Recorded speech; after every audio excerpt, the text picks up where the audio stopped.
Chapter 1.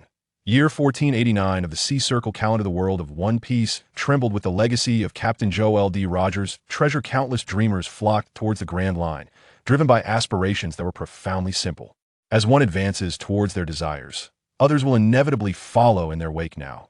After the passage of several years, the East Blue remains the last bastion of tranquility in a world otherwise tumultuous.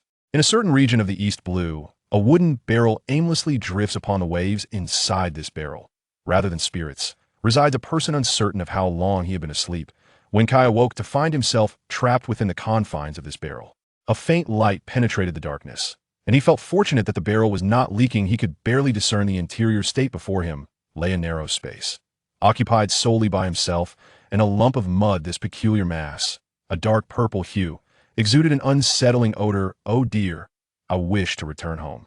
When Kai was merely an ordinary otaku, fond of anime like One Piece and Naruto, that day, he had excitedly tuned into the latest episode of One Piece, only to be abruptly engulfed by a blinding light, and then nothingness.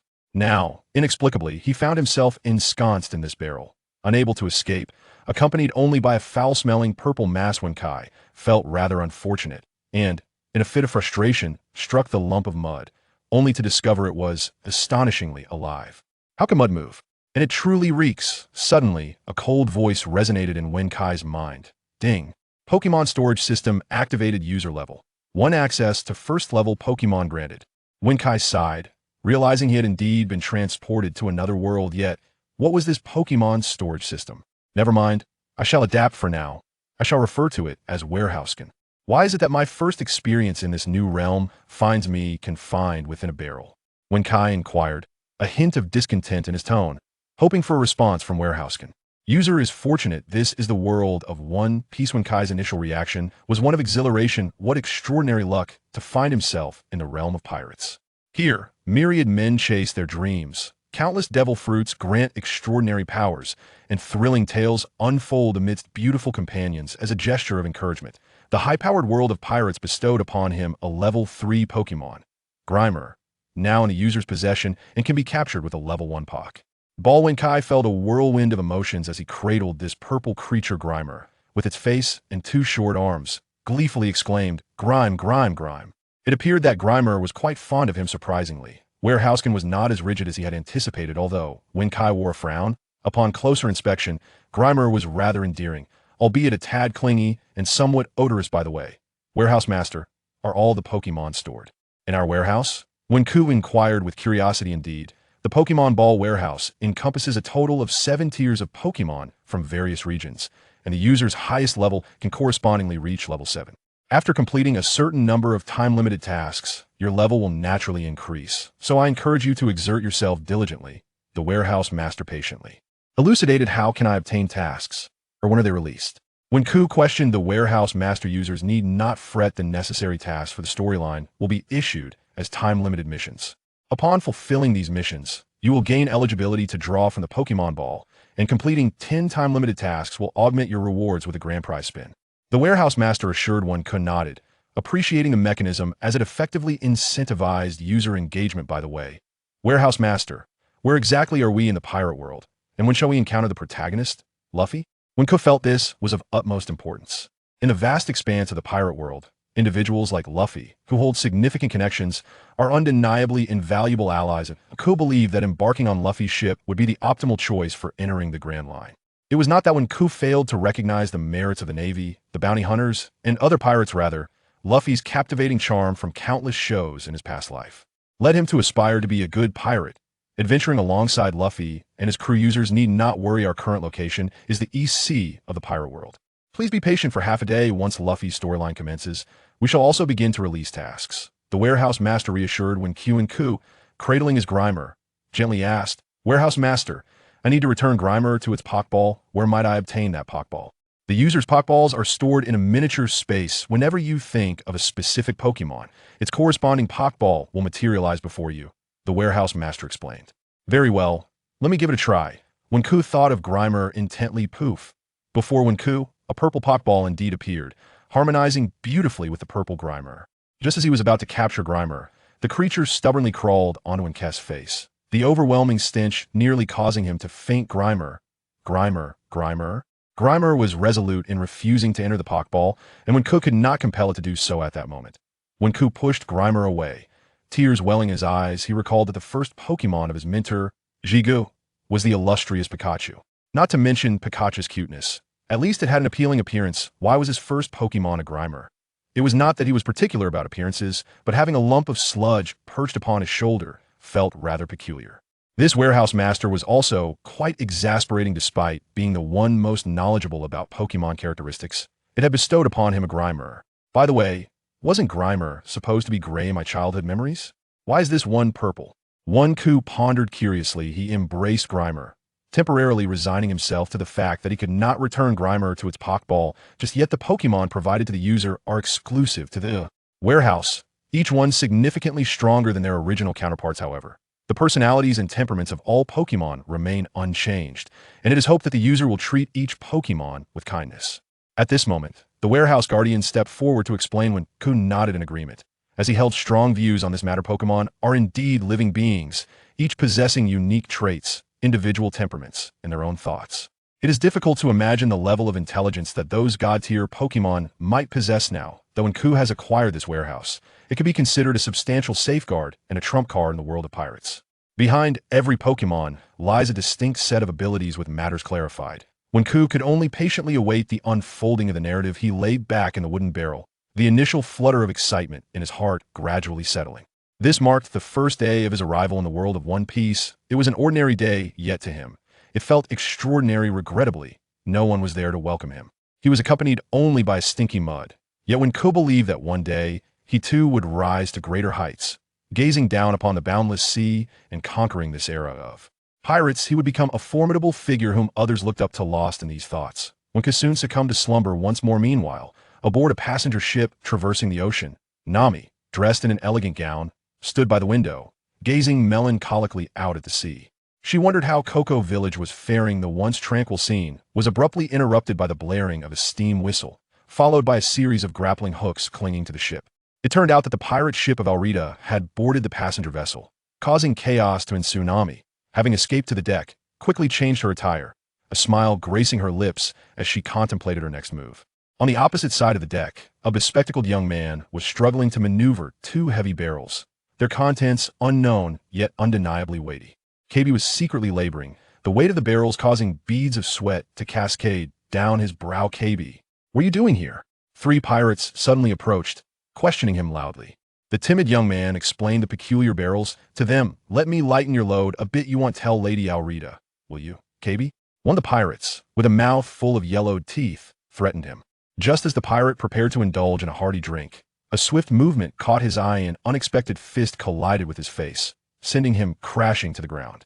Wow, that was a refreshing nap. A man in a straw hat emerged from the barrel. Stretching his limbs, Luffy laughed heartily, having lost track of time while resting inside the wooden barrel. Why were you hiding in that barrel? The two pirates were taken aback, yet they felt Luffy resembled a pirate hunter. Without hesitation, they swung their swords at him. KB shut his eyes in fright, and upon reopening them, he discovered Luffy unscathed. While the pirate's swords shattered into pieces, the bewildered pirates inquired, "Who on earth are you?" "Monkey D. Luffy," the young pirate replied with a smile. The two pirates, terrified, fled in haste, leaving Kobe in a state of shock. Such a trivial whirlpool is hardly worth mentioning. By the way, what is your name?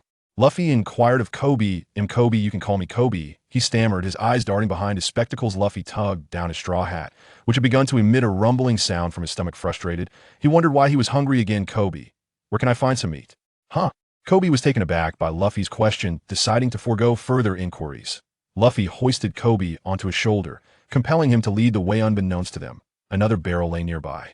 This barrel, which had rolled into the ship's hold, remained silent until Luffy and Kobe had wandered far away, at which point the lid was forcefully kicked open. At that moment, when Ku emerged, clutching a purple, foul-smelling sludge, and stood up, stretching his back, "I'm utterly exhausted. I can never stay in a barrel again," when Ku exclaimed, drenched in sweat as he held the putrid substance. Inside the barrel, the temperature fluctuated uncomfortably, and the persistent rolling of the sludge had inadvertently bolstered Kess' endurance ding. Time-limited Mission 1. Assist Kobe in overcoming his fear of Alrita and regain his courage. Reward: one opportunity to draw a level 1 Pokemon. When Ku recalled that this seemed to be Luffy's doing, And now, it was his turn. He had only one chance to draw, but for someone just starting out, it was an invaluable opportunity. He had to complete the task. This one could stealthily made his way toward the warehouse. Waiting for the moment when Luffy would encounter Aurita, it would be reasonable for him to emerge then. Inside the warehouse, Luffy was already seated, voraciously consuming food. Kobe, astonished, exclaimed, "Luffy, are you also a pirate?" "Yes, but I haven't found my crew yet for now. I'm all alone," Luffy replied. Matter-of-factly, what is your ultimate goal in setting sail with all your might? Kobe asked tentatively upon hearing this. Luffy erupted into joyful laughter. "I aim to be the Pirate King." The Pirate King? Kobe was left speechless. "You mean the one who dedicates his life to pursuing One Piece, claiming the entire world for himself?" Wiping his glasses, Kobe gazed at the exuberant Luffy, pondering whether this man could truly achieve such greatness. Boom. Before Kobe could pose another question, the overhead planks shattered from the impact, and a cloud of dust enveloped the area as an exceedingly plump, pockmarked woman rose. Resembling a small mountain, it begins. One Ku, hearing the commotion, seized a rope he had just found and ascended to the upper deck. Ding. Time-limited mission 2. Assist Luffy in defeating the crew members of the Iron Rod Aurita, requiring the defeat of at least 20 crew members. Reward: one opportunity to draw a level 1 Pokémon. When Ku smiled faintly, Luffy was indeed worthy of his allegiance. To fulfill the mission, he too must engage in battle upon ascending the deck. The first sight that captured his gaze was the burly Aurita, followed closely by the straw hat-clad young man. Luffy, it was only then that he noticed the timid figure of Kobe, who was cowering behind Luffy. Aurita appeared to taunt Kobe, her expression laced with mockery. While Kobe knelt on the ground, fear etched across his face. Wenko sensed that his moment had arrived. He moved closer to Luffy rather than languish here as a mere bystander. "Why not pursue your dreams? Is that not so, Kobe?" Wenko suddenly bellowed, brandishing a rope towards Kobe. Kobe, startled by the outburst, turned to look at Wenko. "Do you know what your dream truly is? To be a marine? Have you forgotten your childhood aspirations? A true warrior is one who faces their fears heated. Have you forgotten all of this? Stand up, Kobe." Wenko continued to encourage him. Kobe removed his glasses and slowly rose to his feet. Indeed, his dream had always been to become a marine, dedicating his life to the cause of justice. That fateful day, he had innocuously gone fishing, only to find himself inexplicably aboard Aurita's pirate ship, enduring countless brutal beatings that nearly extinguished his hope. But today, seeing Luffy and hearing Wenko's words of awakening, Kobe struck himself across the face. "Kobe, what are you truly afraid of? She is not the Grim Reaper. She is but an ugly, rotund woman. Aurita, you wretched, hideous hag." Kobe finally cast aside his fear of Aurita, breaking the shackles of his heart, and boldly declared his feelings to her. Ding. Limited time task 1 completed. Would you like to draw a Pokémon? The notification from the warehouse attendant coincided with Kobe's shout success. Wenko did not respond to the warehouse attendant, but instead turned his attention to the deck, where Luffy was now confronting Aurita. Kobe's words had twisted Aurita's face in fury. She raised her iron club and aimed a vicious blow at Kobe. Luffy positioned himself in front of Kobe, bracing for the full force of her strike with his head. Meanwhile, the number of pirates surrounding Wenko had swelled to at least 30, each one muscular and wielding long blades, exuding a menacing aura. Stinky Mud. A purple Stinky Mud leapt forward, standing nearly 15 meters tall, and assumed a combat stance before the pirates. The pirates regarded this unfamiliar creature with cautious wariness, having encountered nothing like it except for the various sea beasts of the deep. Ding. Would the user like to draw a Pokémon from Task 1? Wenko fixed his steely gaze on them, brandishing the rope, and calmly uttered a single word: draw. Draw. Wenko swung the rope, internally communicating with the warehouse attendant. Ding. Limited time task 1 completed. Initiating the draw for 1 level 1 Pokémon reward. A Pidgey. The reward has been recorded in the miniature space. A flying-type Pokémon. Pidgey. When Ku felt a sense of satisfaction regarding the lottery Bobo's evolution into Pidgeotto was a formidable flying-type Pokémon, acquired by Ji during his early adventures. Warehouse Master. As long as it pertains to Pokémon in this stage, I can wield their moves, correct? I need you to inform me of the abilities they possess. When Ku recalled an important matter, he required insight into the characteristics of these 2 Pokémon. The knowledge had already been uploaded into the user's mind. As long as they were Pokémon of this phase, all moves they could learn would be accessible, significantly reducing the time required for mastery. The warehouse products were of impeccable quality, leaving users without any concerns. Excellent. Release the ball. A white Pokeball materialized in Wenko's hand. Go forth, Pidgey. The Pokeball opened with a radiant beam of white light, revealing Pidgey. This creature, resembling a diminutive bird, possessed wings that were initially unremarkable in hue. However, crafted by the system, Pidgey's wings gleamed as white as snow. Only the feathers on its abdomen and the tips of its wings bore a grayish tint. Its black eyes were encircled by a hint of ferocity, while its beak and talons were also white, adorned with 3 tufts of white plumage atop its head. The extraordinary summoning of Bobo by Wink astonished everyone on the deck. Who could this remarkable figure be? The pirates, having never witnessed such a spectacle, recoiled in unison. Their mouths agape, bewildered by Wink's bizarre conjuration. Why would an animal emerge from a sphere?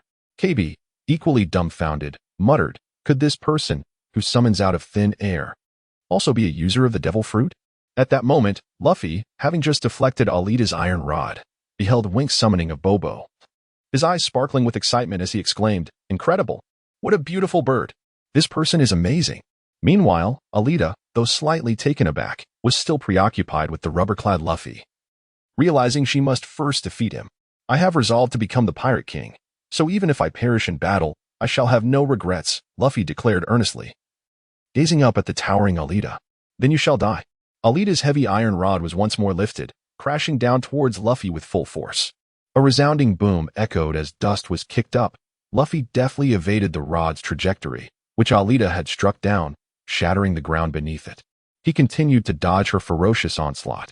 Meanwhile, Wink embarked on a dominating display of combat. The stinky sludge lunged forward, employing its grasping attack.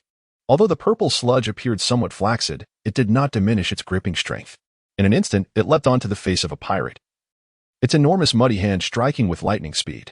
The pirate barely had time to scream before being forcefully slammed to the ground, the deck splintering beneath him. Most of the surrounding pirates, gripped by fear, hesitated to approach, while only 2 or 3, reckless in their resolve, brandished their machetes to strike at the sludge. To their astonishment, the blade sunk halfway into its body before being halted by an inexplicable force, unable to penetrate any further. What? The attacking pirates gasped in horror. When bellowed, Stinky Mud, seize the cutlass and strike with your venomous hands. The Stinky Mud promptly manifested a cutlass from within its viscous form and, seizing the moment when the pirates were caught off guard, unleashed its foul-smelling, toxic assault. The pirates were left with deep bruises from the vicious blows, some of them spewing blood while others were sent flying. Ding!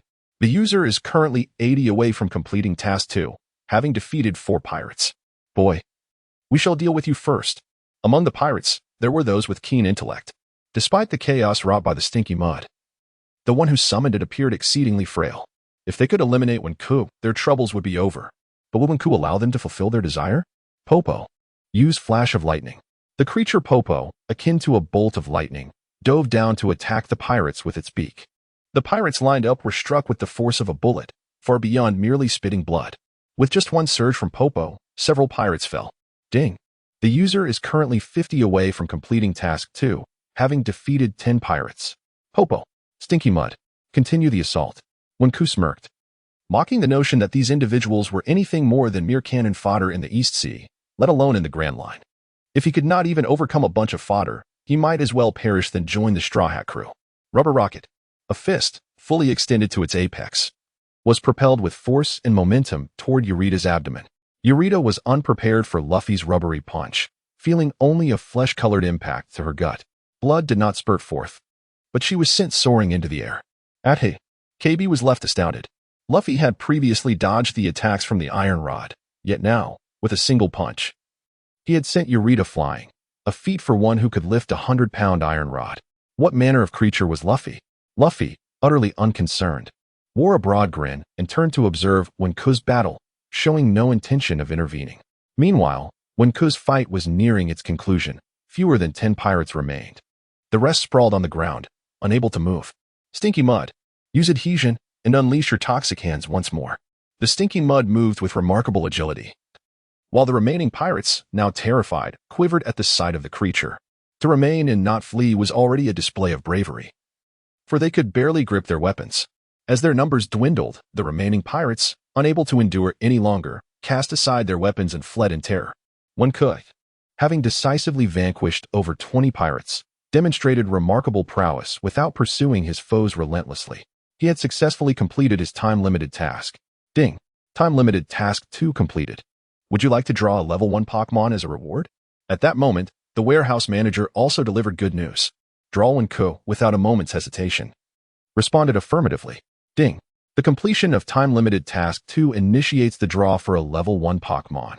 Reward, a Squirtle. The reward has been recorded in the miniature space. Excellent. Wenku held a deep fondness for this classic Pokémon, which had been one of the mainstays of Ji Ye's early adventures. Just then, a Pidgey perched on Wenku's shoulder, its cooing remarkably gentle, while Wenku cradled his Grimer once more. As long as this Grimer learns to control itself, the so-called stench can be kept to a minimum. Suddenly, a rubbery hand seized Wenku, and Luffy leapt directly in front of him, his starry-eyed expression barely concealable. Wow, what is your name? That was truly impressive, Luffy exclaimed, bouncing around Wenku like a monkey. I am Wenku, he replied with a smile. Hello. I am Monkey D. Luffy, are you also a user of a devil fruit? Luffy inquired, poking curiously at Grimer's skin. I am not a devil fruit user. You may refer to me as a Pokémon summoner, Wenku explained. Pokémon summoner? I'm not familiar with that, but you are incredibly skilled, Wenku. Would you like to join my crew? Luffy, ever forthright, posed the question. Nearby, KB looked on in astonishment. Luffy, do you really have to be so direct? Of course. My captain, Wenku had been eagerly awaiting this very moment. Oh, this is fantastic. My first crew member has been born. Luffy laughed joyfully, like a child. Wink. Join the Straw Hat Pirates. In a certain expanse of the East Blue, a modest vessel glides slowly across the waters. It is none other than Luffy, Wink, and Kobe aboard. After their triumph over Alvida, they set sail, yet lacking a navigator and a map, their provisions have dwindled perilously. Had it not been for Wink's steadfast determination to safeguard their meager supplies on the first day, Luffy would likely have consumed everything in a single meal. Wink could scarcely bear the presence of a voracious eater aboard the ship, watching as KB grew increasingly emaciated. The recent issue of food scarcity had finally illuminated for Wink the undeniable significance of a well-equipped vessel and a skilled chef. Both are indispensable. For the specter of starvation at sea is a grim reality. Wink, I'm on the verge of starvation. Have you caught any fish yet? Luffy languidly sprawled at the bow, his voice lacking vigor. I'm fishing. Captain, please do not rush me. Wink was truly exasperated by this captain, who possessed an insatiable appetite, yet contributed the least. When had Wink, a mere laborer, ever truly felt satiated? Roronoa Zoro, where the hell are you? Wink had once believed, while watching anime, that encounters came easily, resolved within a single episode. But reality dictated that one must navigate and seek out those towns. When will Nami arrive? The navigator is equally essential. Time passed, though Wink could not discern how much. At last, Luffy and the others reached the town under the command of Colonel Monka. Wow. We finally arrived at the naval base town. After consuming fish for so long, I've grown weary of it. Luffy exclaimed joyfully as he disembarked. Wow. We finally made it. Wink wept tears of relief, grateful to have temporarily escaped the depths of despair. The trio promptly made their way to a restaurant for a hearty meal, a cost once again borne by Wink. As they traveled, he felt Luffy was adept only at fighting, contributing little else, which was infuriating. Let us finish eating and move on. We still need to visit the naval base to see that bounty hunter. Wink wiped his mouth and calmly addressed them. Do we really have to go? It's said that he is a demon cloaked in human skin. KB expressed his concern. With us around, you have nothing to fear, Wink reassured him with a smile. And KB relented. The trio soon arrived at the periphery of the base. The execution ground was desolate, with only a tall man in a green bandana bound to a post. He lay with his eyes half closed, resembling a corpse. Luffy and the others observed until a young girl named Li Xiang appeared, bearing meticulously crafted rice balls. Aside from KB, who reacted with fervor, Wink remained placid, awaiting the unfolding of the narrative. Eventually, Bellamy made his entrance, trampling the rice balls, and the young girl Li Xiang was thrown out, only to be caught by Luffy. Reading the text is akin to revisiting an animated series. The main event lies ahead. When gradually approached this man, Roronoa. As they scrutinized him, Zoro was equally assessing them. With a calm demeanor, he audibly crushed the soiled rice ball between his teeth before swallowing it. You will surely starve like that, Luffy chuckled, believing that Zoro might indeed perish from hunger. Because I will definitely survive, Zoro declared, lifting his gaze. His gravelly voice resonated with a magnetic allure, and the bloodthirsty glint in his eyes left Wenka momentarily entranced. Truly, he was a man destined to influence the world, and even now his presence was formidable. Big Brother is really kind. He helped my mother and me, willingly allowing himself to be captured by Lord Bermeber. He is a good person. Little Li Xiang wept at that moment. Wen gently patted Rika's little head, reassuring her, "Do not weep, Rika. We shall undoubtedly rescue that big brother." Ding. A time-limited quest has been issued. Quest 1. Rescue the pirate hunter Roronoa. Reward: 1 level 2 Pokémon. Penalty for failure: retrieval of Grimer. At long last, the warehouse keeper has come online, and it has been quite some time since one last heard that familiar voice. However, what is this punishment? Has the warehouse keeper turned mischievous? The purpose of this visit was to join Luffy in rescuing the future second-in-command, Zoro. Perhaps the warehouse keeper recognizes Zoro's significance to the overarching narrative and dares not take it lightly. Ding. Quest 2 has been issued. Encounter Nami. Assist her in obtaining the sea chart. Reward: 1 level 1 Pokémon Bulbasaur and a 10 basic ability potion. Penalty for failure: none. Wen Ku was utterly astonished. Setting aside the peculiar term encounter, what precisely is this ability potion? The name alone conveys an air of grandeur. When a user employs a Pokémon ability potion, they can temporarily acquire the abilities of the respective Pokémon. Such a remarkable boon exists? Could it be that the warehouse manager, feeling a tinge of pity for himself, has decided to bestow this fortune upon us? Users are cautioned against complacency. The revolution has merely commenced. The ability potions are categorized into 4 tiers: basic ability potions, intermediate ability potions, advanced ability potions, and permanent ability potions. The warehouse manager elucidated patiently. When nodded, recognizing the profound significance of this elixir for his current self. Following the minor skirmish at Yarlita, he had come to appreciate the formidable nature of Pokémon battles. However, his own vulnerabilities had become glaringly apparent. Wen Ku's close combat abilities are virtually non-existent. Being a traveler, he retains the physique of his original self. Currently, his skills are indeed inferior to those of a novice pirate. Moreover, should he encounter a close combat devil fruit user or a master of hockey in the future, a single blow from them could prove fatal, leaving him no time to even summon his Pokeball. Among the Marine's 6 styles, the techniques he yearns to master the most are Shave and Moonwalk, yet he remains uncertain of where to acquire them. Therefore, Wen Ku should heed the advice of the warehouse keeper and progress step by step.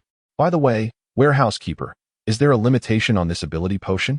Wen Ku is not foolish. He requires a comprehensive understanding of the potion's functions and characteristics. The ability potion grants the user access to the powers of various Pokémon, including those of advanced Pokémon of level 5 and above. However, the potion has a time constraint. The basic ability potion lasts for 1 hour, the intermediate ability potion for 1 day, and the advanced potion for 1 month, unless one can obtain a permanent ability potion. The warehouse keeper refers to this potion as a lifesaver. In critical moments, it could indeed save his life. Excellent. Wen Ku is poised to encounter Nami. He has embarked on a personal regimen of physical enhancement, first retrieving the potency potion for his Bulbasaur. Bobo, keep watch over the fortress from above. With a flutter of its wings, Bobo, though not particularly large, exhibits remarkable agility and lightness, soaring into the sky and circling the modest base. Wen Ku, your bird is quite well behaved. When will you get me one? Luffy chuckled, glancing at Bobo. Upon hearing the captain's whimsical remarks, Wen Ku was left exasperated. He instructed Li Xiang to leave and return home to find her mother, advising her not to return until their battle was concluded. Turning to Luffy and KB, he declared, "We shall split into 3 groups. I need to infiltrate the naval base. Luffy, you go retrieve Zoro's sword. KB, you head to the execution ground to keep an eye on Zoro." Once their plan was finalized, Wen Ku felt a slight sense of relief. Stealthily climbing the wall and quietly infiltrating the naval fortress, Luffy and KB exchanged glances before attending to their respective tasks, with the main objective being to rescue Zoro. Meanwhile, an orange-haired girl wandered within the fortress. It was Nami, who had escaped from the passenger ship. She was preparing to steal the treasure map, hoping not to disturb the station Navy officers. On the other side, Zoro continued to suffer under the relentless sun at the execution ground. The entire naval fortress was rife with tension. In Colonel Maka's chamber, the orange-haired girl rummaged through boxes in search of the so-called treasure map. At that moment, a black-haired man stealthily slipped in. It was Wen Ku, intent on meeting Nami. After securely closing the door, little Nami greeted him with a smile. "Who are you? A member of the Navy? How do you know my name?" Nami stepped back, wary. "I am not a Navy officer. I am a pirate. And my name is Wen Ku," he replied with a smile. "But you are our navigator." "Oh, pirates are equally detestable. Just leave. I want to pursue the matter of how you know my name." Nami regarded Wen Ku with cold eyes. Do you not wish for the treasure map? I am here to assist you in finding it, Wenka said, not meeting her gaze, as he began to rummage through the boxes. How do you know about the treasure map? Nami inquired, puzzled. That I cannot disclose. Ah, here it is. This must be it, Wenku exclaimed, holding up a parchment and tossing it to Nami. The map bore a large red nose. With an unflinching demeanor and a composed heart, Wenku jested. Though this is not a grand nautical chart nor a treasure map, this blueprint is indeed the key to unlocking the latest chapter of our tale. Nami, the immortal, wore a serious expression. What is the matter? Are you too afraid to venture forth? Wenku prodded her. Humph, why should I be afraid? Just don't follow me. Nami retorted coolly, casting a disdainful glance at Wenku before striding away. Damn it, this little wildcat truly lacks gratitude, not even a simple thank you. With a sigh, Wenku completed the time-limited mission. Reward, a level 1 Pokémon, Bulbasaur, along with a vial of 10% basic ability potion, safely stored in the miniature space. Although the process was somewhat awkward and difficult to explain, the task had been accomplished. Wenku dared not linger and hurried back to the execution ground. At that moment, a considerable crowd had gathered at the execution site. Huh, a rubber man? Prepare to meet your end. A heavy axe swung repeatedly at Luffy. The axe wielder, Monka, was the naval captain here, reigning as the undisputed emperor of this territory. Little did he expect that today, due to Luffy's destruction of the statue, his grand image would come crashing down. Enraged, he pursued Luffy to the execution ground. Meanwhile, Luffy deftly evaded Monka's attacks, occasionally retaliating with rubber bullets aimed at the captain's face. Luffy himself felt a twinge of annoyance. He had merely been searching for a sword and, unbeknownst to him, had stumbled into chaos. It was no wonder Wenku had always felt uneasy about him. Soldiers, execute that pirate hunter first. Monka realized that the longer he delayed, the worse it would be for him, so he urgently commanded the naval soldiers to shoot Zoro. At this moment, the sword still remained in Luffy's grasp. Yet he was ensnared by Monka, while Zoro remained bound to a post, with Kobe desperately working to free him. Hundreds of dart gun barrels were aimed at Zoro, and his pupils dilated. Was this the end? Finally, Wenku arrived at the execution ground, witnessing the alarming sight of hundreds of naval soldiers aiming their weapons at the bound Zoro. Luffy, restrained by Monka, was unable to break free. What was happening? This was not how the story was supposed to unfold. Wasn't Luffy meant to shield Zoro from the bullets? Wenk, in a fit of exasperation, hurled the foul-smelling mud at Zoro's side. Bang! A barrage of bullets ensued. Zoro was in peril. The mud monster valiantly defended against the onslaught, using the sludge to intercept the projectiles. Wenk shouted, "Stinky, stinky, stinky." A vast surge of mud erupted skyward, momentarily forming a barrier, causing all the Navy's bullets to become ensnared in the muck. What on earth? The mud creature's combatant, Monka, was taken aback, as were all the Navy soldiers present. Rendered utterly bewildered, Zoro, astonished, gazed at Wenk, realizing that the ropes binding him had been shredded by Bobo, revealing the stark red marks around his wrists. Zoro had thought that Luffy, as a rubber man, was astonishing enough, but he now recognized that the individual beside Luffy possessed remarkable abilities as well. How intriguing this was becoming. A smirk spread across the man's face as he thought of the Straw Hat Pirates. "Ah, it shall be you," he declared, pointing at the blue turtle. Without hesitation, Wenk conjured a blue treasure ball from thin air and cast it forth. In a flash of white light, a pure blue Squirtle emerged, its tail a striking feature, rhythmically swaying like gentle waves. Squirtle looked rather dashing, Wenk mused, a true testament to the wonders of the warehouse. What sort of navy are you to shatter Kobe's dreams? At that moment, Luffy was relentlessly pummeling Monka's face with his fists. Monka's ironclad jaw was warped by the blows, his eyes bloodshot as he grappled with the harsh reality of his defeat. "Kid, finally caught a hostage. You stop this at once." Monka's son, Belmerber, had taken the hapless Kobe hostage, a gun pressed against Kobe's head as he threatened Luffy, who was laying waste to Monka. When signaled for Squirtle to maneuver to the rear, Squirtle, curling into his shell, swiftly rolled towards Belmerber's back. "I command you to cease. If you do not, I shall end his life." Belmerber bellowed like a madman, his legs trembling uncontrollably. At that moment, Luffy cast a puzzled glance at Belmerber and temporarily halted his actions, while Monka coughed up blood, forcefully casting Luffy aside and kneeling, gasping for breath. "Do not relent, Luffy. Keep pummeling Monka," when urged with a smile. Although Luffy witnessed Kobe with a gun pressed against his temple, he felt reassured by Wen's trust. He believed Wen could save Kobe. Subsequently, the Straw Hat Boy tipped his hat, his grin now directed at Monka, while Zoro unsheathed his swords with a metallic clang, also aiming at Monka. Cease this at once. Did you not hear? The hostage is in my possession. If you wish for him to live, stand down. Monka stood, a chilling smile upon his face, raising his enormous axe. Shut your mouth. I shall send you home first. Squirtle, use your rocket tackle. Suddenly, Wenku emitted a sound, and a small blue figure darted like lightning. In the blink of an eye, Belmieber's face was nearly contorted as he was sent flying dozens of meters away. KB trembled, lowering his head, still in a state of shock. The rubber handgun. The three-sword style. At the same moment, a red and green assault intertwined. Monka's complexion turned pale, and ultimately, his body succumbed, stirring up a cloud of dust. We have triumphed. Luffy joyfully cheered to himself.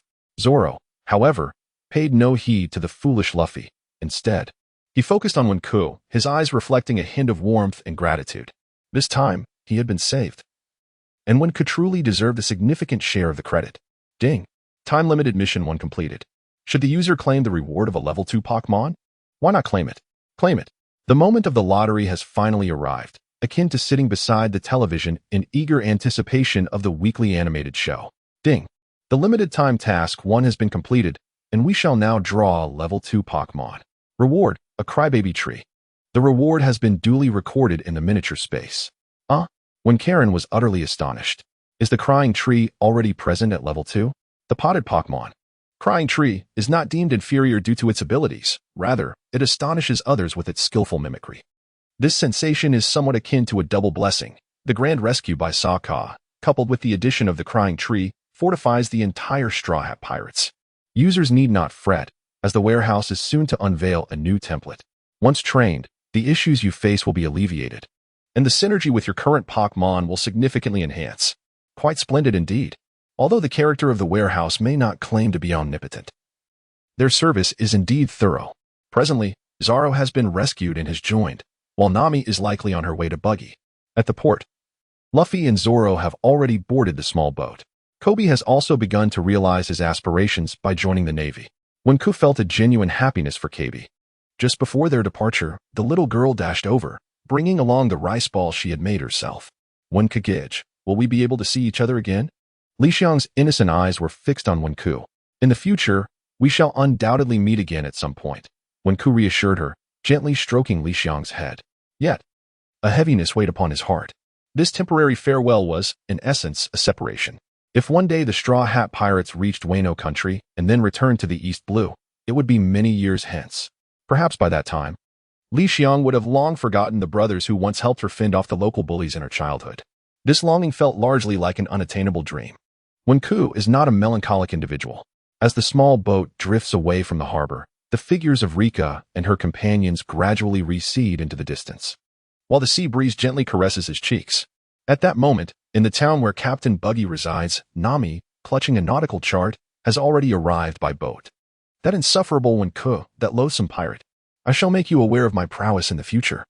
Nami muttered angrily to herself as she made her way towards Buggy's encampment. Achoo.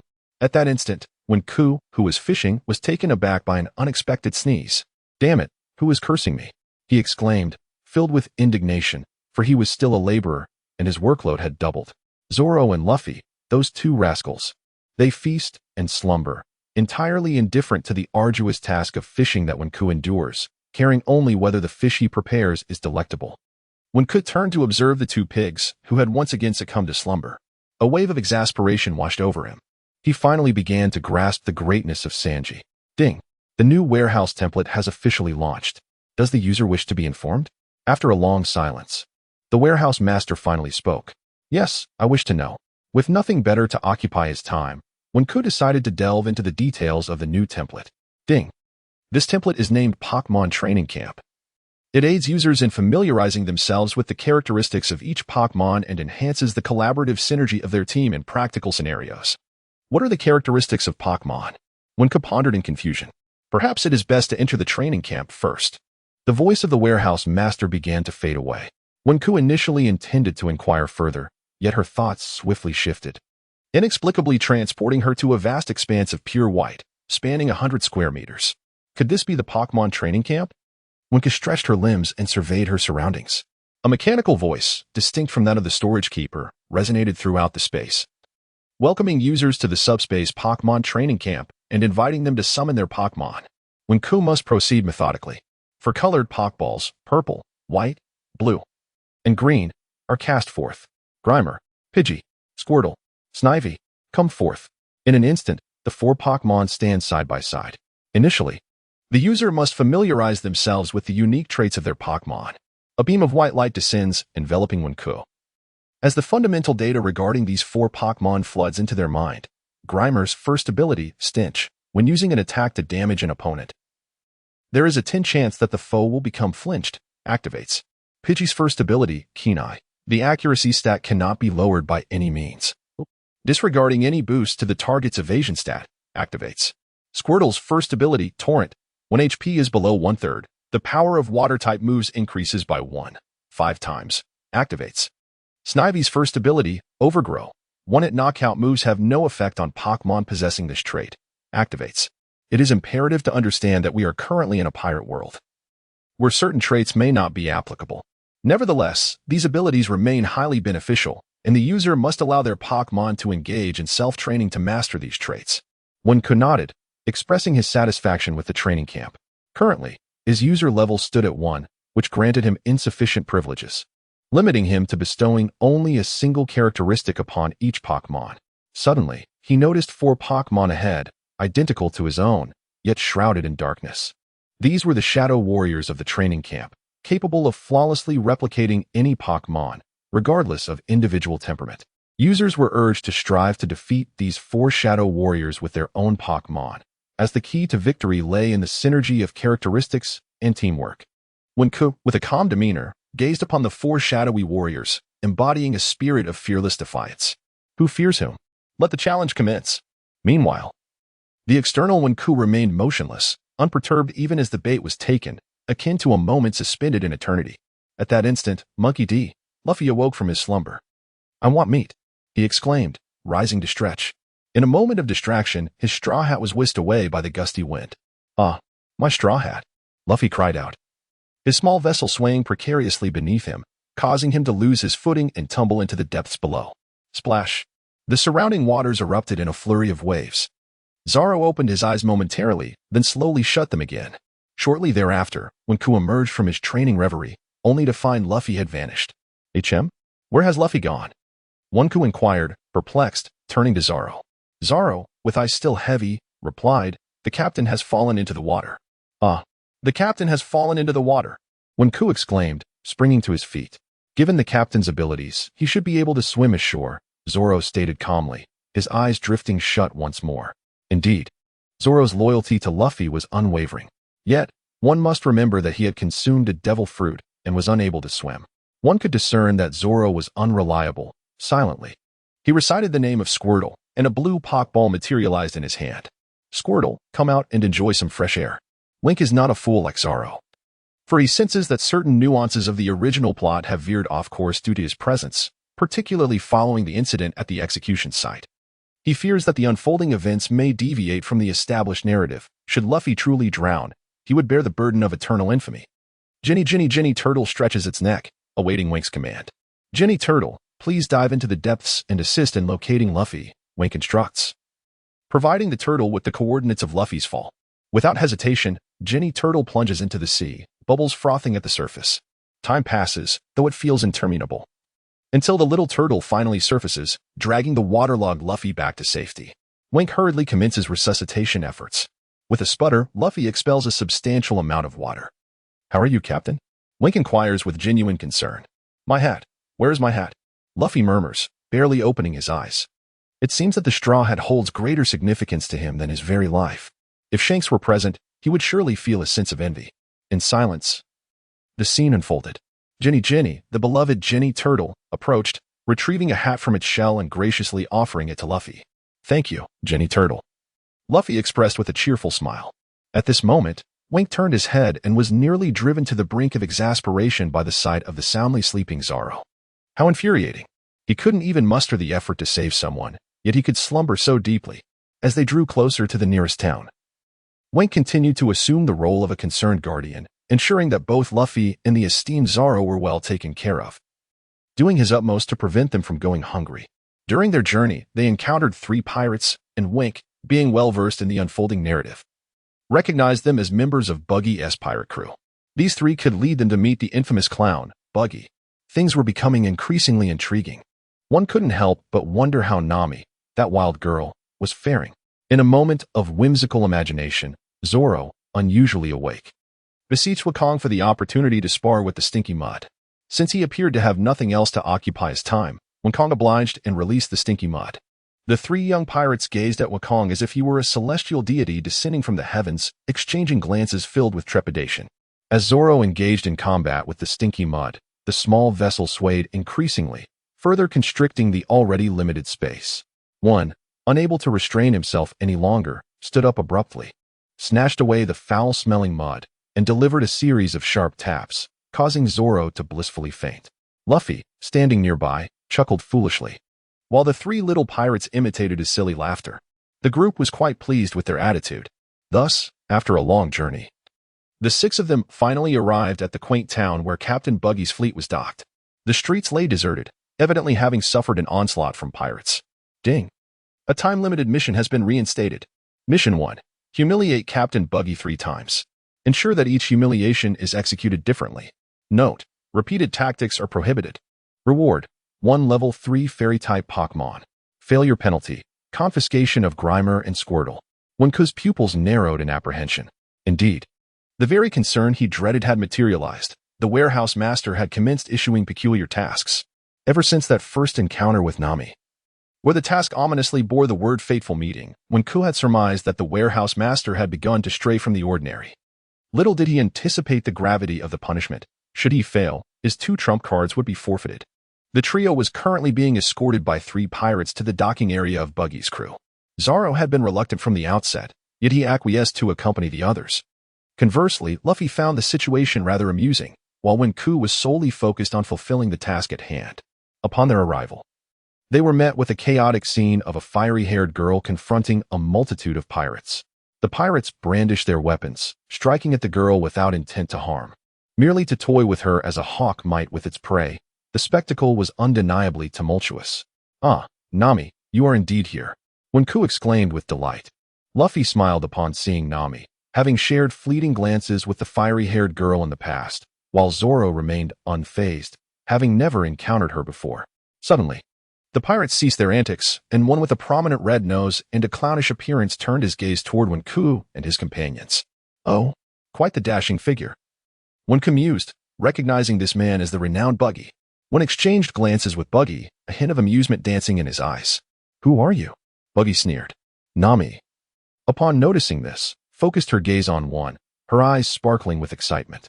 She quickly leaped to the side of one and his companions, warily surveying the knife-wielding crew of Buggy. "One, please save me. These people want to kill me," Nami unabashedly exclaimed. "What? Could you refrain from adding Stinky before my name?" One replied with a wry smile. "Oh, so you are allied with Nami. It seems we shall have a few more corpses today." Buggy licked the blade of his short knife, his demeanor bloodthirsty. "Big Nose, I'm not afraid of you," one retorted with a smile. A profound silence enveloped the surroundings as all present stood in stunned disbelief. Nami, feeling the tension, thought of escaping. "You foolish one. You should never have called Buggy Big Nose in front of him." Meanwhile, Luffy erupted into laughter, rolling on the ground, finding Win's analogy amusing, while Zoro scratched his head, puzzled by its implication. Buggy roared, his clownish face nearly contorting in rage, his red nose bobbing violently. "You brat. Are you tired of living? A devil fruit user?" A red-nosed clown performing acrobatics when boldly declared towards Buggy. Taken aback, Buggy's anger dissipated as he merely chuckled coldly. "Care to challenge me, little Red-Nose? I wouldn't even need my hands to defeat you." When squinted, observing a sudden tremor run through Buggy's body. Lowering his head, Buggy's voice grew increasingly menacing. "You are quite audacious, aren't you?" With that, he began to spin his dual short blades, advancing menacingly towards one. When cast a glance at Luffy, who, oblivious to its significance, remained utterly unperturbed. With a sigh of exasperation, one muttered, "Oh, foolish captain," and summoned the slime to entertain the red-nosed captain. When tossed forth a purple treasure ball, and amidst the dazzling brilliance, the slime made its grand entrance. The onlookers, aside from Luffy and Zoro, were left in awe at Win's extraordinary display. With merely a throw of a purple orb, he had conjured a creature nearly 1.5 meters tall. Nami gazed at Win in astonishment, questioning whether he too was a monster. Meanwhile, Buggy, who had come to a halt, stared in disbelief at Win and the slime. Hesitatingly inquired, "Are you also a devil fruit user?" Wenku smiled. "To some extent, that could be true. You may also refer to me as a Pokémon summoner." The sludge monster pointed at Buggy, beckoning him with a taunting gesture. Luffy and Zoro observed quietly, showing no inclination to intervene, as they respected Wenku's desire to battle alone.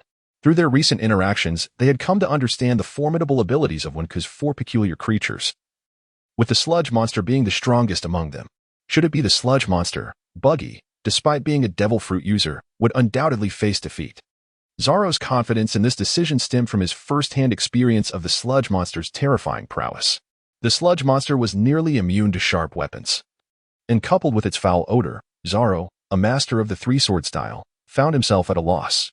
However, this did not imply that Zoro could not defeat Wenku. For Wenku's own combat skills were rather lacking. "Come on, you monster, face me and perish," Buggy exclaimed in a frenzy, launching a series of thrusts. The sludge monster, scratching its nose, felt a slight itch in its belly and casually pulled 2 short swords towards itself with its muddy hands, the blade sinking into its body as it regarded Buggy with the gaze of a fool. How could this be? What kind of monster are you? Buggy was taken aback.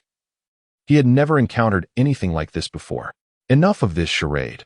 Let me awaken you with a mud bomb, the sludge monster declared, opening its wide mouth. A mud projectile, neither too large nor too small, struck Buggy squarely in the face, smearing him with dirt.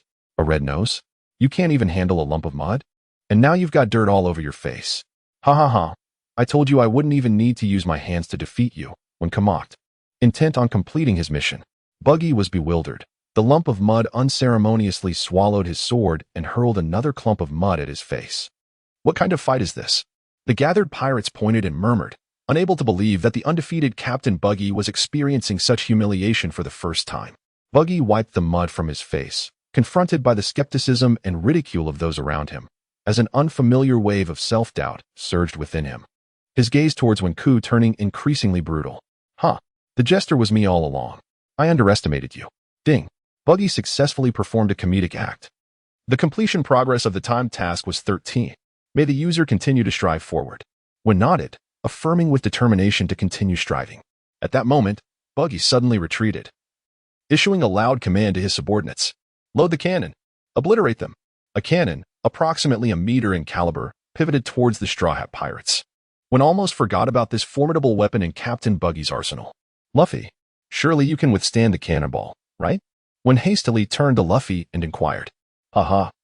I'm unafraid of cannonballs, Luffy boasted, patting his chest as he strode confidently forward, awaiting the impending strike. When? Have you lost your mind? You can't just let your captain face death, Nami exclaimed anxiously. Just watch. Witness Luffy's might. When replied nonchalantly. Fire. Boom. A black cannonball was launched towards the Straw Hats. And Buggy reveled in the anticipation of witnessing Win and his crew being reduced to ashes. Rubber balloon. Luffy puffed air into his mouth, and in an instant, his body swelled into a large balloon. Upon the cannonball's impact, the force was swiftly diffused, and it ricocheted back. It's dangerous. The pirates scattered in panic. With a resounding bang, a shockwave surged forth, obliterating Buggy's cannon and injuring several pirates severely. Buggy fixed his gaze on Luffy, questioning, Are you also a devil fruit user? Indeed, I am a rubber man, Luffy declared with a triumphant laugh, returning to his original form and shaking his fist. Nami felt as though the world had turned upside down. It seemed every person she encountered today was a monster. Buggy's heart sank. His most relied upon weapon, the Buggy Ball, had failed him. At that moment, Nami abruptly turned to leave. I have no time to play with pirates. You all can fight amongst yourselves. I shall not partake. She was somewhat frightened, pondering the nature of these creatures. Was it truly safe for an ordinary person to be among them? Wenku shook his head, fully aware that Nami was merely concocting excuses to seize Captain Buggy's treasure. In truth, this girl had her own hardships, desperately striving to amass a fortune of 100 million, only to realize it was all a ruse set by Arlong, rendering her efforts futile. Suddenly, a notification chimed. Limited time mission 2. Protect the pet shop of the puppy Chi-Chi. Defeat the beast tamer Machi. Reward, 1 level 1 Pokémon. Penalty, confiscation of 1 bottle of ability potion. It was then that when Ku recalled the matter of the puppy Chi-Chi, prompted by the sudden mission from the warehouse. Yet, he found himself stretched too thin. Moreover, while Buggy seethed with anger, he was beginning to reconsider his position. If the situation turned unfavorable, it was likely he would flee. Nevertheless, the mission remained unfulfilled, and he could not allow Buggy to escape. Luffy, Zoro, I leave the stinky mud to you. You can practice your skills against these pirates while I attend to something urgent in town, when Ku instructed his companions. Sure, go ahead with your business. We'll manage ourselves, Luffy replied with a cheerful grin, and Zoro nodded in agreement. Stinky Mud, keep a close watch on Zoro and Luffy. And ensure Captain Buggy doesn't sneak away while I'm gone, when Ku advised as he patted Stinky Mud. Stinky Mud seemed to acknowledge this command. In reality, when Ku might have been overthinking, for Buggy was notoriously greedy, he would likely disregard his crew but would never forsake the treasure he had accumulated. If he were to flee, the riches would vanish as well. Thus, he dared not escape, nor could he afford to. Buggy observed as when Ku inexplicably departed, his heart tightening. Yet, upon noticing Stinky Mud's unwavering gaze upon him, he hesitated to make a move. When, in a brisk run, finally arrived at the pet shop featured in the storyline. Outside the entrance stood an elderly man accompanied by a small white dog. They must be the mayor and the little pup, Tutu. When Ku patiently listened to the mayor's tale, silently awaiting the arrival of Machi. As his pet lion, Lychee, felt a pang of hunger, Machi, the beast tamer of the Buggy pirates, ventured into the town to procure some food for Lychee. By chance, he stumbled upon a pet store and noticed a dark-haired man standing at the entrance. Who is this man? Machi gasped. He recognized him as the individual who had humiliated Captain Buggy. He had been present during that incident but had managed to escape unnoticed. However, a thought suddenly struck Machi. That terrifying mud creature was still stationed at the pirate's base, which meant this man was devoid of that monstrous ally. In an instant, Machi's confidence surged, and the profound fear he harbored towards when Ku dissipated. At that moment, when Ku spotted someone approaching on a lion, his heart racing with anticipation, Machi, the beast tamer, had finally arrived, and he was eager to defeat him, as there were still important matters to attend to. It must be noted that the little dog, Chio, remained steadfast in maintaining the pet shop out of loyalty to the former owner, a commitment that one could deeply admired, further motivating him to protect this establishment. Kid, are you still going to stop me from entering the pet shop? Machi inquired. Chio barked angrily, eyes brimming with hostility. Silence, you filthy mutt. I'll dispose of you shortly. Machi retorted vehemently. Machi, do yourself a favor and leave. I will not allow you entry into this pet shop. When Ku fixated on Machi with unwavering determination, Machi scoffed. What's the matter, kid? You no longer have that chunk of mud by your side. How could you possibly defeat me? Who says I rely solely on that stinking mud? When Ku chuckled. Come forth. Squirtle, Pidgey, Weeping Willow. He released 3 Pokeballs, each unleashing a beam of white light. Machi focused intently, but as he beheld the 3 Pokemon, he could not suppress a mocking laugh. What did you summon? A turtle, a bird, and a tree? No wonder that previous creature was just a lump of mud. You're quite the peculiar summoner, conjuring such oddities. Soon, you won't be laughing, when Ku replied with a smile. Machi leaped down, commanding Lychee to charge at when Ku. Lychee, go forth and maul that man. Squirtle, use water gun against Lychee. Pidgey, assist Squirtle with quick attack. Weeping Willow, flank and execute a heavy slam. When issued instructions with a leisurely demeanor, the Squirtless had undergone extensive training at the camp, significantly enhancing their sense of teamwork. They were far beyond what the lion-like Lich, from Machi, could withstand, swiftly bringing it down with ease. Lich, my Lich, Machi lamented. Cease your wailing. You are no different. Squirtle, use the rocket headbutt. No, you cannot treat me this way. No. Ding. Time-limited task 2 completed. Would the user like to claim the reward? Claim. One had already grown accustomed to this. Ding. Time-limited task 2 completed. Reward. 1 level 1 Pokémon, Charmander. The reward has been stored in the miniature space. Goodness, a little dragon, is it? When Ku's expression was one of astonishment. The mayor need not attend. Let us await the moment when we triumph over Buggy. After soothing the mayor, when Ku hurried back. Upon returning, he discovered that the 2 factions were no longer in a standoff but had descended into chaos. At this moment, Zoro remained unscathed, wielding his 3-sword style with remarkable speed, leaving countless pirates fallen at his feet. Meanwhile, Luffy and Chopper observed Buggy, as both sides found themselves evenly matched due to their unique abilities. Wink approached Luffy's side, and upon seeing Wink's return, Luffy was filled with joy. In contrast, Buggy felt an overwhelming sense of pressure at the sight of Wink. When gazed at Buggy with a mischievous glint in his eye, plotting how best to tease him, an idea struck him suddenly, and he tossed a crimson treasure ball into the air. A blinding white light erupted, revealing a vibrant red dragon, its tail ablaze with an unquenchable fire. Wow, how cool. Is this a new species? Luffy exclaimed, astonished as it was his first encounter with such a creature.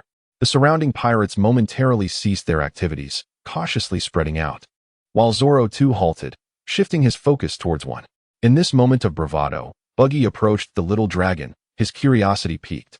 Is this a dragon? Buggy inquired. Bewildered. When Koei smiled, why not test its power? Huh, what can this little gadget possibly do to me? Buggy activated his disdainful mode.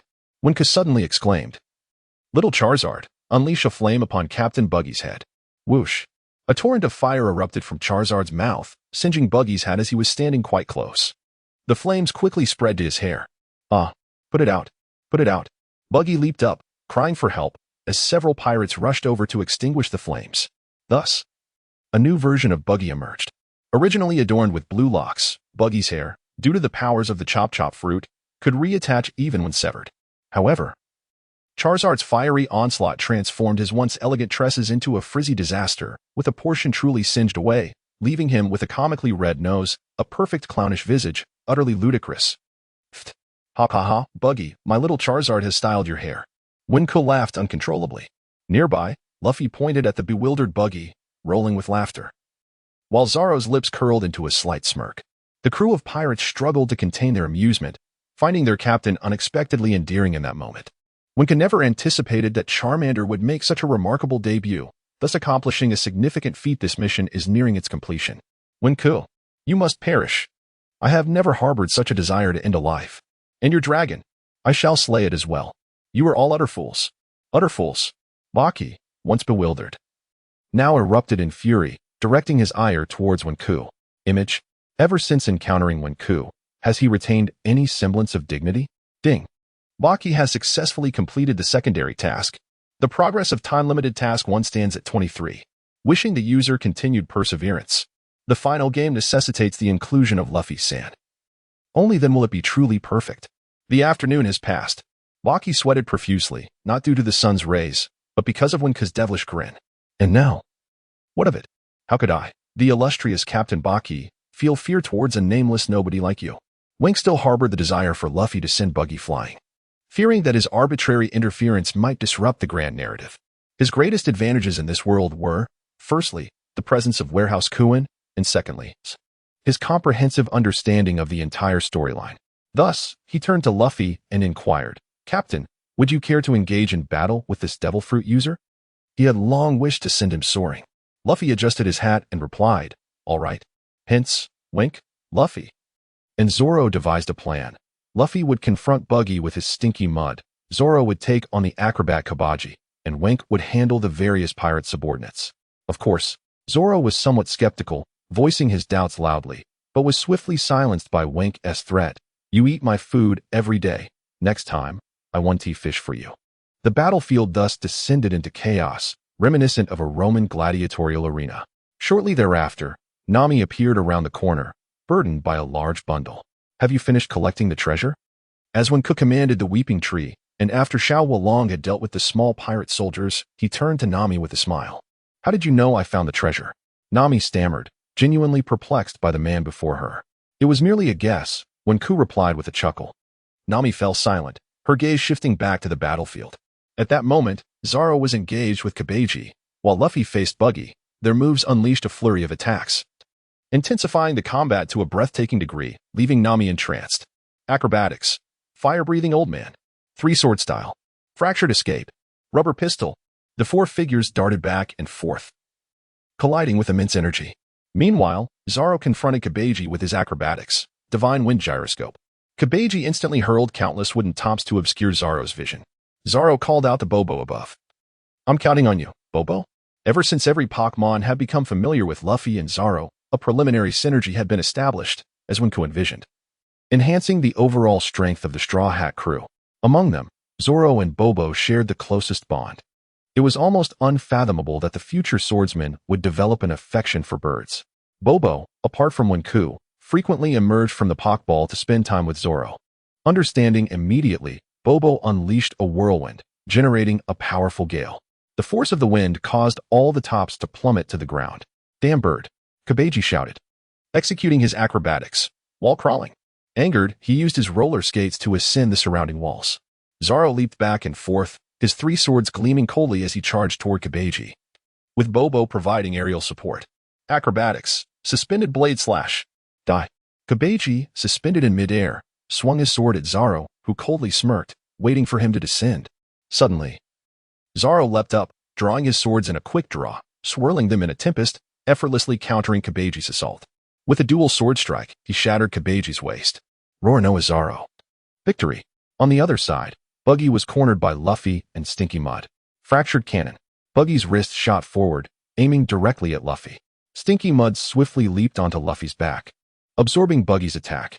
"Thanks, Stinky Mud," Luffy grinned. Stinky Mud chuckled in response. Apart from Zoro and Bobo, it shared the closest relationship with Luffy, as Luffy often used his rubber pistol to give it a massage. When Ku, observing from the sidelines, exchanged glances with Nami, who understood immediately and hid among the ruins, waiting for the moment Buggy would split apart. Realizing his predicament, Buggy decided he could not allow this to continue. Every strike was being nullified by Stinky Mud's pliable form. He unleashed his ultimate move, Fractured Cutting. The blade slashed back and forth in all directions, while the Stinky Mud merely shielded Luffy's back. Yet his chest was still marred by several cuts. Rubber pistol. Luffy remained unfazed, unleashing a barrage of punches upon Buggy like a relentless downpour. Suddenly, the Stinky Mud leaped forward, targeting the slowest part of Buggy's body, his feet. A sense of dread washed over Buggy as he felt his feet being pinned down. His expression changed drastically, for if his feet were immobilized, his devil fruit powers would be significantly diminished. Splintering Carnival. Sensing the impending danger, Buggy's body shattered like a blooming flower, scattering countless chunks of flesh in all directions, hoping to obscure Luffy and his companion's line of sight. This was the moment. The final game. It is evident that once Buggy's feet are restrained, he becomes significantly easier to contend with. Otherwise, he proves to be quite a formidable adversary, as even Stinky Mud can only manage to match him, given his superior agility and speed. Stinky Mud, bind Buggy's feet. Upon merging, Buggy realizes that apart from his feet, he has lost a substantial portion of his arms. What is happening? Buggy has inexplicably transformed into a diminutive figure, and a footless one at that. Oh, searching for his body? It is right here. Nami emerges from the rubble, casting a bundle of items onto the ground. When Ka mockingly exclaimed, "Hello, Red Nose, take a good look at that bundle of items. What could it possibly be?" Little Buggy focused his gaze, his countenance darkening with fury. Well, when Ku, you little rascal. It was enough for you to use my feet, but now you've involved Nami in this?" He bellowed, "Rubber rocket launcher." At that moment, Luffy extended his arms to their utmost limit and charged forward with all his might. "I will definitely return," Buggy cursed incessantly, casting a resentful glare at Ku, only to be sent flying by Luffy's rocket launcher in the next instant. Captain Luffy of the Straw Hat Pirates emerged victorious. When gazed at the increasingly distant figure of Buggy until it faded into a mere speck, feeling a sense of satisfaction, the red-nosed captain would return. If he had to endure some hardship, so be it. Captain Buggy, the grand voyage awaits you. Ding. The limited time mission 1, 3 tricks on Buggy, is complete. You have also earned the title, Jester Terminator. Limited time mission 1 complete. Reward, 1 level 3 Pokémon, Hercross. The reward has been stored in the miniature space. At that moment, a cacophony erupted behind the Straw Hat crew. Win and his companions turned to see a throng of townsfolk approaching, armed and intent on rescuing their mayor. They pointed at Luffy and his crew. "Look, pirates. They are the ones who seized our town. Capture them. Charge. Run. Quickly." When urged Zoro and Luffy to flee, while Nami, reluctant to part with Captain Buggy's treasure, hurriedly followed, hoisting the sack filled with riches. They managed to evade the townspeople's pursuit and reach the dock. "Nami, we must leave now," when called out earnestly as he boarded the ship. Luffy adjusted his straw hat, casting a kind glance toward Nami, while Zoro remained silent with his eyes closed. Nami stood frozen, failing to grasp one's intent. "Aren't we comrades?" she questioned, when smiled, basking in the sunlight. Feeling the gentle breeze, Nami, inexplicably moved, felt tears welling in her eyes. It had been a long time since anyone had spoken to her in such a manner. "All right. Let's go together."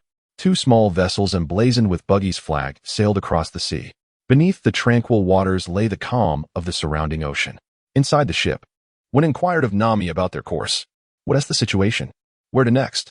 "Well, if we head further south, we will come across an inhabited island. By then, we will need to find a more suitable ship," Nami replied, pointing to a location on the nautical chart. The narrative must ensure that the plot does not deviate excessively. Usopp, the sharpshooter of the Straw Hat crew, must board the ship. "Very well, thank you, Nami. I shall go fishing now." Wink emerged from the cabin to continue fishing. Yet in reality, a new message had been dispatched by Warehouse Coin. Ding. The user is now required to undergo new training. Consequently, the training camp has introduced a novel training mode. Finally, there are no shadow warriors.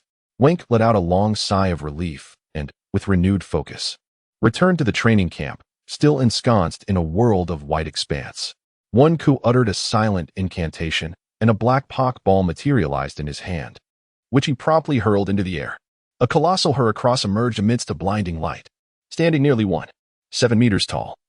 This formidable creature was enveloped in a dark gray exoskeleton, with a pair of hardened wings adorning its back. Most strikingly, it boasted a robust horn protruding from its forehead, measuring at least half a meter in length. Its forelimbs resembled the digging appendages of a rhinoceros beetle, strong and muscular, while its wrists and thighs were adorned with sharp spikes.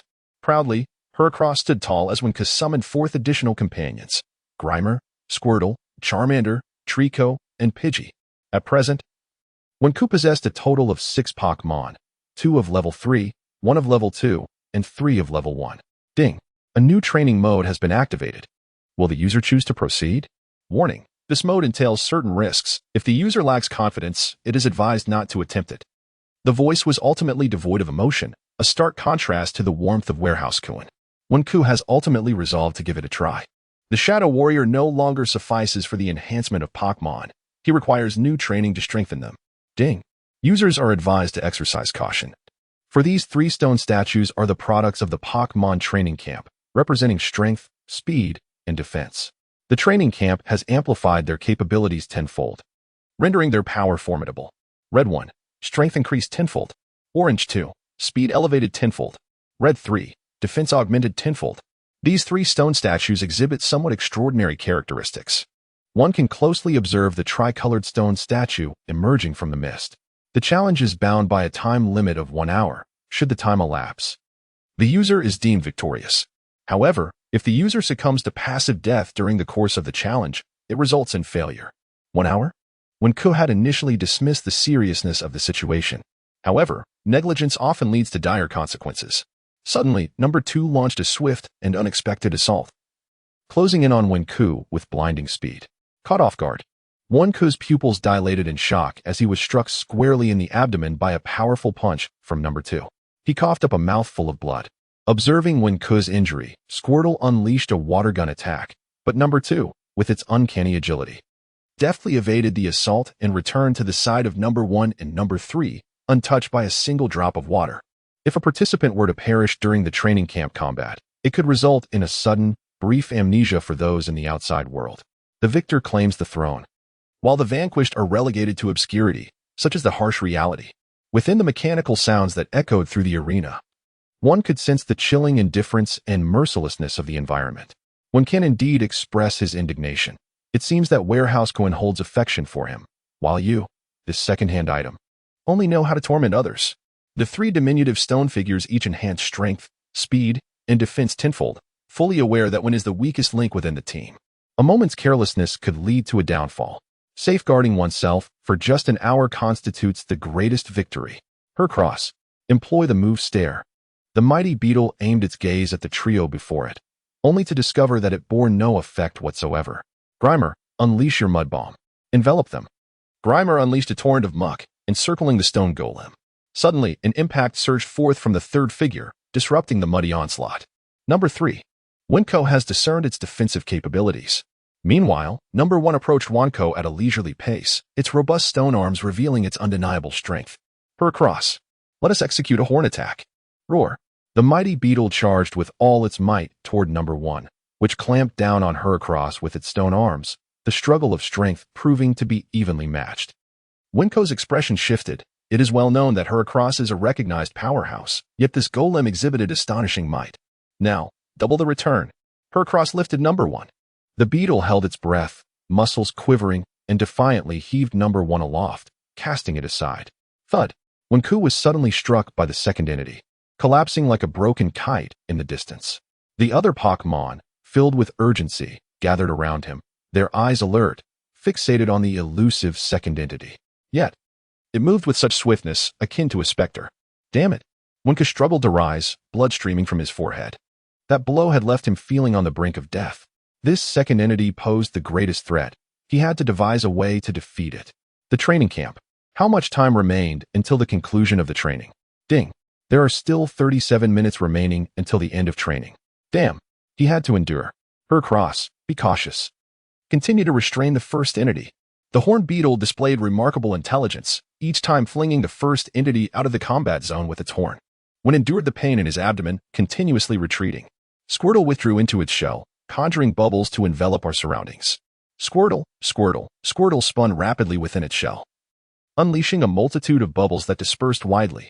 At this moment, the second opponent halted, for the path ahead was obscured by bubbles, leaving no trace of Wen. Wenku lowered his head and imparted a few words to the little fire dragon, who then stealthily slipped away. Subsequently, Wenku addressed the Weeping Tree. Weeping Tree. Wait for the opportune moment to release the parasitic seeds on that number 2. The Squirtle cannot continuously unleash bubbles, and when number 2 finds even the slightest opening, it will strike. However, Wenku intended for it to enter. Weeping Tree. Deploy the parasitic seeds now. Instantly, several seeds adhered to the rushing number 2, and the growing vine swiftly ensnared its body. Wenku continued to retreat a few meters.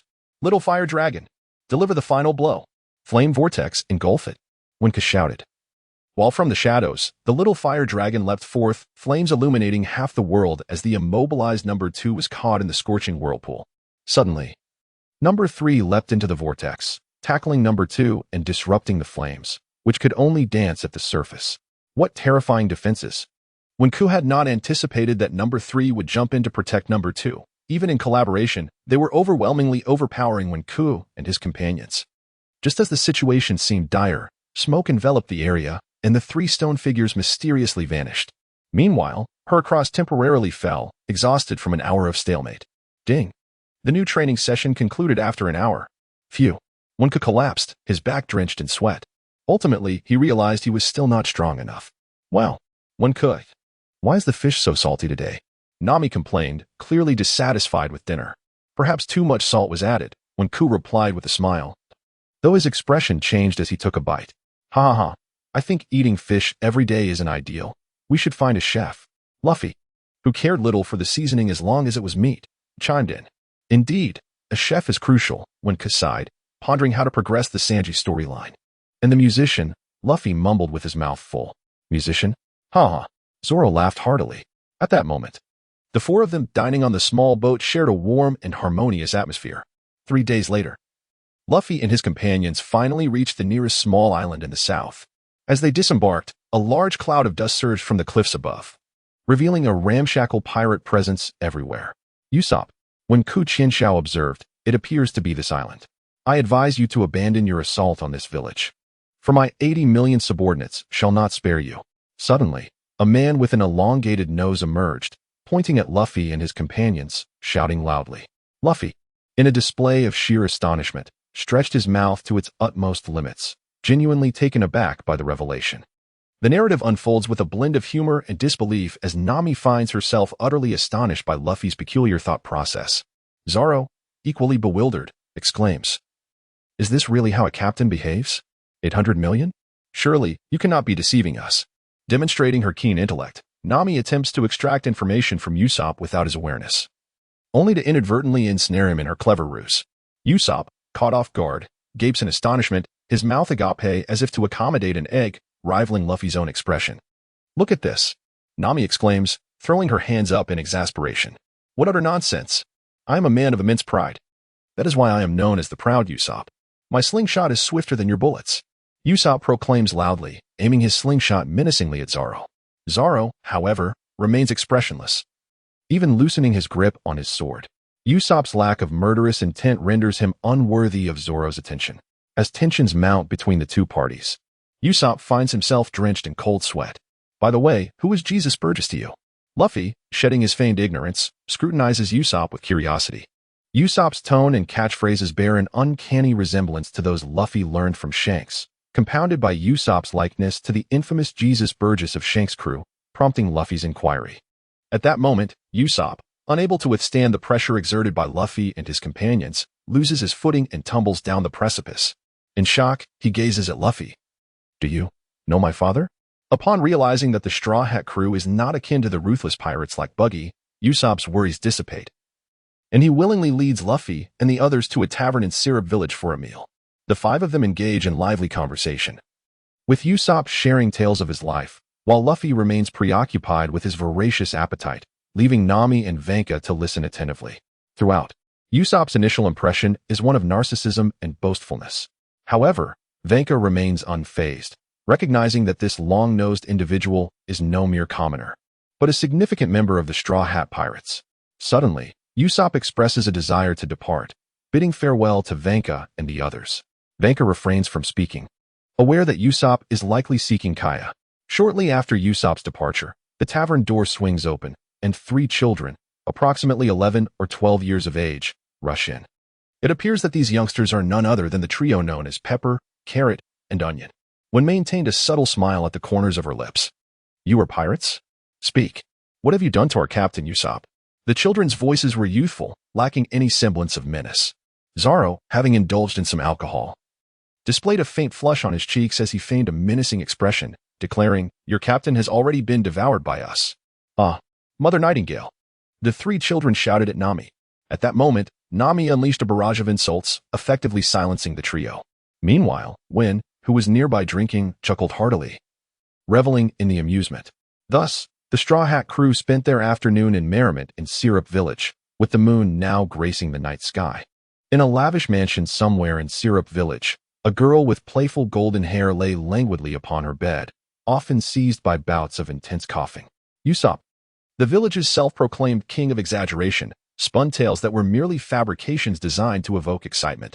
Miss Kaya, please do not meet with Usopp again, urged a bespectacled man, adjusting his glasses as he offered her a glass of water. The pallid girl suddenly became animated, exclaiming, No, Klahadore, Usopp is a good person. He merely tells me stories to make me happy. That is not acceptable. Miss Kaya, you must trust your butler's words. Klahadore replied, his gaze piercing and profound. Feeling unjustly treated, the girl closed her book and turned to gaze at the night sky, where the stars continued to shimmer brightly. Zoro truly could hold his drink. One had indulged in a bit of wine and emerged from the tavern to find a flat patch of ground to lie upon. The traces of intoxication danced across his visage, while the surrounding area was a tangle of overgrown weeds. Tomorrow, he would seek out Kuya, wouldn't he? From the text, it is evident that Klo has disguised himself as the steward of Krahater, solely to lawfully inherit the estate of Koya.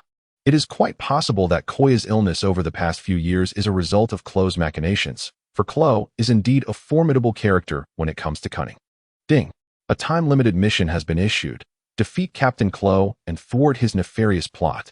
Reward: a level 2 Pokémon. Penalty: randomly forfeit 3 level 1 Pokémon. Oh. The warehouse keeper, the only confidant who truly understands your plight in this world. Ding! A second time-limited mission has been announced. Convince Koya to join the Straw Hat Pirates. Reward: a level 3 Pokémon. Penalty: reclaim Heracross and reduce luck by 10%. It seems the warehouse keeper has been holding back for quite some time, preparing to unveil all these tasks.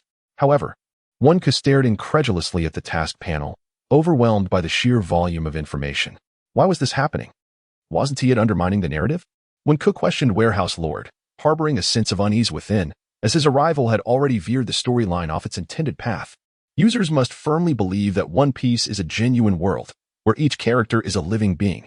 The narrative is merely a narrative. The unpredictable nature of the future has irrevocably altered the original plot. We must forge ahead, regardless of the outcomes, be they favorable or adverse. Very well.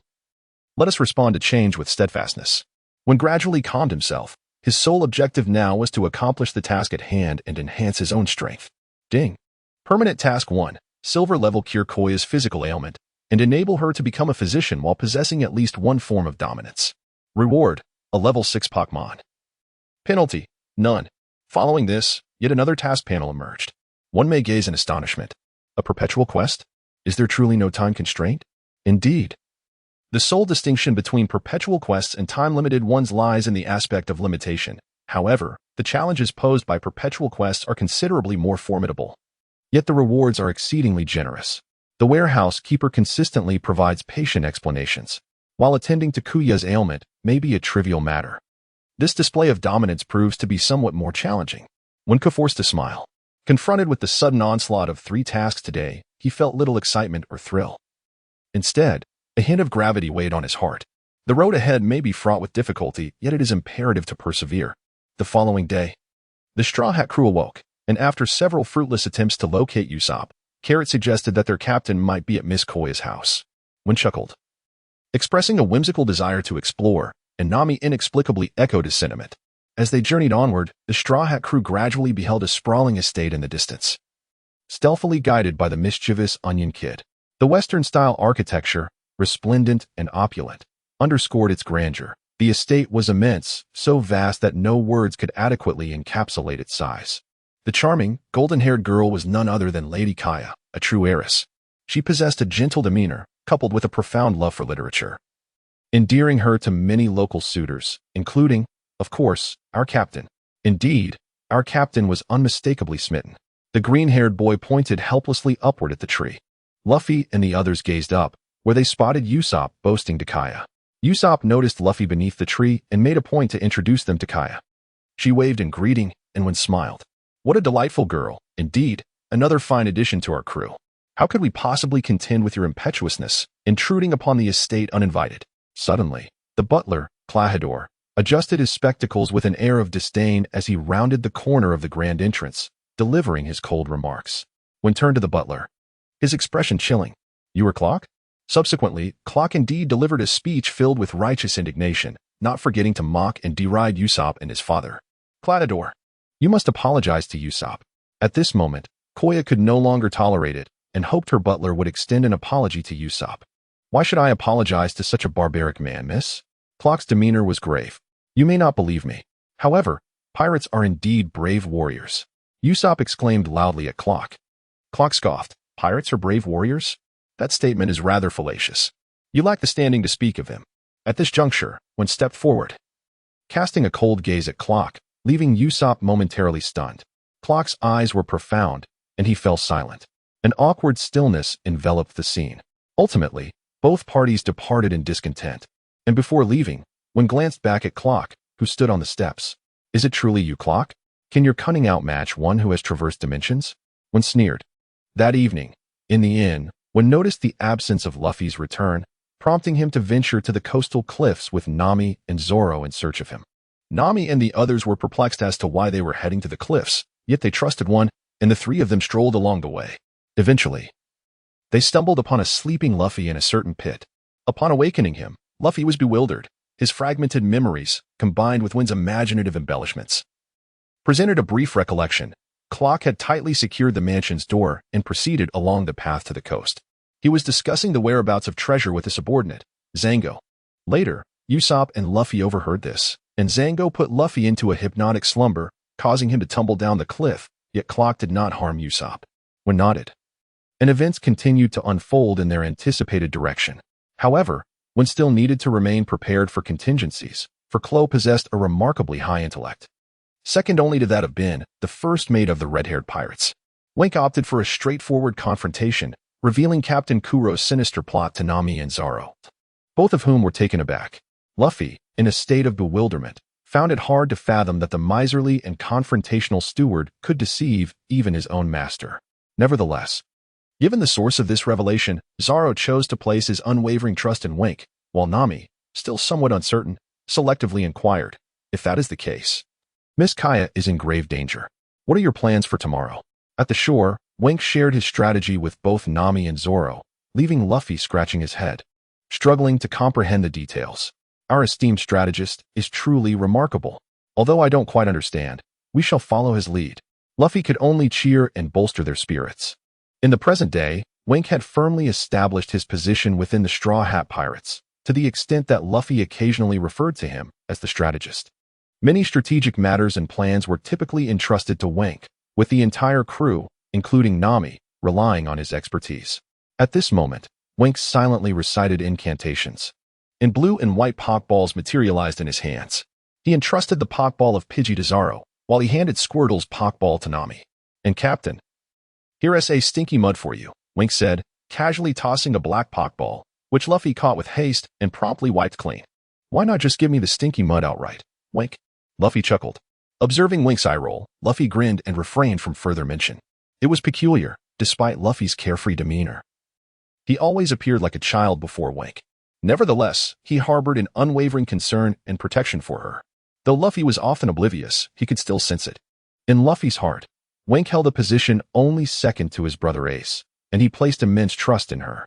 With all matters settled, Wink urged Luffy and the others to depart, as she had some tasks to attend to. Watching their retreating figures, Wink addressed the nearby thicket. Come out. It's just me now. A figure emerged from the underbrush, trembling subtly. As Wink gazed intently, he realized it was Usopp. Oh, who on earth are you? How is it that you possess such knowledge?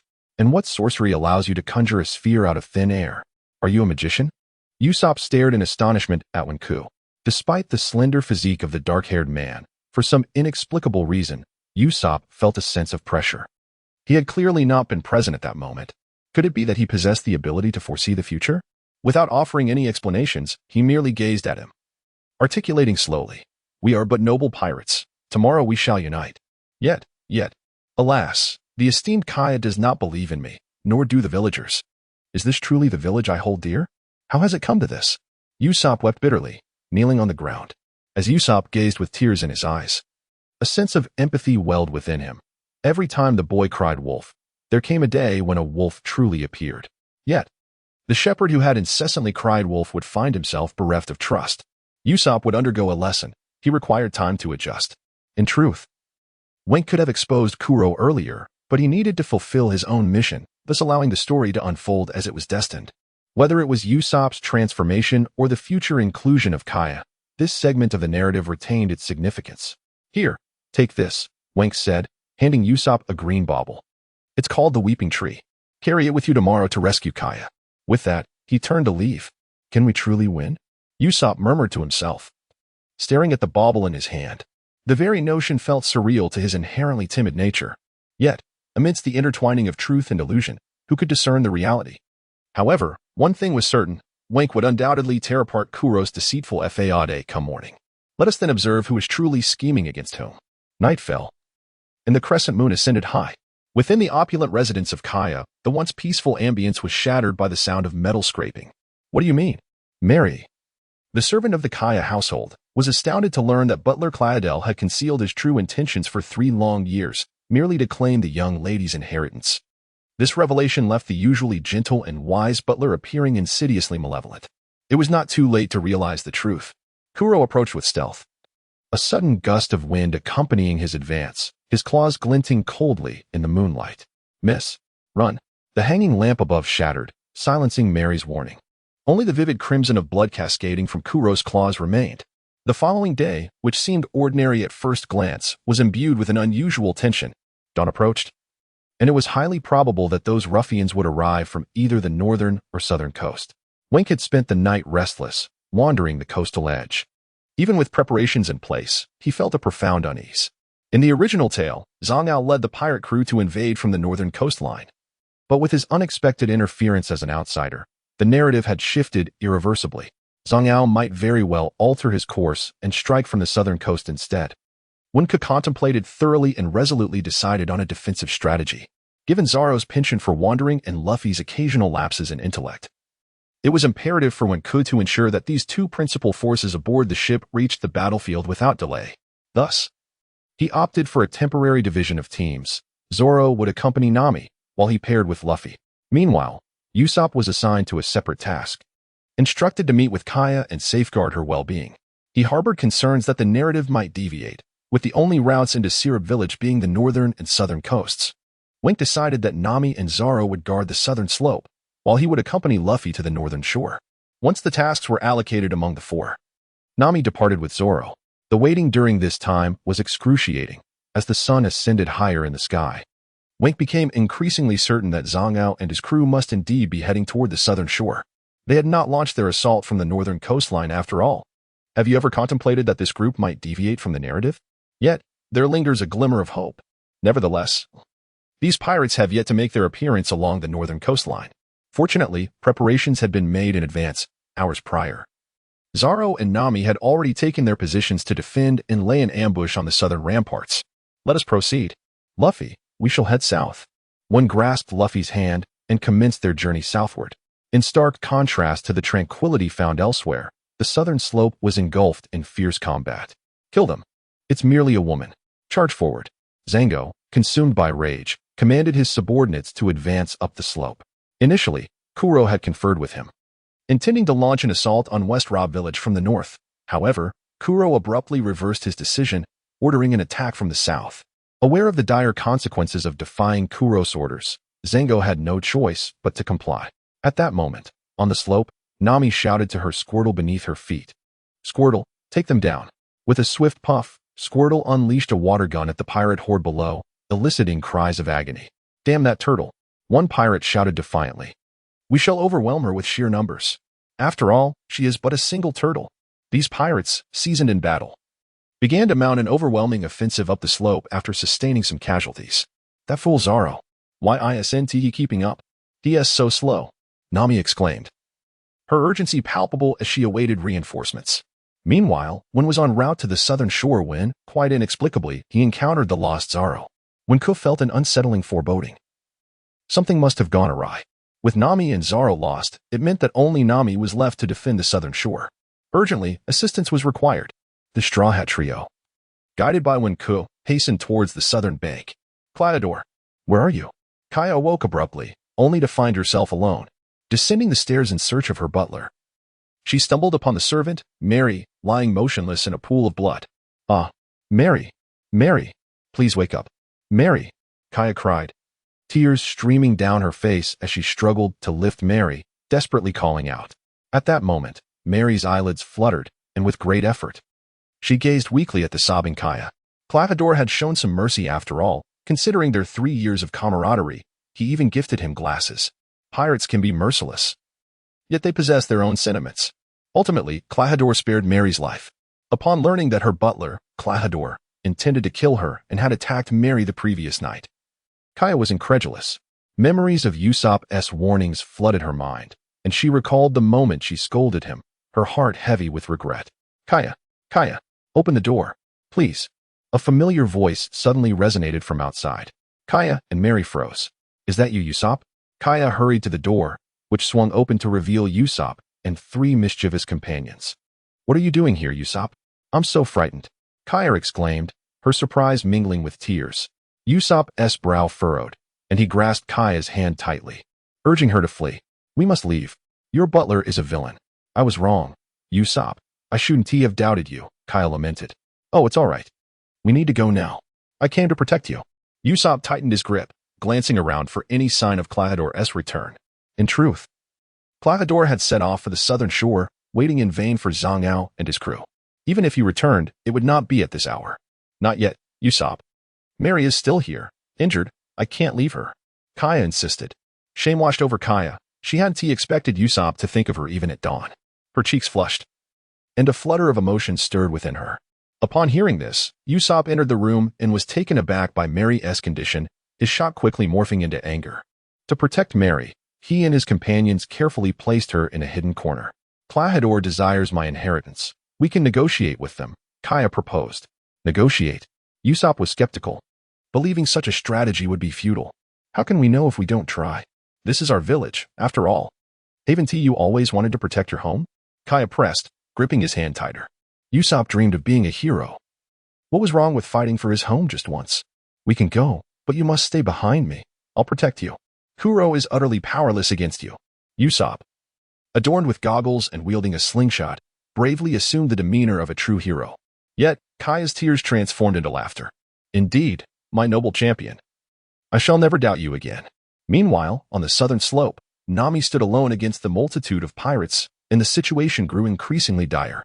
In the shadows, Zango orchestrated the chaos, launching a flying blade ring towards Nami. Just as the ring was about to strike, it was deflected by the mighty horn of Heracross, who rushed to her aid. They have finally arrived. The rubber machine gun. The triple blade technique. In an instant, it subdued the pirate assault. Observing the myriad pirates, one could see Zhang Yao's admiration for the small sunglasses. Is this truly Zhang Yao? If we spare him this time, we may encounter him again in the war on the summit. The fact that Zhang Yao has joined the Navy is of little consequence. The stalemated battle was tilted by Luffy and his companions. Zhang Yao squinted and summoned the Catman duo. Upon seeing them, Zoro's eyes lit up. What's up, Zoro? This one fat and one thin is quite unusual. Are you keen? One chuckled. Of course. You all must refrain from intervening, Zoro declared as he leapt forward to challenge, with Bobo closely following. The nature of the ensuing battle became increasingly evident.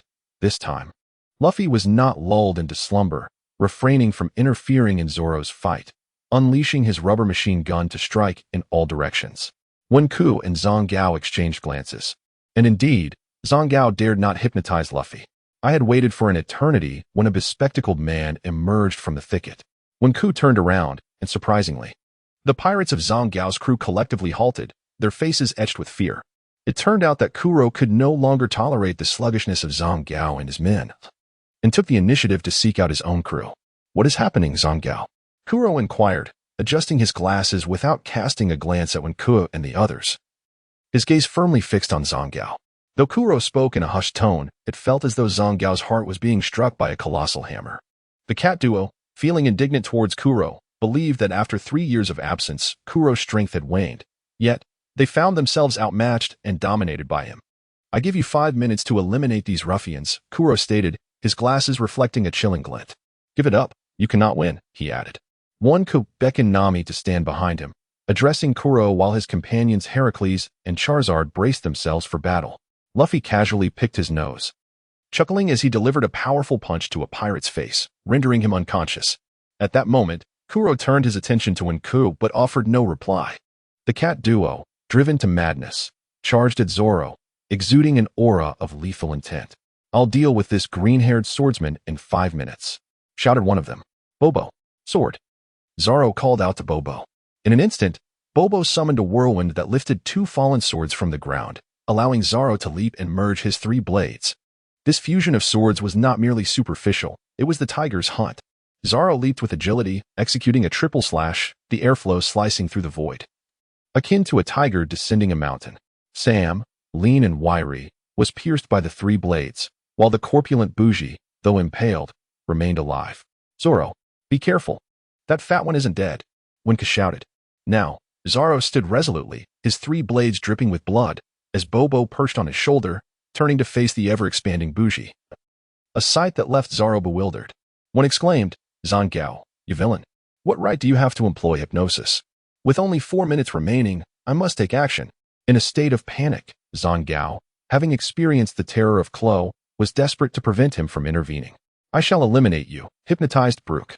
Despite his corpulent form, Brook moved with astonishing speed, his 10 claws lunging towards Zoro in mere seconds. Zoro braced himself with his sword, but he could not withstand the formidable impact of Brook, who collided with him like a living cannonball, sending him flying and shredding the fabric of his chest, exposing his flesh beneath. At that moment, Bobo was filled with anxiety. Aside from one, Zoro was his kin and friend, and he could not allow any harm to befall him. Thus, Bobo charged at Brook's back, utilizing rapid movement to strike. The sudden pain in Brook's back incensed him, and as he turned, his right hand swung down violently, sending Bobo hurtling through the air, feathers scattering in his wake. Bobo, you wretched glutton! Zoro's heart ached as he forcefully repelled Brook's attack, initially dismissive of the seemingly feeble cat. He now found his beloved Bobo injured. Cursed feline! Zoro leaped into the air, his blades poised for lethal strikes as he engaged Brook in a fierce battle. Wenku's complexion turned pale as he prepared to recall Bobo. Suddenly, beams of white light erupted from Bobo, enveloping its form. Bougie stepped back, hesitant to move. In the midst of the white light, Zoro was equally at a loss. White light. Could it be that Bobo is evolving? Wenku transformed his sorrow into joy. This evolution was profoundly significant. It marked the first Pokémon to transcend the shackles of its level and evolve independently in the external world. Now, Bobo was on the verge of evolving into Pidgey, reaching level 2. Even the warehouse keeper was astounded and exhilarated. The Pokémon storage had a restriction. Originally, level 1 Pokémon could not ascend to level 2, nor could level 2 Pokémon rise any higher. Yet, Bobo had miraculously shattered this limitation. It seemed I must also take the time to organize our warehouse properly. Ahem. Only Zaro, with his sword planted on the ground, watched the white light in the air with concern. Bobo, the Black Cat pirates ceased their assault on the ramp. Even Crocodile squinted his eyes at the radiant light. What could it be? The luminous orb radiated and gradually shrank, until it vanished, revealing the silhouette of a bird nearly 3 to 1, 4 meters in length. Zoro, this is Pidgey, Bobo's evolution, your companion. When Ku exclaimed loudly. The intense pain in Zoro's chest had diminished to a mere sting as he gazed at the transformed Pidgey, his heart brimming with joy. Pidgey descended, its evolution serving as a testament to Zoro's bond. Pika. Pidgey, now twice its previous size, resembled a large raptor. Its feathers had turned entirely white, muscles rippling across its wings and abdomen, its eyes sharp and piercing, its call echoing like thunder. In this moment, Pidgey exuded a formidable presence unlike that of Bobo. Let us fight together. Zoro's gaze softened, a rare gentleness in his eyes, and Pidgey nodded in acknowledgement. I don't care what happens to your bird. Die for me. Catch tread. Bushi's fingers scraped the ground as he howled, summoning the winds. Charging forward with the speed of a gale, leaping nearly 10 meters, the air rushing past him. Pika. Pidgey was undaunted, swift as lightning, spinning with elusive grace, unleashing countless air blades. A flash of electricity sent Bushi hurtling through the air, shattering the surrounding mountains, raising clouds of dust, leaving him momentarily immobilized. Pika. Pika. Zaro understood, sprinting towards Bushi. Dual Tiger Strike. The 3 swift slashes were unpredictable, as rapid as the wind, the air itself deformed with their force. A display of overwhelming might. Slay. A cross-shaped spray of blood stained the air as Bushi's eyes rolled back. His ribs were severed one by one, and he was beyond death. Pika. At that moment, Pidgey perched on Zaro's shoulder. In the distance, when Ku smiled, admiring Zaro, drenched in cold sweat, while even Crocodile appeared somewhat shaken. Quick. Too fast. The tides of battle had once again turned. Half of the mountainside had been reduced to powder, and the earth cracked under the pressure exerted by the treatment. With a sigh, Zaro sheathed his sword. Gently, he caressed the body of the BB bird with his left hand. It was soft and comforting.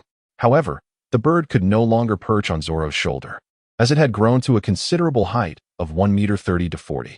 Despite the bird's efforts to retract its claws, it still caused Zoro's shoulder to ache slightly. Kuro lowered his head to support Mirror and feigned rest with his eyes closed. 3 more minutes. Zhang Yao's thoughts were in disarray, leaving him somewhat bewildered.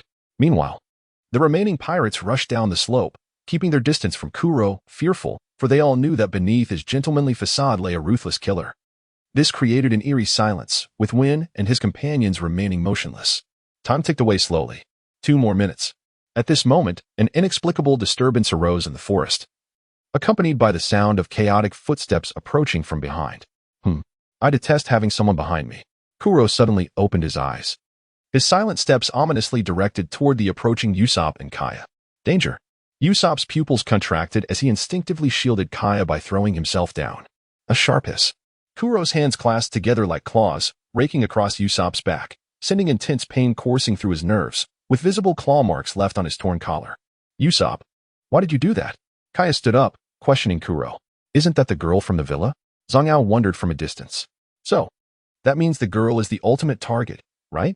We don't need to go to the village anymore, do we? Among the pirates, some were astute. One plump pirate attempted to inquire. Then can't we just kill her? Another lean pirate scratched his head and asked, what if we just lay one of us down on the ground? A pirate whispered to another. Zoro cast them a glance. The 2 pirates continued their charade of unconsciousness. We're doomed. We're doomed. The green algae head has seen us. Tears streamed down their faces as they pretended to be at peace. Meanwhile, Kaya called out loudly to Kuro as she ascended the slope. Please leave this village. Kuro, I will give you all my possessions. Please leave now. Then I shall graciously accept, but I desire something else, Kuro replied with a smile, exuding the charm of a gentleman. Kaya was taken aback. What I seek is the tranquility of the soul. Tranquility? Kaya still did not grasp Kuro's meaning. Yes, I merely long for peace. I have spent 3 years here earning the villagers' trust. It is such a delightful and comforting feeling, Kuro remarked. Yet Kaya understood that such a smile was profoundly disturbing. The negotiation had failed. Kuro ultimately shattered Kaya's final struggle. Thus, I wish to possess this inner tranquility forever, Kuro murmured, rubbing his clawed hands, slowly advancing forward.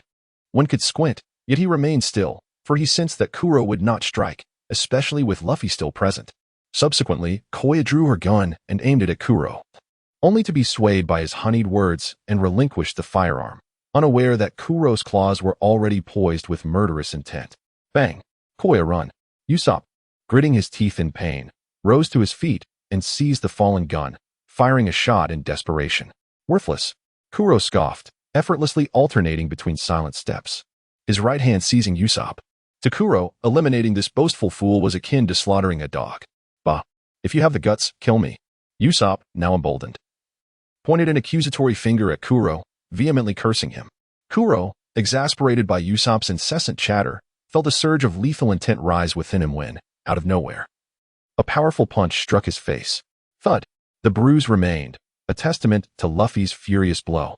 One couldn't help but chuckle, leaving Nami puzzled, questioning whether her esteemed strategist had lost his mind. At that moment, Kuro soared into the air, crashing several meters away. Usopp collapsed to the ground, beads of cold sweat trickling down his brow. Hurry over here, we shall protect you, when urged Usopp and the others. Consequently, Koya rose and embraced Usopp, assisting him as they approached, while the trio of little rascals were shielded by Nami. Hiki, that stings a bit, Kuro remarked as he stood up, his glasses slightly shattered. We are still a good 10 meters apart. Your arm extensions were quite nimble. You must be a user of a devil fruit, correct? Kuro inquired with narrowed eyes. Luffy grinned. I consumed the gum-gum fruit. Usopp and Koya snapped back to reality, their eyes wide in astonishment as they gazed at Luffy. Excellent, a rubber man. However, you have 1 minute. Kuro's tone was as frigid as the depths of the ocean, his patience waning further with Koya's presence. Luffy, after 1 minute, send Kuro flying. When commanded the Straw Hat, Luffy began to warm up, nodding in acknowledgement to one. Now then, when Ku reassured Nami and her companions before descending towards Zango. Defeating you should take no more than a minute, when Ku remarked, glancing at Zango.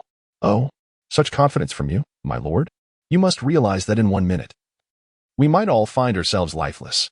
Zango harbored doubts. He had never heard of Wenku. If such a figure existed in the East Sea, he would have surely been aware, and the Navy would have placed a bounty on him. If Wenku truly possessed formidable skills, he would undoubtedly have some renown. Yet, that was not the case. Do you truly consider me a nameless nobody? Wenku felt a twinge of frustration upon seeing Zango produce a hypnosis ring. Wenku instructed Charizard, continuously use smokescreen. Prepare yourself, young one. I declare strong attack 1, 2, 3. Slumber now. Go play by yourself. Charizard unleashed a smokescreen to disrupt Zango's hypnosis. Wenku swiftly retreated as Charizard expelled a thick cloud of black smoke, obscuring Zango's vision. This is problematic.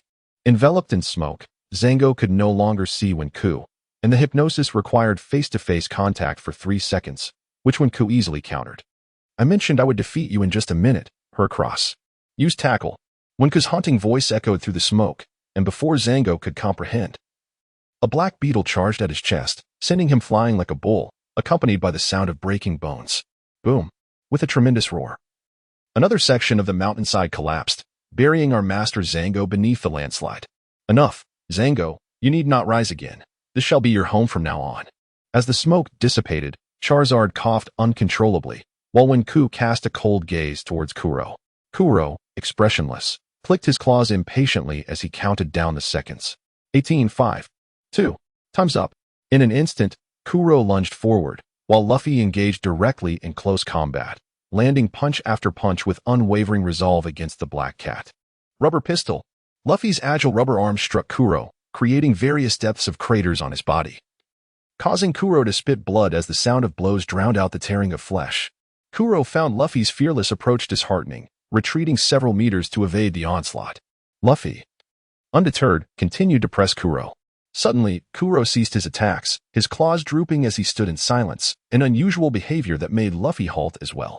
However, the pirates several hundred meters away were seasoned enough to cry out in alarm, pleading with Kuro not to unleash that technique.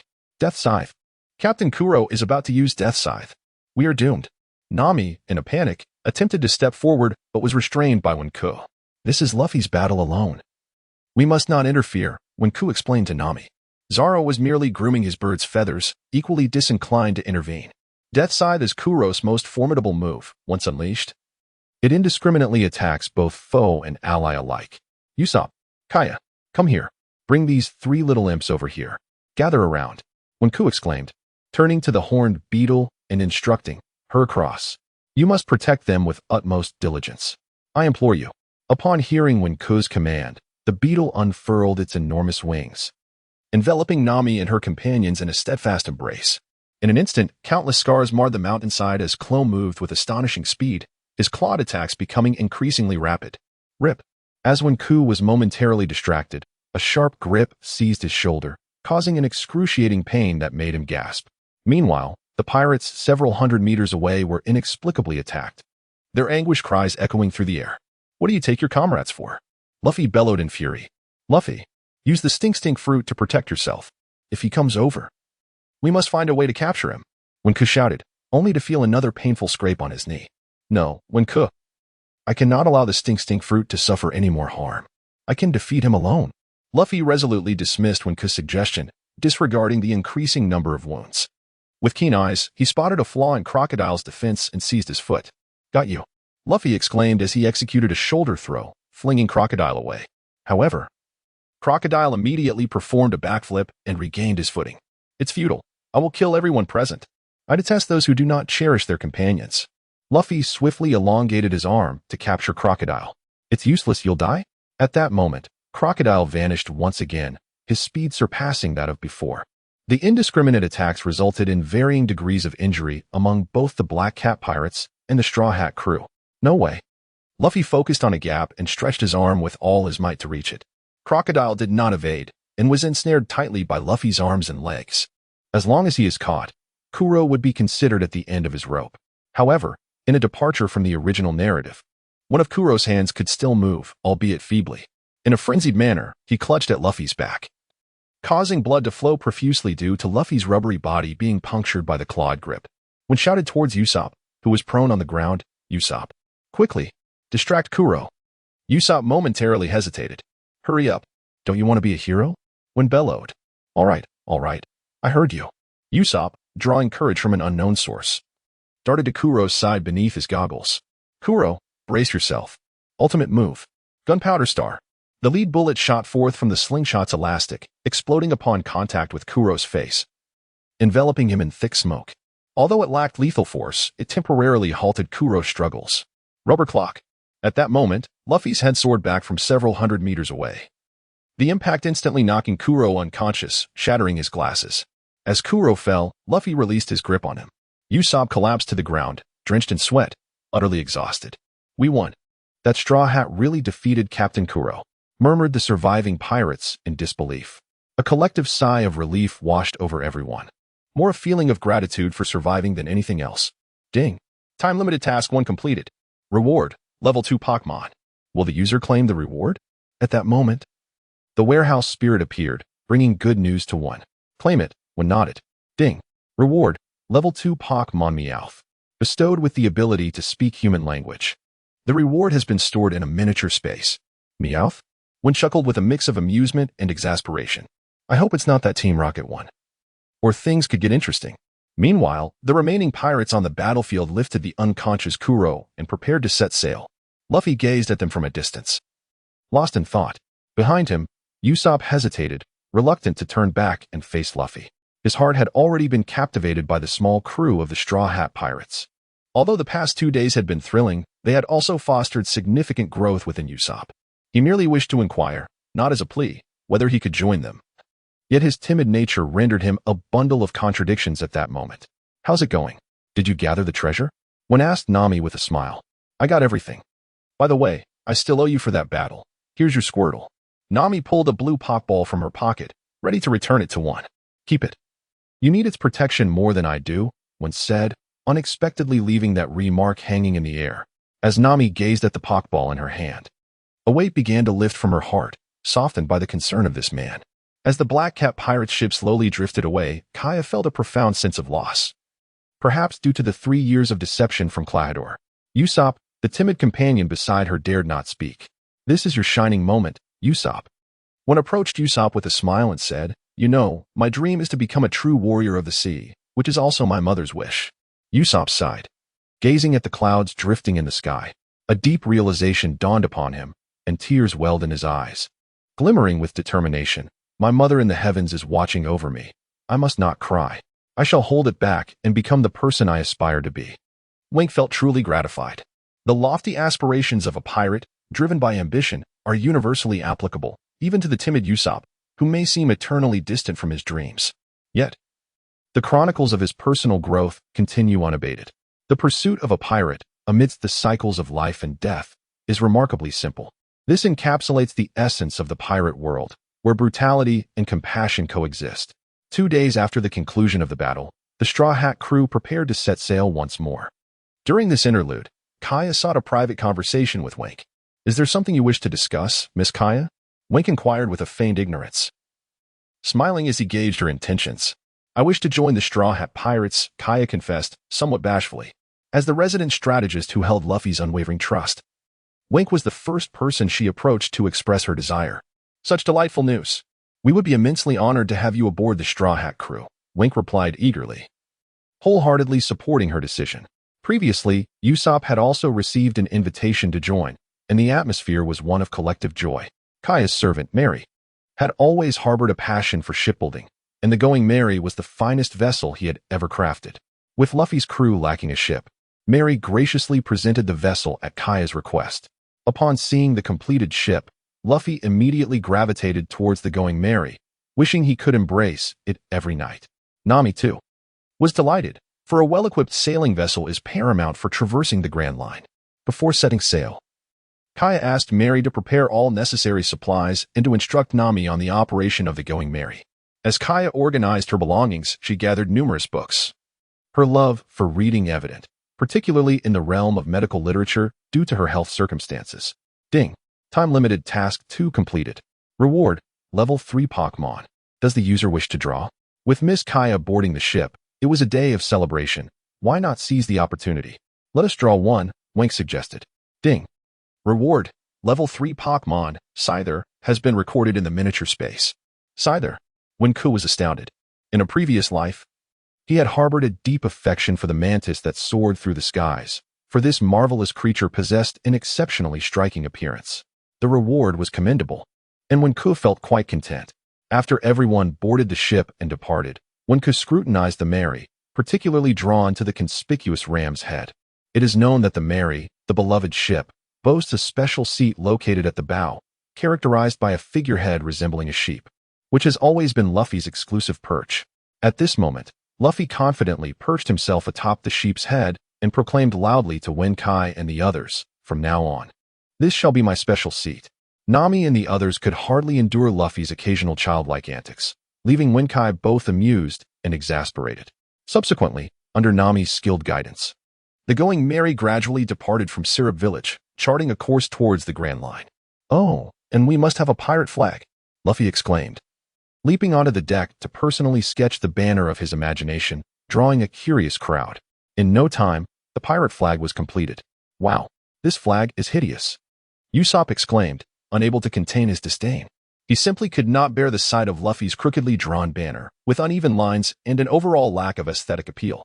Usopp, who fancied himself an artist, promptly dismissed the flawed creation, setting to work on a new flag with utmost seriousness, his face hidden behind his goggles. Wenkai and Kaya soon joined him to lend their assistance. After several hours of diligent effort, the Straw Hat Pirates flag was finally completed. Thanks to Wenkai's contributions, which infused elements of modern design, the flag appeared even more vibrant than in the original tale. "Wow, what a beautiful pirate flag. I love it," Luffy shouted joyfully. And Nami and the others expressed their satisfaction as well. As the afternoon slipped away, Wenkai, prompted by the chorus of hungry voices, began preparing a meal for the crew. Despite his culinary skills being rather modest, Wenku placed the pot of food on the table, tears streaming down her face. Alas, the plot of the seaside restaurant is finally upon us, and Wenku could not contain her joy. Meanwhile, our esteemed chef Sanji, How much longer must we endure a life of meager rations if you do not join us? Ding. The warehouse offers a permanent benefit to its users, the favorability wheel. This allows users to gauge the favorability of those around them. Oh, could it be that I am being deceived? Is there truly such a marvelous thing? Wenku inquired with curiosity. In truth, upon leveling up, users unlock a permanent benefit, which is quite splendid. However, I feared your pride. Hence I only now reveal this boon, patiently explained the warehouse guardian. Very well, I must thank the warehouse guardian for this. Wenku felt an overwhelming joy within. She had not anticipated that this warehouse guardian possessed such remarkable abilities. Although this favorability may seem trivial, it does allow one to discern how others perceive them. Ding. Do you accept the favorability? Accept. Wenku felt as though her mind had acquired something new, a numerical wheel, imprinted within her consciousness, irreplicable. By the way, how is this favorability data determined? Wenku sought clarification. Ding. The ranges of favorability are as follows. 130 denotes a mere acquaintance, akin to strangers with no intersection. 3160 signifies familiarity, comparable to classmates or friends. 6189 represents a deep familiarity, akin to siblings or close confidants, the warehouse guardian elucidated. What about a favorability exceeding 90? That must be classified differently. Relationships above 90 are indeed complex. 90-95 indicates a further emotional development between individuals, akin to a romantic crush. Though I shall refrain from mentioning male-male dynamics. 96-99 signifies an elevation to passionate love, indicating a fondness for one another. What does a favorability of 100 signify? Wenku was intensely curious. The highest stage is love.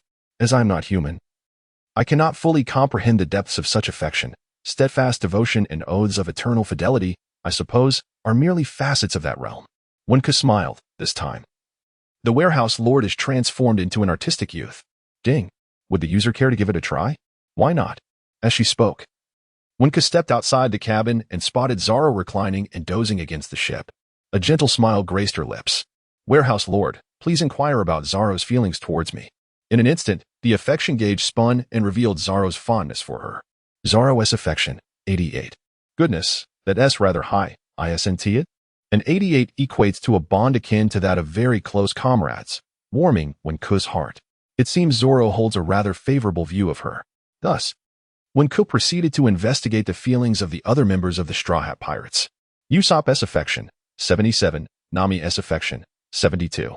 However, it was Luffy and Nami's affection levels that puzzled Wenku. Luffy's 89. 5 was rather baffling. Well, I can't make any promises, but in the future, Luffy might develop feelings for you. I'm speaking of the future, the warehouse stuttered in response. Wenku was taken aback. What on earth was this? After all, his affection level had yet to reach 90, and the warehouse seemed a bit uncertain as well, suggesting they should wait and see how their relationship unfolds. And what about Nami's affection level? Wenku inquired, puzzled. After all, the gauge indicated a level of 90. Congratulations to the user. It suggests that Nami currently harbors a budding crush on you. The revolution has yet to succeed, so please continue to strive forward. With a bittersweet smile, Wen pondered the absurdity of Nami harboring feelings for him. How could that possibly be? The Mary, steadfastly journeying along the Grand Line, had long departed from Syrup Village. Life aboard the ship was harmoniously organized, with a leisurely pace.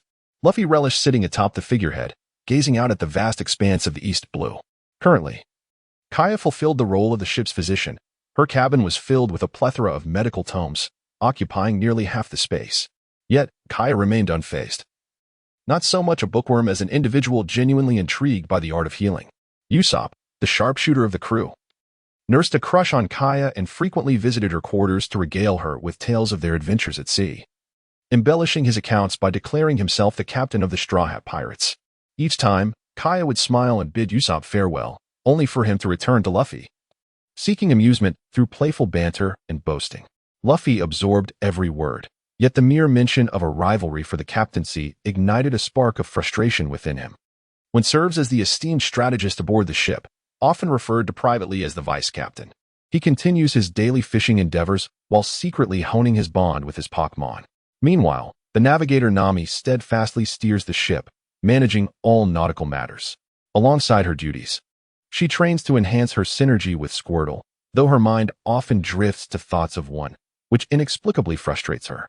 On several occasions, she has taken out her annoyance on him, causing poor one to suffer, as he tirelessly prepares their meals and endures Nami's inexplicable torment. The least occupied among them is none other than Zoro, whose days are consumed by slumber, devoid of battle. The Mary sails onward, arriving at the renowned Treasure Island, a place steeped in legends of hidden riches. Many pirates who sought the fabled treasures have mysteriously vanished. Whispers of divine entities accompany these tales, except for one. The others are filled with curiosity regarding the island's lore, with Luffy and Nami displaying the most enthusiasm. After braving tumultuous storms and obstacles, the Mary successfully reaches Treasure Island, and the Straw Hat crew disembarks. This land, with its ancient trees casting shadows and dense foliage intertwining, indeed appears to be an untouched, seldom trodden isle. Ding. Time-sensitive mission 1 issued. Unravel the mystery of Treasure Island's riches. Reward, level 3 Pokémon, Warlord, along with a 30 intermediate ability potion. Penalty, none. The warehouse manager has announced a new quest. As they ventured deeper, the group frequently encountered bizarre occurrences. After several confrontations, they fortuitously discovered Cayman and his rare beasts. The sight of the man ensconced within a treasure chest astonished Luffy and his companions. Upon learning of Cayman's experiences over the past 22 years, all were filled with a profound sense of empathy. Once Cayman realized that the Straw Hat crew had no intention of plundering the island's treasures, all conflicts and misunderstandings dissipated. With their assistance, Cayman successfully located the fabled treasure. However, when he eagerly opened the chest, he found it utterly empty. It turned out that his decades-long aspirations amounted to nothing more than a stagnant pool. The so-called treasure was non-existent. Cayman, struck by a blend of shock and disappointment, felt a great weight lift from his heart. The pressures of the past 22 years vanished in an instant. The legend of Treasure Island was a fabrication, and the promised riches were an illusion, leaving Nami somewhat disheartened. In truth, the real treasure lay in the rare beasts surrounding these gentlemen, rather than in gold or jewels. One Ku smiled, believing this to be the essence of true value. Cayman nodded in agreement. Luffy, with a grin, asked, Uncle Cayman, since you've resolved your inner turmoil, are you willing to continue pursuing your dreams? We need companions like you. Hearing Luffy's invitation, Cayman shook his head in refusal, yet smiled with a sense of relief, saying, When Ku was right, I have been here for over 20 years. This island and these rare beasts are irreplaceable to me. While I may no longer chase my dreams, I can still protect my home. Ultimately, with the matters of Treasure Island settled and Cayman's burdens alleviated, it was time for the Straw Hat crew to depart. Ding. Time-limited mission 1 complete. Reward, level 3 Pokémon, Wallemon, and a 30 intermediate ability potion have been dispatched to the miniature space. When Ku and the others boarded the ship in an orderly fashion, must we truly leave the old man behind? A sense of sorrow enveloped Kuya. Her inaugural venture upon the sea had led her to encounter such poignant circumstances, profoundly impacting her. She realized that there are indeed individuals who steadfastly cling to their dreams. The old man has his own family here, and the rare beasts of this island are akin to kin for him. When Ku gently patted Kuya, offering solace. Farewell, Uncle Cayman, Luffy called out, waving his straw hat energetically. The crew, inspired by Cayman, found their resolve towards their dreams unwavering. Luffy, you little rascal, you must carry forth my dreams. Cayman wiped away his tears, gazing at the departing going merry alongside the fantastic beasts. Perhaps the expanse of the sea was not the only thing vast. There were also those whose dreams remained unfulfilled. Their aspirations would be carried away by the winds, grasped by dreamers who would continue to sail forth. During their journey to the Grand Line, the feeble cannons of the Going Merry were nearly rendered useless by the antics of Usopp and Luffy, two formidable spirits. As expected, mischief ensued, and after a brief bombardment, two unwelcome guests boarded the ship. One stood, while the other lay sprawled. The man who stood was shouting his intent to annihilate everyone aboard. Yet he was effortlessly subdued by Luffy. Shortly thereafter, Zoro emerged from the cabin, his green hair immediately recognizable to the standing man. Brother, what brings you aboard this pirate ship? On Zoro's shoulder, the little bird named Bibi was resting, but upon being disturbed by the man's raucousness, it cast a disdainful glance. Zoro, clearly displeased, sniffed indignantly. What is the matter, Johnny? You dare awaken my bird and then pose such a question? The man was indeed named Johnny, and his brother was Joseph, both of whom shared a bond with Zoro. At that moment, tears streamed down Johnny's face. Brother Zoro, what troubles you? Has our years of friendship been eclipsed by a mere bird? Johnny brandished a curved dagger, his face adorned with an inscription, the bold letter C etched upon it. Through Johnny's elucidation, it was revealed that both he and Joseph were bounty hunters. Kaya expressed her desire to first attend to Joseph's ailment, and Johnny guided them accordingly. At that moment, Joseph appeared ashen, his eyes rolling back. Teetering on the brink of unconsciousness, Kaya swiftly discerned the nature of Joseph's affliction. He had succumbed to one of the deadliest maladies of the ocean, scurvy. She instructed Usopp and Luffy to procure some limes to remedy the situation. Before long, the gentleman named Joseph began to recover, and upon regaining consciousness, he and Johnny engaged in a whimsical dance.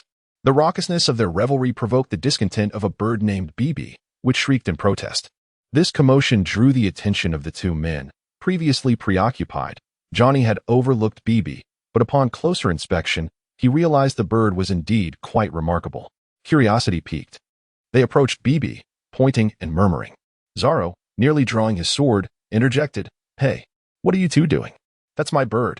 BB, irritated by their foolish scrutiny, raked its claws across the wooden surface, leaving deep scratches. The ambience surrounding was delightful, and as she silently chanted within her heart, a yellow treasure orb materialized in her hand. "Let us go out for some fresh air, meow." In a flash of white light, a standing cat appeared. Approximately 1 meter tall, with a shimmering oval gold coin affixed to its forehead, radiating brilliance. Nami gazed at the coin, her eyes wide with astonishment. "Where am I?" the cat inquired, perplexed, as it playfully pawed at its ears. "Well, this cat can talk," Luffy exclaimed, stretching his mouth wide to insert an apple inside. Nami, however, swiftly delivered a swift punch, ensuring that Luffy would no longer dare to misbehave. Winka chuckled, suggesting that they should get acquainted with everyone present, as they would soon become family. Meow Meow nodded, for the leader's words were always correct. Only Johnny and the others gazed at Winka in astonishment. But Koya provided an explanation, allowing them to momentarily grasp the concept of a Pokémon summoner. "By the way, this Meow Meow could serve as our pirate crew's mascot. What do you think, Winka?" Luffy suddenly stood up, struck by a brilliant idea. "I absolutely refuse. I shall not be a mere mascot," Meow Meow protested, turning its head away, while Winka knelt down, chuckling as he affectionately patted Meow Meow. Suddenly, Luffy grasped Winka's arm, imploring him to acquiesce to his request. At that moment, Winka recalled Luffy's affection level of 89.5. Observing Luffy's affectionate demeanor, his expression shifted, yet he did not wish to hurt Luffy's feelings. So despite Meow Meow's objections, he reluctantly agreed. As the group chatted, Johnny recommended a delightful restaurant in the East Blue for the Straw Hat crew. After heading northeast, they arrived at their destination, the barrel.A, a floating restaurant. Its exterior resembled a colossal ship, complete with a fish-shaped bow at either end and an intricately decorated hull, dotted with smaller boats arranged in an orderly fashion. "What an impressive structure! This is indeed a floating restaurant," Meow Meow exclaimed, overwhelmed by the sight, drooling uncontrollably. Even Winka felt a wave of nausea at the sight of the puddle forming beneath Meow Meow. Unexpectedly, an uninvited guest approached, the Navy. Usopp was nearly petrified, his eyes nearly popping out of their sockets. The crew witnessed a naval ship with 2 cannons aimed at the Mary, and one who silently cursed, recalling that the original story featured only 1 cannon. Boom, boom. The cannons fired. Nami turned pale. 2 cannonballs are coming our way. Even Zoro was taken aback. Springing to his feet, "Luffy, block one." In this moment of peril, when Kush shouted towards Luffy, he quickly hurled a green Pokeball. Scyther, use air slash to cut through the other cannonball. Scyther, approximately 1.5 meters in length, with its sharp sides gleaming ominously, leaped into action, cleaving through the speeding cannonball midair, causing it to explode. Meanwhile, Luffy utilized his rubbery body to deflect the other cannonball, but miscalculated its trajectory, causing it to ricochet towards the floating restaurant. Boom. 2 resounding explosions echoed like thunder. Luffy stared blankly at the collapsing corner of the barrel.A, utterly bewildered. "You've caused trouble. Luffy, quickly go in and apologize to the owner." In a bid to advance the plot, Winka unceremoniously kicked Luffy off the ship, leaving him to plummet onto the outer deck of the barrel.A, where several chefs forcibly dragged him away. "This doesn't seem right, Captain." Meow Meow expressed some concern, suggesting a moment of silence for 3 minutes in honor of the Straw Hat Captain. Acknowledging one's mistakes is essential, and thus, Luffy remains a good child. One who spoke with righteous eloquence, leaving everyone else speechless. Aside from Luffy, the Straw Hat crew, accompanied by the comical duo of bounty hunters, comprised a total of 7 individuals. Upon disembarking, they pushed open the grand doors of barrel.A. The restaurant was indeed opulently decorated, and despite it being merely noon, it was already bustling with patrons. Indeed, this establishment was rather spacious. Winka beckoned everyone to find a corner to sit, suggesting they first quench their thirst with water. With Luffy absent, he took full responsibility for the affairs of the Straw Hats. Splash! While they were resting, a man suddenly overturned a table in the middle, scattering soup and food all over the floor, as the woman beside him gasped in shock, covering her mouth. The man in question is recognizable. He is the naval officer who just fired upon them. It appears that the original character was Captain Iron Fist. Did you not hear my admonition against wasting food? A blond man with curly eyebrows, clad in a suit, kicked down the one who had slammed the table and effortlessly lifted the arrogant captain of headquarters. Merely because this Captain Iron Fist had overturned the soup. As the group indulged in their libations, they observed the commotion unfolding nearby. Nami gestured for silence among her companions, while only Meow Meow picked up a biscuit to nibble.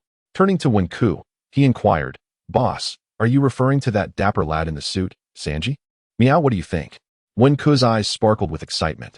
"Sanji, my esteemed chef, you have finally made your entrance. This time, I shall not let you slip away. Get lost. Never let me witness you squander food again." Sanji cast aside Finbooty, the so-called Navy lieutenant, who regarded him with a gaze that was not only filled with fear but also steeped in humiliation. Suddenly, with a resounding bang, the door of the barrel.A restaurant was kicked open, and a ragged figure entered, brandishing a firearm. Undoubtedly, this individual must be Akin. One can speculate upon the narrative. Although Akin appeared weary and battered, with wounds adorning his head, his gaze remained remarkably bright, indicating that his mind was still relatively clear. The chef of the restaurant, Pity, showed no interest in the penniless vagabond. Upon realizing that Akin lacked the funds for a meal, he resorted to force, unceremoniously ejecting Akin from the establishment. After finishing his meal, one took a leisurely stroll outside and indeed spotted Luffy, Akin, and Sanji gathered together. Understanding the situation, he promptly retraced his steps. As he settled back into his seat, the long-awaited warehouse master issued a new task, Ding, announcing limited time task 1, assist Luffy in defeating Admiral Click. Reward, 1 level 3 Pokémon. Penalty, randomly withdraw 1 level 3 Pokémon. Ding, announcing limited time task 2, the barrel.A defense battle. Prevent further destruction by the Click pirate crew, ensuring that the damage to barrel.A remains below 10%. Reward, 1 level 4 Pokémon. Penalty, randomly withdraw 1 level 3 Pokémon and 3 level 1 Pokémon. This is becoming increasingly intriguing. It is worth noting that this is the first limited time task with a reward of a level 4 Pokémon. However, the stipulation of keeping damage below 10% seems rather challenging. When Curson harbored unspoken sorrows within, for even Clique's subordinate, the Iron Wall, could wreak havoc to the extent of 10%, let alone Clique himself, a veritable weapon of war. Time passed, though its measure was indeterminate, when Luffy, in a flurry, descended the stairs, wielding a tray as if he were a waiter. Usopp and the others erupted in laughter at his expense, yet Luffy, undeterred, soon joined in their merriment. The restaurant owner, Zepp, had quietly descended at some point, observing the Straw Hat crew with a nod of approval. He turned to Sanji and inquired, "Hey, Sanji, what are your thoughts on them?" Sanji, puffing on a cigarette, remained silent. "You should join them. I no longer require your services here." "You old fool, what nonsense are you spouting?" Sanji retorted, twisting his mustache, slightly irked by the ruckus created by the Straw Hats while he busied himself with the dishes. Suddenly, his gaze fell upon Nami, and in an instant, Cupid's arrow pierced his heart. "Ah, what a stunning girl." Sanji, inexplicably in possession of a bouquet of roses, approached Nami to profess his feelings. Nami regarded Sanji with mild irritation, furtively glancing at Wenku's reaction, only to find him looking back at her. Embarrassed and flustered for reasons unknown, she delivered a punch to Sanji's head. "Ah, Miss Nami struck me. How delightful." Sanji's head swelled with a large bump as he fainted, his expression one of serene joy. Kia and the others stifled their laughter, while Wenku was left in a bemused state. Suddenly, a resounding crash, louder than that of Akin, reverberated at the entrance of the restaurant, abruptly silencing the room as all eyes turned toward the door. A figure of towering stature, exceeding 2 meters in height, clad in golden armor, appeared. His gaunt visage, a result of prolonged starvation, still bore the fierce countenance of a hawk, embodying a menacing presence. Akin found himself unable to budge the imposing figure and was unceremoniously thrown aside. As the tension hung in the air, Sanji stirred from his stupor and cast a grave glance at the man before him, his eyes narrowing as he surveyed Arkin. "I apologize. I was unable to prevent the Admiral," Arkin confessed, feeling a profound sense of shame at the thought of facing Sanji again. He had already incurred far too many debts of gratitude. Moreover, he was acutely aware of his superior, Kurok's character, which he could hardly commend. At that moment, Kurok, limping as he ascended the outer deck of barrel.A, caused the wooden planks to creak beneath his weight. Having endured what could only be described as the most terrifying ordeal of his life, this maritime tyrant had lost the most fundamental elements of his sharpness and courage. Initially, upon entering the Grand Line, Kurok was fueled by ambition, eager to carve out a successful venture there. But all of his aspirations were severed by a single strike from one of the warlords of the sea. That blow was akin to a celestial calamity, sweeping across the vast ocean like a tidal wave, rendering his fleet of 5,000 vessels a mere farce. With countless lives lost and many crew members reduced to mere fragments by the sword's ferocity, Kurok could scarcely fathom the existence of such overwhelming power in the world. Thus, he retreated, his dwindling crew in dire need of sustenance. Following Arkin's misfortune, Kurok found himself at barrel.A. Upon hearing Kurok's plea, Sanji felt a flicker of compassion and hoped to persuade Paddy and the others to acquiesce to Kurok's request. However, Paddy and the others vehemently opposed the idea, nearly coming to blows with Sanji. It was not until Zeph presented Kurok with 100 portions of food that Kurok shamelessly set his sights on Zeph as well. He had heard of Zeph's illustrious reputation. After all, Red-Leg Zeph was a legendary figure who had emerged unscathed after a year in the Grand Line. Thus, in Kurok's perception, Zeph must have made a record of his navigational secrets and methods during his time there. "Zeph, your ability to survive an entire year in the Grand Line undoubtedly means you possess certain secrets and techniques. I intend to seize your navigational log," Kurok declared presumptuously. "On what grounds?" Paddy interjected, raising his voice in indignation. "The very person before you has spared you from starvation, and you dare to make demands." The chefs of barrel.A echoed his sentiments loudly. "Do you even comprehend the caliber of the being with whom you converse? Zeph, do you dare refuse my request?" Kurok retorted, visibly displeased, convinced that these cooks were ungrateful for his status as the overlord of the East Blue. "That is unacceptable, Admiral. They have graciously provided us with food. You cannot act in such a manner, as it contradicts all principles of morality," Arkin murmured, albeit coldly. Despite his ruthless demeanor, he still held steadfast to his principles of loyalty and gratitude. The fact that his superior, Kurok, was prepared to disregard these principles left Arkin in a state of internal conflict. "First and foremost, I do not possess any navigational log as you claim. And I must add, should you force your way into barrel.A, we will confront you," Zeph stated calmly. "Very well, then I shall not hold back," Kurok replied defiantly. Click. Filled with fury, temporarily withdrew to his flagship. He intended to first satiate his subordinates before collectively setting forth towards Baladi. It is evident that the battle is about to commence. Japu, stroking his mustache, addressed Luffy beside him. "Luffy, if you and your crew manage to drive away Creek, I might contemplate sparing you from menial tasks." Luffy, filled with elation, realized that he could not afford to squander a year here on trivial duties. The Grand Line was where he truly needed to be. Wenku must also be prepared for battle. Arise, Hercross, Scyther, Charmander. After 3 beams of light, the 3 Pokémon stood in a row, fully prepared. The remaining Pokémon had all been assigned to the crew members, and Wenku reminded Meowth to protect Koya. Upon witnessing Wenku's actions, Japu, unlike Sanji, did not display a look of astonishment, yet his eyes revealed a profound depth.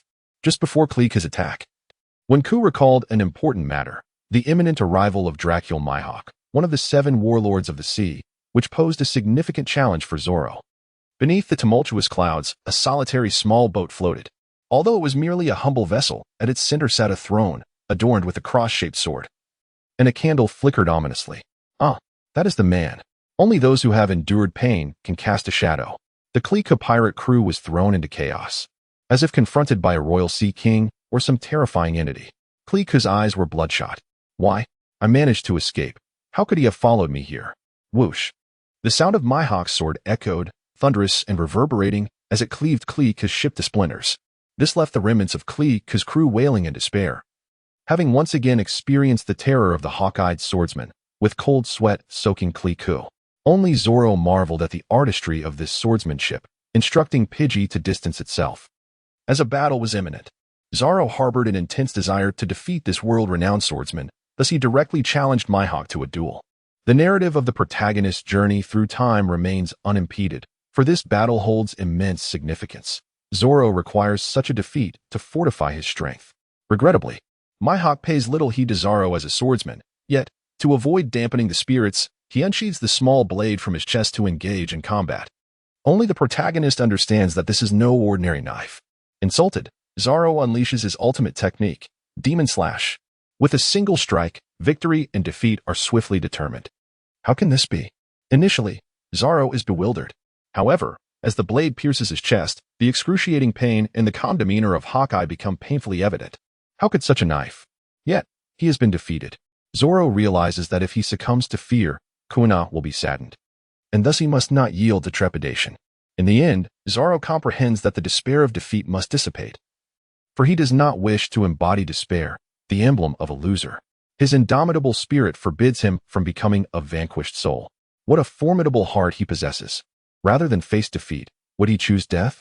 Even Hawkeye exhibits a hint of surprise. Boy, what is your name? Roronoa Zoro. I shall remember this, a long-lost warrior indeed. Hawkeye draws forth his massive sword from his back. As Wind's pupils constrict, is that the ultimate swift blade? The great black blade of night stands as the most formidable black sword in existence, in homage to the dignity of a swordsman. I wield this swift blade of darkness to guide you on your journey, for Hawkeye knows how to honor a swordsman. Thank you, the world's greatest. At this moment, the sound of music fades away. Zoro has no time to ponder the essence of a swordsman's existence. He only comprehends that to lose is to perish, and he is prepared to embrace death. This is the final strike.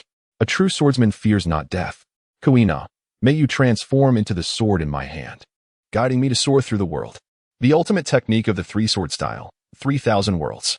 The fervent obsession of three swords surges forth like a tide.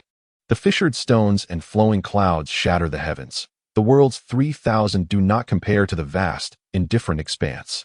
Even Hawkeye is in awe of the wonders of the 3,000 worlds, yet the disparity is insurmountable. Quantity does not alter quality. At this moment, Zoro is nearly spitting blood, his blade gradually severing. The half-hearted cries of the bird echo in the air, hoping to guard Zoro's side. Is this what it means to lose to the power of the world? Zoro's vision begins to blur. It is not the weakness of fatigue, but a newfound spiritual frailty. A form of rebirth. The scars upon his back are the shame of a swordsman. Zoro turns, smiles despite the blood, resolutely exposing his chest, yearning only for Hawkeye's strike. Magnificent! Hawkeye responds with a smile. The brave swordsman has indeed struck a chord within him.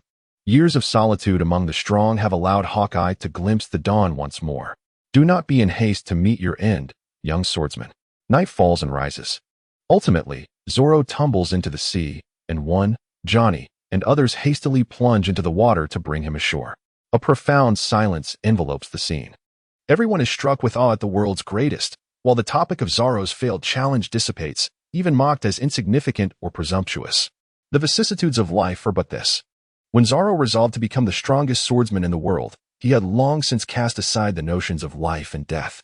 The murmurs of the crowd only fuel his determination further. Rest assured that man still lives, Hawkeye reassures Luffy, who approaches with intent to attack. The bloodstains upon Zoro's chest intermingle with the seawater, unaware of how much blood has flowed or how much water has soaked him. Yet, he retains a semblance of clarity.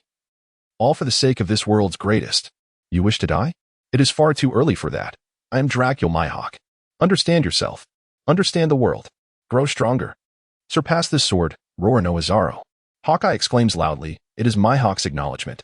I apologize for causing you worry. If I do not become the world's strongest swordsman, it would trouble you, would it not? Thus, until I defeat him and become the great swordsman, I shall never again accept defeat.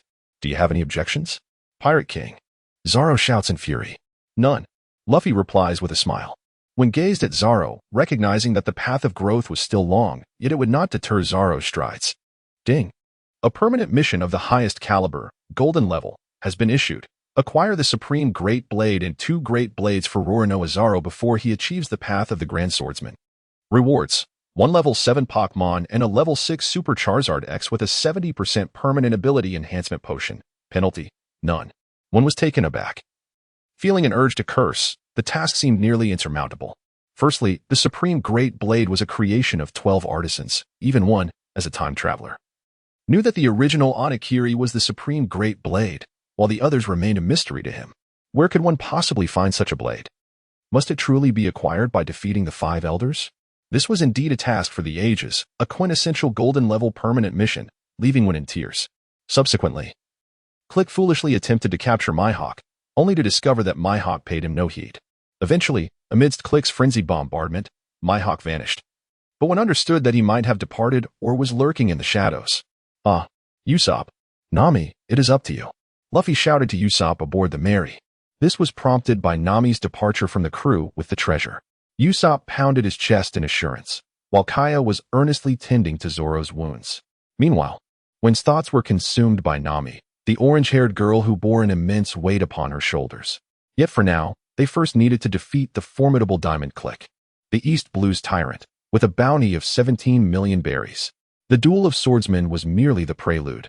The true battle was just commencing. Listen up, everyone. Once we seize that ship, the Grand Line will hold no terrors.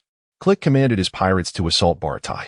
Sanji rallied the chefs to prepare the fish fins, employing unconventional methods during these extraordinary times.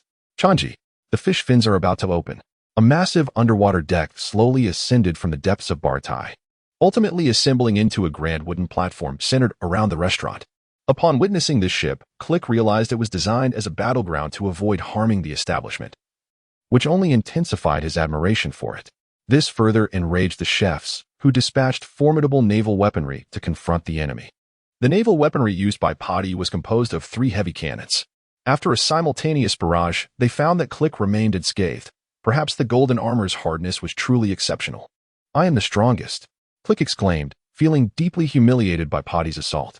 With one hand, he effortlessly lifted the 1,000-pound naval weapon and hurled it away, leaving even one in awe of Click's remarkable prowess. When signaled to Luffy to refrain from intervening, as he would first confront Click. Her across. When glanced at the large horned beetle. Can you handle him?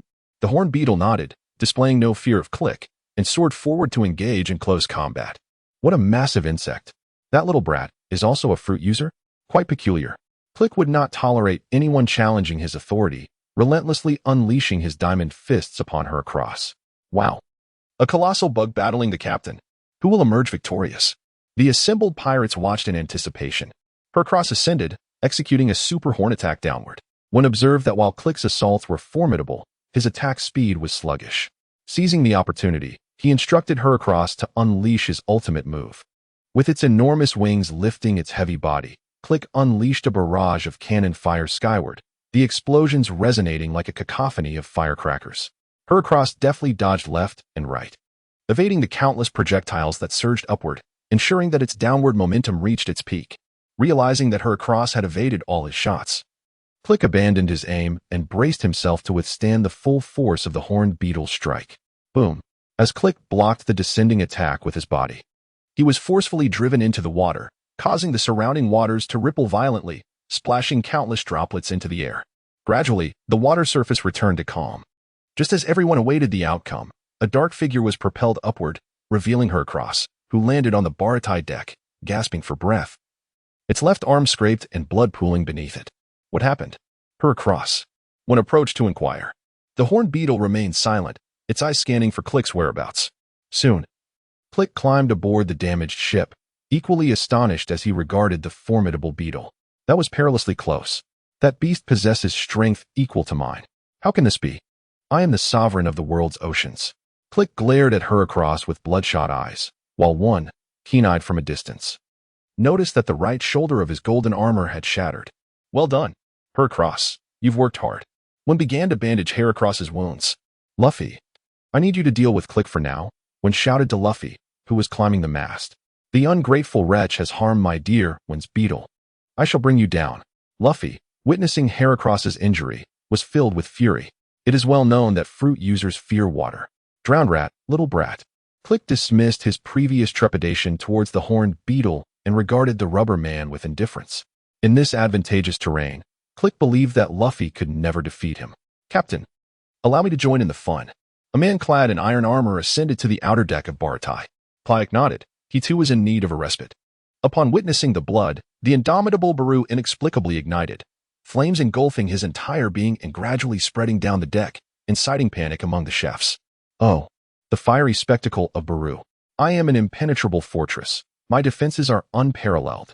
Baru banged his shield, his arrogance unabated by Clyke's presence. The more self-assured he became, the more fervent the flames blazed, fueling his excitement. The fire scorched a corner of barrel.A, stirring Sanji's heart. You shall not violate barrel.A. In a fit of rage, Sanji executed a spinning kick, the forceful gust extinguishing the encroaching inferno, yet remnants of the flames continued to flicker defiantly. Ding! Warning, limited time task 2 completed. Current damage assessment of barrel.A restaurant. 5. The likelihood of failure has significantly increased. Users are advised to exercise utmost caution when cast a fierce glance at the burning foe, resolute in his vow not to let him escape. Sanji, we cannot allow him to attack barrel.A any longer, when shouted emphatically. All right, here I come. Diable jam.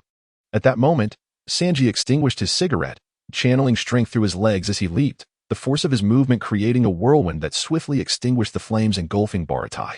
Mantis strike. Cross scissors. When Ku, undeterred, summoned the mantis, which soared gracefully through the air, carving a cross-shaped path. The collision of air against air intensified the force of its strikes. With a resounding clash, the sounds of friction echoed from Baru's chest, while Sanji's footwork, elusive as it was, unleashed a tempestuous assault that shattered Baru's breast shield. Simultaneously, Ku's airborne mantis executed its crosscut with precision, slicing through the hardened iron as though it were mere paper, merging the 2 strikes into one formidable blow. The combination of the crosscut and Sanji's foot techniques obliterated the breast shield entirely. The excruciating pain nearly caused Baru to lose consciousness. Yet the ferocity of Ku was undeniably formidable.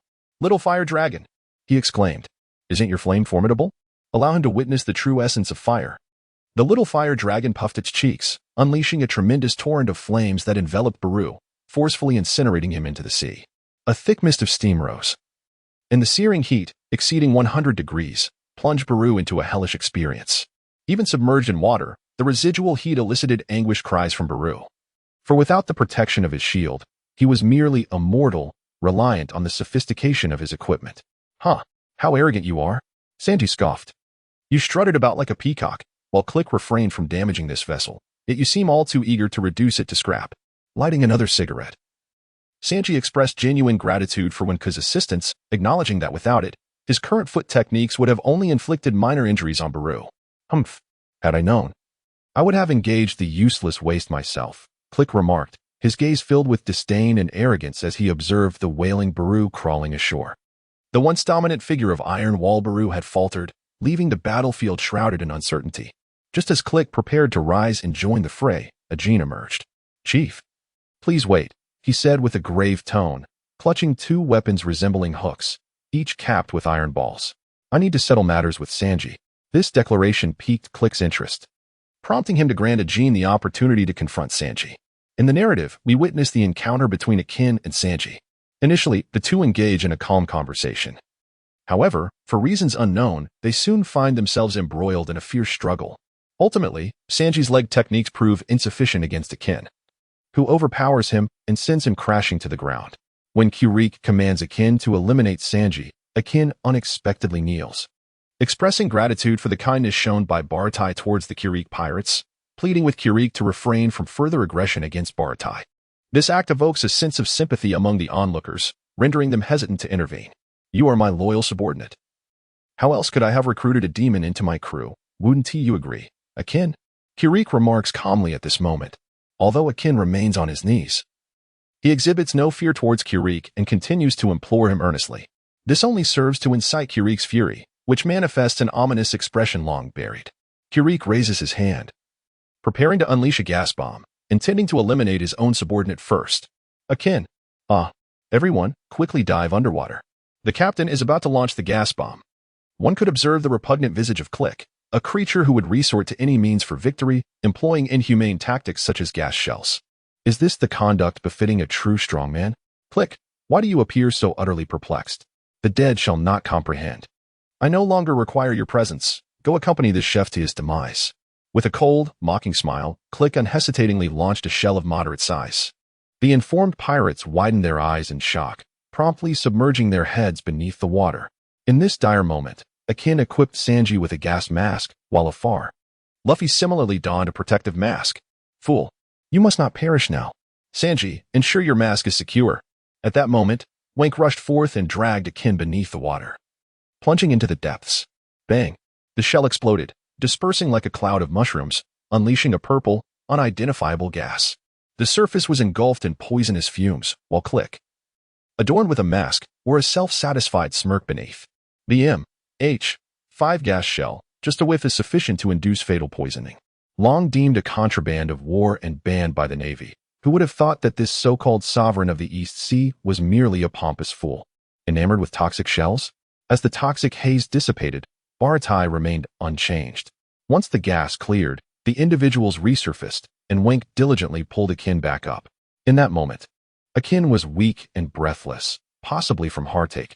He could not articulate the sensation, only that it was excruciating, so much so that he struggled to breathe.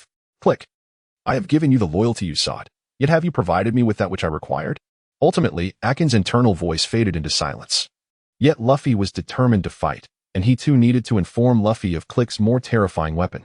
Luffy, be wary of the great gun. It is an exceedingly fearsome weapon, he cautioned Luffy. As Luffy removed his mask, Sanji gazed at Akin with a complex expression. The captain has lost his mind. I apologize for the calamity I have brought upon you. Yet I implore you, do not take his life, grant him a chance for survival. I, Akin, shall be eternally grateful and serve you faithfully. Akin's countenance was sorrowful, his voice trembling. Even though he was saved from the gas shell by Wank, he was utterly exhausted from the battle with Sanji. As one observed the weeping Akin, a myriad of emotions surged within him. What a remarkably loyal individual he was. Creek. Despite your talents, you shall never truly become a formidable force in this life. This is the consequence of your arrogant and selfish disposition. At this moment on the battlefield, although Creek unleashed dazzling and thunderous cannon fire, it inflicted minimal damage upon barrel.A, maintaining a steady level of approximately 7%. Nevertheless, one could not afford to be complacent. At least Creek still retained a shred of rationality. He understood that the era of his fleet had come to an end, and barrel.A represented his best chance for resurgence. Deep down, he was reluctant to destroy barrel.A. To his dismay, the realization that Akin was still alive filled him with frustration. Creek, upon witnessing Akin's rescue, felt an overwhelming sense of irritation and reminded himself to remain calm. At that moment, silence enveloped the surroundings, as everyone focused intently on the outcome of the battle, which would ultimately determine the fate of this maritime restaurant. Rubber pistol, Luffy exclaimed as he elongated his arm, leaping onto the deck where Creek stood. With a powerful fist, he struck Creek's sword cloak, sending him crashing to the ground. However, Luffy too sustained significant injuries. Haha, I am the ultimate victor. No one can defeat me, Creek boomed, slowly rising to his feet, shedding the pierced sword cloak. His body became increasingly agile, and the bloodshot veins in his eyes seemed capable of consuming everyone present. In the distance, Wonka shouted, Luffy, use the stinky mud to restrain Clicky. Aware of his dire predicament, Luffy comprehended Wonka's intent and promptly unleashed the stinky mud. A mass of purple sludge landing upon a floating wreckage. Stinky, stinky, stinky mud. Employ the mud to execute a petrifying technique. Attempt to ensnare Clicky. Do your utmost to restrict his movement. Through Wonka's training aboard the Mary, Luffy had acquired a plethora of techniques associated with the stinky mud, establishing a profound synergy between them. At that moment, the stinky mud launched an enhanced version of the petrifying technique towards Clicky, but its sluggish speed resulted only in ensnaring Clicky's feet. Nevertheless, this predicament presented the greatest opportunity. An opportunity. Thank you, stinky mud. Luffy unleashed a barrage of rubbery strikes, uncertain of how many times his elastic fist had struck. The sounds of clanging and thumping resonated as his relentless punches pounded against Clicky's golden armor, each blow swift and forceful. Enraged, Clicky extricated himself and resumed his battle against Luffy. Amidst the chaos, cannonballs rained down, shaking the earth and sky. While Luffy could only maneuver using the remnants of his ship, the stinky mud, ill-suited for water, became soft upon contact, yet the sudden mud assault temporarily restrained Clicky's feet. The battle had evolved into a stalemate. Regardless of Clicky's despicable nature or his well-equipped arsenal, the prolonged confrontation was proving to be detrimental. After several clashes with Clicky, Luffy, having lost considerable blood, found his legs growing weak. At this moment, Wenku was truly incensed. A pirate as shameless as Click evoked not a shred of admiration from him. In reality, he was even more detestable than the portrayal in the original work. Click, meanwhile, reveled in his own triumph, relishing the sight of Luffy gasping for breath. To further escalate the situation, he merged the two shields he wielded, creating an imposing spear-like weapon known as the battle spear. Such formidable strength. The combined weight of the shields approached a ton, a testament to why the captain was heralded as the strongest. A lean pirate gasped in astonishment. Click wielded the spear with a whirlwind of ferocity, causing violent explosions wherever it struck, and Luffy found himself increasingly on the defensive. In the midst of contemplating how to vanquish the battle spear with an unexpected strategy, a gaunt figure suddenly charged toward Click, drawing perilously close to the spear and seizing it directly. Click swung to dismiss the figure, delivering another thrust that pierced through it. Akin. Sanji's eyes widened. Stop attacking. The figure pierced by the battle spear was none other than Akin, who clutched the spear's shield with unwavering resolve. You get away from me, traitorous scum. Click seethed with rage, unable to comprehend Akin's self-sacrificial act. He attempted to wrench him free, but Akin's grip was unyielding. Stop. Don't do anything foolish. Akin became increasingly feeble. Suddenly, with a resounding crack, the one-ton battle spear broke in their tug-of-war, its tip still embedded in Akin's abdomen. Die. You will perish. Click, consumed by fury, hoisted Akin and unleashed a barrage of fists and kicks. Akin coughed up blood repeatedly. Stop. Wenku, Sanji. And Luffy shouted in unison. Bound by a shared fate, it was a pity that Click paid no heed to Akin's plight. Akin's loyalty led to his tragic demise. You chose the wrong person to betray. What right do you have to treat Jean like this? Wenku was truly enraged, and with a fierce determination, he initiated a close-quarter assault, launching a Hell's Thrust accompanied by a Super Horn attack, aimed directly at Click. This was a full-force strike infused with Wenku's wrath. With a sickening crunch, Click's golden armor shattered under the tremendous impact, golden shards scattering like luminescent debris. Second-level meat grinder. Sanji's swift kicks, swift as the wind, exploded through the air, landing blow after blow on Click, who was now teetering on the brink of unconsciousness. Rubber rocket. Luffy followed up with a powerful punch, propelling Click into the water, creating towering waves that surged upwards of 10 meters. Whether or not Click has perished is inconsequential. His aspirations of dominion have already been shattered. The discourse of triumph and failure may define a hero, yet scoundrels are unworthy of such distinctions. Wenku gently cradled the lifeless body of Jean, wishing for his peaceful repose. The fate of one who fell from grace, a talented soul without a worthy leader. Jean, may your journey be smooth. The sea breeze caressed the air, heralding the dawn after battle. Yet, those who perished, be they friend or foe, remained forgotten. In the aftermath, the remnants of the clique pirates fled in disarray, leaving Baratai in a state of safety. At this moment, Wenku observed the chefs as they cleared the battlefield, taking a moment to savor a sip of fine spirits, then pouring a measure into the sea as a tribute. Ding. Limited time mission 1 completed. Reward, a level 3 Pokémon. Would the user like to claim the reward? Ding. Limited time mission 2 completed. Reward, a level 4 Pokémon. Would the user like to claim the reward? The warehouse spirit reported each detail methodically. Why not announce them together? Wenku retorted coldly. Each time a mission was completed and the chance for a reward arose, Wenku felt immense joy. Yet today was different. The death of Jean profoundly affected him. If one day he could assemble a Pokémon legion, he could surely navigate the world of pirates with ease, for Pokémon, like Jean, are steadfast and loyal. A fine blade deserves a worthy handle, and a good soldier deserves a capable leader. Ding. Limited time missions 1 and 2 completed simultaneously. Rewards, a level 3 Pokémon, Swellow, and a level 4 Pokémon, Vaporeon. The rewards have been dispatched to the microspace. Swellow. Vaporeon. Wenku felt incredibly fortunate, for when considered separately, the only Pokémon in his possession were Heracross, Scyther, and Charmander, alongside a single representative from each member of the Straw Hat crew. Of course, Meowth served merely as a mascot and did not count.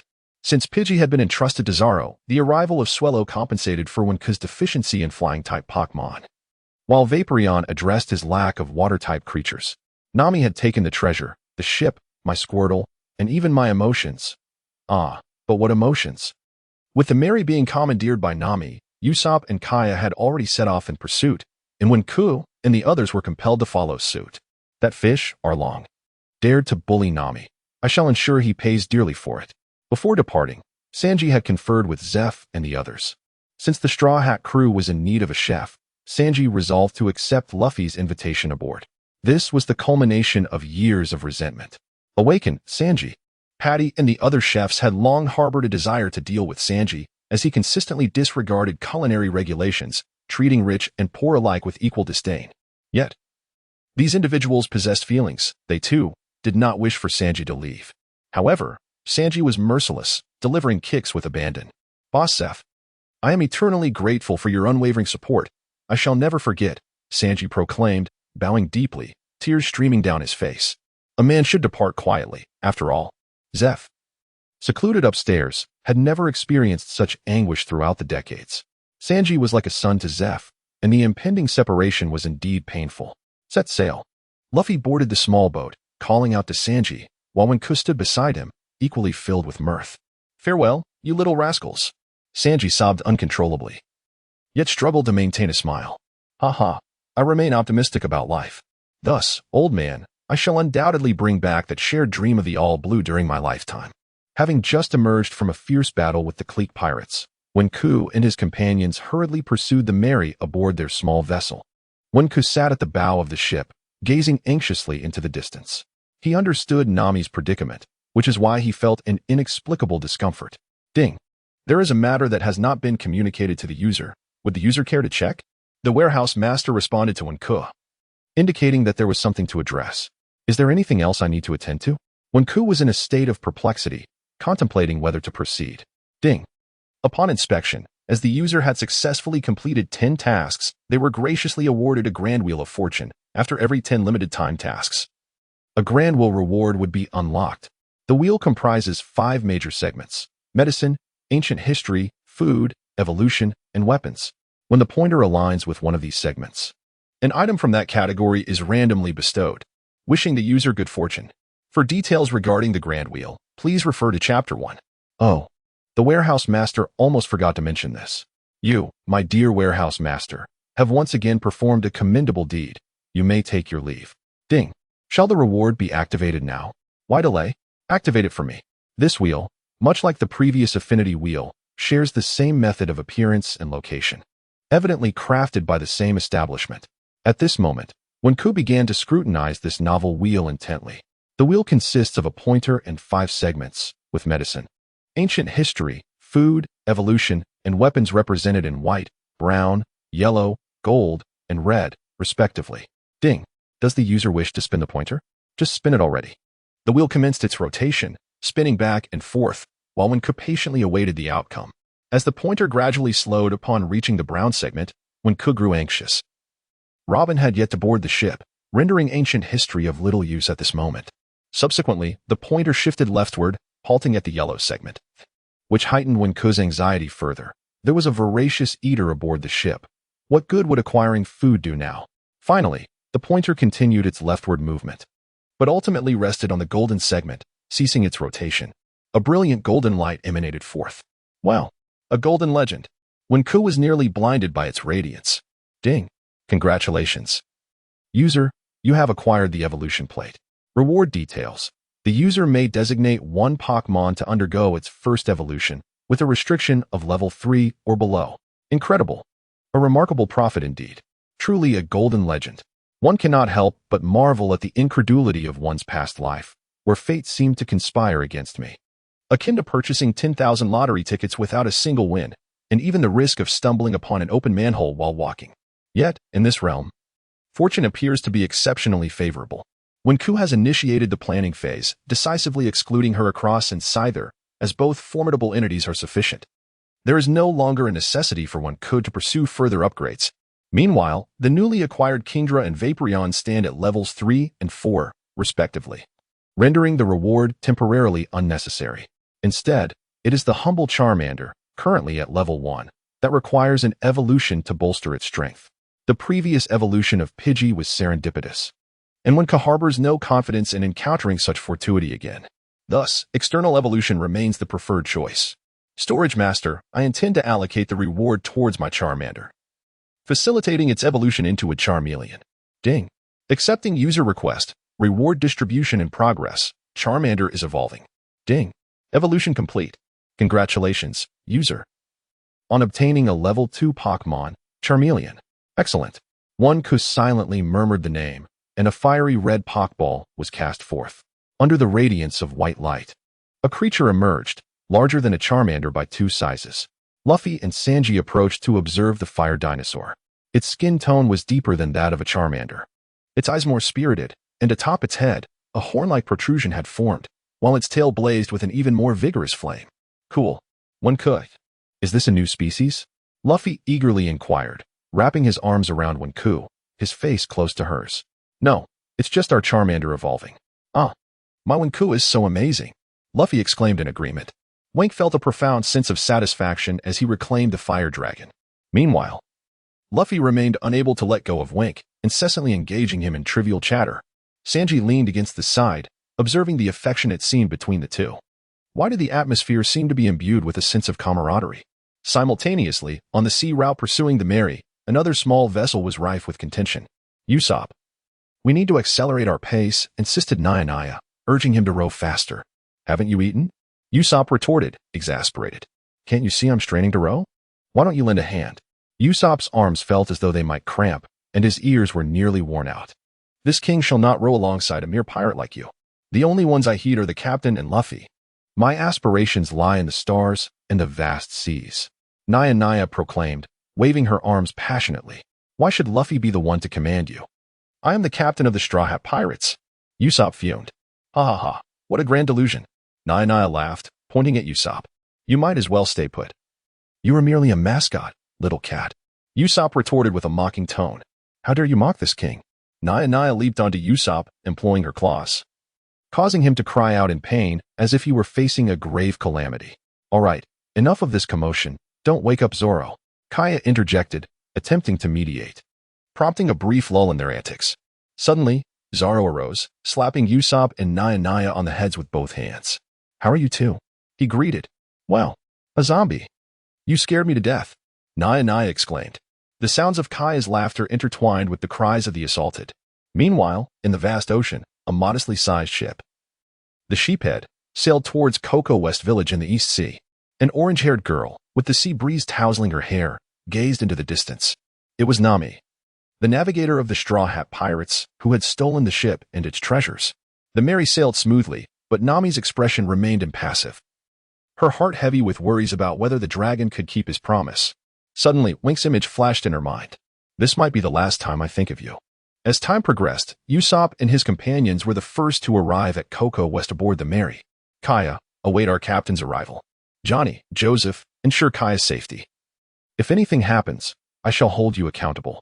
Usopp anchored the ship in a relatively concealed spot, preparing to scout the village ahead. You cannot abandon me.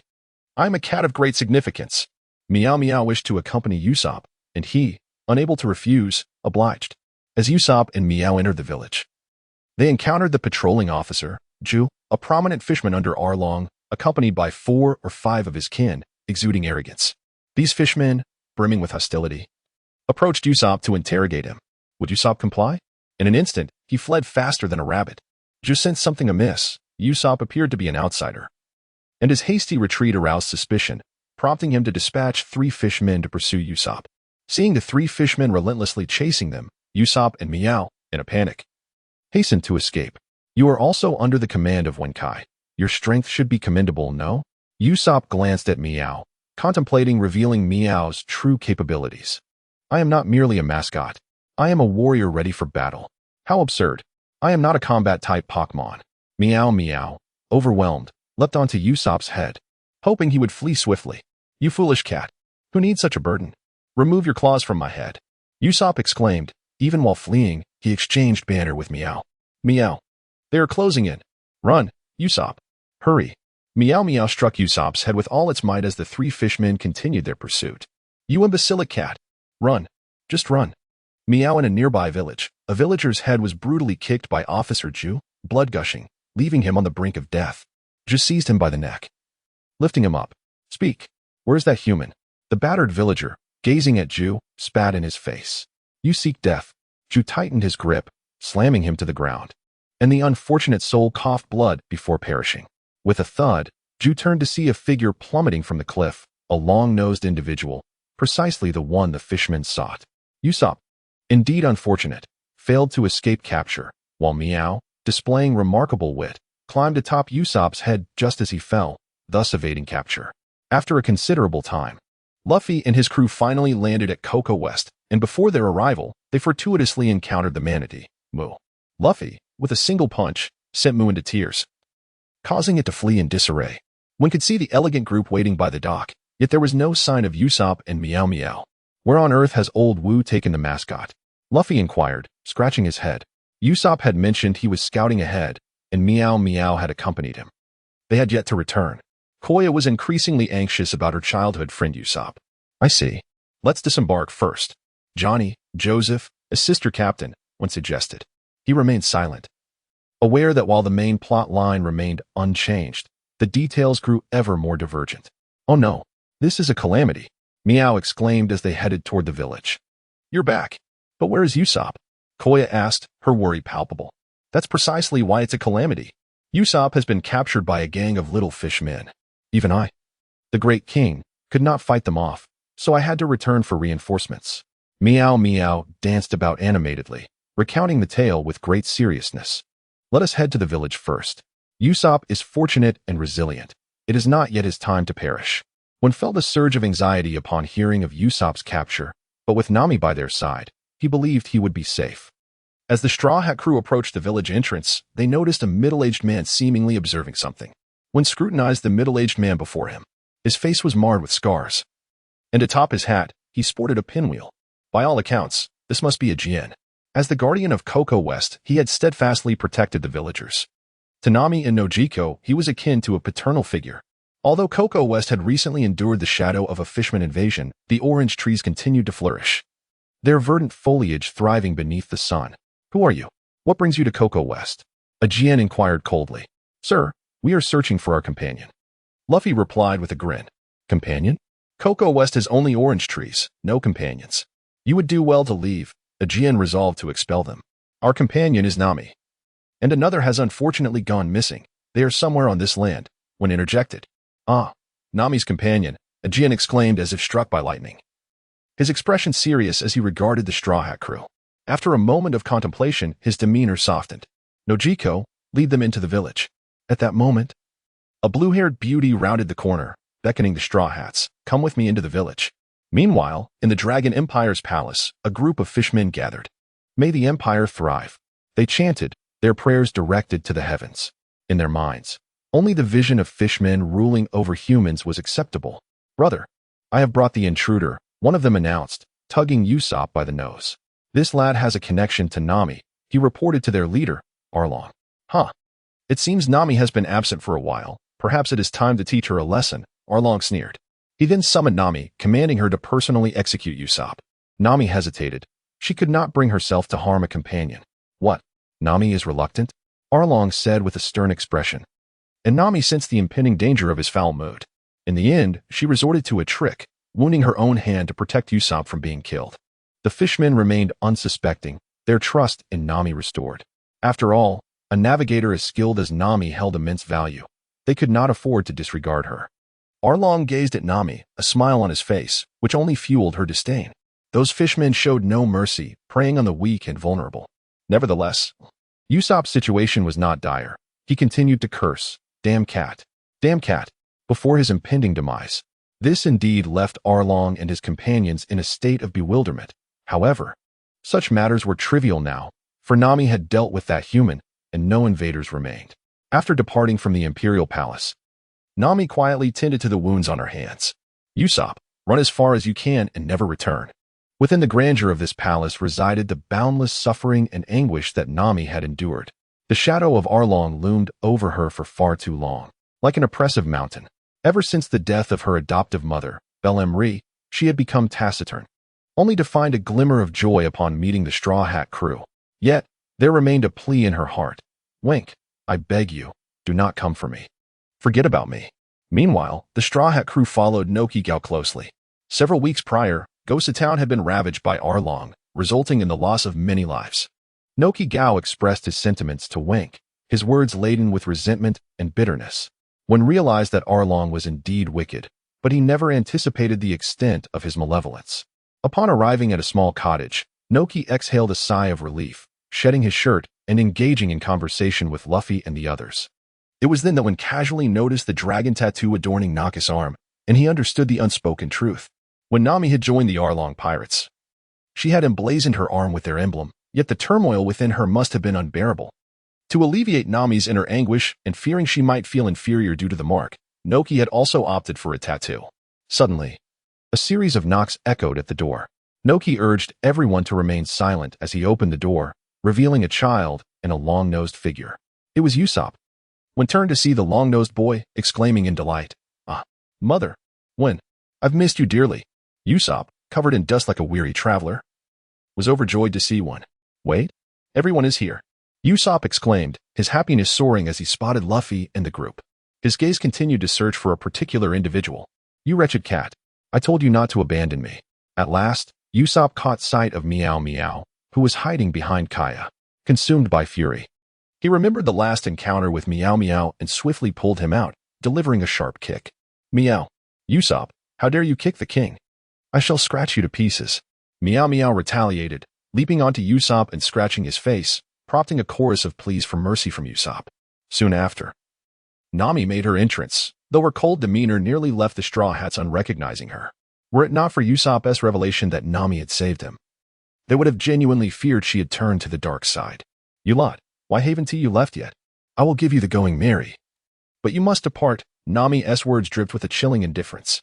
As one looked at Nami in that moment, he pondered the extent of suffering she still had to endure. After Nami was unable to persuade the Straw Hat crew, she departed without hesitation. Ding! A time-limited mission was announced. Rescue Cocoa Village and defeat Arlong. Reward, a level 4 Pokémon. Penalty, randomly reclaim 2 level 3 Pokémon. At that moment, the warehouse manager sent a message. Later, Nami, deceived by the collusion between the Navy and Arlong, broke down in tears. The flickering hope she once had, believing that a bounty of 100 million berries could save the villagers of Cocoa Village, now felt like mere wisps of cloud on the water. How could it be like this? Arlong, we shall settle the score with them. Indeed, we can no longer allow them to exploit little Nami. But to die, what is there to fear? Let us go. The villagers of Cocoa Village understood the sacrifices Nami had made for them, and this betrayal ignited their fury, compelling them to confront the Arlong pirates in a fierce battle. Better to be shattered than to live in shame. Thus, Aji and Nokikyo, disregarding Nami's pleas, led the villagers of Cocoa Village boldly towards the palace of the evil dragon. "No, please don't go. I will find a way to handle this. I beg you, don't go. You'll die." Nami, in a frenzy, began to slash at the tattoo on her arm with a dagger, feeling as though her years of effort had been rendered meaningless. At that moment, a figure appeared from behind, stopping her self-harm and discarding the dagger. Nami turned around, and it was the figure she had dreamed of, accompanied by her former companions. Why did you come back?" Nami trembled as she spoke, tears blurring her vision.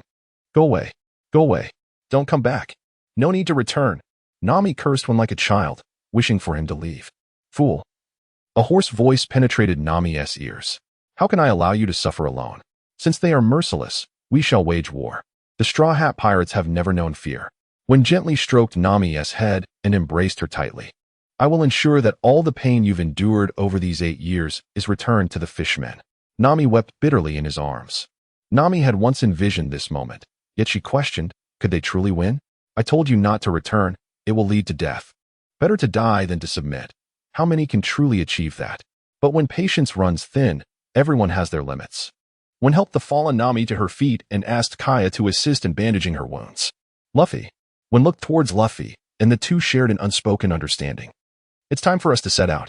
I will send Arlong flying." Luffy adjusted his straw hat, taking the lead. This should have been done long ago. Zoro caressed his sword, readying himself. "At your service, milady." Sanji extinguished his cigarette. "I will not yield to the fishmen," Usopp declared, donning his goggles. With Nami in trouble, the Straw Hat Pirates cannot stand idly by. Koya now possessed a flicker of the pirate spirit. She could not bear to witness Nami's profound sorrow. "Very well. Let us vanquish him," Meow exclaimed loudly. Everyone. Nami's tears streamed down her face. With no alternative, she resolved to declare war. At that moment, the grand gates of the Dragon Empire Palace stood firmly closed. Johnny and Joseph had preemptively positioned themselves to block the entrance, resolutely preventing Aiken and the villagers from entering. Johnny spoke in a grave tone. What we seek is to overthrow Arlong, which is why we have come to challenge him, yet we find ourselves halted at the threshold. He added, I am sorry, but we cannot allow unarmed individuals like you to pass through this door. Joseph echoed Johnny's sentiments, denying Aiken and the villagers passage. However, it was inevitable that a few men would arrive to deal with them. If they could not even overcome this handful, it was unlikely that any reinforcements would fare better. And the entire East Blue would be engulfed in terror. Johnny continued to explain that he needed to await the arrival of Luffy and his crew. Aiken and Nojiko exchanged glances, struggling to believe that anyone could truly defeat Arlong. This was not a game. Their arrival was tantamount to courting death. Yet, after 8 years of mere survival, they had reached their limit. Who are those men? Nojiko inquired with curiosity. They are. Hey, they have arrived. Johnny hesitated, lifting his gaze to the southeast, where he spotted Luffy and his companions approaching, excitement bubbling within him. Aiken and the others turned towards the southeast, where 7 figures marched in unison. Nojiko exclaimed in astonishment, It's them. Her eyes sparkled at the sight of Nami. At that moment, 3 members of the Straw Hat crew, empowered by the collaboration of Wink and the Spirits, became even more formidable, Luffy with Stinky Mud, Zoro with BB Bird, and Usopp with Crying Tree and Meow. The Flying Mantis assisted Sanji, while Water Eevee and King Yin protected Koya and Nami. The entire Straw Hat Pirates had assembled. At this moment, when supported Nami, whose tear-stained cheeks had yet to dry, while Kaya had already tended to the wounds on Nami's arm. When cast a cold gaze upon the striking edifice. Arlong is Arlong, and you are you. You have wounded my dear Nami and caused the demise of countless innocents. You must perish. Even the gods cannot save you now. The Dragon Empire Palace. The Straw Hats convened with Johnny and his companions, but within the throng. Only Nami wore a countenance of despair and anxiety, for she understood the terrifying strength of Arlong and his subordinates. Luffy forcefully breached the massive iron gates, and the Straw Hat crew entered the Empire alongside Ache. Following a series of dialogues, tensions escalated between the two factions. Arlong's gaze toward Nami grew laced with malice and amusement, instilling fear within her. As the two sides stood on the precipice of battle, when contemplated a different matter, he prepared to utilize the ability potion he had acquired on Treasure Island. A level 3 Pokémon, Lord, possessed a 30% intermediate ability potion, sufficient for one to sustain himself for a day. Ding. Should the potion be consumed, the user will temporarily gain 30% of Wailord's abilities. With 5 available techniques, Water Pulse, Roar, Water Gun, Dive, and Mist. Does the user accept? When nodded, signifying his tacit consent. Transform. Suddenly, when Ko leaped into the air, his voice resonating with vigor. In an instant, a brilliant light illuminated the surroundings, captivating the attention of all. Could it be that when Ku was about to summon a new spirit? Luffy, picking his nose, glanced towards the sky, seeking confirmation from Zoro and the others. Meanwhile, within the dazzling light, when Ku's bones crackled and his muscles swelled as if inflated, a sharp pain penetrating deep into his marrow. Alas! Had when Ku known such agony awaited him, he would never have dared to experiment recklessly. It felt akin to someone wielding a knife, carving into his flesh and severing his bones. At that moment, his shirt was torn apart due to the transformation, yet miraculously, his trousers remained intact. As the radiance faded, a circular figure emerged before the crowd. Wow! When Ku had transformed into a large, blue figure, Luffy nearly fainted, while everyone present stood in a stupor, Nami's eyes widening in disbelief. Soon, when Ku's form expanded to a critical point, only to rapidly contract, ultimately reverting to his human shape.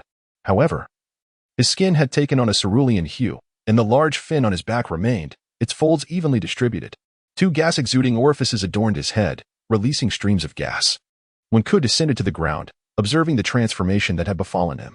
At that moment, his voice shed its former hoarseness, becoming melodious and clear, resounding with an enchanting timbre. Astonishingly, even his voice had changed. When Ku was taken aback, the efficacy of this potion was truly remarkable. I have long asserted that users should not underestimate the Pokémon repository. As levels increase, so too do the privileges, bringing ever greater benefits to the user. The repository was quite pleased with Wenku's transformation. Perhaps due to the novelty of this metamorphosis, his limbs felt somewhat constricted, unable to fully extend. Are you also a fish person? Aaron regarded Wenku with a complex expression. At first glance, his physical appearance bore some resemblance to that of a fish person. Yet upon closer inspection, the brilliance of the fins adorning Wenku's back, coupled with the utterly unique patterns that seemed out of place in this world, created an illusion of both reality and fantasy. "I am not one of you fish people. I am human," Wenku declared, exuding confidence. Even though 30% of the capabilities of the howling whale had been extracted by the potion for his own use, that fraction was sufficient for him to contend with Aaron. "Oh, in that case, you must be a user of a devil fruit," Aaron deduced, confirming that Wenku was likely a consumer of some form of paramecia fruit, rendering the situation somewhat explicable. The other fish person officers and subordinates nodded in agreement, similarly concluding that if Wenku was indeed human, he must be a wielder of a devil fruit. Wink remained unresponsive, his azure gaze fixed upon the Straw Hat Pirates. He noted that Usopp and Meow Meow were both wide-eyed in astonishment. As the captain's progeny, it was surprising that he was unaware of his ability to transform. Meow Meow's mouth was so large it could easily engulf the golden coin atop his head. Zoro tightened his grip on his sword, a glimmer of astonishment flickering in his eyes. It seemed the first mate possessed quite a few hidden talents. Indeed, he should not be underestimated. However, the one who displayed the most pronounced reaction was Nami. She had little hope for this battle, having witnessed Arlong's terrifying prowess firsthand. Yet, at that moment, Wink unveiled a power reminiscent of a devil fruit, transforming into this extraordinary form. This stirred a glimmer of hope within Nami. Perhaps, just perhaps, Wink and his companions could truly emerge victorious. Meanwhile, Luffy, with his elastic arms, ensnared Wink and drew closer. "So cool. So cool. Wink, is every summoner this amazing?" Luffy inquired, pinching Wink's face out of curiosity.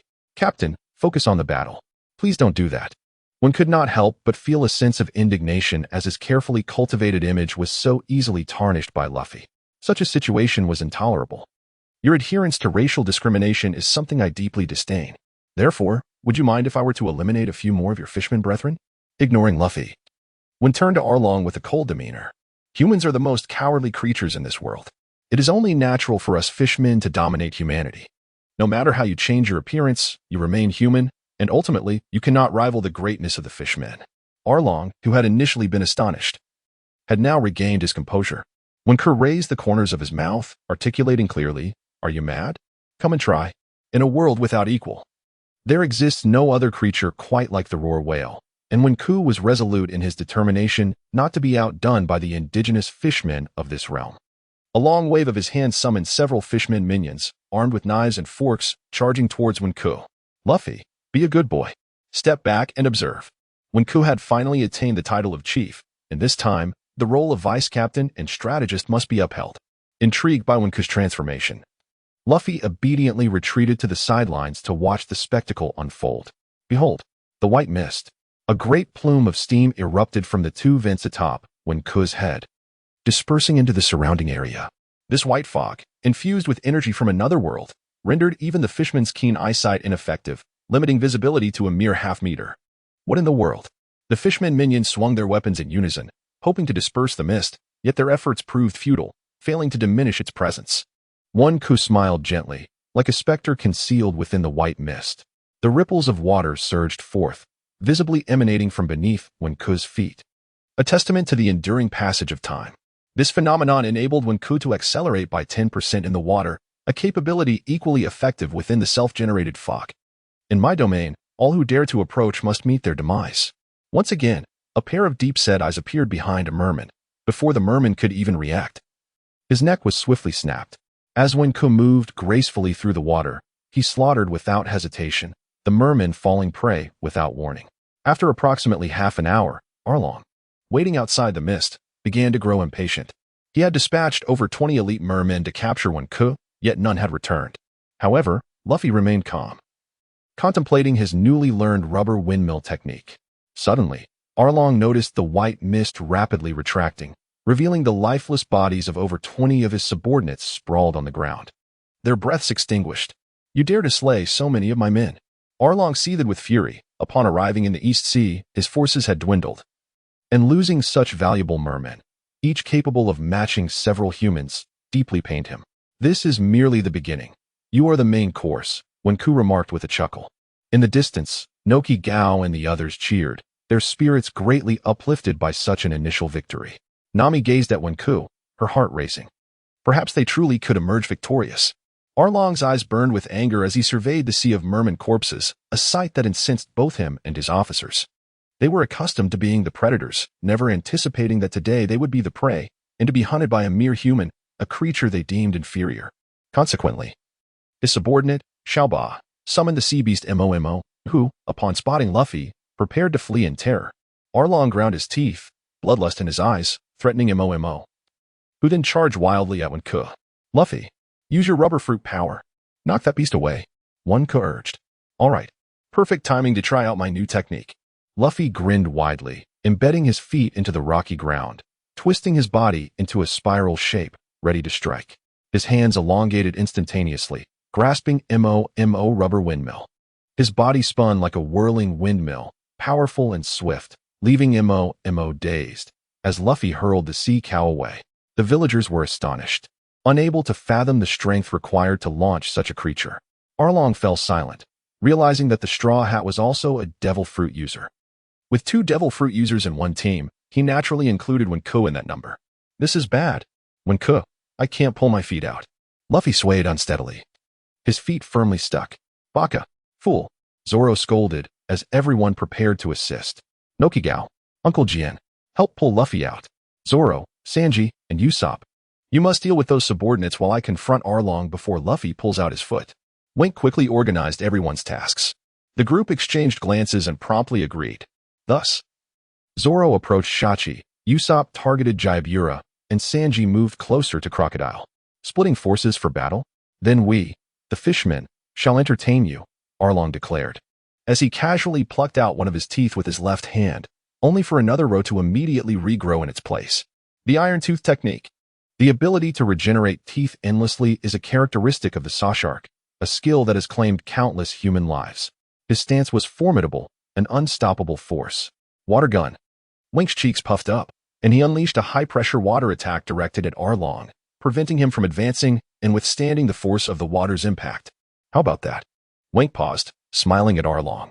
Humph, a child's trick, Arlong scoffed, yet hesitated, his feet shuffling with concern. Ding. A limited-time mission was issued. Users must defeat Arlong in the water, instilling fear within him. Reward. A store voucher and the title of Fishman Terminator. Penalty. None. What is a store voucher? Warehouse coin. You don't have time to worry about that now. I'll tell you about this wonderful item after the battle. Let us fight in the water. With that, Wink leaped into the water, and Arlong, unwilling to back down, followed closely behind.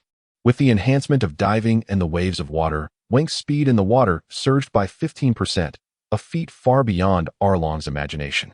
The level 3 roar of the whale, in the water, represented an explosive display of superior combat power. Not only was he king of the waters, but he could also defend himself adequately. Little Arlong, I'll make it so you can't even see my backside. Winka smiled faintly, the dorsal fins surging behind him in a blur, their agile movements rendering their trajectory increasingly obscure. This left Along, who was in pursuit, feeling an inexplicable sense of unease. You dare to toy with me? Shark on darts. At that moment, Along propelled himself forward like a torpedo, hurtling towards Wenku beneath the water's surface. A cloud of white mist erupted, mingling with the seawater, although diminished. It still allowed Wenku to maintain visibility at around 1 meter amidst the rolling tide. Along halted his charge, surveying the white environment around him, his iron teeth in hand, as he began to wander in search of Wenku's trace. I am here. Without warning, Wenku launched a fierce assault from behind, delivering a powerful blow to Along's back. A sharp crack echoed through the air, accompanied by a surge of pain. Damn humans!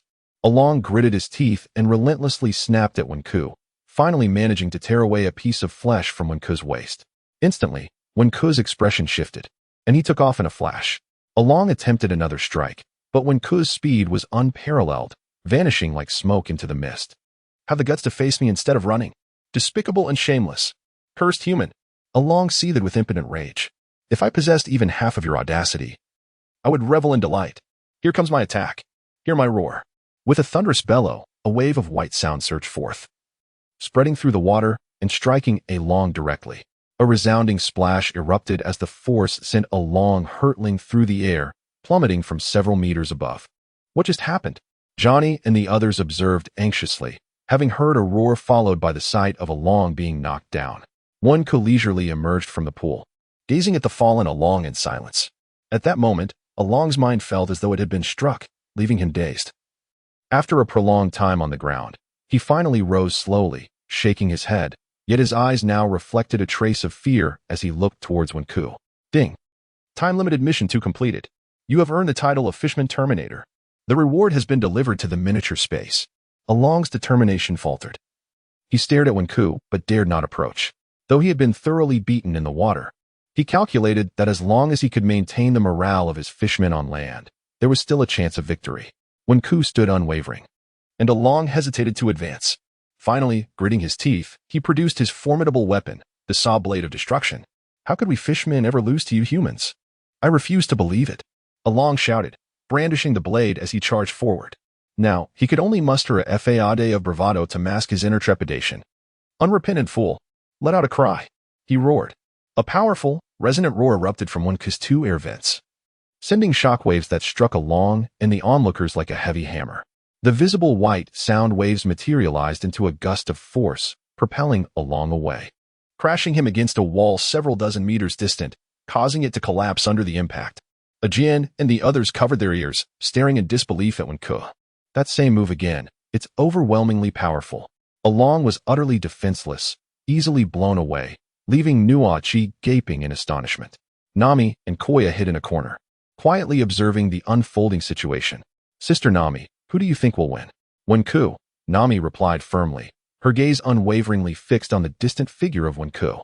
Damn it, you bastard. Along crawled out from the rubble, cursing Wenku, when remained unfazed by the furious Eren, calling upon Noki and the others to hasten in restraining Luffy's feet, while he continued to confront Eren, discreetly tending to the bite wound at his waist. His expression was grave. Could one sustain injuries, even while submerged? It seemed prudent to train further and enhance his combat experience. The ability to overpower Eren was largely attributed to the novelty and uniqueness of his techniques, which had caught his opponent off guard. Was it not Eren who had previously been the one to dominate? Perhaps a return to the water for further play was in order? When smiled at the distant Eren, who was left speechless. Indeed, just moments ago, Wen's terrifying sonic assault into strength, far surpassing that of a fishman, had nearly brought Eren to his knees. The audible crack of bones echoing in his mind, leaving him in a state of disarray. A fleeting sense of being the imposter washed over him. 1, 2, 3, pull. 1, 2, 3, pull. Behind Wen, Noki and the others continued to tug at Luffy's feet, while Luffy, nonchalantly picking his nose, observed the unfolding scene with amusement. What was the deal with his comrades restraining Arlong? Meanwhile, on another battlefield, the atmosphere was oddly mundane and bizarre. You with those dead fish eyes. Come over here, Usopp. I have no intention of bullying you. I have long found you displeasing. Meow, come here. Displeasing. Meow, here it comes. Usopp, run. Meow Mew proficiently climbed onto Usopp's shoulder, relentlessly striking his head. Such a familiar sensation. You wretched cat. How dare you act this way? Usopp nearly lost his temper. Turning around, he spotted Chu approaching, which startled him so much that he quickly utilized his swift legs to escape. Wait. Usopp, why are you running? Use the crying tree that the captain gave you. Meow Mew struck the coins atop Usopp's head, urging him to halt and confront the challenge. You reminded me. Yes. The crying tree. Come forth.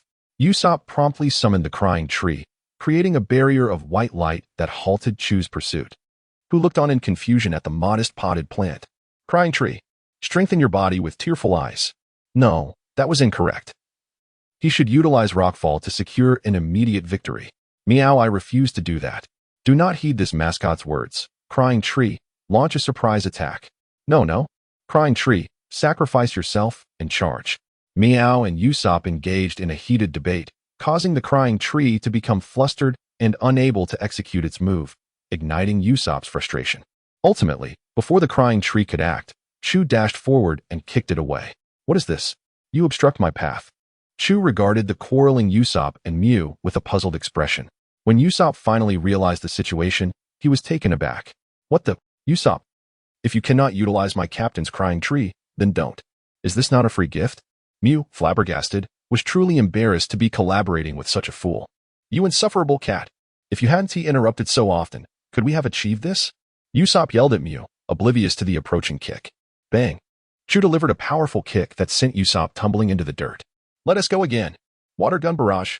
This time, Chu seized the opportunity, unleashing a torrent of water bullets from his thick lips aimed at the distant Usopp. Usopp, trembling and shielding his head, was met with Mew hiding behind him. One of the projectiles struck Usopp, sending him flying away. After a few spasms, the body lay still. Chu did not check to see if Usopp was dead. He simply walked away, feeling it unnecessary. Unbeknownst to him, Usopp slowly rose to a seated position. How shameful it was. Luffy, Nami, Zoro, and Sanji were all valiant warriors aboard the ship, while he, Usopp, behind his goggles, was overwhelmed with tears that blurred his vision. I should not have fled. I no longer wish to be a mere mascot. Meow? Meow was also filled with bitterness, feeling embarrassed about the battle. You attack from the back. I'll keep him occupied, and then you throw this at him. Usopp devised a plan, retrieving a bottle of liquor and a hammer from his bag for Meow to use in a sneak attack. Hold it right there, you wretched fish. After coordinating with Meow, Usopp began to shout at Chu from behind. What is going on? Still alive, are you? Chu turned back after only a few steps. Of course, your gun is feeble. How could we possibly lose? Usopp sneered with a thumbs down, looking down upon Chu. Picture a lion hunting a rabbit. Even the strong can suffer unexpected misfortune, let alone the weak. Chu charged at Usopp with all his might. It seems the life of inferior beings is quite resilient. Usopp smiled at Chu, as if he glimpsed the dawn of victory. It was over. Chu raised his left hand, preparing to finish Usopp. You scoundrel. Take this.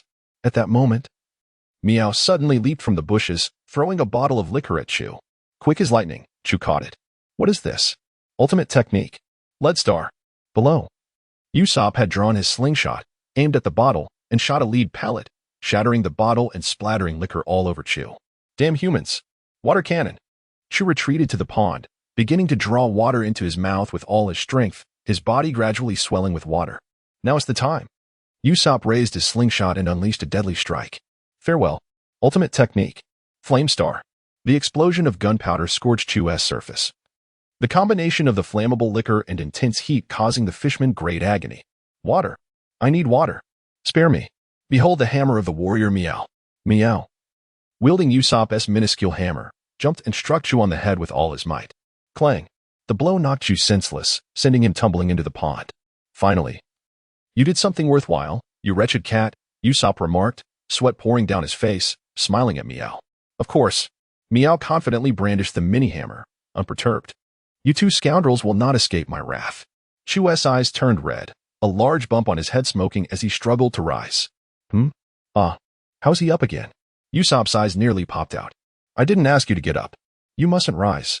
Meow Meow warrior's hammer. Meow with that.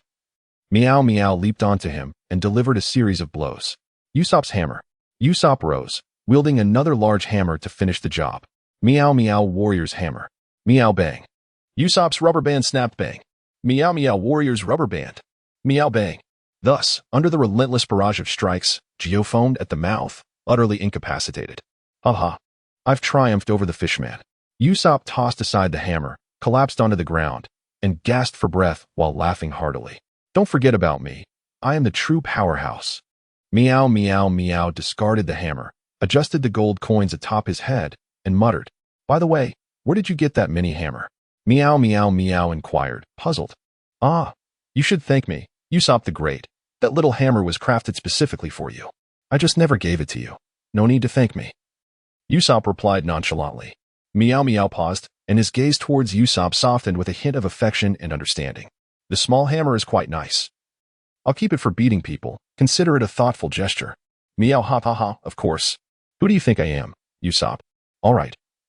Let's hurry back and check on the captain and the others. Meow. The scene shifts back to the battle between Zoro and the cadre, S.H. Hachi. At this moment, S.H. Hachi showed no signs of redemption, being as cruel as Arlong. The octopus showed no fear of Zoro, flaunting his prowess and toying with him for a while. Zoro, already severely injured by Mihawk, was now succumbing to a fever. He had hoped to recover more quickly, but the fever intensified. Zoro's steps became sluggish, and his mind grew hazy. Wank, save Zoro! Nami shouted loudly. Wank noticed S.H. Hachi's attacks accelerating and Zoro faltering, so he moved forward, ready to interrupt S.H. Hachi. Wank, this is my battle. Please step back. Zoro roared, startling Wank, who saw the fire of determination in Zoro's eyes and stood still, granting his silent consent. Haha, how foolish.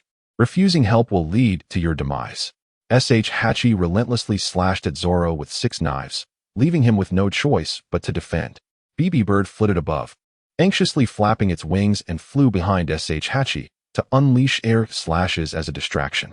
Though Hachi was intimidating, he was also shrewd, deftly avoiding the air slashes while continuing to assault Zoro. How can you hope to defeat me, wielding only 3 knives against my 6? The cacophony of clashing blades reverberated as Zoro found himself relentlessly suppressed by the formidable Shuba. Alas, this was a grave misjudgment. At that moment, Zoro's countenance appeared almost intoxicated, though it was merely the flush of a high fever.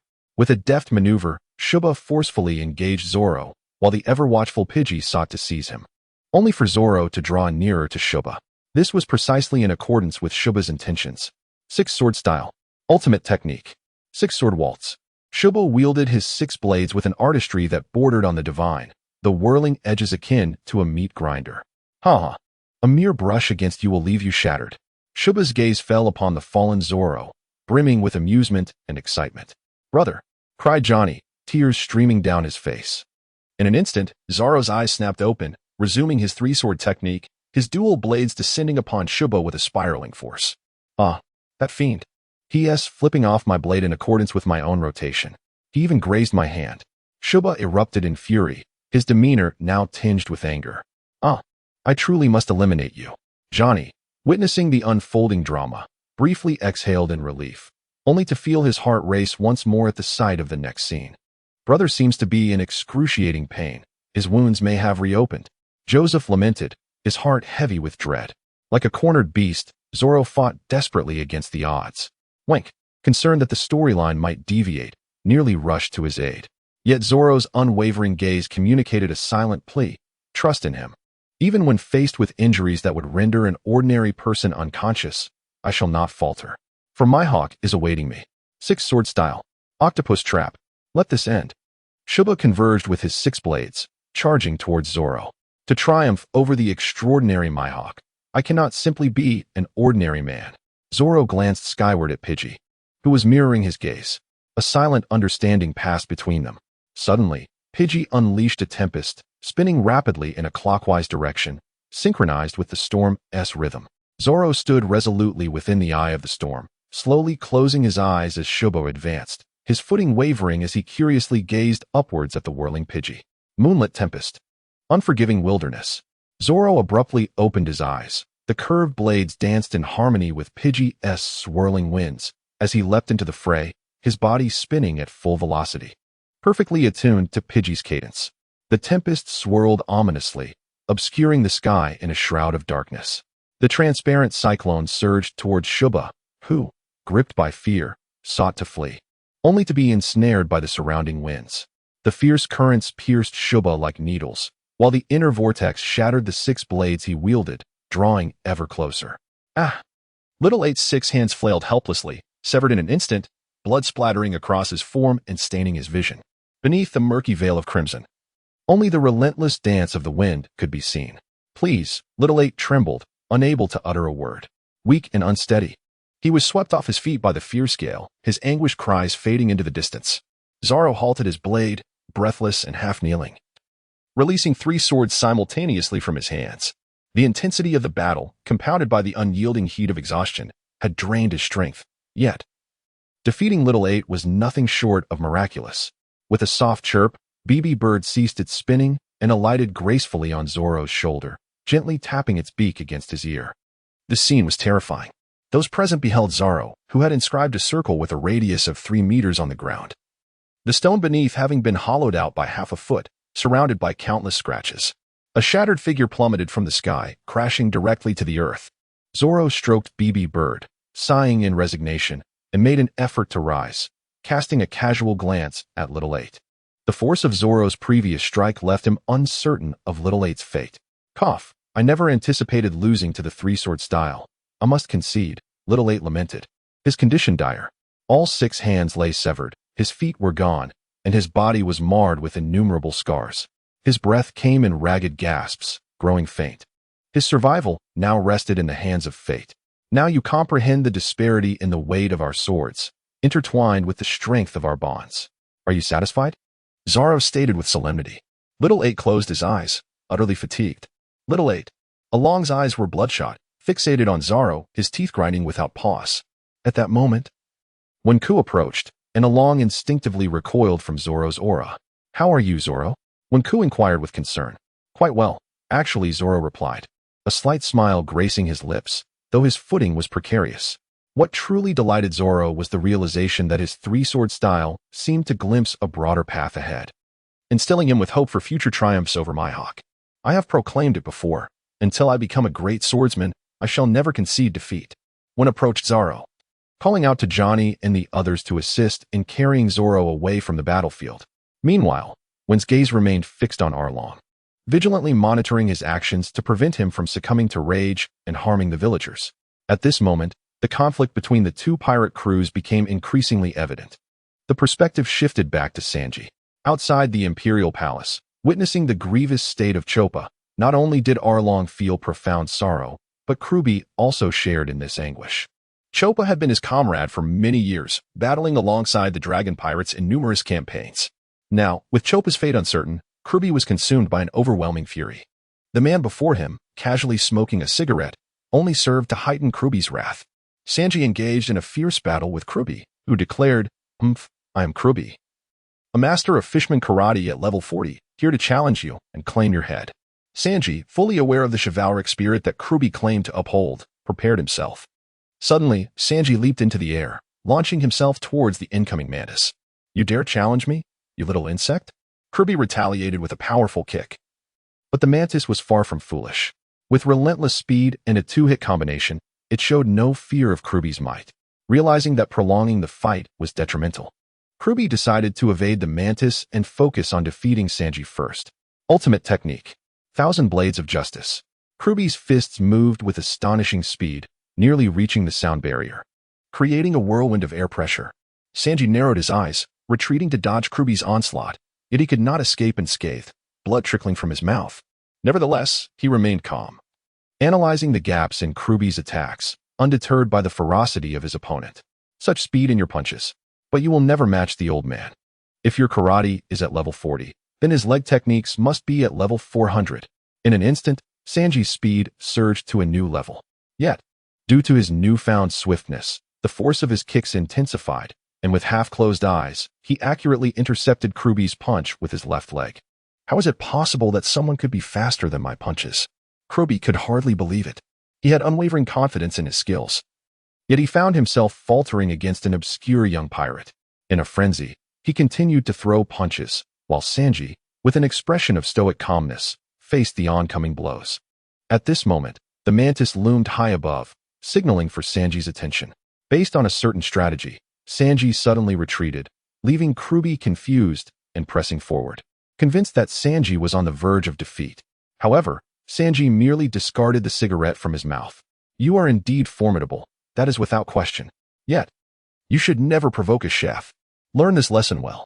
Shoulder meat, shoot. Sanji delivered a swift side kick that struck Crocodile's left shoulder, compelling him to cease his assault. As a resounding crack echoed through the air, although there was no fracture, a slight dislocation ensued, forcing Crocodile to pause his 1,000-needle fist.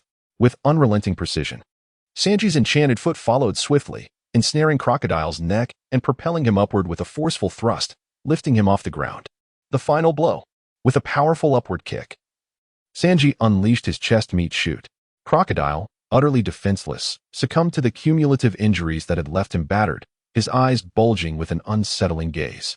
Yet, the onslaught was not over. The airborne praying mantis awaited its prey, swiftly multiplying into 4 shadowy figures that encircled the descending crocodile.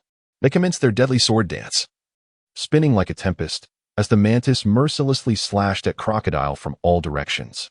The initial cries of anguish were abruptly silenced, leaving only a flurry of flesh in the air. Crocodile was no more. Sanji, unfazed by the carnage, lit a cigarette, seemingly indifferent to the brutality. Perhaps it was the gruesome nature of the scene that rendered him unfazed. After all, a chef is no stranger to bloodshed. In truth, Crocodile was merely a fleeting opponent. One should never underestimate a chef, and furthermore, aspire to be a better person in the next life. With the victories of Zoro, Sanji, and Usopp, Arlong found himself truly isolated. This development instilled a renewed sense of hope among the villagers of Cocoa Village, while a voice within Nami echoed with conviction, reassuring her that they would prevail. Usopp, you're back. How did it go with the officer? Kaya inquired as she approached the recently returned Usopp and his feline companion. Ha ha ha, I did not fail my mission. That officer was nothing special. This band of fishmen will surely meet their demise at our hands, Usopp declared, thumping his chest with a sense of heroism. Indeed, you should have seen our valiant display, echoed Meow Meow in agreement. Kaya sighed in relief, her heart swelling with a unique sense of joy and contentment at the thought of adventuring alongside someone she cherished.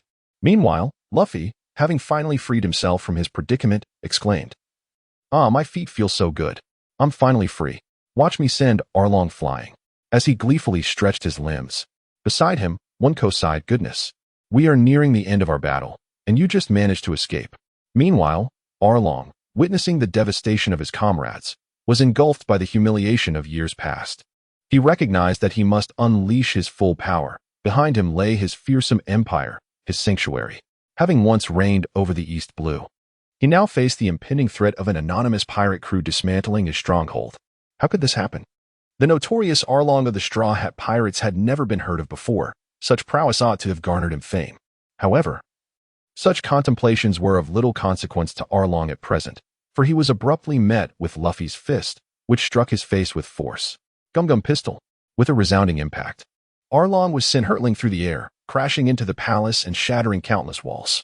That little brat, I wouldn't dare to kill, Arlong sneered, gripping his sword. As he cast a disdainful glance at Luffy. Gum Gum Pistol. Luffy's arm extended toward Arlong once more, but the latter deftly evaded, sinking his teeth into Luffy's arm instead. Water Gun. Wank keenly observed the battlefield, and upon noticing Luffy in peril, immediately unleashed a torrent of water towards Arlong. Arlong hastily defended himself with his blade, though his grip faltered slightly, allowing Luffy to seize the opportunity to retract his arm. 2 rows of distinct bite marks were evident, with blood seeping from the wounds. Thank you, Wank. That was truly perilous just now. The article did not speak, as a flurry of new tasks began to be unleashed consecutively during this time. The text has not spoken, for during this time, a plethora of new tasks has commenced to be released in rapid succession. Ding. Announcing limited time mission 3. Shatter the drawing room and break the shackles within Nami's heart. Reminder, the user must personally execute the destruction. Reward, a level 4 Pokémon, Onyx. With a 50 advanced ability potion. Penalty, the user will forfeit half of their Pokémon. Ding.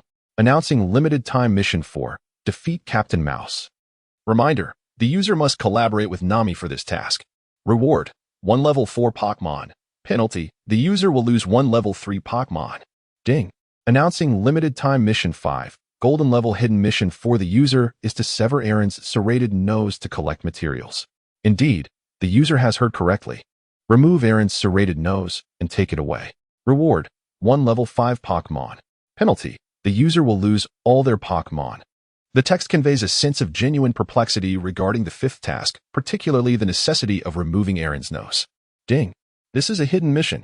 There is no particular reason. It is, in fact, the legendary golden level hidden task. You have struck it rich. Upon the successful completion of this golden level hidden task, one would be able to summon a Pokémon of level 6 or higher. Additionally, it would bestow upon the user a universal key, capable of unlocking the treasure of life, which is even more extraordinary and requires special permissions to access. Further details will be shared at an appropriate time. Furthermore, it grants a random ability, an opportunity that could potentially offer limitless possibilities on your ascent to the pinnacle of the world. However, such tasks are concealed within time-limited missions, with a probability of occurrence close to 1 in 10,000. Thus, it takes approximately 10,000 time-limited missions to possibly uncover a single hidden task. You are indeed fortunate. The warehouse keeper, previously aloof, now exudes excitement as if under the influence of a stimulant. After all this time, you still attempt to feign composure and depth. Wenku felt an overwhelming excitement at the prospect of the task's rewards. Naturally, anyone would be captivated by such an array of top-tier incentives. The challenge would undoubtedly surpass that of any permanent task, yet perseverance is never in vain. Warehouse Master, did you not mention that hidden tasks are elusive? This indicates the 4th, suggesting there are others. What should I do next? Do not fret about that, came the reply. Hidden tasks possess a certain mystique, to some extent. They transcend the authority of the warehouse itself. Simply put, a module for hidden tasks has emerged, and these modules will seek you out like brothers. You need only await their release. Very well, Wenku thought, feeling both enlightened and reassured. It appears I have truly stumbled upon a stroke of fortune. This is no mere stroke of luck. It is a blessing accrued over lifetimes, the warehouse master affirmed. In a world as formidable as that of One Piece, I cannot guarantee that you will reach the end, but with the opportunity to undertake a hidden task, I am confident I can forge you into an invincible being. Certainly. The short term may be challenging, but one must consider the long view, Wenku sighed wryly. Meanwhile, outside, Luffy and Arlong continued their fierce battle as the Empire teetered on the brink of collapse. Arlong resembled a monarch facing the imminent downfall of his realm. Fighting with desperate resolve, Wen, suddenly roused from her reverie, dashed towards the drawing room. How dare you strip away a person's freedom? Nami's plight is a testament to the misery inflicted by this wretched dwelling. With that, Wen forcefully kicked open the door, casting a furious gaze upon the somewhat antiquated room. Destroy it. It must be obliterated. The two vents atop Wen's head erupted with all their might, unleashing a sound wave that shattered both the room and the drawings within. Meanwhile, Arlong was engaged in battle with Luffy when he noticed the commotion emanating from the drawing room above. Alarmed, he hastily abandoned Luffy and ascended the stairs. While Luffy did not pursue him, Arlong burst into the room, witnessing Wen in the midst of demolishing her own blueprints, and he erupted in anger. How dare you? He advanced, executing a powerful strike towards Wen. Wen deftly evaded, her shouts serving to assault both the drawing room and Arlong simultaneously, sending him crashing outwards with a forceful gust. The walls of the drawing room crumbled under the impact of Arlong's collision and his anguished cries, revealing the interior to the outside world. Nami, incredulous, rose to her feet. She saw it. She witnessed Wen wreaking havoc upon the drawing room. The only sounds echoing in her mind were Wen's frenzied shouts and Arlong's desperate screams. Suddenly, a table was hurled by Wen, scattering drawings across the floor. Why should you have the right to deny me the freedom I have yearned for 8 long years? Let me shatter this room today. Wenku drew a deep breath and unleashed a piercing scream, causing the entire palace to tremble. The onlookers stood frozen in place, while Luffy gazed intently at Wenku's desperate struggle. Suddenly, Luffy clutched his chest, bewildered by the wave of sorrow he felt for Wenku. In that moment, Wenku appeared utterly deranged. Let me demolish this place and set Nami free. With a thunderous roar, an endless wave of sound surged outward, causing the palace to collapse under the relentless assault of the shockwaves. Only Arlong, continuously thrusting forward, watched in despair as the palace crumbled. My empire. It's gone. At that moment, Nami covered her mouth, tears streaming down her face, half kneeling on the ground. Thank you, Wenku. Thank you. The blue figure, relentlessly destroying the drawing room, was indelibly etched in her mind. And that childhood prison, that thorny barrier. Belmere? When will we meet again? Silly child. We will be together for eternity. Mom. Bad guys, let go of my mom. Ha ha ha. She is of no use now. Help me kill her. Ha ha ha. From now on, this will be your new home. You'll draw for me every day, and you're forbidden to draw anything but navigation charts. No, no, no. Ha ha. I miss you. Mom. In that moment, Nami's eyes were fixated on Wenku, who stood resolutely amidst the ruins, her heart melting entirely because of him, tears cascading uncontrollably. This was the path to freedom, the freedom that Wenku was forging ahead for her. The fallen palace of the evil dragon marked the collapse of Arlong's spiritual pillar. Gazing at the figure standing amidst the debris, Arlong's pupils constricted, and the surge of fear rose within him, refusing to dissipate. Years ago, after being swiftly defeated by Admiral Kazuru, he had felt that same humiliation resurfacing in light of this crushing defeat. With the will to fight extinguished, what courage remained to resist? Unfortunately, the Straw Hat Pirates would not show him mercy, nor would the villagers of Kokoyashi. At this moment, Sanji's lethal kick had arrived. Meat shoot. Arlong realized too late and let out a grunt as Sanji's foot struck him, causing him to stumble backward. Rubber gun. Luffy followed closely behind, delivering a powerful punch towards Arlong. Arlong, mustering all his strength, dodged and spun around, his sharp teeth aimed at Luffy.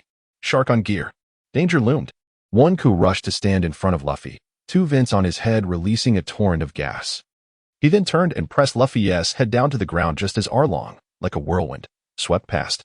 The sound of rushing air whistled in Wenku's ears. Damn it. I missed. Arlong's eyes widened. You have no more chances left. Scream. Wenku coldly regarded the returning Arlong. Roar. A powerful gust of wind, accompanied by a cacophony of roars, surged forth, and once again, Arlong was unable to withstand it. He was swept into the air by the force, only to crash onto the ground, while the chaotic sound waves relentlessly battered his mind. He crouched down, clutching his head. Luffy. When Kong gestured to Luffy, who understood immediately, he extended his legs upward and launched himself at Arlong. Rubber battle axe.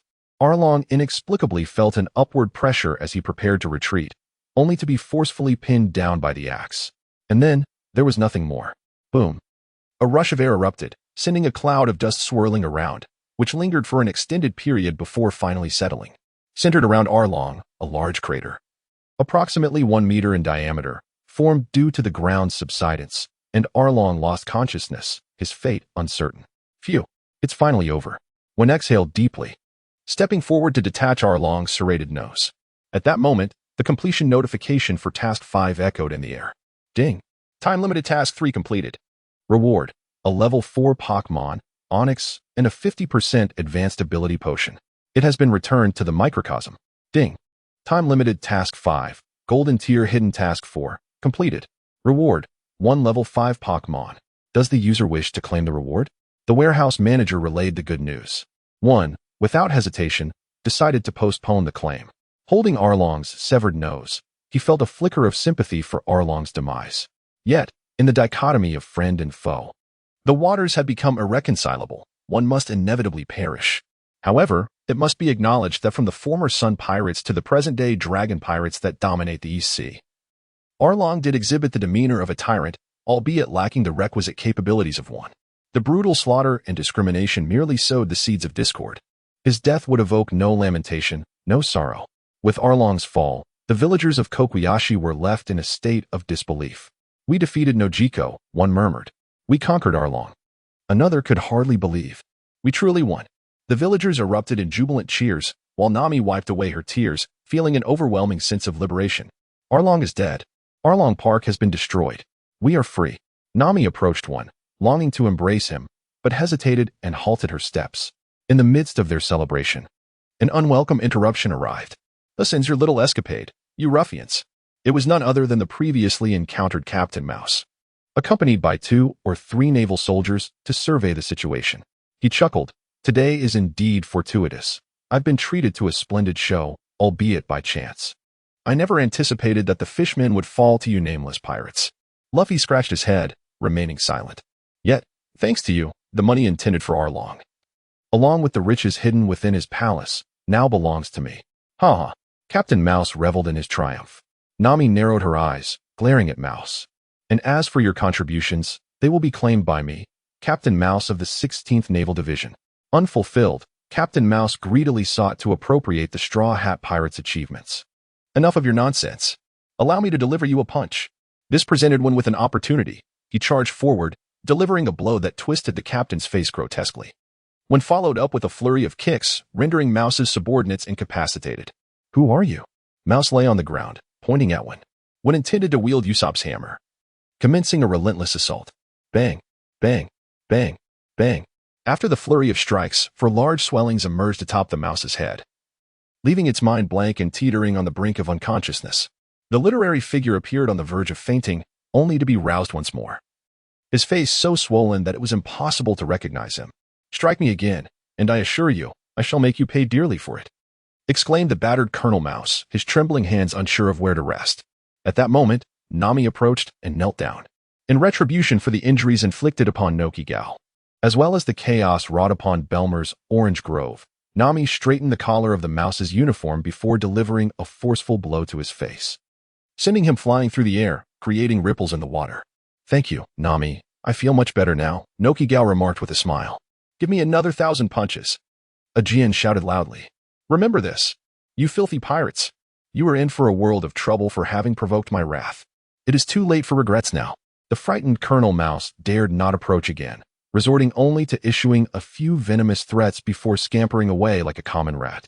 Humph, is it just a bounty? When Ko remained indifferent. Ding. The limited time mission 4 has been completed. Reward, a level 4 Pokémon. Does the user wish to claim the reward? No. I will wait until later to draw. When Ko shook his head, observing the radiant smiles on the faces of the Kokoyashi villagers, He felt that this battle was indeed worthwhile. At the Navy's 16th Division, Colonel Mouse returned, bruised and battered, and urgently reported to his superiors. "Is this Straw Hat Pirates a newly emerged pirate crew from the East Sea?"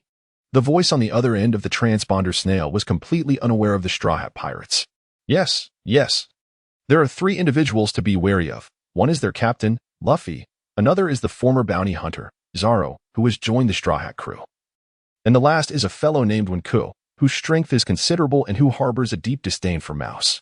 The colonel emphasized the core members of the Straw Hat crew while covering his face, recalling Wenku's ruthless nature, causing a slight tremor in his heart.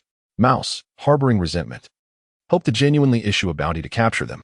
Only upon confirming the facts would a manhunt ensue. The other party temporarily assured Colonel Mouse. He let out a sigh of relief, though a shadow of gloom lingered in his eyes. Meanwhile, Koko Yasi was in the midst of a jubilant celebration, set to last for 3 days. Ha! Everyone, revel and dance. The villagers were filled with joy, laughter echoing throughout. Let us eat and drink well before we depart. Luffy devoured meat voraciously, leaving no plate untouched. Usopp found a high tower and began to sing his Usopp song, while Meow Meow danced with the villagers, performing a bizarre cat dance that garnered applause. At this moment, Wenku shared a drink with Sanji, engaging in a lively game of rock, paper, scissors. The only place on the island that remained tranquil was the infirmary. How is he? Nami, preparing to get a new tattoo in the infirmary, happened to notice Zaro still lying there. His fever has finally subsided. You need not worry. Koya emerged from behind, holding some antiseptic supplies. Nami breathed a sigh of relief. That's good. After all, no one in the pirate crew is dispensable. As evening fell, the moonlight bathed the ground. Where's Wenku now, Nokigal? Nami approached with a cup of specially brewed hangover tea. Oh, why is little Nami suddenly so concerned about Wenku? Nokigal, holding a drink, chuckled. Don't say that, sister. I care for others just the same, Nami replied, slightly blushing, though the darkness concealed it from Nokigal's sight. All right, just head east. To old Buji's house. He is lying there, surely intoxicated. You can just go in. He should still be asleep. Nokigal pointed in a direction and then ignored her. Nami smiled wryly and set off to find Wenku. Creak.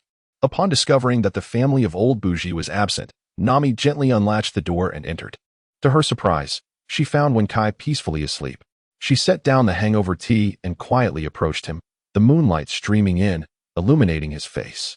Crouching closer, Nami tenderly caressed Wenku's visage, smoothing his short black hair. Although he did not possess the conventional handsomeness, there was an undeniable charm in his features. Lost in thought, she murmured to herself, "You are like a beacon, a lighthouse guiding me toward freedom." In that moment of shattering the drawing room, your blue silhouette stood resolute, akin to a war god. When you embraced me and offered encouragement, I never once contemplated letting go. Your gentle nature, often sharing your spirit with your companions, speaks volumes. And fret not, for I have taken excellent care of Squirtle as well. Your fish rice, though modest in preparation, possesses a surprisingly delightful flavor. I realize that you often anticipate my thoughts before I articulate them. Truly, I wish for you to be solely mine. I should have recognized my feelings long ago. Regrettably, Wenku remained oblivious in his inebriated state, appearing to listen, yet comprehending nothing. Unable to restrain herself, Nami suddenly leaned down, her lips brushing against Wenku's cheek before she swiftly lifted her head, her face flushed. She hurriedly tucked him under the covers and departed. In the quiet of Cocoa West during the late night, while most reveled in merriment, the stars shone brightly, obscuring direction yet revealing the depths of human hearts. As dawn broke, the sun cast a brilliant light, and the Straw Hat crew prepared to embark on their next adventure. Though their stay was brief, this island was indeed a treasure trove of memories. Usopp, filled with emotion, reflected on the days he had truly lived like a hero on this small island. When chuckled, expressing his gratitude for the care provided by his companions. Indeed, it is so. We should return to our true vocation as bounty hunters. Johnny and Joseph came together to bid farewell to the Straw Hat crew. They soon noticed that Nami was missing, prompting speculation among the group, while Noki and Aegean exchanged glances. Yet, one remained unfazed, confident that Nami would surely arrive. Just as the Straw Hats were preparing to set sail, a commotion erupted behind them. Hey, you little rascal! How much of our money did you steal? A figure darted left and right, leaping onto the merry-go. With a gentle smile, Nami still preferred to embark on adventures with them. As she lifted her garment, a cascade of coins poured forth like rain. Ah, well done, Miss Nami. Sanji praised, giving her a thumbs up, while Luffy burst into hearty laughter beside her. Wing gazed at the pile of wallets, instinctively reaching into his pocket, only to discover it empty. A sudden wave of anxiety washed over him as he called out to Luffy, "Luffy, have you seen where my wallet has gone?" As Wink attempts to recall the events, he finds himself bereft of any memories from the night of revelry. At that moment, Nami leaped up from below, addressing Wink with a tone of righteous indignation. "Why have you taken mine as well?" Wink exclaimed loudly, nearly driven to exasperation by this spirited girl. "Not only now, but in the future as well, your money shall be my money. Henceforth, any purchases you wish to make must be discussed with me. I have decided this unilaterally. Do you agree or not?"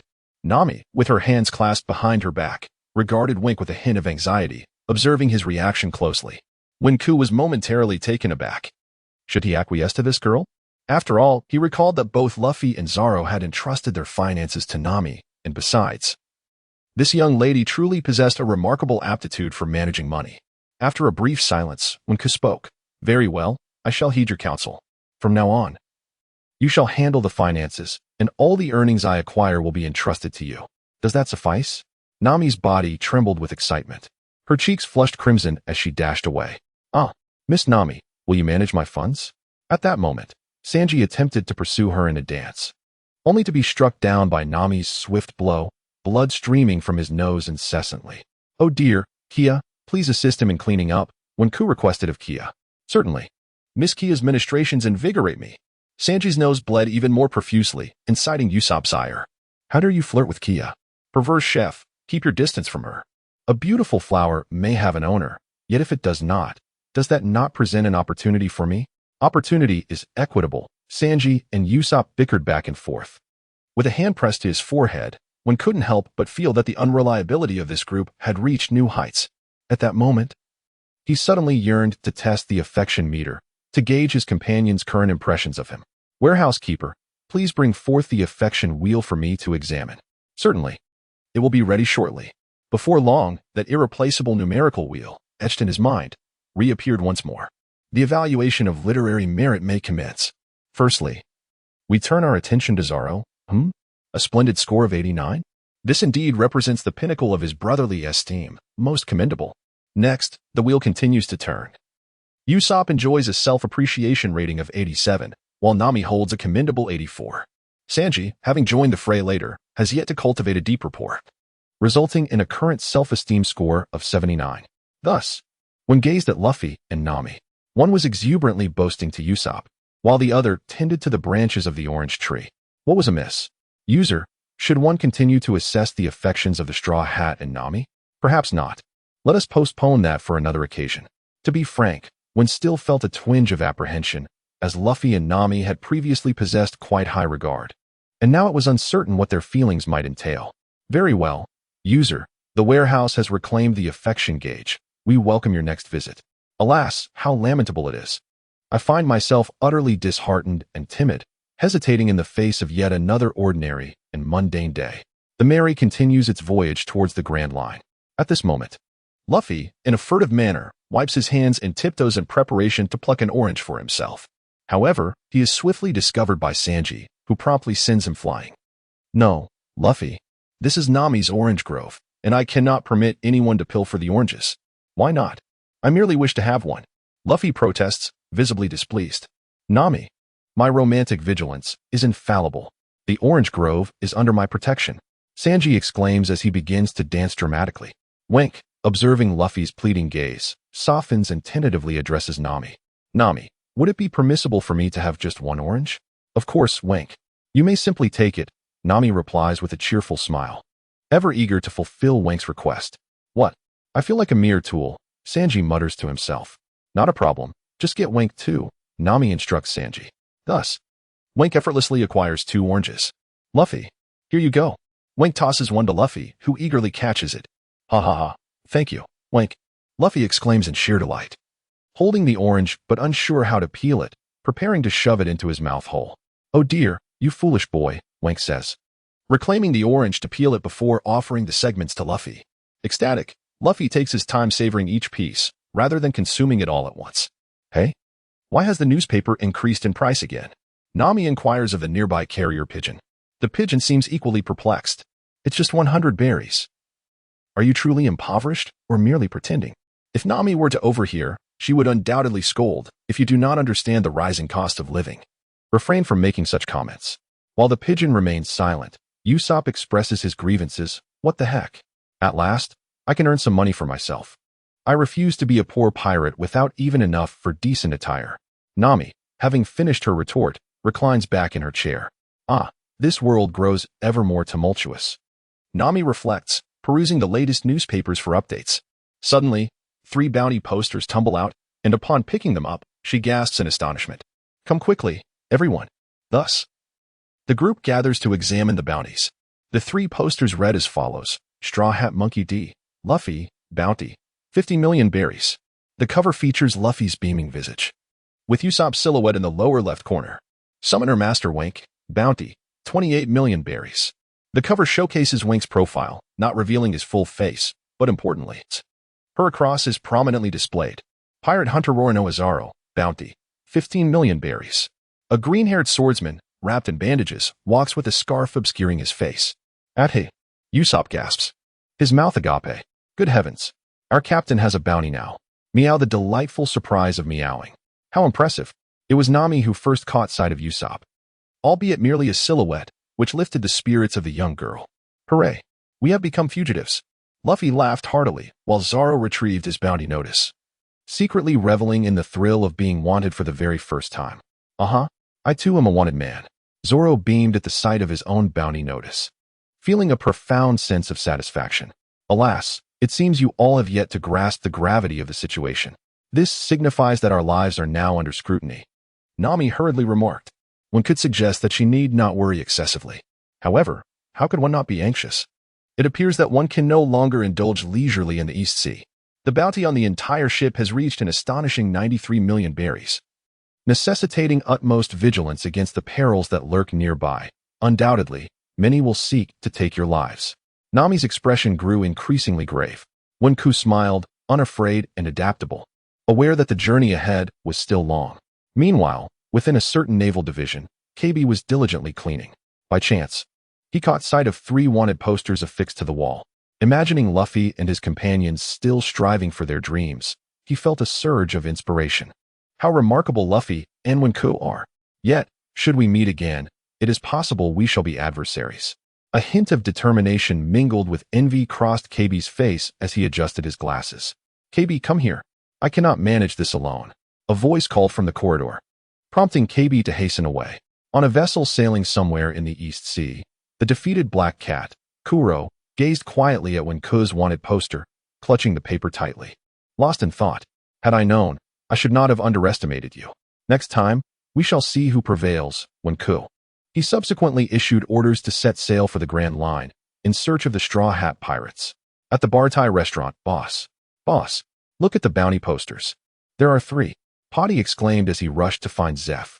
After reading the 3 wanted notices, Zeph remained silent, walking alone to the restaurant's exterior to feel the sea breeze. Go for it, Sanji. All blue. At this moment, a smile crept across the old man's face as he gazed into the distance. Later, aboard a small ship bearing the naval insignia sat the former naval captain, Iron Fist Fambuti, now demoted to a commander in the outer seas due to causing disgrace to the Navy. Upon receiving the 3 wanted posters via carrier pigeon, he remarked, Isn't this the Straw Hat Pirates I encountered at barrel.A? Fate has granted me such a splendid opportunity to escape this mundane hell. Capturing them should be a piece of cake. Just wait. I shall ensnare you all. Little did he know, he would soon encounter the Straw Hat Pirates again, only to be sent flying by Luffy, but that matter was of little consequence. It's not easy for Mihawk to visit, just in time for a feast. Come, drink. Shanks, with a flushed face, urged Mihawk to indulge. Mihawk, speechless, downed his drink in one go. Luffy is now wanted. This only brings me more joy. Let's drink. Drink. Mihawk. Shanks began to laugh heartily. On another front, the defeated Alritas serendipitously crossed paths with Captain Buggy, sparking new thoughts regarding the bounty notices of the newly arrived Straw Hat Pirates. Alrita held Luffy's and Wenku's wanted posters, but set Luffy's aside, clutching Wenku's poster tightly. You must wait for me, she said, a sinister smile curling at the corners of her lips, her eyes reflecting a peculiar malady. Wenku, I shall surely kill you. I will definitely kill you. As Buggy beheld the bounty notice for 28 million berries on Wink, memories of being humiliated thrice surged within him, igniting a fit of fury as he tore the notice to shreds in a tempest of rage. Let us head to the Grand Line, he declared, his voice laced with disdain. Meanwhile, aboard the Mary, Wink remained unperturbed, leisurely peeling an orange, setting aside half for himself and offering the other half to Nami beside him. Where are we now? Wink inquired. Nami, with a smile, accepted the orange, analyzing the nautical chart. We are approaching the Grand Line. Ahead lies Logue Town, and beyond that, Reverse Mountain. This is the only route to the Grand Line. Logue Town. Wink pondered silently. Is it the town of beginnings and endings? With less than 100 miles to Logue Town, the Mary sailed forth. The Straw Hat crew busied themselves with their preparations, while Wink continued to fish, unknowingly extracting rewards from the Arlong Park mission. Ding. Time-limited Mission 1.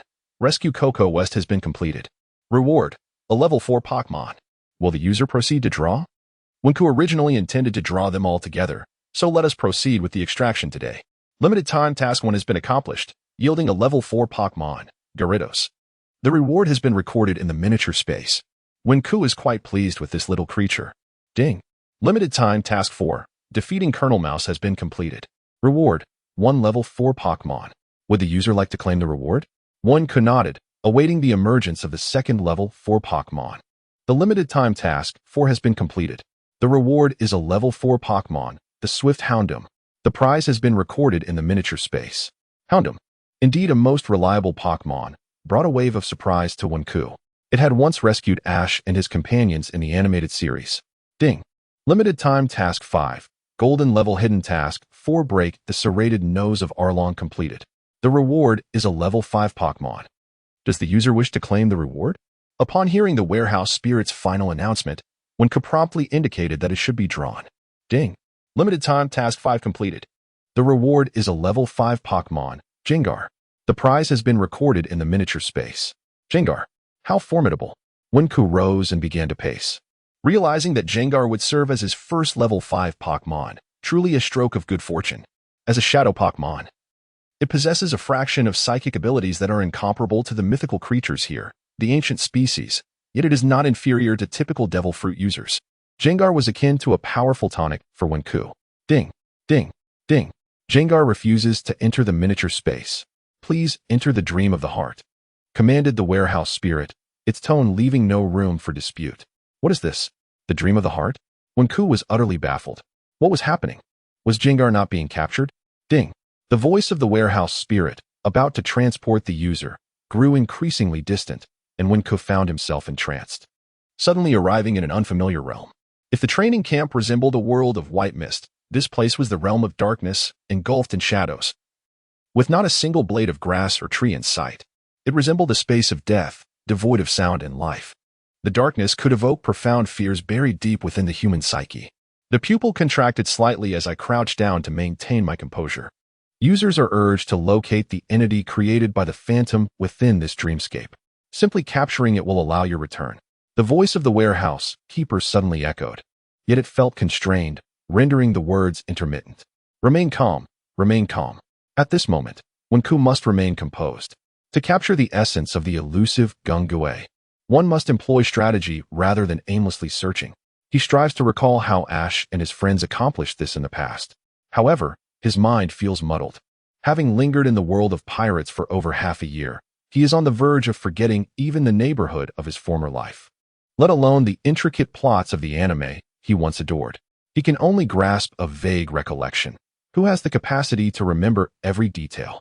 Damn it! Warehouse Kuin, is there not the slightest hint or assistance to be found? Am I to be eternally ensnared here? Winku shouted towards the ceiling. The heart's empty dream realm possesses the ability to materialize thoughts, urging the user to maintain tranquility, with a voice that is neither too loud nor too soft. Warehouse Kuin's reminder just grazed Winku's consciousness. To visualize, one must cultivate inner peace. Let us consider the perspective of Gung-Gue. What might it desire? Gung-Gue revels in playing upon human fears. If he persists in his ignorance, might it emerge to join him in play? Winku finally recalled its fondness for mischief.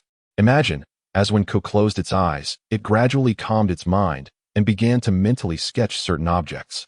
Suddenly, a street lamp, a toy car, and a burlap sack appeared before Winku. As Wen opened his eyes, he was filled with astonishment, marveling at the enchanting dreamscape before him. He began to arrange streetlights. For with their illumination, the so-called darkness was kept at bay. The light of dawn enveloped everything around him in warmth. Wen crouched beneath the streetlight, angling himself to catch a glimpse of his own shadow. He began to slowly push a toy car, a cherished relic from his past life. The most delightful aspect of this toy was its ability to produce sound. The toy car emitted a ringing noise reminiscent of machinery as it crept forward. A stark contrast in the silent world. Just as when Ku was engrossed in his play, a plump little figure tiptoed out of the darkness. Its curious red eyes fixated on him and his toy car. Although it felt a bit uneasy in the light, the creature was eager to join in the fun. With a gleeful giggle, the mischievous ghost seemed to have an amusing idea, leaping underground to approach Wen Ku, leaving only its short, pointed tail exposed to the outside. As Wen Ku idly played, boredom enveloped him. He wondered when the mischievous ghost would arrive, or if he should resort to alternative methods. Casting a sidelong glance at his own shadow, he suddenly noticed a dark figure merging with it.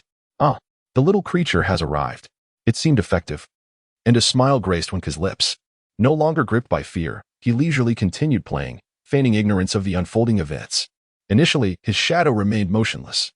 But in an instant, it began to rise, revealing a pair of crimson eyes stealthily peering at Wen Ku. Observing that he remained oblivious, the ghost chuckled softly and leapt out, intending to frighten Wen Ku, only to be ensnared midair by a large burlap sack. Huh, little one. You've truly fallen for it. Wen Ku hurriedly tied up the sack, watching his tiny hands thump against the fabric from within. Ding. Congratulations, user. You have completed the heart space dream, and the ghost is now being dispatched from the exit warehouse. At that moment, Wen Ku felt a sudden heaviness in his head, and in the blink of an eye, his consciousness returned to the real world. Phew. I almost thought I wouldn't make it back, Wen Ku chuckled. Ding. Congratulations, user. Your luck has soared once again. Uncommonly, you have gained recognition from the ghost, enabling you to randomly learn one skill from the Shadow Tribe and transform it. Yu Haven T explained why a heart-space dream suddenly appeared, when Ku exclaimed in astonishment, still grappling with unanswered questions. This is a mechanism set by the warehouse system.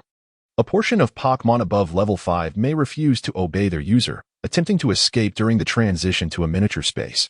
To prevent the loss of elite Pokémon, the warehouse system established the heart-space dream to assist users in recapturing runaway Pokémon. The prerequisite is that the user must be able to catch them. If successful, the user earns the Pokémon's recognition and is rewarded with the opportunity to learn one of its inherent skills. So, could this accidental escape of the ghost truly grant me a Shadow Tribe ability? One may eagerly await the unfolding of the narrative. The text permits the acquisition of skills. Thus, the repository presents 3 modules of skills. Users may select one from these 3 categories, and the repository will derive and create enhanced techniques tailored to the user. A choice among 3? And the possibility of enhancement? How considerate. Module identification. 1. Tongue Lick paralyzes enemies through contact, proving remarkably effective against speed-oriented devil fruit users of the Paramecia type. Drawback. Requires physical touch with the enemy. 2. Eye for an Eye, a charged attack that can double one's strength within 10 seconds. Drawback. None. 3. Nightmarish Shadow, displays terrifying phantoms, inflicting damage equivalent to that of the opponent at the same level. Drawback. None. How does one choose among these options? One can begin to analyze the advantages and disadvantages of each technique. Although the Tongue Lick possesses the ability to counter fruit powers, this maneuver necessitates physical contact with the adversary. Thus, it is not a viable option for one. Clearly, if contact were achievable, there would be no need for a Tongue Lick. The tit-for-tat approach is also impractical, as one is akin to a mere muggle, devoid of any fruit powers or hockey, and lacking in physical prowess. This technique may enhance strength, but it is of no use in the present circumstances. It appears that the consensus is urging me to select the third option. Warehouse Keeper, I have resolved to choose the third technique, Shadow Phantom. Ding. The Shadow Phantom is being selected, and an enhanced skill, Shadow Puppet Clone, is being infused into the user. In an instant, a warm current flows gently into Wen's bloodstream, advancing toward the head, and an introduction to the Shadow Puppet Clone along with usage techniques materializes in Wen's mind. Since the time I acquired this repository, I have consistently regarded it as remarkably reliable. After reviewing its contents, I couldn't help but exclaim in admiration. What impressive capabilities! The shadow puppet clone technique allows one to summon between 5 to 10 shadow clones, controlled by one's own consciousness, and inflicts a 3-second immobilizing tremor effect on adversaries. Note: the stronger the foe, the weaker the effect. This is quite impressive, as the shadow puppet clone is derived from the skill Nightmare Shadow of the Jengar, categorizing it among the intermediate techniques of the shadow path. The repository itself also expresses great satisfaction. Wenku once again organized his insights and, upon regaining his composure, realized that the Mary was docked. Well, is this the town of Rock? All he could distinctly hear was the boisterous voice of Luffy. As the imposing figure of a vast town came into view, Wenku and his companions disembarked from the ship, preparing to part ways temporarily. However, Zoro and Wenku found themselves fixated on Nami. After all, as the treasurer, she was the guardian of their finances. How could they not be patient? With a calm demeanor, Nami handed Zoro some money, much to his delight. Yet, when it came to Wenku, she suddenly withheld her generosity, insisting that he accompany her on a shopping excursion. Reluctantly, Wenku acquiesced, as familial obligations took precedence. Thus, the group dispersed, and Wenku embarked on a tedious and prolonged journey through the marketplace. I'm all set. Wenku, how does this dress look? Nami twirled in a strikingly vibrant dress, seeking his approval. Each time, Wenku responded with a smile, though inwardly he was exasperated. Nevertheless, Nami's figure was undeniably exquisite. She looked splendid in whatever she wore. Finally satisfied with her shopping spree, Nami allowed Wenku to retrieve a small sum of money to purchase something for himself. However, he first needed to visit the execution platform. Upon arriving at the bustling main street, he beheld the very platform where Roger had once met his fate, and he spotted some long-lost friends. "Haha, you are about to witness an extraordinary spectacle," exclaimed his old acquaintance Buggy, brandishing a knife against Luffy's neck.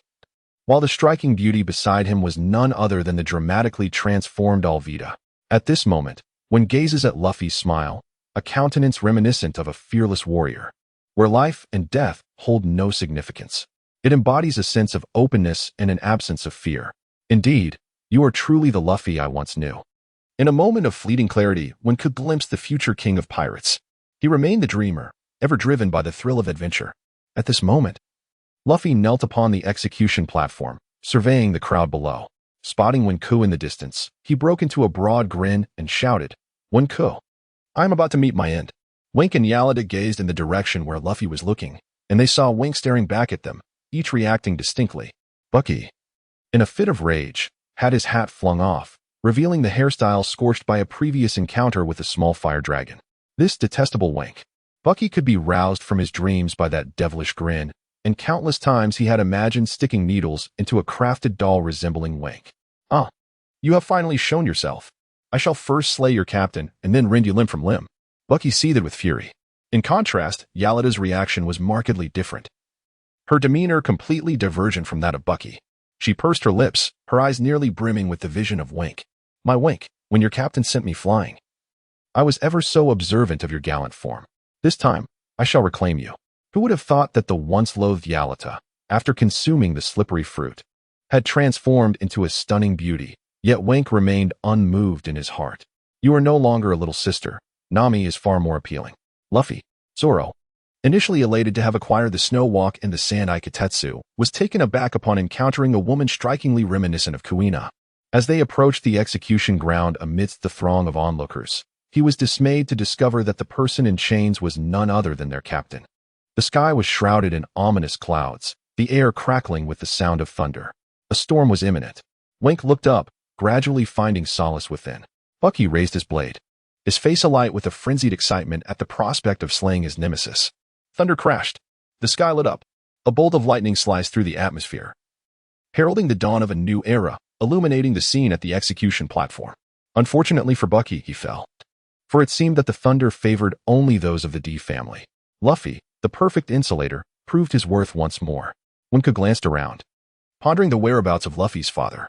Since the person he wished to see was nowhere in sight, he promptly urged Luffy and Zoro to depart swiftly. "No, I cannot permit you to leave. Wenku, do not go." Behind them, Yalada pursued, her lips glistening as she closely followed Wenku. Wenku wished to avoid unnecessary complications and prioritized her escape.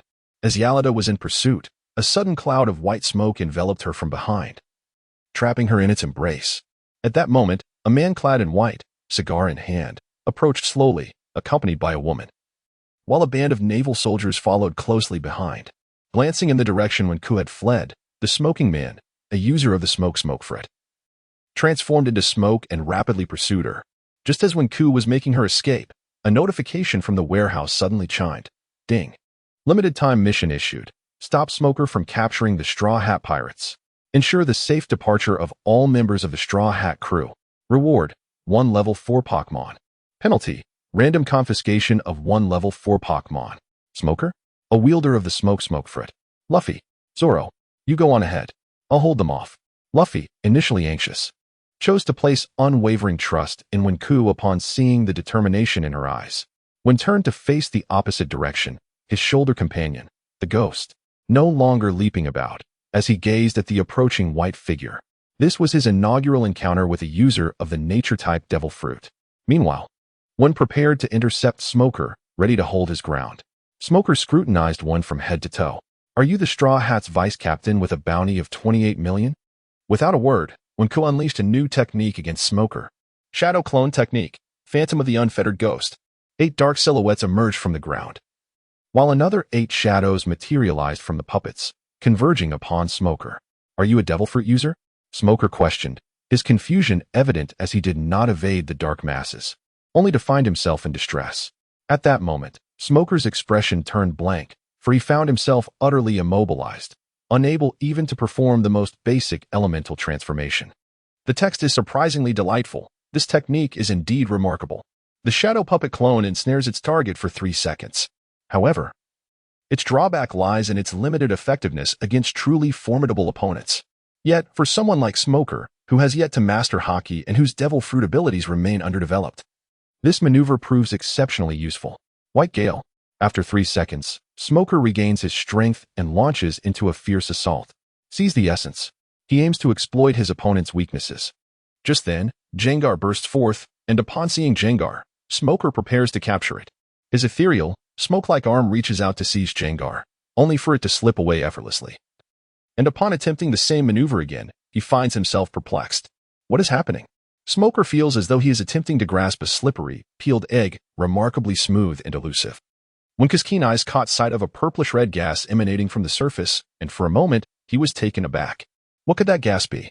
Yet, there was no time to ponder such matters now. Wenku rolled towards Smog. Shadow Puppet Clone. Smog's pupils constricted, this time manifesting 5 clones. Retreat. White Smoke Elementalization. Smog deftly evaded the gathering shadows on the ground. Having learned his lesson, he dared not approach those dark masses again. As the shadows converged, 5 shadow puppets charged towards Smoker, who transformed into a cloud of white smoke, hurtling directly towards Wank. Capture the leader first. Smoker understood that Wank was the mastermind behind these peculiar maneuvers. If he could seize him with Sea Prism Stone, all would be resolved. Just waiting for your arrival. This time, Wank demonstrated a more adept sense of timing than before, executing his moves flawlessly. An opportunity. Jengar. Just as Smoker's Sea Prism Stone strikes were about to land, the small shadow, Jengar, erupted from the ground to cast hypnosis upon Smoker, its crimson eyes rendering his vision surreal and disorienting. Smoker stumbled aimlessly, his eyes losing their usual luster. Go. Jengar. Wank swiftly lifted Jengar and fled the scene, while Smoker remained, repetitively staggering in place. At that moment, the port was drenched in an incessant drizzle. It's over. The ship has departed. What do we do now? Zoro shouted at Luffy, while Usopp and Sanji, who had yet to leave, wore expressions of concern. Luffy seemed oblivious to Zoro's words, his gaze fixed on the direction Wank had taken, patiently awaiting his return. When he finally spotted Wank's running figure, Luffy broke into a wide grin and began to stretch his arms to the limit. Wait a moment, Zoro's face paled. It couldn't be, Sanji pondered. I have a foreboding feeling, Usopp said gravely. It's over, Wank, now in position, appeared unfazed. Haha, rubber rocket. Thus, the 5 of them launched towards the departing Going Merry. Shortly thereafter, Smoker and Tashigi arrived just in time. Smoker gazed at the receding ship, muttering to himself, Straw Hat crew, Wank. Thanks to Luffy's rocket-like speed, Wank and his companions safely caught up with the ship. One by one, they tumbled onto the deck, with Wank being the last and consequently the most crushed beneath them. My waist. Wank lamented, tears streaming down his face. Are you all right, Wank? Nami rushed over with concern. When did Miss Nami start caring for me too? Sanji stood up, clutching his chest in feigned agony, only to be promptly reprimanded by Nami. Seeing that everyone was unharmed, the Straw Hat crew reverted to their usual banter. As night fell and the crew drifted into slumber, Wink sat alone outside the ship, basking in the sea breeze. He engaged in a dialogue with the Warehouse King, reflecting on the day's battle. Warehouse King. Today I realized that the abilities of the Shadow Clan may not necessarily falter against mere devil fruit users. Of course, this excludes Smoker's lack of haki and the rudimentary development of his fruit. I feel that with a few more techniques from the Shadow Clan, paired with shadow puppets, I could even overpower him. Indeed, one must not underestimate the world of Pokémon. These creatures are far from being mere fillers, regardless of their strength. They all possess an understanding of the fundamental pathways. Pathways? What exactly are pathways? Are they the shadow pathways? The narrative unfolds in a rather peculiar manner. For instance, during the encounter with Smoker, it became evident that the smoke fruit could not ensnare Jengar. What, then, is the purplish-red gas that envelopes Jengar's form? Surely, it is not haki. Could it be that an enigmatic Dalvane truly exists? In the Pokémon realm, even the most ordinary creatures, when nurtured in the sanctuary of the warehouse, undergo a baptism in the waters of life, thereby developing their own Dalvanes. The Dalvanes of Pokémon are not inferior to the haki or fruits of this world. The most formidable of life Dalvanes possesses the ability to summon souls from the netherworld and to endure infinitely within the river of life. Even a being like Jengar can manifest a shadow Dalvane, which in this pirate world allows one to evade all constraints imposed by natural devil fruits. Furthermore, some Pokémon possess even more unique abilities, with their derived Dalvanes rivaling or even surpassing haki. Thus, I fervently hope you can attain a truly powerful ability. Your current shadow puppet technique is merely a commonplace maneuver within the realm of shadow Dalvanes. You have yet to establish your own Dalvane. It just struck me. Zoro once recounted to me that he had a dream where he conversed with a Pidgey. The Pidgey even imparted to him the techniques of the Path of the Pioneer. Could this be seen as a form of Dalvane inheritance? The narrative leapt to the recent peculiar dream Zoro had shared with me. That fateful night, Zoro dreamt, and upon waking, he found himself capable of executing those sword techniques. He did not disclose this to the other crew members, but since the Pidgey was a gift from me, he relayed the truth of that encounter. Theoretically, this could be considered a form of Dalvane inheritance, as dreams serve as a bridge to reality. Zoro's access to the Dalvane of the Path of the Pioneer is indeed more fortunate than yours. The Pidgey lineage merely embodies a subset of that path. And when your Pidgey was sent, it had already been exposed to the Dalvane of the Pioneer. The exploration of Dalvanes is an endless journey. Even the simplest Dalvanes can yield hundreds of distinct techniques and combat skills. Unlike fruits, Dalvanes may initially present weaker combat capabilities, but inevitably rise to prominence in due course. Indeed, the warehouse has revealed another significant piece of information regarding Zoro. The combined technique of Zoro and Pidgey, the Storm Tornado of the Pioneer, embodies a trace of the Pioneer's Dao energy. And when paired with the original narrative's tornado technique, its power is doubled. My heavens, it's no wonder that it nearly turned Little 8 into a mere stick. The original did not possess such ferocity. If Zoro awakens haki in the future, coupled with the inheritance of the Path of the Pioneer, his future accomplishments will undoubtedly far exceed those of the original Zoro. The warehouse keeper mused, the path of understanding Dalvanes is indeed more arduous. His journey will be fraught with greater challenges. So what should I do now? Simply focus on completing your tasks. Your opportunity for a transformative turning point has yet to arrive. Even without haki and fruits, the warehouse shall not neglect you, ensuring you possess the capability to embark upon the grand line. Her eyes shimmer like the brilliant stars in the heavens. The sea breeze caresses the cheeks with a soothing touch. It has been more than half a year since I arrived in this world. The pathways of fate, the fruits of labor, and an aura of dominance.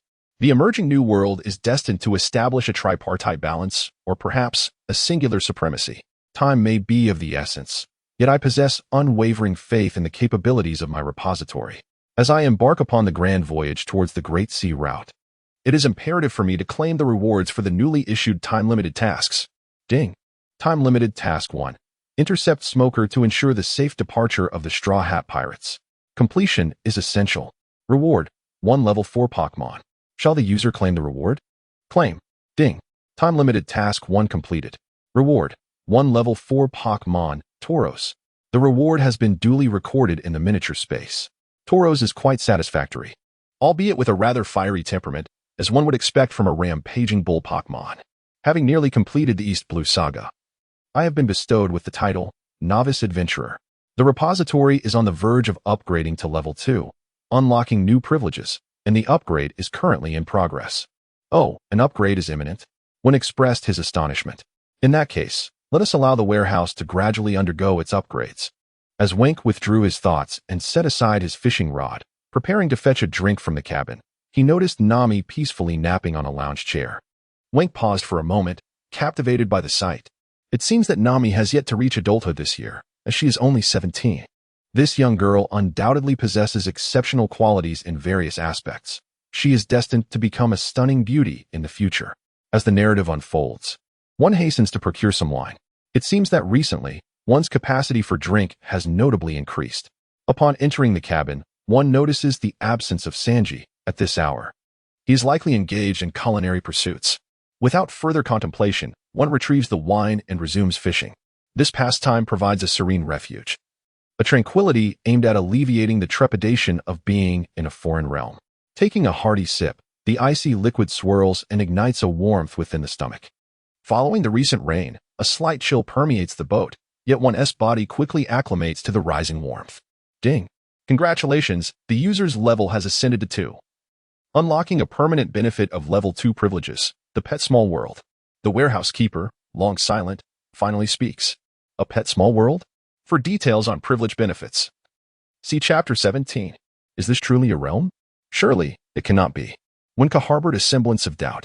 Is the small world akin to a shop where items are sold? No, users must attain level 4 to unlock the treasure shop, while level 2 permissions merely grant access to this small world.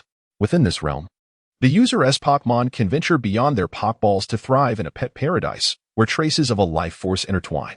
In this enchanted world, Pokémon can swiftly grasp the essence of evolution, enabling them to evolve autonomously. The warehouse master elucidated thoroughly. Ah, how marvelous. Does this mean that if I place my level 1 Squirtle into the small world, it will inevitably evolve into a Blastoise one day? Wenku inquired with excitement after hearing the warehouse master's explanation. Indeed, in post-evolution, the likelihood of enlightenment is further enhanced. The water path of the Squirtle lineage is no trifling matter in the later stages. This small world is meticulously designed for the purpose of evolution. Without it, the existence of the small world would hold no significance. At this moment, Wenku wore a smile on his face. The secondary permissions had been activated. Although it only granted a single privilege, it was indeed a remarkable gift. With this miniature world, the issue of insufficient battle strength from low-level Pokémon would no longer exist. They merely needed to invest their time to reach higher tiers. Wenku immediately contemplated placing his lowest-level Charmeleon into the small world. Warehouse Master, how can my Pokémon and I enter the pet world? Wenku inquired eagerly. Unable to contain his anticipation, the method of consciousness transmission into the pet world was quite similar to that of the training camp. Thus, Wenku summoned Charmeleon and attempted the consciousness transfer, and Charmeleon truly vanished into thin air. Ding! At this moment, the pet world's capacity reached 1100.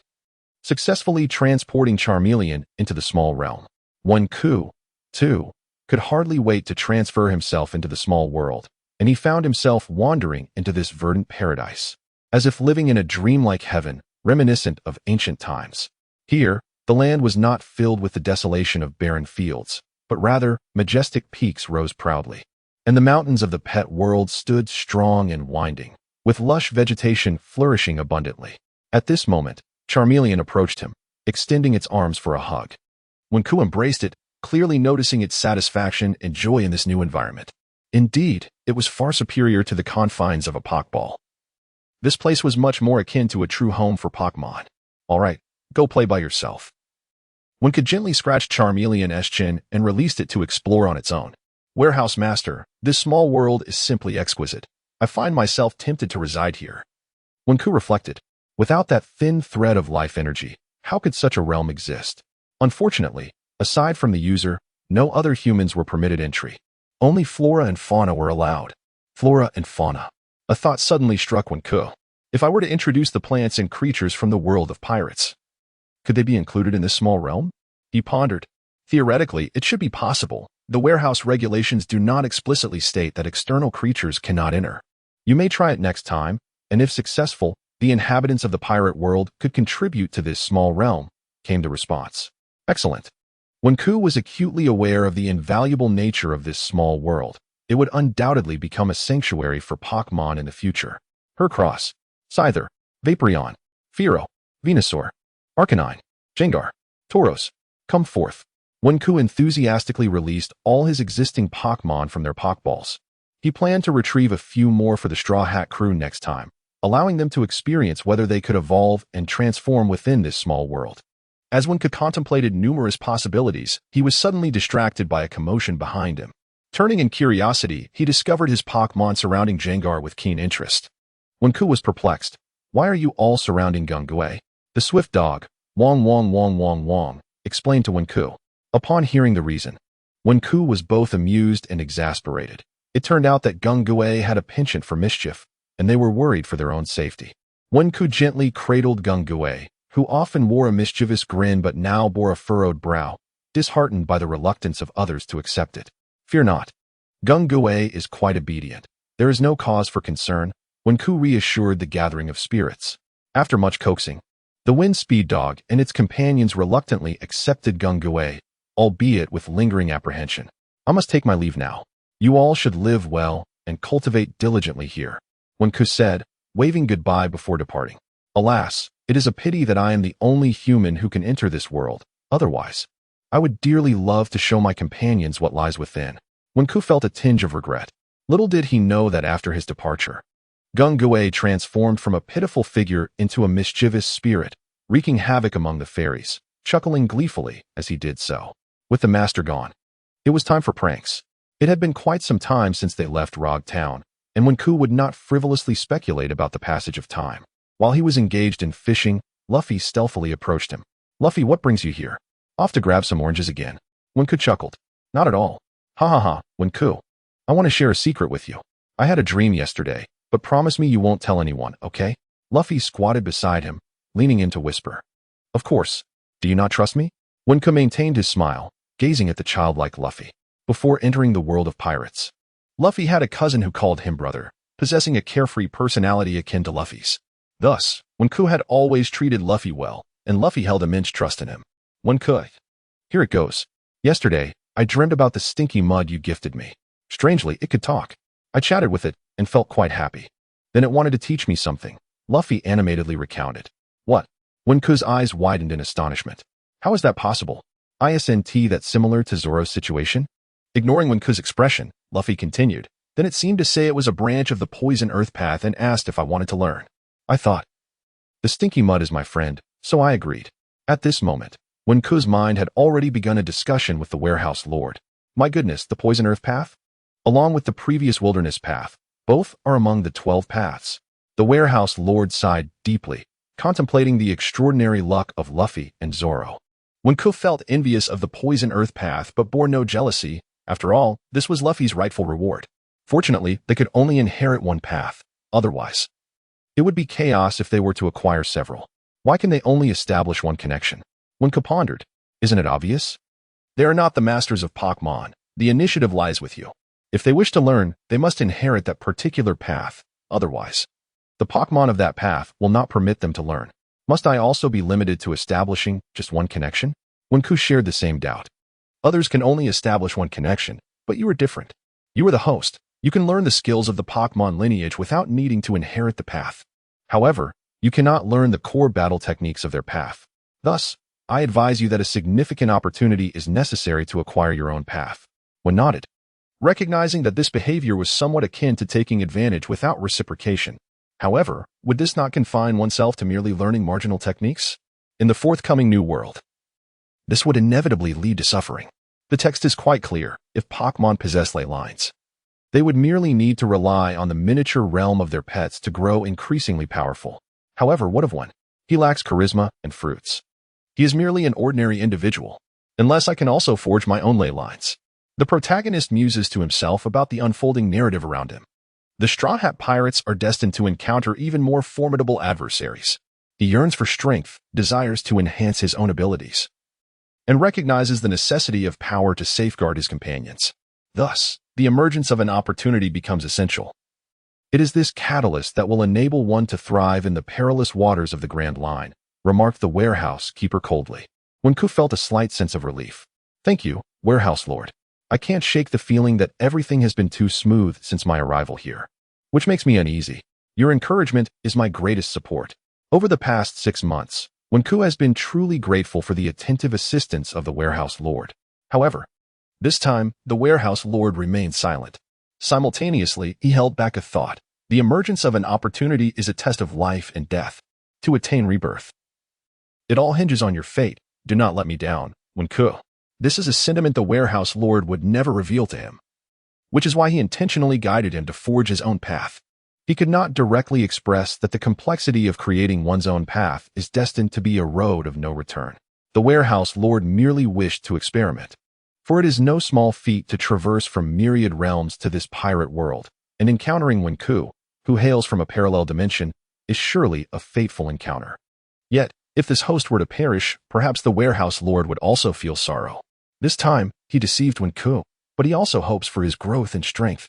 Meanwhile, the external Luffy continues to babble, while Wenku remains absorbed in contemplating the matter of the path.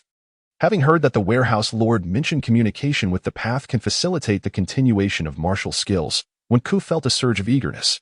How can I communicate with Gung Gui's inner path inheritance? Wenku inquired of the warehouse lord. The user must engage in dialogue with Gung Gui. Wen furrowed his brows, pondering the absurdity of the inquiry. Did one truly need to ask before speaking? A genuine dialogue does not necessitate the use of dreams or any other means. In this regard, both Zoro and Luffy had narrowed their paths. The warehouse housed a structural imprint, albeit one that required a purchase. Perhaps it could be discussed further after reaching level 4, the warehouse explained. One could only sigh in exasperation after all this time. He was presented with nothing more than an empty promise. Nevertheless, he dismissed the thought, for he possessed a shadow puppet doppelganger, which was certainly preferable to going hungry. One then withdrew his consciousness. At that moment, Luffy had also finished speaking, his words flowing like an unending stream, while one had not absorbed a single syllable. Feeling somewhat guilty for not appreciating Luffy's earnestness, oblivious to Wen's distraction, Luffy continued unabated. Hence, Wen gently patted Luffy on the shoulder and solemnly declared, "Young man, your future is boundless." Luffy erupted into hearty laughter, relishing Wen's praise. The two continued their conversation, with Luffy in full flow, leaving Wen feeling somewhat overwhelmed. Just then, Wen heard Usopp's loud call from the observation deck, urging them to join him. "Hey, come quickly. I've spotted a flock of migratory birds in the distance. There's a ship below, and it appears there's someone on it." Usopp shouted excitedly. The Straw Hat crew gathered, resolved to investigate. They soon discovered that the vessel held a young girl. In the narrative, it becomes apparent that Wenku is in a state of unconsciousness, prompting Koya to lend her assistance. Subsequently, the young girl awakens on her own. Nami pours a glass of water for the girl and settles down with a sense of relief. "Who is this little brat?" Wenku inquires from the corner, stroking his chin in perplexity. "Who are you calling a little brat?" "You are the brat." The girl suddenly retorts, glaring fiercely at Wenku. "What is your name? Little sister?" Wenku is genuinely unaware of this character from the pirate world. Perhaps she is merely a lost traveler. "Humph. I want to tell you my name is ABIs." She responds defiantly. "Oh, so it's you," Wenku realizes. Recalling a subplot from the original storyline before reaching the Red Line involving the tale of the 1,000-year dragon and ABIs. Observing the girl with her sandy-colored hair styled in 2 little braids and a delicate visage, he concludes, "So you are indeed ABIs." Not at all. Early in the morning, Wenku rises to find Nami still poring over the nautical charts, giving a slight nod of approval. "This girl is quite diligent. By the way, when will we reach Naval Island?" After rescuing ABIs, Luffy had decided to escort her home. Who would dare disregard the captain's wishes? Moreover, Wenku harbors curiosity about the legend of the 1,000-year dragon. Could it be that dragons truly exist in the pirate world? At that moment, Nami is engrossed in the charts, observing the windless weather and the tranquil sea, repeatedly cross-referencing the landmarks. Her pupils constrict, and she urgently calls all crew members to gather. ABIs, having just awakened, notices that these pirates have pleasant temperaments and are quite friendly towards her, often providing her with delicious food. A stark contrast to the navy that had captured her. Furthermore, the ship houses many marvelous creatures, at least from her perspective. Among them, the talking fortune cat astonishes her, as it is the first time she encounters a being that can communicate like a human without the need for devil fruit abilities. Of course, beneath the veneer of delight, there exists a flaw, the man named Wenku, who irritates her to no end, though it must be said that he treats her relatively well. This is to be considered without accounting for the hours he spends fishing or his indifference towards her. Stop lounging around. We have entered the doldrums. Quickly. Paddle to return to our previous course. Nami commands loudly. Yes, Nami-san. Sanchi is undeniably the most enthusiastic. Zaro and Usopp, having never experienced the doldrums, express their doubts. You all needn't worry. We must turn back. Otherwise, we will be in serious trouble. Nami shouts. Heeding her warning, Wenku solemnly asserts, the doldrums are indeed perilous, as he takes the initiative to grab a paddle and begin rowing. The crew exchanges glances. They trust Wenku, the ever-reliable strategist, more than Nami, and without further ado, they start to row. Thus, the question arises, why must they row? Luffy truly failed to comprehend the situation. The doldrums are regions devoid of wind and current, and this completely tranquil expanse of sea poses a grave danger to sailing vessels reliant on wind. Nami, unable to tolerate Luffy's incessant inquiries, began to emphasize the critical nature of their predicament. Luffy appeared partially enlightened, yet it was evident to Wink that the captain had not grasped the concept. Row. Row with all your might. If you don't blame me for turning hostile. Wink commanded directly, fervently beginning to paddle the boat. Is it really that dangerous here? Usopp inquired, raising his hands in confusion, while Kaya beside him deemed their reaction somewhat excessive. Dangerous? Sea kings. This is a nest of sea kings, Nami exclaimed, and in that instant, enormous marine creatures surged from beneath the waves. The entire group paled, while Wink wept profusely. To sail with such unreliable companions necessitates a readiness for unforeseen demise. Why does the narrative here remain unchanged? As Wink beheld a gargantuan frog, nearly 40 meters tall, leaping toward them, cold sweat trickled down his back. Damn, that frog is enormous. At that moment, ABI stumbled and plummeted toward the abyssal maw, screaming loudly. With all his might, Luffy extended his arm, catching the falling ABIs. Displaying remarkable ingenuity, ABI seized the opportunity to pluck a nostril hair from the colossal sea king below, showcasing her impressive skills. What a remarkable girl. Alas, Wink observed their vessel rising ever higher, revealing a broad smile. Truly a spectacle to behold. That sea king sneezed, unleashing a tempest that effortlessly propelled the Going Merry forward. Upon finally escaping the doldrums, the crew breathed a collective sigh of relief, and the Straw Hat Pirates resumed their quest for the battleship island. At last, amidst a shroud of fog, an island resembling a warship emerged. Overjoyed at the sight of Battleship Island, ABIs disembarked first to communicate with the armed villagers on the shore, successfully averting a potential conflict. Meanwhile, Luffy was invigorated at the mention of meat buns, and Wink, with hands clasped behind his back, felt a profound weariness for his captain. As the moon hung in the night sky, casting its luminous glow, the adventure continued.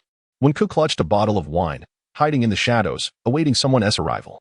She spotted a small figure entering the kitchen, busily preparing steamed buns, and a smile graced her lips. The little girl was clearly on her way to the Millennial Dragon. At that moment, Luffy happened to wander into the kitchen in his sleep, and as he dozed off once more, ABI successfully evaded him and hurriedly departed. Just then, Nami arrived in the kitchen, and noticing the timing was perfect, Wenku stepped forward. Wenku, what are you doing here?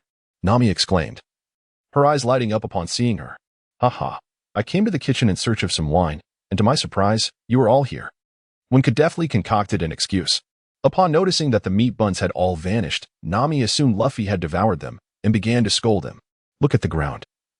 Wenku remarked, deliberately eyeing the drag marks on the floor. Nami and Luffy exchanged glances, and thus the three of them followed the trail in pursuit of the source. After a series of twists and turns, they entered a cave, where they beheld the fabled dragon. This can be scrutinized. Is this a dragon? It resembles more of a western dragon, a verdant, furry creature. The text is unclear, and he has never encountered a dragon. It is referred to as Lord Dragon by ABIs, and Luffy's ability to comprehend Lord Dragon's speech similarly exposes Abi's powers.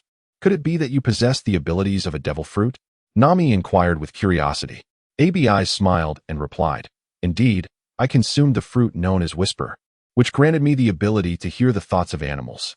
Nami gasped in realization. No wonder you mentioned that the wind was approaching. ABIs also informed the Straw Hat crew that the Navy was actively searching for dragon bones, and she felt compelled to return to protect Lord Dragon. Eternal life? Where is this so-called immortality? Who among us can truly evade death? Every individual must eventually face their demise. The pursuit of such an end often culminates in a sense of profound disillusionment. One remains silently by the side, absorbing the atmosphere without uttering a word. Ding. A limited time task has been issued. Golden level hidden task number 8. The user is required to obtain Dragon Claw powder from the Millennium Dragon. Indeed. Take some Dragon Claw powder with you. Reward. An egg of a Pokémon of unknown level. Penalty. The user will be stripped of all their Pokémon. As expected. It is lamentable. This is the 8th task, yet how many hidden mission modules remain? Why is there a singular focus on the collection of these peculiar items? The literary conundrum is perplexing. Thus, I am determined to seek out the Dragon's Cave, even if it costs me a lifetime. Abby's gaze was resolute. All right. Let us embark on the quest for the Dragon's Cave. Luffy responded with a smile. Nami felt that the Lost Island had already sunk. Deeming the search for the Dragon's Cave a mere fantasy, an unrealistic endeavor. Nevertheless, Luffy maintained his belief that the Lost Island could still be found. Wank. Look at Luffy. Nami exclaimed anxiously. It's all right, Nami. I believe we should trust our captain this once. Anything is possible, Wank smiled. Nami sighed in exasperation. After all, it's an island that doesn't even exist on the map. Concerning how to assist Old Dragon in returning home, Nami summoned Usopp and the others. Upon witnessing the legendary Millennium Dragon, they were struck with awe and wonder, with Kaya particularly fascinated, caressing it back and forth. The group began to deliberate, deciding to construct a raft to aid Old Dragon in his plight. Wank hesitated, wishing to mention the situation regarding the pet world. Ding. A limited-time mission was issued. Protect the Millennium Dragon and ensure its escape from the marine battleship. Reward. 1 level 4 Pokémon. Penalty. Randomly reclaim 3 level 3 Pokémon. With the small world at his disposal, he should be able to teleport Old Dragon there. However, even the warehouse keeper had warned of the risks involved. He could not guarantee that unforeseen circumstances would not arise.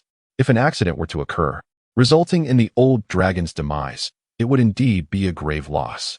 Thus, he refrained from voicing his thoughts. According to the original narrative, there should be no issue as long as the plot details do not deviate too far. Moreover, there is another matter. The port has been blockaded by the Navy. How shall we proceed? What will become of the ship? Sanji's expression grew serious, fully aware of the dangers at hand. There must be a way, Luffy asserted. Should we charge in? Zoro suggested, eager to tackle the situation head-on. We cannot force our way through. Old Dragon is still here. How shall we transport him? Nami elaborated on her meticulously devised plan, stating that the Mary would need to navigate around to the other side of the island first. When cannot acknowledging that the original narrative concluded in such a manner, and there seemed to be no issue with it. Very well, having Nami as the mastermind this time is acceptable. Thus, Nami began to assign roles. Usopp and Zoro would man the ship, while Nami, Luffy, Wenku, ABIs, Sanji, and Kaya would guard the Dragon Lord. On the other hand, the Navy had set their plans into motion. A lieutenant, accompanied by a dozen sailors, was dispatched to locate the fleeing ABIs. Arriving at the residence of Lord Boguden, following the traces dragged from the kitchen, they discovered the entrance where the Dragon Lord was concealed. At that moment, a man with long purple hair and sunglasses appeared. He was the mercenary Eric sent by the Navy's Nelson, who had a keen interest in the dragon bones. After contemplating for a moment, Eric instructed the Navy to continue their search for the millennial-old Dragon's Trail, soon crossing paths with Luffy and his companions. Oh my goodness! There are indeed quite a number of Navy personnel here, Usopp exclaimed, his eyes nearly bulging out as he observed the ranks of stationed sailors. Meanwhile, Zoro and Usopp had already arrived at the port, only to discover a significant presence of Navy forces, compelling them to devise a plan to stealthily cross the harbor. At that moment, Zoro had a brilliant idea. Utilizing a bamboo tube as a breathing apparatus, he submerged himself to circumvent the Navy. Upon witnessing this, Usopp stealthily approached, unfurling the sails to set sail, successfully reclaiming the Mary from the clutches of the Navy. However, the number of warships was overwhelming, each one hot on their trail. As the ship headed toward the location designated by Nami, a fierce battle had erupted on the hillside, guarding the millennial-old dragon. How could this be? Nami, is your plan still viable?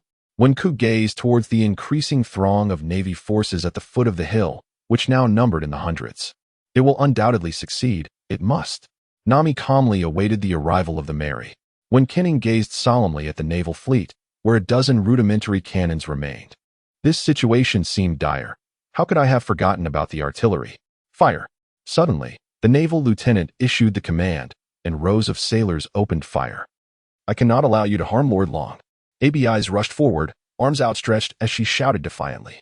Yet, bullets do not discriminate, and with gunfire erupting from all directions. Despair nearly engulfed ABIs. Get down. It's dangerous. One can summon the flying mantis at once. The mantis employs its sword dance. The flying mantis swiftly intertwines its dual sickles and begins to spin gracefully. A portion of the bullets approaches, only to be deflected by the rapid rotations of the sword dance. Meanwhile, Luffy stands resolutely in front, as bullets penetrate his body, their force gradually dissipating until he remains utterly motionless, momentarily propelled away. Eric conceals himself among the naval forces, his gaze towards the Millennium Dragon suffused with avarice, hidden behind his sunglasses from the view of others. He yearns for the lieutenant to unleash cannon fire upon them. Roar, roar, roar. The thunderous bellow of dozens of cannons erupts, raining destruction upon the mountainside and bombarding the entire area. Nami cradles ABIs, both of them covering their ears. With only Luffy and the flying mantis present, it is impossible for the barrage of cannonballs, released in waves, to cover every angle. The relentless firing reduces the heights around them to rubble, revealing the area concealing Grandpa Long's raft. Eric, sharp-eyed, spots the raft trapped beneath the dragon and realizes something is amiss. He begins to survey the surrounding terrain, noticing a cliff resembling a long nose to the southeast. And suddenly, enlightenment strikes him. What a brilliant plan! Utilizing the raft and the cliff's geography to facilitate the escape of the Millennium Dragon. Whose idea could this be? Eric whispers to the lieutenant, who commands his subordinates to redirect their fire towards the cliff. The long nose crumbles under the bombardment, heavy stones cascading into the valley below. Nami and the others turn pale. Without the sloping support of that long-nosed cliff, the raft would lack the momentum needed for the downhill surge, making it nearly impossible for them to carry away the Millennium Dragon. The plan has failed. Nami, leaning against the ground, feels tears welling in her eyes. Her expression nearly one of despair. Huan is taken aback. This is utterly divergent from the original plot. How could they have brought cannons here? If this continues, we might manage to escape without consequence, but the density of the cannon fire targeting Grandpa Long is overwhelming. When Ku bit his lip, grappling with a momentous decision. I have a means to rescue the Millennium Dragon. You must leave at once. Hurry, he shouted, urging Nami and ABIs to flee.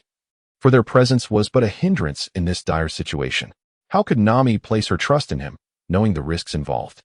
Although the Dragon Master exhibited signs of senility, he was acutely aware of the Navy's intentions, propelling the raft forward with his own feet. Meanwhile, the Straw Hat crew remained on the raft. Eric glanced toward the direction they were headed, the recently shattered cliff of Long Nose Mountain, his heart swelling with pride. I shall see if you can indeed escape. Dragon Master. ABIs wept, fearing that if the Dragon Master were to tumble into the forest below, Nami's meticulously crafted plan would be irrevocably thwarted. The thought was too dreadful to contemplate. Yet, the precipice loomed ever closer, and Nami gripped the raft's ropes tightly, her heart heavy with guilt and self-reproach. Nami, there is still hope. Do not give up. Time was slipping away, and when Kuf felt compelled to act. The pet world is opening. Transport the Millennium Dragon. The raft surged toward the cliff's edge, teetering on the brink of disaster. Nami and the others teetered on the edge of despair, while when Ku understood that time was of the essence, he must safeguard the Dragon Master, regardless of the peril that lay ahead. Better to seek fortune amidst danger than succumb to despair. The pet world is opening. Transport the Millennium Dragon. An otherworldly force began to attract the Millennium Dragon, drawing its gaze to Wenku, whose eyes reflected astonishment. It did not falter, rather, it placed its faith in these individuals to carry it away. The figure of the Dragon Master gradually became translucent, akin to the fleeting beauty of a flower on a distant isle, slowly dissipating from view, temporarily departing this realm. Ding! At this moment, the capacity of the pet world reached 10100, successfully transporting the Millennium Dragon into its sanctuary. Splendid. It has truly succeeded. In the midst of exultation, the reactions of the crowd varied. However, there was no time for contemplation. The raft finally reached the precipice and plummeted downward. Everyone plunged into the water, and when aware that Luffy could not swim, immediately submerged to assist him back onto the floating raft. Nami and the others emerged from the water, drenched like drowned rats, while Sanji eventually rescued both Kaya and ABIs. Glancing at the approaching Going Merry in the distance, when couldn't he help but smile. The plan was not entirely a failure. On the hillside, as the side of the vehicle hurtling towards the cliff came into view, the dragon's silhouette vanished like a mirage. From afar, Eric's expression shifted from smugness to shock. How could this be? This was impossible. What had transpired? Where was the Millennium Dragon? At that moment, he felt an inexplicable sense of humiliation and betrayal, his face reddening with agitation as he loudly urged the lieutenant to summon the warships for interception. Damn it! How could I have been deceived? How could this happen? How did they make the Millennium Dragon disappear? Eric could never have imagined that someone from the Straw Hats wielded such extraordinary power, carrying an entire world within their grasp. Chase them. They must not escape. Meanwhile, before Nami and the others descended the mountain in a frenzy, the Going Merry, helmed by Zoro and Usopp, was already approaching the designated rendezvous point Nami had planned. Did she instruct us to wait beneath that cliff? But what caused that long-nosed cliff to break? Usopp pointed at the precipice, cold sweat trickling down his back. The Navy ship behind the Going Merry was still in pursuit. Damn, we can't shake them off. Usopp cursed angrily. Zoro appeared grave, anxiously awaiting the success of Nami's strategy. As the raft appeared and quickly approached, Zoro and Usopp fixed their gaze upon it without distraction. Thankfully, it seemed they were coming closer, providing Zoro with some reassurance. However, the precipice loomed ahead, causing Usopp to fret. Suddenly, the Millennium Dragon vanished before their very eyes. Ah, did you see that? I didn't catch it clearly. It seemed like the dragon had disappeared. Zoro and Usopp exchanged bewildered glances, utterly stunned. This was more exhilarating than encountering the Millennium Dragon itself. Ah, this is madness. Meow, the ship's mascot, began to wail, perhaps genuinely sensing the supernatural. It was only after Zoro regained his composure that he steered the Going Merry towards the location where Luffy and the others had fallen. Dragon! ABIs cried out heartbreakingly. The dragon's disappearance leaving her utterly drained, clinging tightly to Nami for support. The others wiped their eyes, unable to believe what had transpired. Such a colossal creature could simply vanish? Stop crying. The dragon is safe with me. It is not in danger. Take care of yourselves. The sound of Obby's cries caused one to experience a severe headache, forcing him to shout in frustration. Naturally, he dared not claim to bear an entire world. He could merely assert that he possessed the ability to teleport living beings. Ah, teleportation? You assure me you are not deceiving me? ABI ceased her weeping. As the raft now floated upon the water, Luffy and Nami gazed at one with eager anticipation, awaiting his assurance. Huh, if I deceive you, may I be struck by lightning. If I lie, may I never become a pirate. When solemnly raised his finger to guarantee them, his expression earnest. This momentarily assuaged their doubts, transforming their anxiety into joy. Dragon Grandpa is safe. It seems the conclusion is a positive one. ABI's finally smiled through her tears. Ha ha ha, indeed. In dire straits, one must rely on one. Luffy laughed heartily, grateful for the presence of such a capable first mate who alleviated so many unnecessary troubles for the crew. Nami, glancing at one beside her, found herself captivated by his composed demeanor, unable to tear her gaze away. Just how many secrets do you possess? I truly wish to know them all, Nami thought, unable to fully comprehend when yet longing to draw closer. Throughout their journey, his figure had consistently stirred her emotions. The Merry began to approach the raft, while the pursuing navy sought to encircle the ship. Chase them. We cannot let that vessel escape. Fortunately, they had not collided with the mast, allowing the warship to continue its pursuit. When urged everyone to board the ship, we must leave swiftly. He looked at the approaching warship and shouted, Hurry, hurry, do not dawdle. Usopp replied, It seems we must fight our way out. Zoro had already drawn his sword, while BB Bird fidgeted restlessly on his shoulder. Let us break through. Everyone nodded in agreement. No need to worry. King Yin's on. BB Bird, ascend and create a whirlwind. At this moment, when needed to remain calm, refraining from recklessness alongside Zoro, he instructed the two flying Pokémon to assist in generating wind, and they began to flap their wings vigorously above. The powerful gusts filled the sails, propelling them forward. Wow, our speed has truly increased. One, you are remarkable. Usopp exclaimed loudly. Ha ha, my brilliant strategist, behold one in action. Luffy grinned widely, brimming with confidence in one. The Merry's speed accelerated, gradually distancing itself from the warship, ultimately evading their pursuers with a deft maneuver. Hooray! We finally shook them off. Usopp wiped the cold sweat from his brow. The two Pokémon returned to the ship. Their fur ruffled, but their expressions bright, albeit weary. I am immensely grateful for your assistance. You both have worked hard. One expressed his heartfelt thanks to BB Bird and King Yinzan. Pokémon are also living beings, endowed with emotions, and one would never impose upon them against their will. Set sail. To Lost Island. Nami took the helm, yet her heart was heavy with unease. Lost Island, a place that did not even exist on the map. Where could it possibly be? Battleship Island. As the Straw Hat crew sailed away, that Major and Eric could only watch helplessly as their chance slipped away. Even now, Eric struggled to comprehend the mysterious disappearance of the Millennium Dragon, yet a new idea began to form in his mind. Damn it, how could those pirates escape so swiftly? The Major said in a low voice, feeling frustrated with his incompetent subordinates. Do not worry, let them flee for now, Eric remarked, hands tucked in his pockets. Gazing in the direction of the departing Mary. You see, they are willing to take such great risks to leave this island. Do you not remember the legend surrounding it? The whereabouts of the dragon's lair. Eric chuckled. What? So they are, the Major exclaimed in astonishment. Adjusting his sunglasses with his sharp fingernails, Eric replied. We merely need to monitor their course and wait. Haha, the elixir of immortality shall be mine. Meanwhile, Navy Admiral Nelson had also received reports confirming the Millennium Dragon's emergence. Did Eric intend to claim it solely for himself? The corpulent man, his face glistening like lard, harbored suspicions about that mercenary in sunglasses. Order the fleet to set sail for Battleship Island immediately. All ships, engage. Meanwhile, on the Golden Mary, Wenku was being pestered by a BC to the point of exasperation. Wenku, just summon Lord Long already. I want to see him. I want to see him. A BC leaped onto Wenku, tugging at his hair. What on earth? You little rascal? You are utterly thoughtless. The ship is so small. If you summon him, there will be no space left. Wenku said, a hint of irritation in his voice. With no raft at their disposal, summoning Lord Long now seemed impractical. Would it truly be wise to place him aboard the ship? I beg you. I sincerely apologize for my earlier behavior, a BC implored, her hands clasped together earnestly.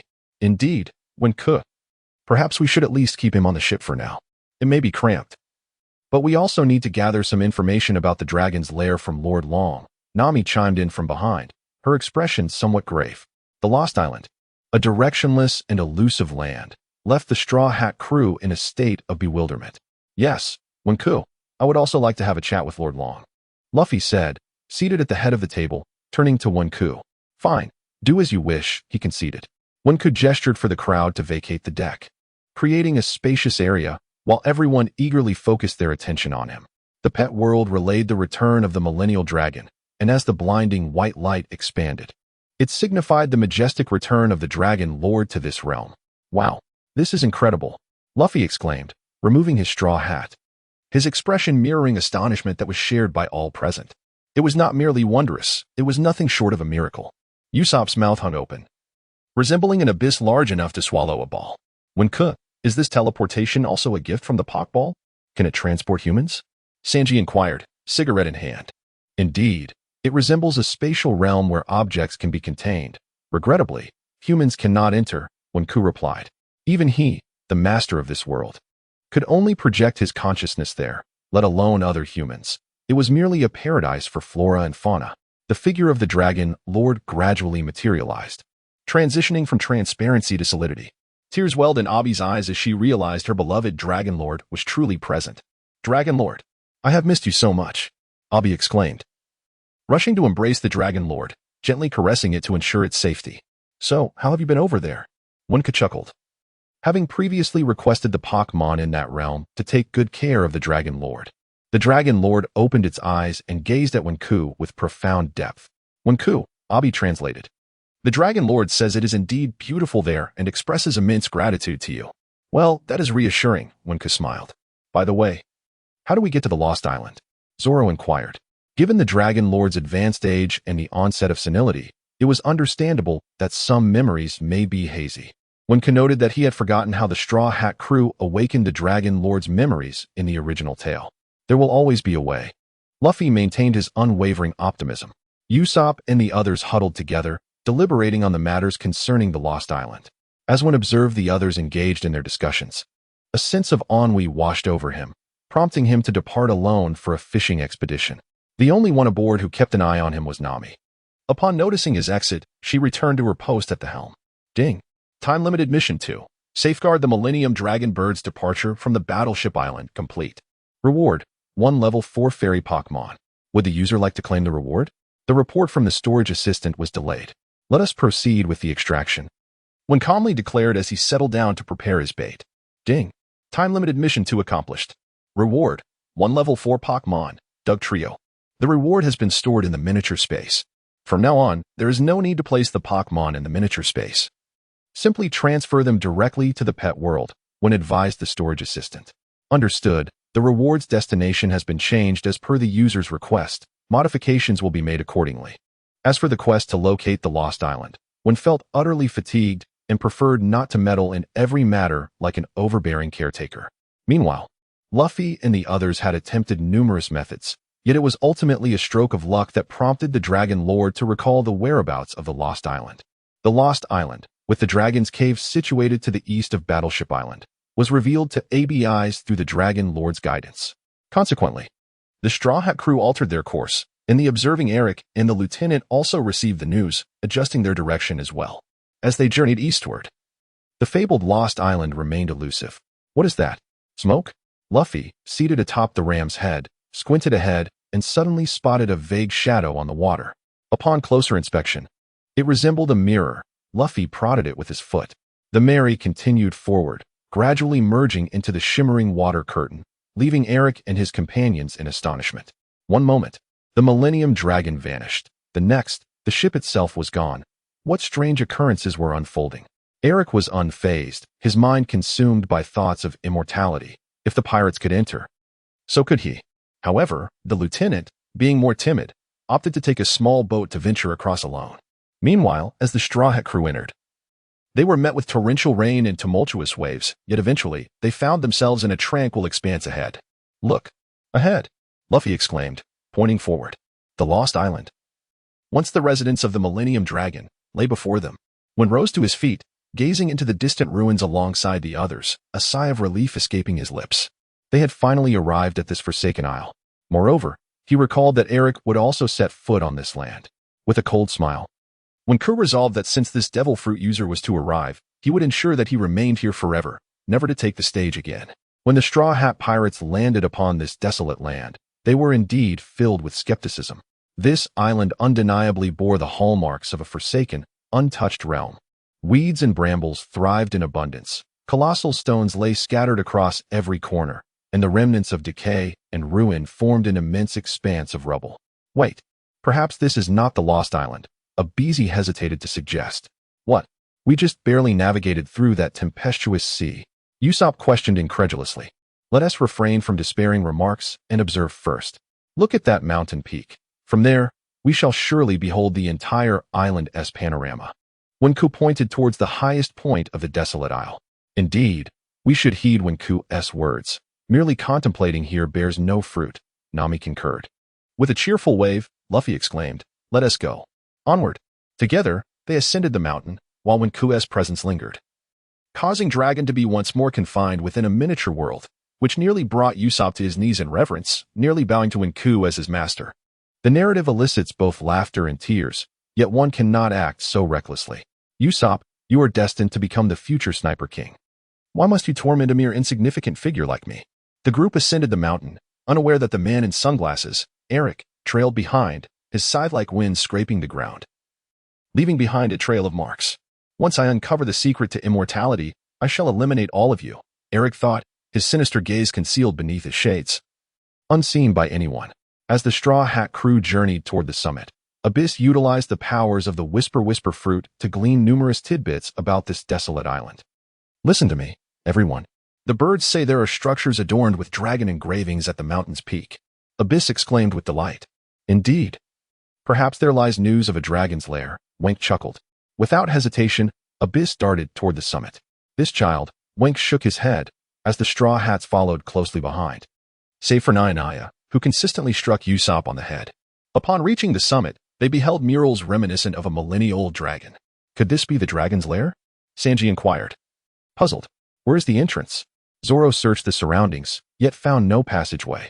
Luffy touched the mural, pondering, perhaps this is the entrance. Nami, skeptical, remained unconvinced. While Wank recalled how the original story had described the door, Abyss observed that a portion of the claws in the mural was missing, revealing a small hollow that bore a striking resemblance to the necklace once given to her by the dragon, prompting her to attempt to fit it in. Boom. The group inadvertently fell into a collapsing cavern, only to discover more murals within. It seems this is not the dragon's lair, Nami remarked, somewhat disappointed. However, there appears to be a secret leading to the dragon's lair, Abyss noted.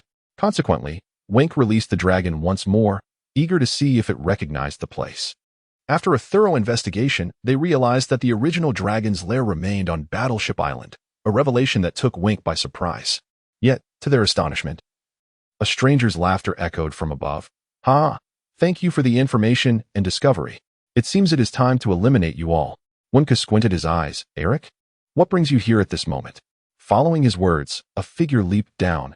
Indeed, it was the scythe-wielding Eric. "Is it you? The man in sunglasses?" Nami questioned, her memory clear of this individual who had once ordered them to be bombarded by cannon fire. "Haha, it turns out the dragon's lair is still on Battleship Island. This will expedite my acquisition of the dragon bones. I shall craft the elixir of immortality. Haha, as for you, I no longer require your presence."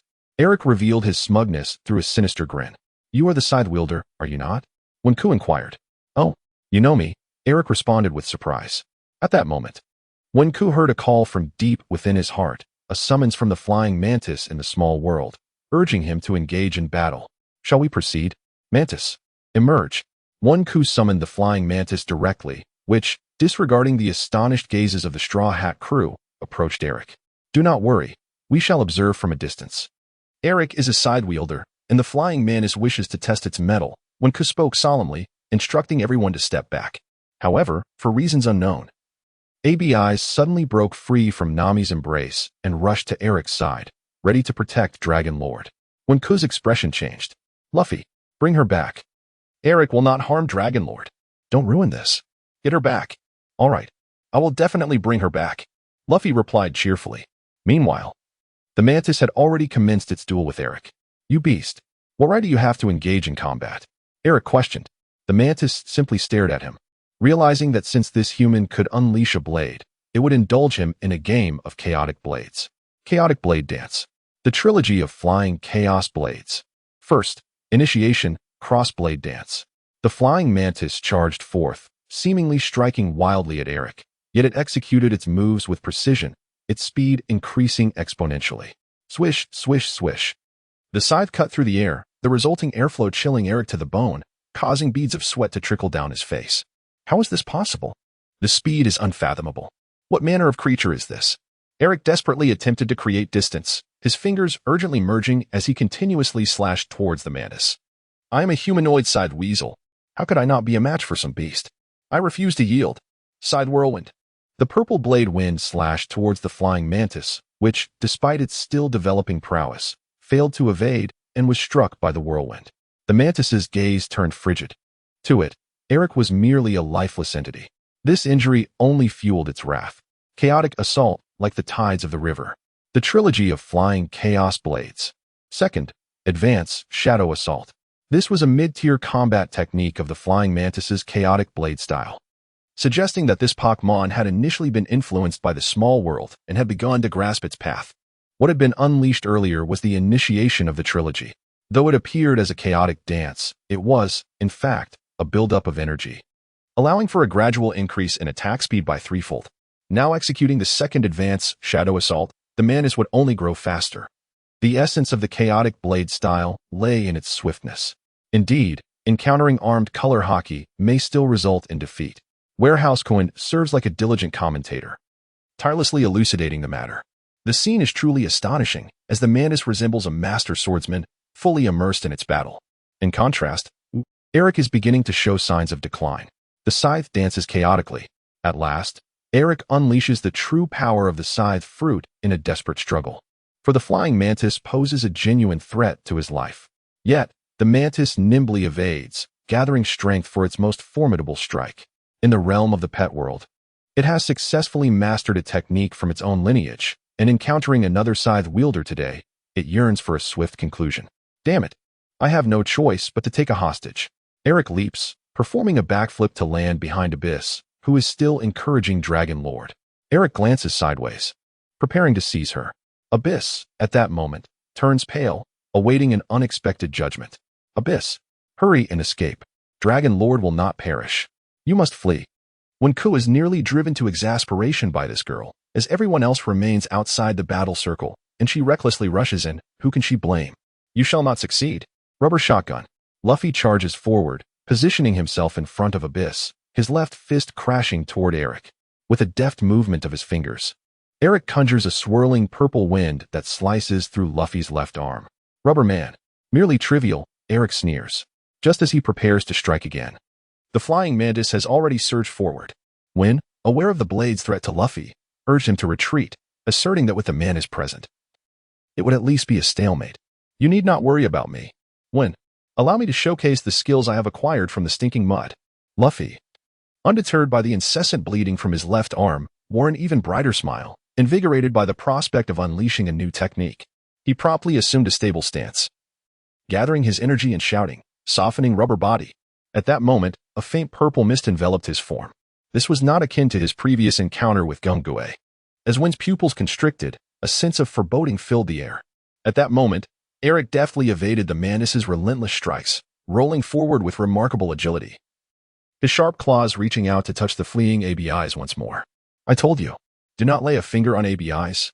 Get away from her, Luffy interjected, positioning himself before Eric, his fists beginning to rain down upon him.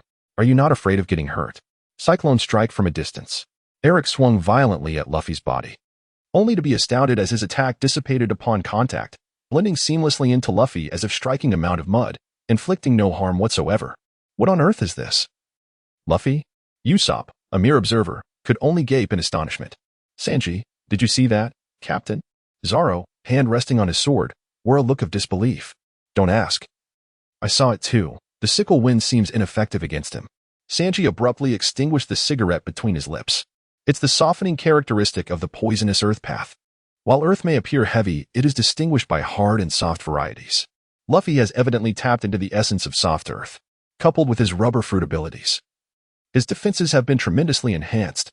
Only Haki or Logia-type fruits can counteract this. This genius is formidable, mused the warehouse keeper, overwhelmed by admiration. Wenku gazed in astonishment at Luffy. What could this lad have possibly learned from the muck? The ability to soften his rubbery body allowed him to temporarily transform into a malleable form while retaining the hardness of his palms, rendering him impervious to sharp objects. In other words, Luffy had mastered the art of being invulnerable to both blunt and sharp weapons.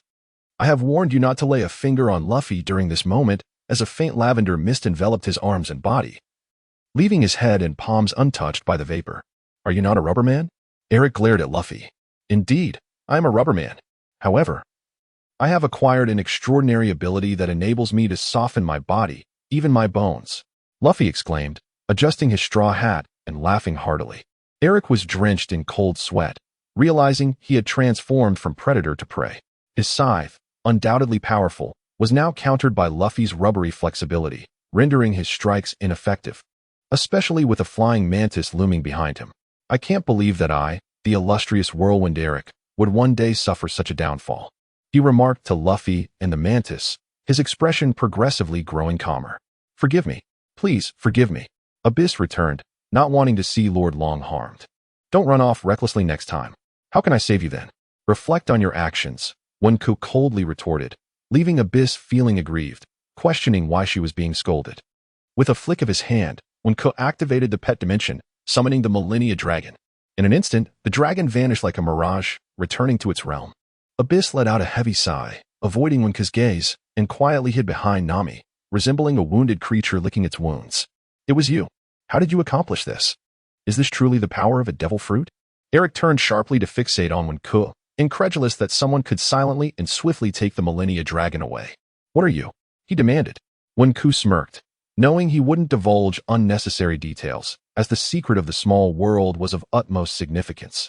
Its revelation could invite calamity. Huh, I knew you wouldn't disclose anything, Eric replied, resigned to his fate.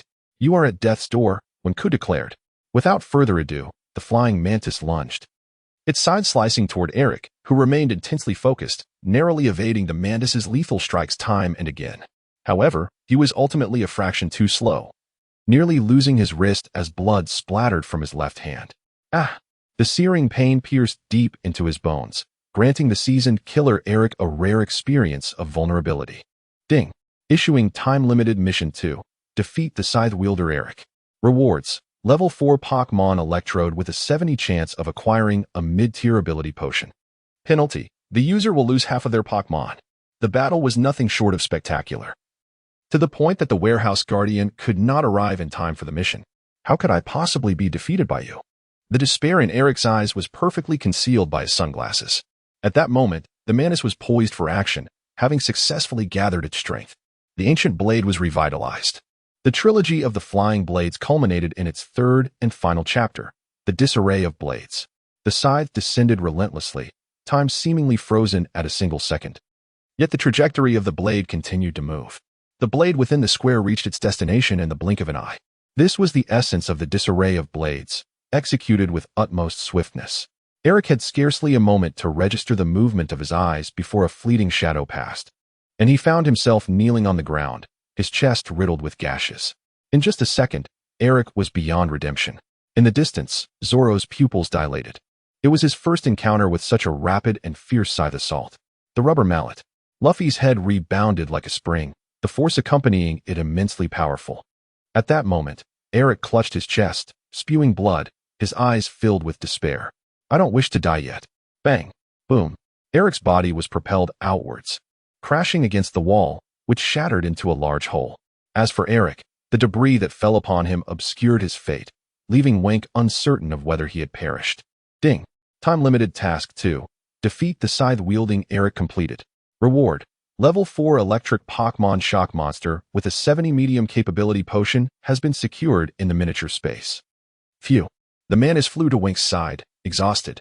This trilogy had drained all its energy, and it needed to return to its small world for recuperation. When Knotted and retrieved it, he was acutely aware that the scales of victory had not yet tilted. They were merely balanced, for a fierce battle loomed ahead, with Admiral Nelson awaiting them. Such is the nature of adventure. Moments of tranquility interspersed with peril. The Straw Hat Pirates must forge ahead with unwavering resolve. After departing from the so-called Lost Island, the Going Merry set its course towards Battleship Island. The sky was somewhat overcast, and the pirate flag fluttered vigorously in the wind. The naval lieutenant and his men awaited the emergence of the Straw Hat crew, yet Eric's figure was still nowhere to be seen. The lieutenant dared not speculate on Eric's fate. He could only endure the anxious wait, and with the Admiral's orders in mind, he had no choice but to leave Eric behind and pursue the distant Going Merry. Meanwhile, aboard the Golden Mary, one could summoned everyone to discuss their predicament. We are being pursued by the Navy, and the stamina of BB Bird and King Swallow has yet to recover. We must hasten our ship's speed while being cautious of unnecessary troubles. Now, as we approach Battleship Island, what are your plans? Nami inquired with her hands clasped behind her back. Do not worry. We only need to find the Dragon's Cave faster than they do. Once we do, we can ensure that Lord Dragon is restored, Luffy replied with a smile, tugging at his hat, while Kai attended to the wound on his left arm. However, Sanji, with a grave expression, gazed towards the direction of the Going Merry's voyage. The others followed Sanji's gaze ahead, spotting a bronze-hulled warship advancing towards the Going Merry. What is that? Usopp exclaimed, his face paling. The silence lingered, as if the atmosphere itself held its breath. In the heart of the bronze-hued warship, Admiral Nelson sat resolutely, his presence commanding. He had come personally to claim the rightful ownership of the dragon's spine, though hindered in movement by the surplus fat accumulated from indulgent living. The sharpness in his gaze betrayed a mind still teeming with ambition and cunning. Deployed to the left and right, assumed the crane-wing formation. The naval officers within the ship sprang into action, swiftly operating the hatches and securing chains that intertwined across the vessel. Excellent. This time, the Millennial Dragon shall be mine. The little fish cannot escape my net, Nelson proclaimed with fervor. Although he had yet to catch a glimpse of the elusive dragon, he remained steadfast in his belief that by sinking the pirate ship ahead and capturing one of its crew, he would eventually extract the whereabouts of the dragon's spine. Meanwhile, the Mary had found itself ensnared, exposed within the range of the cannons. The scene was reminiscent of a battle from a former life on Earth. akin to the famed Battle of Red Cliffs, where Cao Cao employed iron chains to encircle his foes. The surroundings were entirely ensnared by iron links. "We shall be besieged," exclaimed Kaya in alarm. At that moment, Abisi also expressed her unease. "Let us leap onto their vessel and dispatch them. Then we can sever the chains. What do you think of this plan?" Usopp chuckled. "Usopp, you truly are a remarkable talent," came the approving meow from Meow Meow, with a hand resting upon her forehead. She cast a glance at the old crow. "The prerequisite is that you must be able to get past it." When gazed upon a fleet of over a dozen warships, varying in size, their cannons bristling ominously, Luffy found himself unable to fend off the barrage of projectiles coming from all directions. The flying mantis was too exhausted to engage in battle, yet Zoro was capable of slicing through cannonballs. Could it be that reckless abandon was their only recourse? All right, let us charge forth. Luffy and Zoro wholeheartedly endorsed Usopp's suggestion. Wenka found himself at a loss for a viable solution and could only advance for the time being. Bang, bang, bang.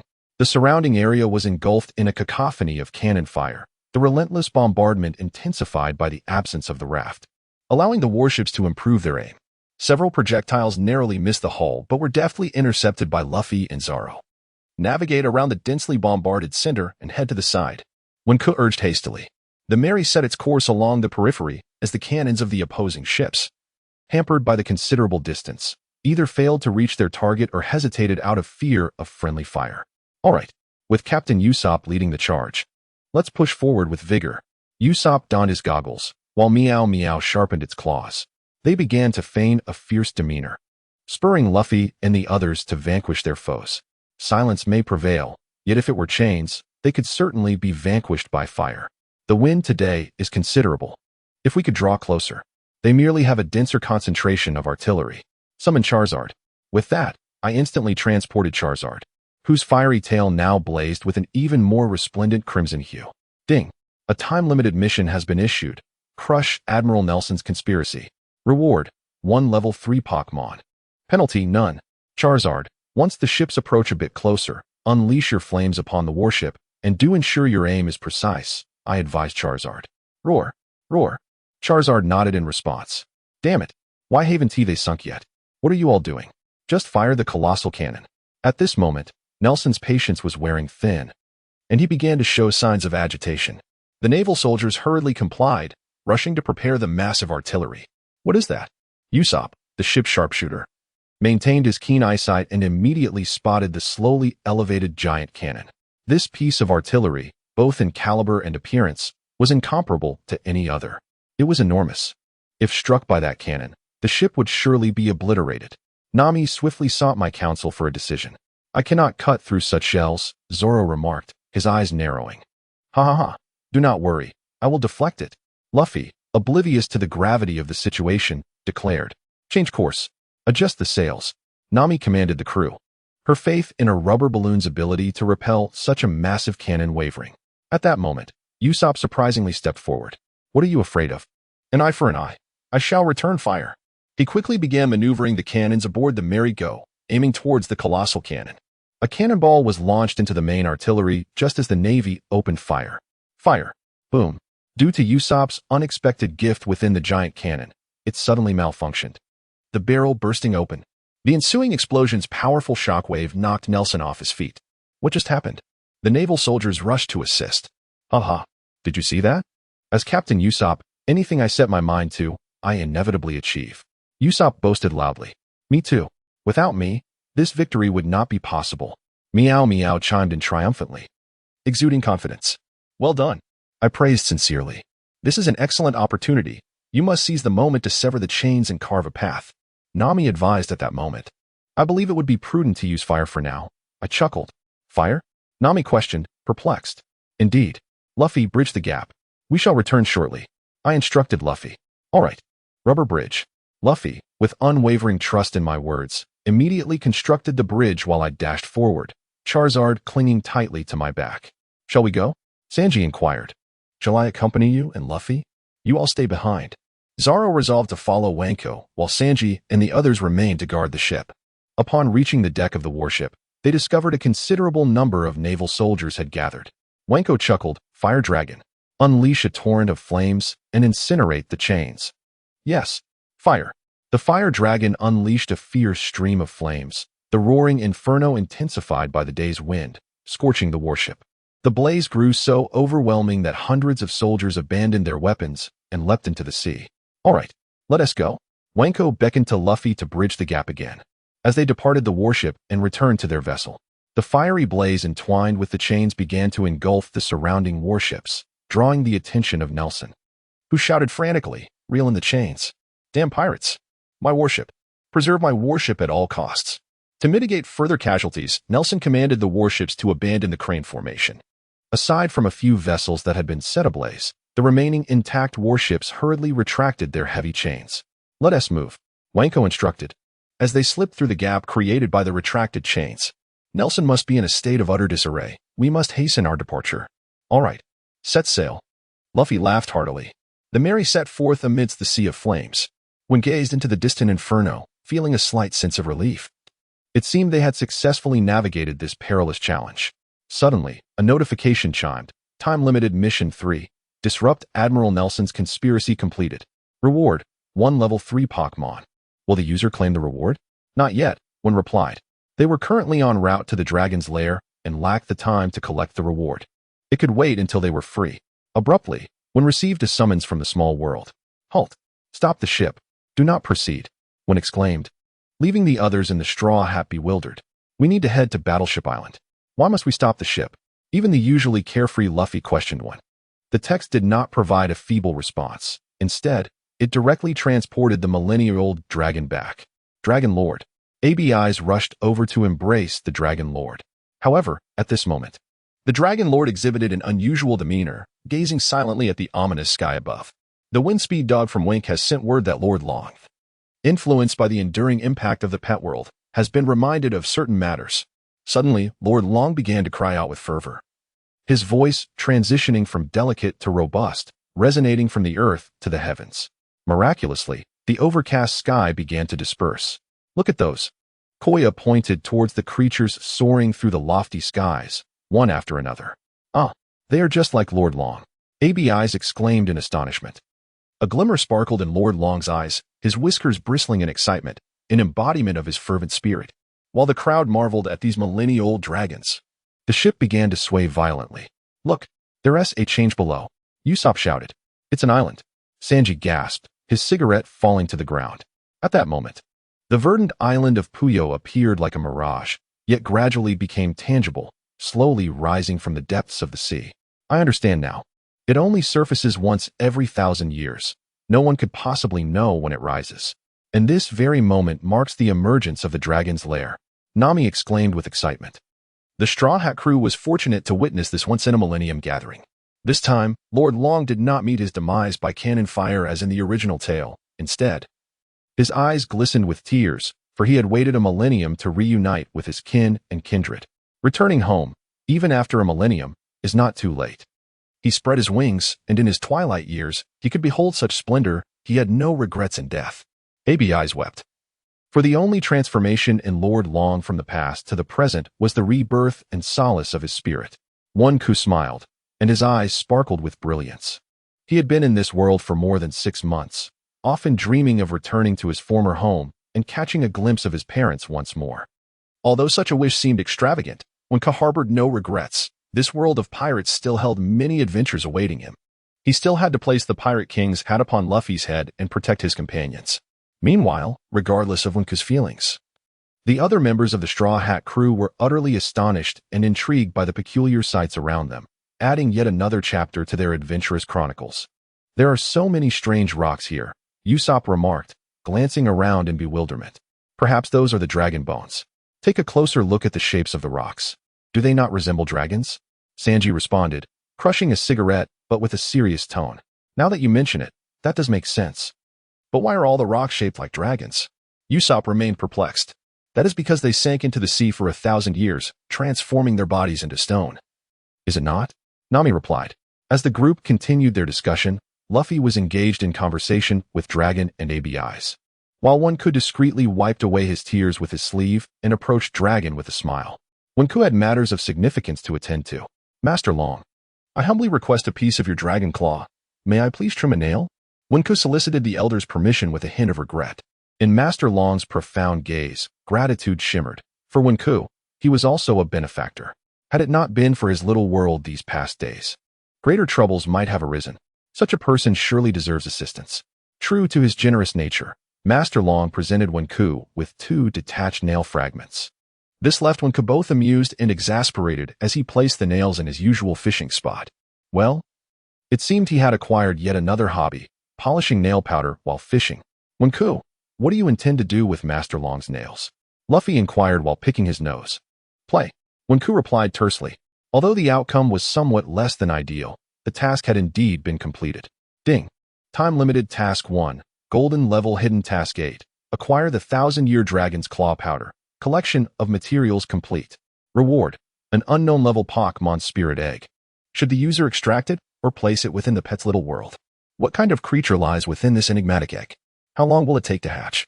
Wenku was determined to uncover the mystery behind what type of Pokémon resided within. Generally, spirit eggs produced by the warehouse yield Pokémon ranging from levels 2 to 7, with attributes and types remaining unclear and hatching times varying. The more meticulously the spirit egg is nurtured, the stronger the bond with its user.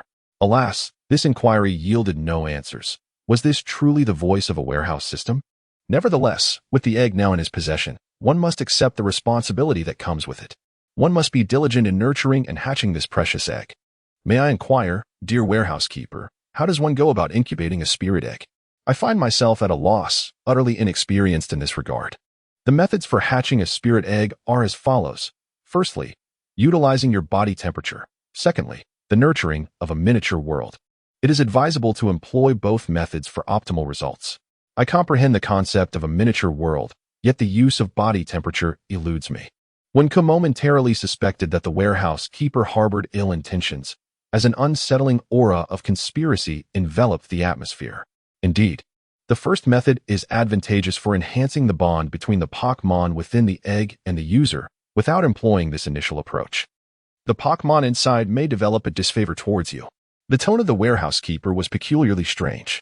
From the text, it is evident that there is no room for ambiguity any longer. Thus, it is time to take action. After all, becoming a mother is merely a part of life, and one cannot truly perish from it. Very well, henceforth, I shall fish and grind flour while tending to a child, embarking on a pastoral existence. In a moment of whimsical imagination, a brilliant flash illuminated the surroundings, and a round, yellowish egg appeared before me. When picked up the egg, examining it back and forth. Was it coated with something? Why was it so yellow? Are you still not satisfied? Would you prefer a green one instead?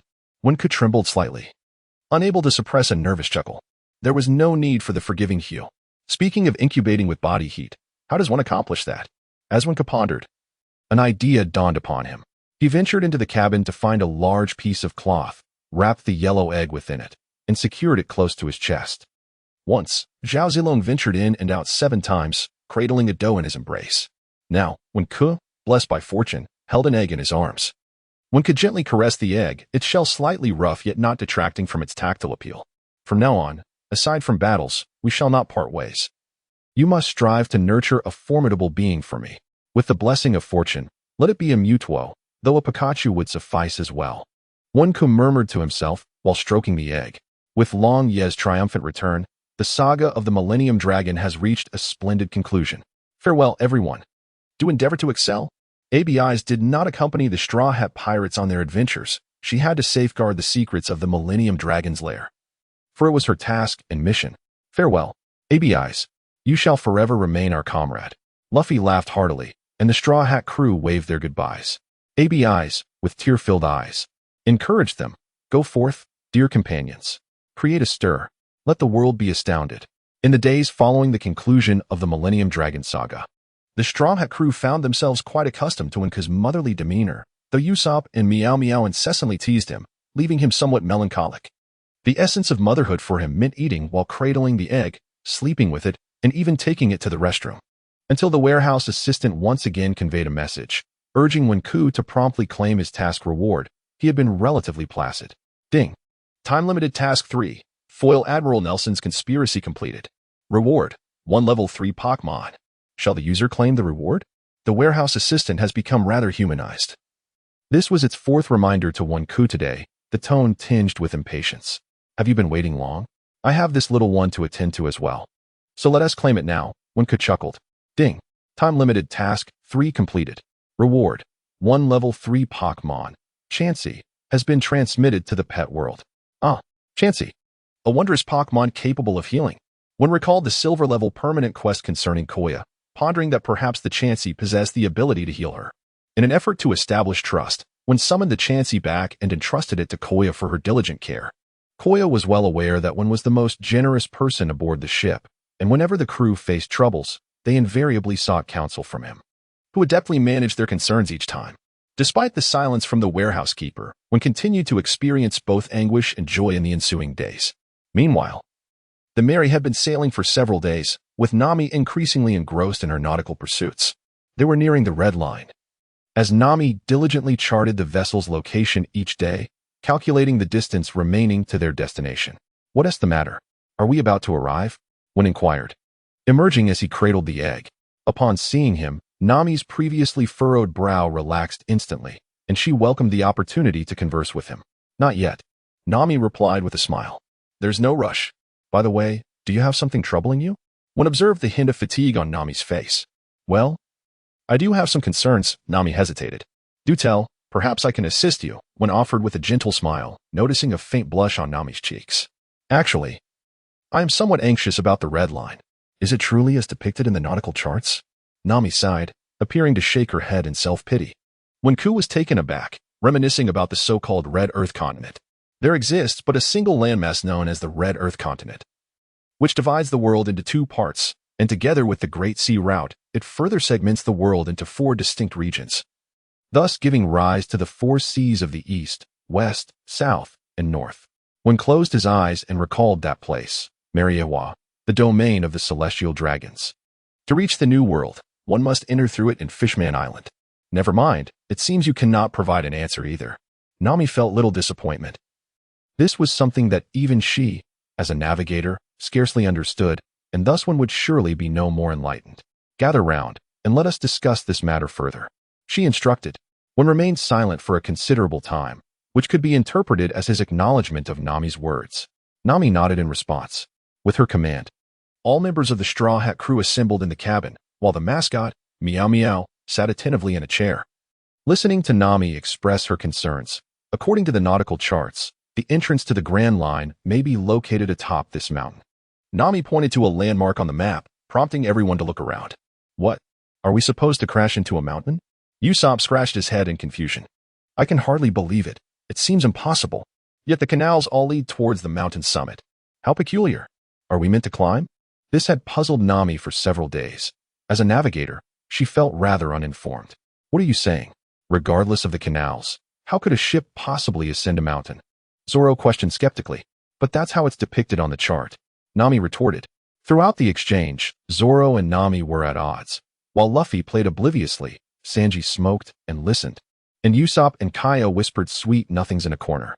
Wenku found himself utterly distracted as he frolicked in a miniature world alongside his Pokémon companions. Alas, Jengar, you dare to pilfer my precious spirit egg? As retribution, I shall confine you within a Pokeball for 3 days. Will you dare to defy me again? Just as Jengar was about to flee, Wenku, hindered by the relentless blockade of his Pokémon, managed to pry open a dense thicket, ultimately uncovering the coveted spirit egg. Upon touching the shell, he realized it was rather hot to the touch, igniting his fury. Charizard, do you wish to roast my egg? Wenku believed this child to be utterly thoughtless. How could one so recklessly consider cooking a potential level 6 or 7 powerhouse? If you, mischievous child, find yourself hungry, I shall offer you my arm to gnaw upon. Charizard, with tears brimming in its eyes, appeared deeply aggrieved. When Curson, with a gentle demeanor, allowed her beloved pants leg to be embraced, while the only treasure in her arms at this moment was her cherished spirit egg.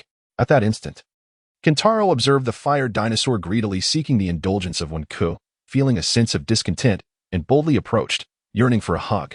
Goodness, Bighorn Bull. Surely you need not embrace me as well. As when gazed upon the increasingly imminent figure of Kentaro, a shiver of terror coursed through him. For a mere collision would render him incapacitated upon the ground. In an instant, he returned to reality, cradling the egg that had materialized in his arms. Meanwhile, the rest of the Straw Hat crew remained embroiled in their quarrels and playful antics. Wretched woman, my inquiry pertains to how you intend to transport the ship upwards. If you question me, to whom shall I direct my inquiries? Why don't you carry it up yourself, you green-haired fool? Wen shook his head. A group of individuals, each lost in their own thoughts, seemed to be nothing but a collection of troublesome youths. Such debates continued to be the subject of ridicule, frequently mentioned by the Straw Hat crew, regardless of the circumstances. During a subsequent period, inexplicably ominous clouds gathered, and the torrential downpour rendered the Mary as adrift as a mere skiff. Quick, Luffy, help me with the sails, Wen shouted, but Luffy took his time, eventually using his rubbery arm to propel himself upwards. Oh, I see an incredible mountain, Luffy exclaimed, pointing ahead. We see it too. That red mountain must signify we've reached red soil. Wen and Nami echoed in astonishment, gazing ahead in disbelief. Usopp, looking up at the expanse of the red earth, was nearly overwhelmed by the sight of the towering crimson peaks, reaching skyward. My heavens, the clouds are so thick that the mountain's summit is obscured.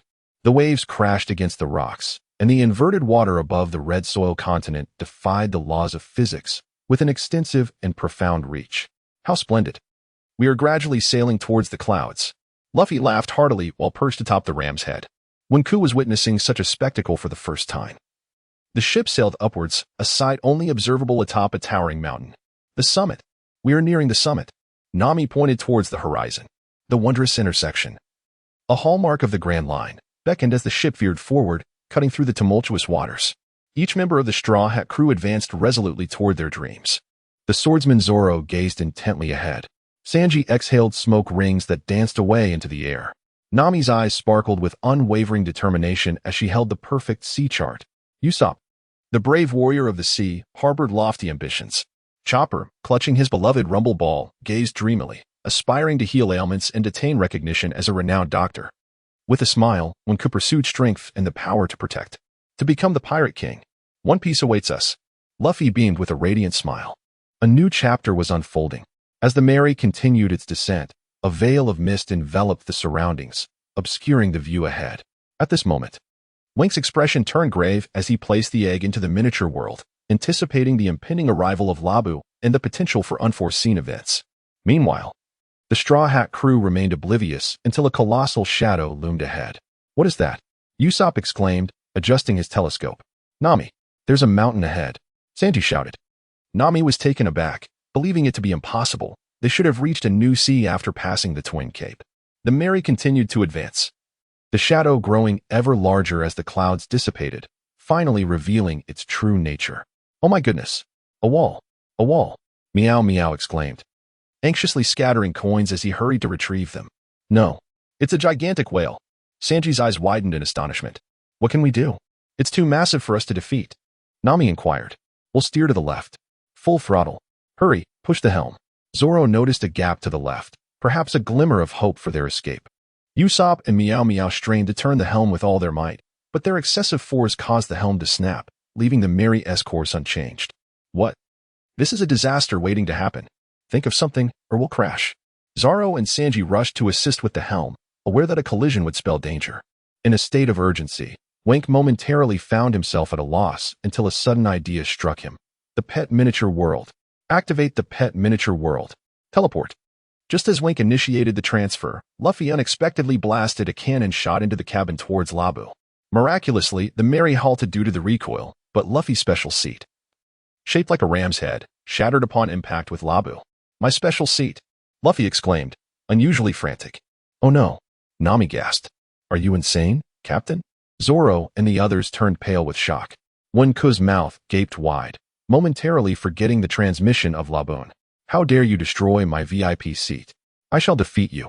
Luffy, still dissatisfied, unleashed a rubber bullet towards Laboon. The giant whale finally noticed this minuscule presence upon the water's surface, its eyes revealing irritation. You little creature. You've hurt me. A thunderous roar echoed through the skies as Laboon opened its cavernous mouth, forcefully sucking in the merry-go, swallowing the vast ocean. Captain, you fool. Transmit Laboon. Transmit Laboon. Open the pet world for me. Open it now? Wen Ku fixed an intense gaze upon Laboon. Ding. The current emotional state of the giant whale is extremely unstable. The likelihood of transmission failure has significantly increased. Does the user wish to proceed? The warehouse keeper responded calmly. Transmit. Transmit. Transmit. Wenku incessantly attempted the transmission. Ding. Transmission failed. Ding. Transmission failed. At that moment, Luffy lost his footing on the deck and fell overboard, using his rubber arm to propel himself outward. No more transmissions. If I must go in, then so be it. Wenku relinquished the attempt. And as the whale continued to swallow, the Marigot was finally consumed by Laboon. No, I won't allow you to eat them, Wenku exclaimed. Outside, Luffy relentlessly struck at Laboon's exterior, while Wenku and his companions found themselves inside the belly of the whale, seemingly gazing upon a new world. The verdant sea stretched endlessly, and at its center lay a small island with rudimentary structures. Surely, I am not dreaming, Zoro remarked, surveying the surroundings. What is the story behind that house and island? Nami inquired, pointing towards the distant land. Perhaps it is an illusion, Sanji replied with a nonchalant smile while smoking. Suddenly, an uninvited Sea King octopus appeared before them. If this is an illusion, then why is there an octopus king? Usopp and Nami exclaimed in shock. As they stood ready for battle, Zoro had already sheathed his sword. Whoosh! Suddenly, 3 fish arrows shot forth from the distant island, piercing through the mighty kraken, whose colossal form plunged into the depths of the water with a thunderous crash. When squinted towards the houses on the island, the sound of footsteps, varying in rhythm, gradually approached, and a figure emerged from within. Nanny, it's a flower, Usopp exclaimed, taken aback by the vibrant colors blossoming atop the figure's head. No, it is a person. Zoro continued to remain vigilant. Speaking of which, that old man swiftly dealt with the Octopus King, Nami murmured. The person before them had a beard as white as snow, and his countenance bore the marks of a life well lived, revealing the trials and tribulations he had endured. One can indeed sense the aura of the elderly man. Despite his casual attire, an inexplicable presence emanates from him, firmly subdued. Dr. Kurokus is truly deserving of his title as the Pirate King's physician. However, the prevailing awkwardness was effortlessly shattered by Kurokus's self-introduction as the old man continued to peruse his newspaper undisturbed. My heavens! So we are truly inside the belly of a whale, Nami exclaimed in astonishment, covering her mouth. Is there an exit to escape? Kurokus gestured toward a distant door. But why would there be an exit inside a whale's belly? Before Kurokus could elucidate, the seawater began to surge and churn, the whale's gastric acid mixing beneath, producing a cacophony of unsettling sounds. This water is corrosive. Just look at that old man's vessel. Nami pointed to the island beneath Kurokus's residence, revealing a foundation of steel. Kurokus clarified that the tremors were caused by Laboon's collision with the red earth. We should leave at once, otherwise, the ship's home may be in jeopardy, Zoro suggested. While Wenk frowned, his thoughts consumed by a newly issued time-sensitive mission. Ding! Time-sensitive Mission 1. Help Laboon dispel his fears and nurture his hope for continued existence. Reward. Learn a move from a fighting-type Pokémon, with the reward still being a choice among 3 options. Penalty. Revoke 3 level 3 Pokémon, due to Laboon's impact. Kurokus ascended to help soothe the whale's emotions, while the Straw Hat crew devised a means of escape. Help! Save me! Wenk! Luffy! Suddenly, Luffy fell from the overhead passage, accompanied by a man and a woman. One can see Luffy, who, fearing for his safety, promptly summoned the great King Swallow, soaring forth to grasp the plummeting Luffy. Oh dear! Please save us as well, cried out a blue-haired maiden who fell alongside Luffy. Indeed, below lies the sea of gastric acid, lamented a man beside her. From the text, it is evident who they are, prompting the mantis to seize the 2 individuals. Upon encountering the airborne mantis, the duo exhibited a mixture of curiosity and trepidation, tightly sealing their lips as they were thrown onto the deck of the Merrily. Pirates, they are indeed pirates. The 2 exchanged glances, filled with apprehension. Wenka scrutinized them closely. One was Mr. Nine, and the other was the later Princess Vivi, now known as Miss Wednesday. To her delight, Vivi was quite charming. Indeed, our Sanji had already begun to exhibit infatuation, showering her with attention. They too stole glances at Wenku, for it was this dark-haired man who had summoned peculiar creatures to rescue them. Wenku, thank you. You have saved me once more, exclaimed Luffy as he boarded the ship and embraced Wenku, nuzzling against her. Amused yet exasperated, Wenku resigned to his affection. Suddenly, a thunderous roar from above silenced them. Crocus shouted in fury, as long as I draw breath, I shall never allow you to harm Laboon. Words fail to capture the essence. Your prowess undoubtedly surpasses ours. It is indeed laughable. The ability to vanquish the Kraken with a single blow is beyond the capabilities of those present. Speaking of which, who is this elder? Luffy gazed upwards at Kirokarox, his brow furrowed in perplexity. Mr. Nine and Miss Wednesday happened to be present as well. They abruptly rose, sneering. Heh, slaying this whale is our mission. You shall not impede our whaling endeavors today. The duo brandished their cannons and commenced firing upon Laboon.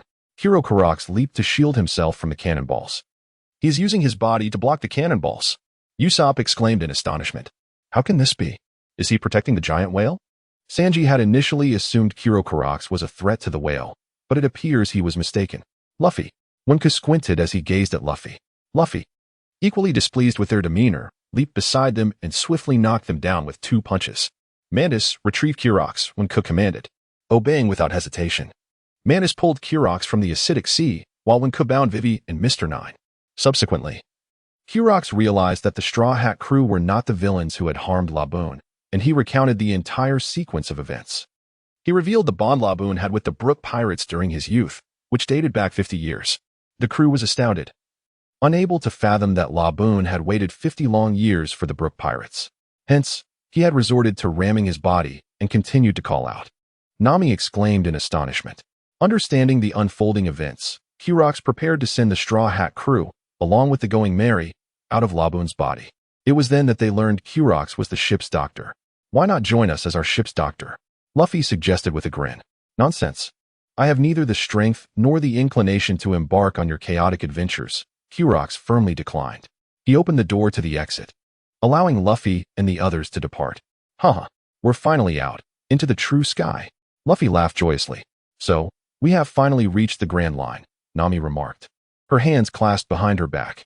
The group turned to Laboon, who was battered and bruised yet possessed clear, transparent eyes, eternally gazing towards the red line. Recognizing the futility of waiting, Wenku comprehended the task's significance. He pondered when Luffy's promise from the original story would ever be fulfilled. He did not wish for Laboon to spend his remaining days in waiting. Kirox, if you agree, I shall take Laboon with me and assist in the search for Brook and the others. Wenku appeared to have made a resolution. Indeed, Wenku possesses the ability to teleport animals. Perhaps he can aid Laboon. Nami exclaimed with excitement. Teleport? Kirox scrutinized Wenku with skepticism, finding it hard to believe his words. Such a distant promise seemed implausible. Indeed, besides, if Laboon continues to ram, he might truly perish. Perhaps Wenku could help. Sanji added, smoking thoughtfully. Then let us give it a try. Kirox hesitated but ultimately consented. He too wished for Laboon to cease enduring such torment. Wink nodded, utilizing Luffy's rubber bridge to reach Labu's side. If you can trust me, I shall assuredly aid you in locating Brook within your lifetime. This is our pact. And I shall carry your promise with me. Wink gently caressed Labu's form, whispering the words. Labu gazed at Wink with a hint of skepticism. Come inside and familiarize yourself. Welcome to the pet world, transporting the colossal whale Labu. Wink exclaimed. Labu felt as though both his body and soul were departing from this realm. The sensation of traversing growing ever more intense, breaking the shackles between worlds. His immense form gradually became translucent, ultimately vanishing entirely from these waters. Even someone as seasoned as Kirox was rendered speechless by this miraculous feat in the distance. Vivi and the others watched Wink as if witnessing a specter. Meanwhile, the other members of the Straw Hat crew regarded it as routine. After all, Wink performed such astonishing transformations daily, and they had become quite accustomed to it. Ding. At that moment, the capacity of the pet world reached 13,100, successfully transporting Labu into the realm. Phew, it's done. Wink smiled at the group. Is it truly so? Kirox inquired, his anticipation tinged with a trace of doubt, concerned that this might merely be an illusion. Wenku could sense that Kirokus remained somewhat skeptical. So without further ado, he summoned Lab back. At that moment, Lab's eyes sparkled with joy, having comprehended Wenku's intentions, and finally accepted his assistance. It was only then that Kirokus was completely convinced. Ha ha, Lab has found a home. My weary old bones can finally rest without the constant worry. Kirokus exclaimed. Overwhelmed with joy, this was undoubtedly the happiest day he had experienced in decades. Words may be superfluous. This esteemed ship's doctor of the Pirate King has reached the venerable age of 71. He stands as the guardian of Twin Cape, and is also a dear friend of Laboon. Though he took Laboon away, it was, in truth, a rather abrupt decision. Young one, do not concern yourself with this old man, he remarked. I am uncertain of the impact your existence may have on this world. Yet one must pursue endeavors with fervor and without regret. Do you not agree? Kurokus chuckled, his smile causing his beard to sway whimsically. The gentle touch of the literary figure elicited a smile and a nod. As the Straw Hat crew prepared to depart, Mr. Nine and Vivi approached, pleading for passage to Whiskey Peak. It was hard to believe. They were certainly no paragons of virtue, as Crocus coldly remarked. Nevertheless, Luffy acquiesced to their request. While we appreciate your kindness, may I inquire as to your identity? Vivi asked Luffy. He turned to them, grinning, and declared, I am the man destined to become the Pirate King. Crocus smiled faintly. Both Luffy and the literary figure inspired an unreserved trust. Perhaps their next encounter would reveal a different facet of their identities. Meanwhile, the Going Merry sailed towards Whiskey Peak, and suddenly, white snowflakes began to descend from the heavens. How can it be snowing all of a sudden? It was just so warm a moment ago. Nami shivered. Yet Luffy insisted on building a snowman with the literary figure. This is you, literary figure. Though Wenku remained speechless, he could not dampen Luffy's spirits and thus chose to praise him. Much to the delight of the little Straw Hat. Ha ha ha. Is that your art? It's rather dreadful. Allow me to show you what a snowman truly is. What constitutes high art? Usopp mockingly derided Luffy before stepping aside to showcase his creation. Behold, this is the embodiment of my artistic soul, the Snow Queen. Wenku. Do compliment me, do? Usopp exclaimed with a grin. It's beautiful, Usopp, truly the finest. Wenku chuckled lightly. No. Wenku declared your work is lacking. Mine is the best. Mine. Luffy, in a fit of caprice, hurled a stick, shattering the head of the Snow Queen, inciting Usopp's fury. Thus, the two commenced a snowy battle, while Wenku shook his head and retreated to the cabin. Cradling the egg in his arms, he increasingly sensed something amiss with it. An odd feeling permeating his thoughts. Each night, he dreamed of swinging, and curiously, the egg was present in these dreams, sprouting legs and incessantly calling him daddy. Wenku felt an inexplicable chill, sensing that events were progressing towards an irreversible trend. Is there no heating on the ship? A sudden voice emerged from behind Wenku, revealing it to be Vivi, who was bundled in blankets. Enough already, you're not guests. Before Wenku could respond, Nami began to shout at the line. Thunder rumbled ominously. Nami and Wenku glanced out the window, where the storm brewed. Initially, it had been a clear day, followed by snowfall, and now thunder roared. Indeed. The weather here was utterly chaotic, just as Kurokusu had remarked. Nami, filled with concern, held Kurokusu's log pointer. Yet she could not assure herself of the dangers that still lurked in these waters. Eswin remained silent after pouring a cup of hot water for Nami. He retreated to his room, intending to catch up on sleep like Zoro. Unfortunately, he could not escape the frantic scene of the Straw Hat crew struggling to cope with the weather. During that time, one was abruptly yanked from his quarters, with everyone incessantly shouting his name, nearly causing him to faint on the deck. 1. Help patch the ship's bottom. 1. Take the helm. 1. Assist with the sails. 1. Make me a cup of coffee. All right. I joined your crew for adventure, not to play the caretaker, One thought as he dashed into the cabin, only to scramble up to the lookout to tend to the sails. He inadvertently caught sight of Zoro lounging nearby, nearly choking on his indignation. I told you to wake up and work, you green-haired sloth. In a fit of exasperation, One kicked Zoro, burying him in a pile of snow. After a flurry of repairs and patching leaks, calmness finally descended upon the ship. Everyone breathed a sigh of relief, while Nami, drenched in cold sweat, had truly experienced the unpredictable weather of the Grand Line. When Ku, weary from exhaustion, lay on the deck, cradling the egg he had retrieved from his miniature world, tears streaming down his face as he lamented, "Why must they torment me so? Look, the island of whiskey has appeared." Usopp's voice rang out. And when Ku lifted his gaze to indeed behold an island shimmering in the distance. Why does this island possess such an unusual shape, with mountains resembling cacti? Upon witnessing the arrival at Whiskey Peak, Vivi and Mr. Nine departed, leaving Wenku acutely aware of impending troubles. Nevertheless, he resolved to let go of his worries and focus on the pressing matters at hand. User, have you truly learned the combat abilities from the previous mission? I have reminded you 4 times today. Warehousegoin's voice interjected at an inconvenient moment. Recently, Wenku's procrastination had increasingly vexed Warehousegoin. Let us proceed. We must choose one from 3 options, correct? Wenku reclined on the deck, preparing to indulge in a new ability to soothe his fatigued mind and body. Ding. Time-limited task 1. Assist Labu in overcoming his fears and extend the hope of life within him. Reward. Learn 1 move from the fighting-type Pokémon, Teddiursa. Consequently, Warehouse Coin presented 3 modules of skills. Please select one skill from these 3 combat categories, and the warehouse will derive and create a suitable move for you. The selection of 3 options brought great satisfaction to Wenku.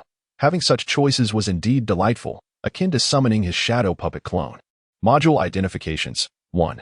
Share the pain, connect with an ally, entering a state of shared life and death. Should one perish, so shall the other, yet both can distribute the inflicted harm. Drawback: high risk, if one dies, the other follows suit. 2. Super Strength. Amplify one's physical power by 1 to 5 times, unleashing all might to strike the opponent. Drawback: after using Super Strength, temporary paralysis of the body will ensue for 10 minutes. 3. Eye for an eye charge and attack. Capable of doubling one's power within 10 seconds. Drawback: none. Wenku furrowed his brow, acknowledging that this selection process presented challenges with all 3 abilities. Sharing the burden of pain indeed carries its own risks. This ability should be regarded as a supportive technique that mitigates the damage endured by a teammate. However, the use of Mighty Strength results in a brief after effect, reminiscent of a previous encounter with the eye for an eye ability during the shadow selection. Wenku found himself quite dissatisfied with the skill. Well then, Warehouse Keeper, I choose Mighty Strength, he declared after considerable contemplation. Ding.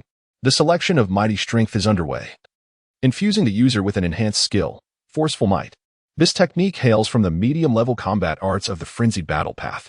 In an instant, a familiar warmth coursed through Wenku's veins, ascending toward his mind. Consequently, he acquired knowledge regarding the introduction and application of Forceful Might. After perusing the details, a smile graced his face. This was indeed quite promising. Forceful Might, enhanced Mighty Strength, amplifies power by 2 to 6 times, enabling the user to unleash their full strength to strike at opponents. Note: this ability proves remarkably effective against heavy objects. With a 100 success rate for moving a 100-pound weight, a 90 success rate for 300 pounds, and an 80 success rate for 500 pounds, with subsequent weights accumulating evenly. If calculated thus, even a 1,000-pound object should pose no challenge. Wenku believed that the benefits of this ability outweighed its drawbacks, although the 10-minute paralysis aspect remained unchanged. The gravitational force application was significantly more impressive. It bore a semblance to the concept of using a mere 4 ounces to shift 1,000 pounds. Yet it was distinctly different. The Pokémon, Teddy Bear, is inherently adorable, yet possesses tremendous strength as a creature that captures the essence of the crazy Pokémon. Its moves become even more formidable after being blessed by the life-giving waters of the warehouse. Wenku, feeling content, withdrew his mind and observed the Mary sailing gracefully along the inland river towards the heart of the island. Nami and Luffy were engaged in conversation, momentarily oblivious to Wenku's presence. The text evokes memories of the original work. Whiskey, perhaps? The Baroque workshop. Old Shacklock Dow. Robin. The situation grows increasingly intriguing. A haze of smoke envelopes the inland river, diminishing visibility. As the Melly advances towards the Whiskey inland, the entire crew perceives an unsettling stir all around. Is it a person? Could it be human? Sanji scans the surroundings, his gaze caught by the sudden emergence of shadows, while the Straw Hat crew stands on high alert. Damn it! Regardless of what demons or monsters may come, let them approach. Today, I shall face them head-on. Usopp, clutching his slingshot, trembles with anticipation. One did not utter a word. On the surface, Whiskey Peak appeared to be a welcoming haven for pirates. However, the stark reality revealed it to be a gathering place for bounty hunters. Moreover, it served as a subordinate branch of Baroque works, and one understood that conflict was inevitable. As anticipated, when the mist cleared, the Straw Hat crew discovered themselves surrounded by a throng of people seemingly welcoming them. They beheld the going merry, greeted as if it were a festive celebration, leaving Usopp and the others in astonishment. What is going on? Sanji exclaimed, bewildered. Haha, they are welcoming us. Luffy responded with a grin. Be cautious, this could very well be a trap. When cast a grave glance around, aware that the Straw Hat pirates, with their vast fortune of 93 million berries, were a treacherous lot. Once they discovered his presence, his peril would only intensify. To ensure the safety of his vessel and treasures, one summoned both his Vaporeon and Zygarde, instructing them to safeguard the Mary. He warned them that there might be intruders boarding the ship at night. Zygarde was to guard the deck while Vaporeon monitored the hull, preventing any sabotage by these unscrupulous individuals. Upon witnessing Win's preparedness, Zoro silently nodded in approval. As newcomers, it seemed that only Win and Zoro harbored doubts about their surroundings. As the Mary docked, The townsfolk of Whiskey Peak congregated around the ship. "Welcome, my name is Akalem, the mayor of Whiskey Peak," greeted a man with curly hair in a distinctly Western style, smiling warmly at Luffy and his crew. Luffy, feeling elated, led his companions into the town, exchanging knowing nods with Zoro as they met each other's gaze. The group arrived at a tavern in the town's center, where Akalem began to host a grand feast. The townspeople were exceedingly hospitable, showering the Straw Hats with affection, encouraging them to drink and celebrate as if they were partaking in a grand festival. Even Nami and Kaya, who typically abstained from alcohol, found themselves coaxed into drinking, let alone Luffy and the others. Ding. A limited-time mission was issued. Disrupt Baroque Works conspiracy aboard the ship at Whiskey Peak. Reward: 1 level 3 Pokémon. Penalty: none. The warehouse guardian promptly declared this a trap. When Ku chuckled coldly as he pretended to be inebriated while playing a game of dice and drinking with 2 townsfolk. The 2 villagers exchanged subtle glances, their expressions brimming with satisfaction. Observing Zoro's nonchalant demeanor while drinking, one could nearly burst into laughter. Could these townspeople truly compare to Zoro in drinking prowess? As the Straw Hat crew engaged in their revelry until nightfall, Luffy and the others eventually succumbed to slumber. Meanwhile, not far from the tavern, Mr. Nine's voice could be heard emanating from within a nearby house, where Vivi and Mr. Nine were exchanging information. Due to the aforementioned circumstances, although our quest for food has failed, we report that we successfully lured a group of individuals to Cactus Island. Vivi remarked with a smile. "Send this to the boss. Let it clear our names." Shortly thereafter, Ikaram and a robust woman with dark skin sought out the duo, and the 4 commenced their deliberation regarding the Straw Hat crew. "You see, I have long investigated these individuals," Ikaram stated as he produced 3 aged, bronze-hued papers, each bearing the bounties of Luffy, Wenku, and Zoro. 50 million, 28 million, and 15 million? Just based on their appearances, exclaimed Vivi and the others in astonishment. Judging a pirate's abilities solely by their outward appearance is utterly foolish. Thus we must employ a cunning strategy and avoid direct confrontation, Ikaram asserted solemnly. All we need to do is seize the treasures aboard their ship. Should they be killed, the bounty will diminish by 30%. If the government wishes to publicly execute them, we must capture them alive, Ikaram commanded Vivi and the others. Suddenly, an abrupt voice interrupted from above. "Excuse us." Ikaram and the others widened their eyes and turned towards the source of the sound, revealing a green-haired swordsman and a black-haired youth. "We heard everything you said." When Ku and Zoro had finally emerged from the tavern, having followed Ikaram to this spot, and had finally gleaned some valuable information, they could not allow such brazen lawlessness to continue unchecked. "Weren't you two supposed to be drunk?" When Ku and Zoro exchanged glances, smiling at them in silence. Soon, a group of townsfolk emerged, their eyes fixed menacingly upon Wenku and his companions. "There must be over 100 bounty hunters here."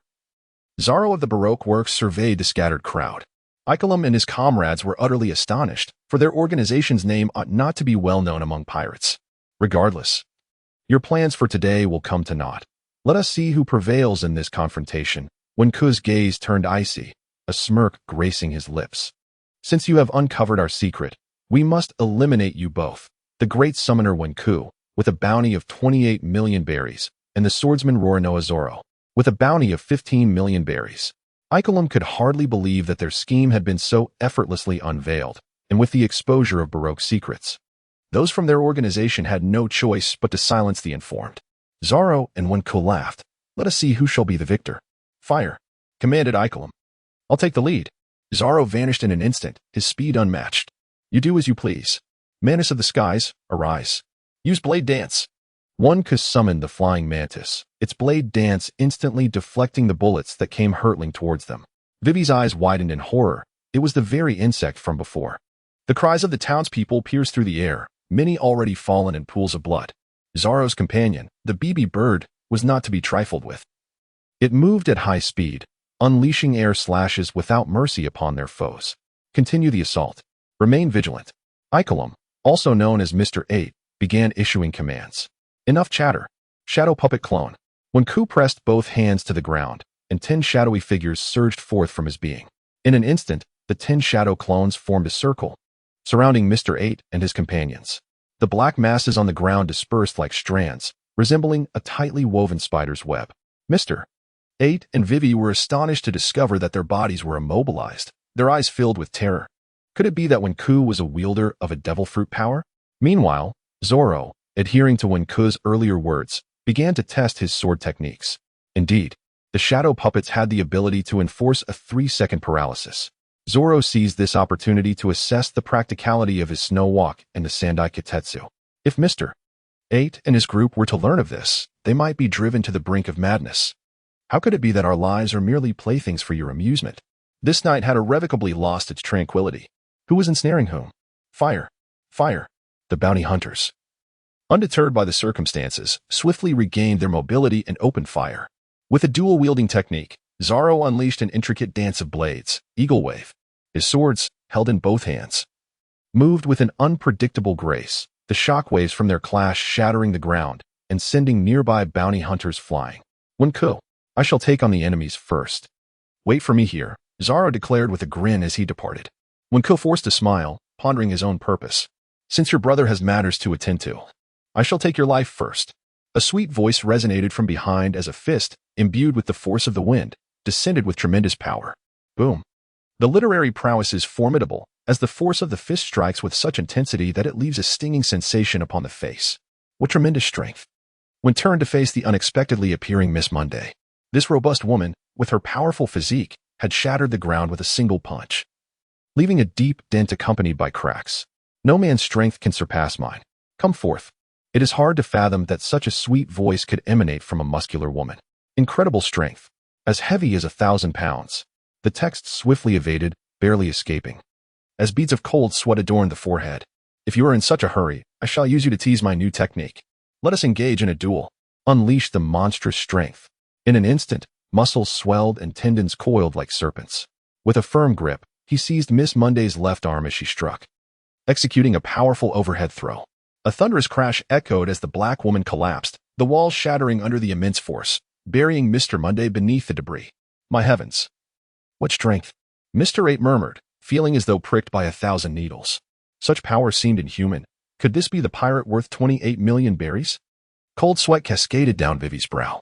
Wenku, though burdened with unspoken suffering, found himself utterly immobilized at this moment, relying solely on the strength of his Pokémon for protection. Teleport. Gungue. Fire lizard. With a fleeting thought, 2 Pokémon appeared by his side. The summoner. Wenku had just transformed from an insect into these peculiar creatures. Mr. 8, he intoned solemnly. Meanwhile, Zoro, in a fervent battle frenzy, declared, fervor. Mr. 9. Staff of tenacity. Mr. 9 believed it necessary to quell Zoro's fierce spirit and lunged toward him with a backflip. Ha ha, this is a metal rod. Be cautious lest I shatter your sword. Zoro chuckled derisively, effortlessly toppling Mr. 9 with his blade, causing him to stumble. Is there truly no worthy opponent? Zoro felt the tedium creeping in, especially as Gungue wreaked havoc nearby, dispatching numerous bounty hunters. Apart from testing his blade, he found himself with little else to occupy his time. I am indeed a worthy adversary, declared Vivi, who danced atop the large duck, Karu, brandishing a specially concocted perfume. With a cold smirk, Vivi announced, this perfume is designed to render enemies incapacitated, devoid of movement and defense. Prepare to face Baroque's reckoning.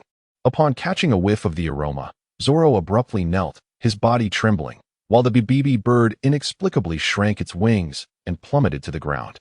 Wenku furrowed his brow, estimating that he had approximately 2 minutes before his body succumbed to paralysis. Thus, he instructed Gungue to assist Zoro. Yoshi. It appears my final technique is quite effective. The peacock's display. Vivi, with her pinky fingers adorned with peacock saws, initiated a rapid spin of the saws and commanded Karu to charge towards Zoro. Hee. Gungue moved with remarkable swiftness, clasping his tiny hands together.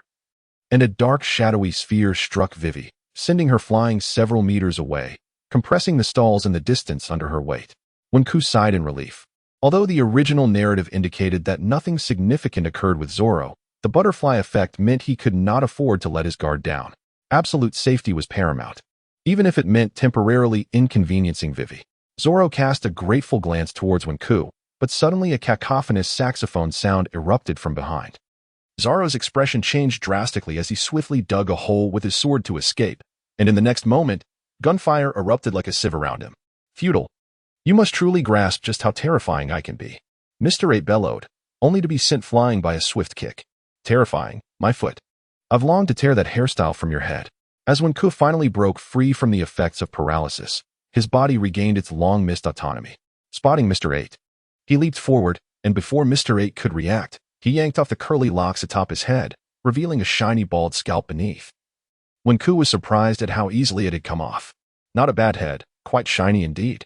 One could leap into the pit excavated by Zoro, fleeing in a state of panic. "Ah, little pirate, I shall certainly bring about your demise. My exquisite hairstyle." Only the mournful echoes remained behind. Upon emerging, Wink saw Zoro ensnared by Mr. 9, with the disheveled Vivi threatening him. Glancing at the rotund Luffy sprawled on the ground, sound asleep, Wink could only sigh in exasperation. "Are you truly our captain? Can we not have a moment's peace?" he lamented. Prepare to fire. Above them stood Mr. 8, having reattached his wig, with a tie connected to it. With a tug, several small cannon barrels emerged, aimed directly at Zoro. Trumpet shells. Bang, bang, bang, bang, bang. "Damn it. This is nothing but a toy," Zoro shouted, evading the attacks as he desperately swung Mr. 9 around, using his body as a shield against the cannonballs. Trumpet shells. "BB Bird, unleash the air slash," Zoro commanded. A falcon descended, wielding blades of air capable of cleaving the very sky, intercepting the falling cannonballs mid-air, causing them to explode in a spectacular display. When Ku knelt on the ground, his left hand pressing against the earth. As 8 shadowy figures emerged once more from his hand, their movements elusive and inscrutable, advancing towards Vivi. Shadow puppets. Thousands of black threads pierced the soles of Vivi's feet, immobilizing her once again. Her pupils constricted. The sensation of being utterly unable to move was truly unbearable, akin to a suffocating control exerted over her. 3 seconds to ascertain her fate. "You may leave. Do not trouble our Straw Hat crew again. I have no desire to harm something so delicate." When Ku's voice was icy as he drew down the peacock chain from her grasp. The 3 seconds swiftly elapsed, and as Vivi regained her ability to move, she regarded Wen Ku with a complex expression. "You won't kill me? There's no need for that. As long as you do not provoke us, I shall spare your life. And inform your employer to refrain from antagonizing us, or he shall face the consequences alongside you," Wen Ku replied coldly. Vivi glanced at Mr. 9, who lay defeated and smoking from a cannon blast, gritting her teeth as she hoisted him up and prepared to leave, casting a lingering, complicated look back at Wen Ku. Suddenly, a cry of despair rang out from above Mr. 8's anguished voice. Meanwhile, Zoro, using Luffy's belly as a springboard, delivered a decisive strike to Mr. 8. Yet he showed restraint, sparing the life of this mastermind behind the whiskey plot. As night deepened, apart from a few fleeing townsfolk, hundreds of bounty hunters lay sprawled in pools of blood, most of them clinging to life. At this moment, Zoro and Wen Ku sat together, sharing some wine. A sudden cacophony of explosions erupted beneath them. Ding!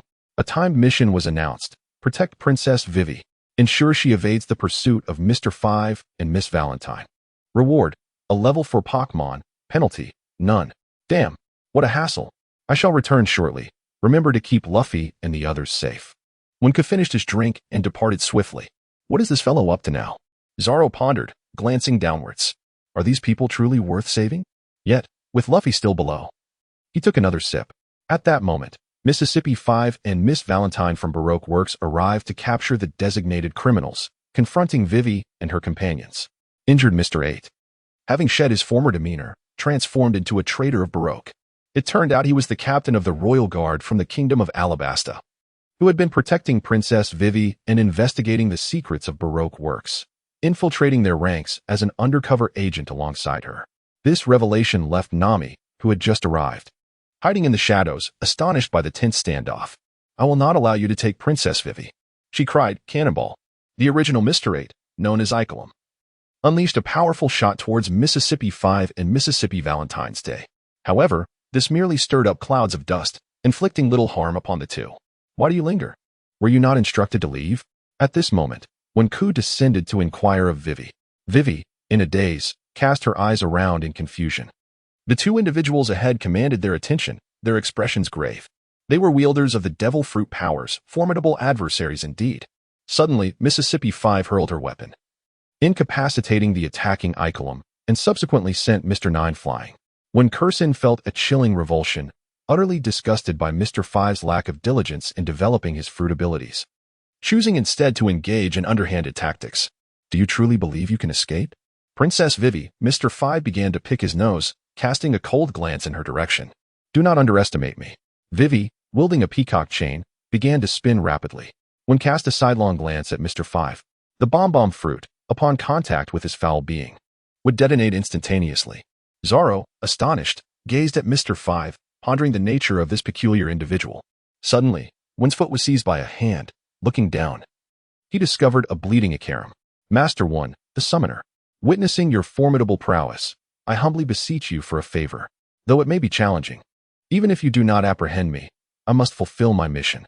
As both of them possess the formidable powers of the devil fruit, I find myself utterly incapable of resistance. Thus, I implore you to safeguard Her Highness, the princess. Would you be so kind? Ikelim pleaded with all his might. Karu. Vivi was just about to mount Karu and ride away. When Ku exclaimed, Vivi, bring along Gungue and Huakong Long. I will join you shortly. The diminutive Gungue and Huakong Long leaped onto Vivi, urging her to flee. Meanwhile, Mr. 5 and his companions disregarded when Ku solely focused on pursuing Vivi. Let go, uncle. I promise you. No. You must guarantee that if you protect Princess Vivi and escort her to the great nation of Alabasta in the east, a substantial reward shall await you. Indeed, we pledge our assistance. A sudden voice pierced through the alley. It was Nami. 10 billion as a reward. An hour when Ku will assist you, she boldly declared. 101 billion. Ikelim nearly fainted from shock. What? So you are unharmed after all? Zoro leaped down from above, addressing Nami. Nami believed she would not fall for such tricks, when Ku continued to wriggle free from Ikelim's grip. Anxiously, he thought. I wish to rescue Princess Vivi as much as you do. This is my mission's reward.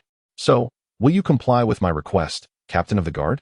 Otherwise, your princess is doomed, Nami said with a light chuckle.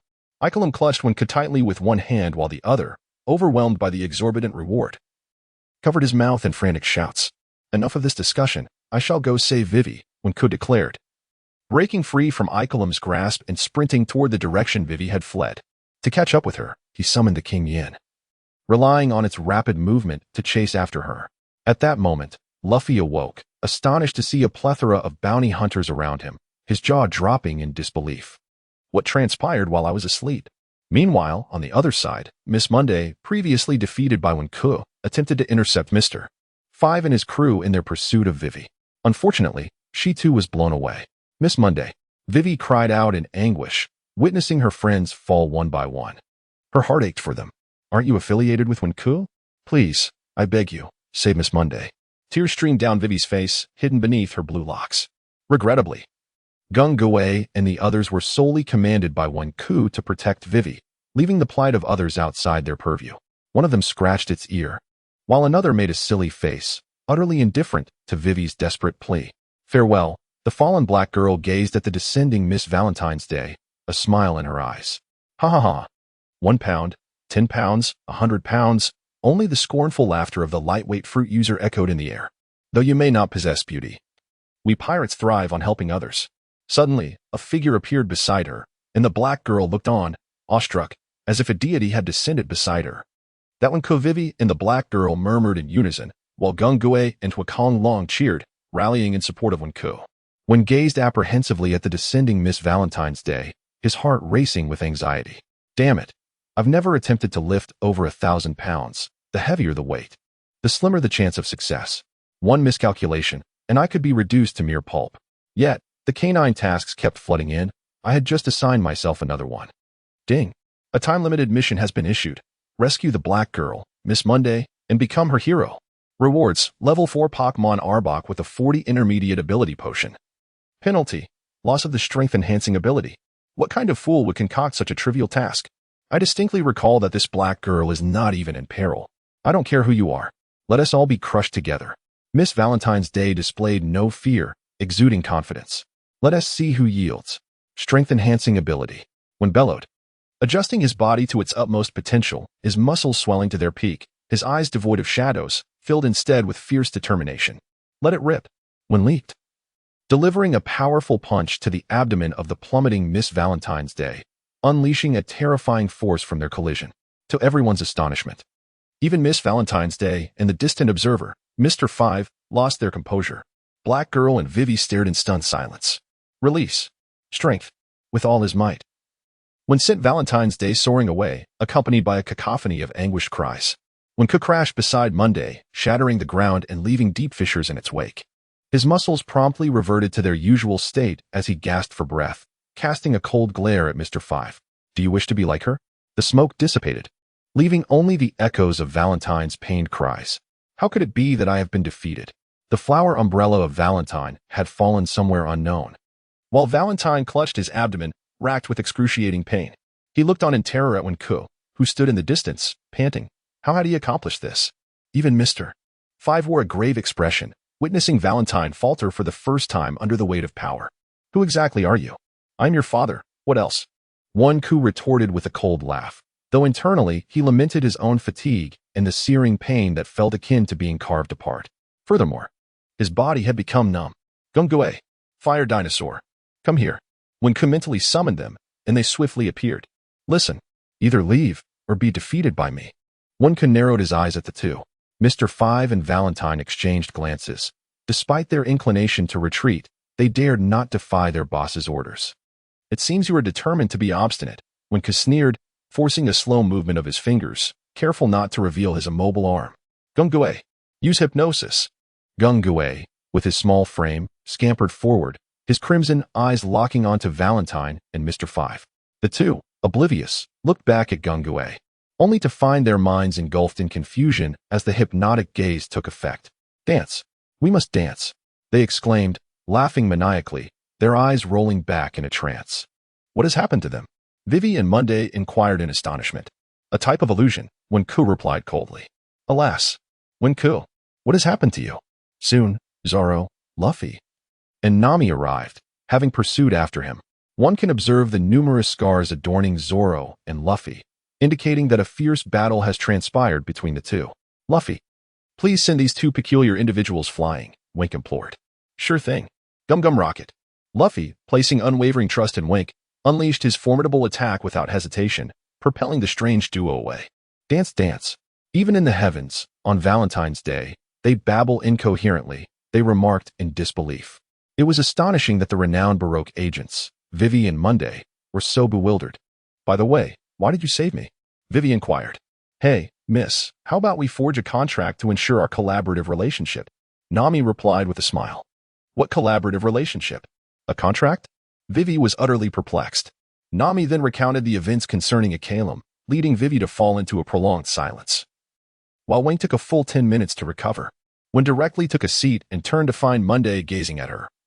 Admiration and gratitude flickering in the eyes of the dark-skinned girl, mingled with a hint of an indescribable emotion.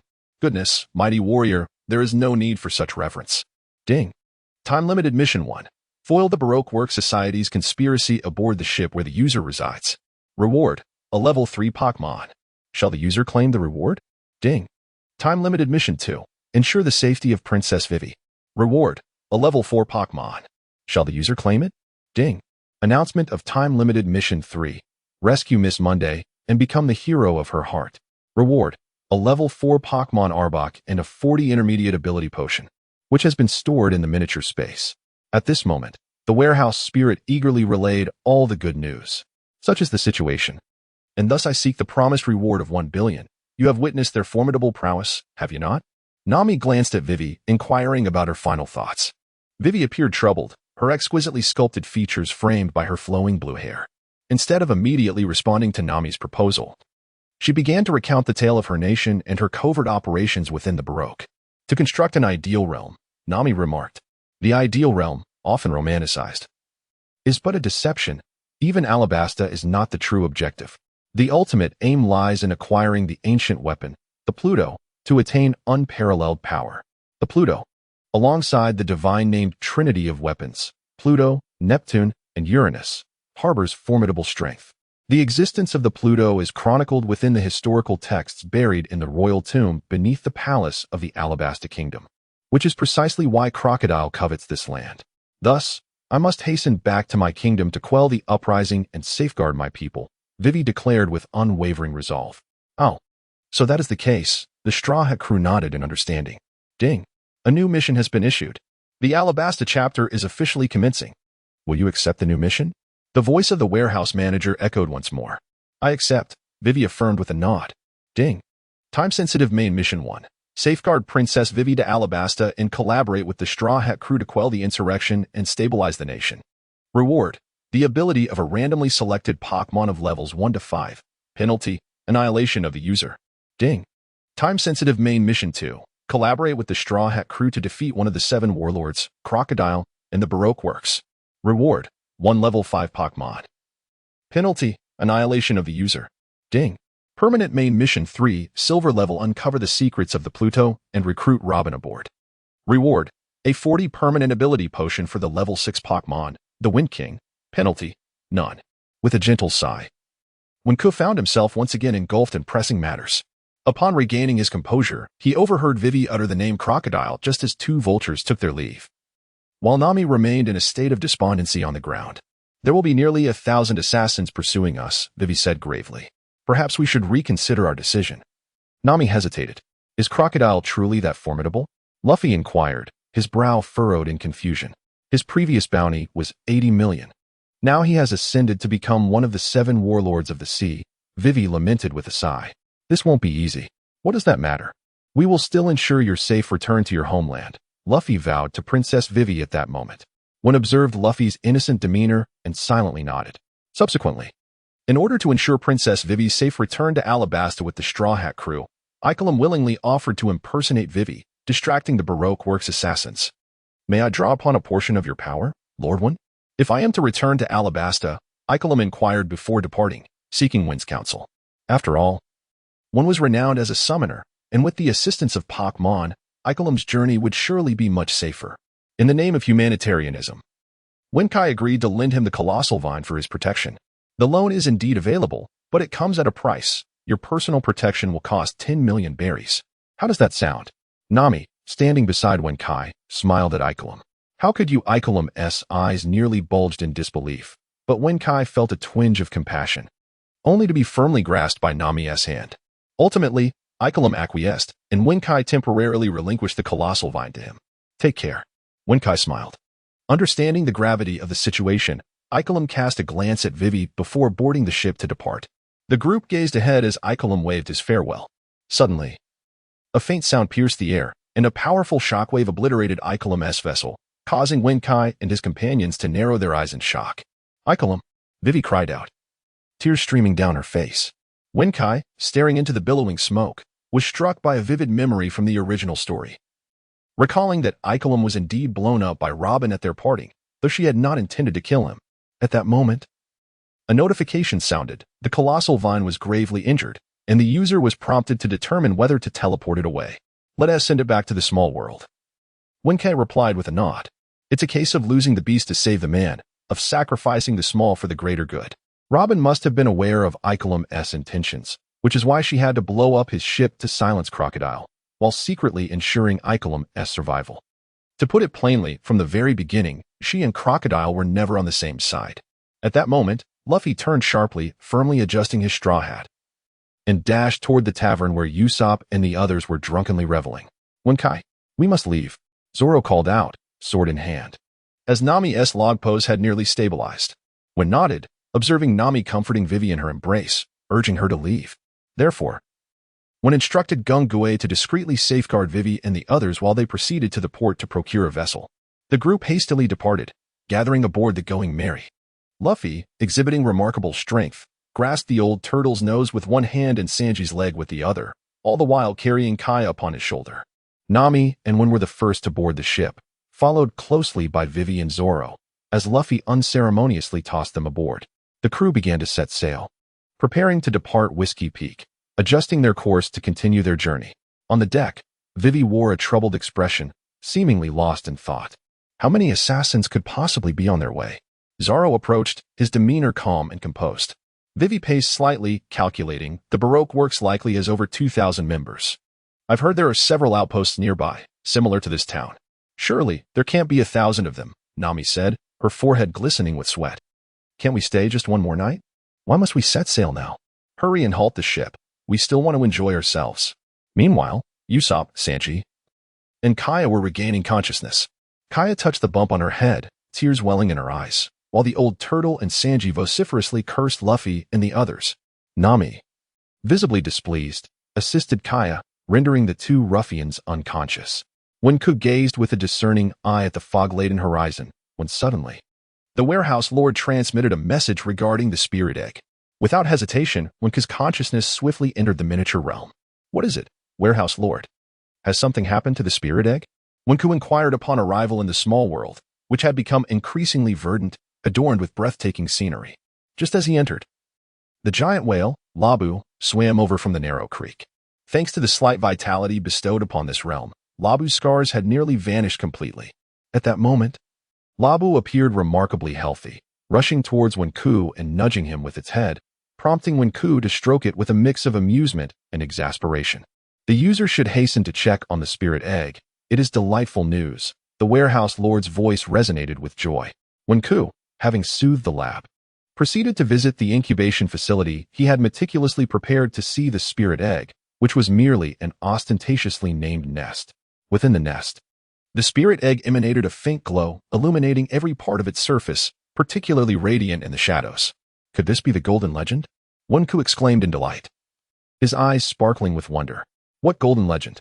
The shell radiated light, a clear indication that the spirit egg had entered the latter stages of incubation. The warehouse lord, speechless at Wenku's naivety, patiently explained, during this time, it is best for you to personally care for the spirit egg. Do not leave it to fend for itself in the wild. This little creature is beginning to express dissatisfaction with you. Do not provoke its ire, or else.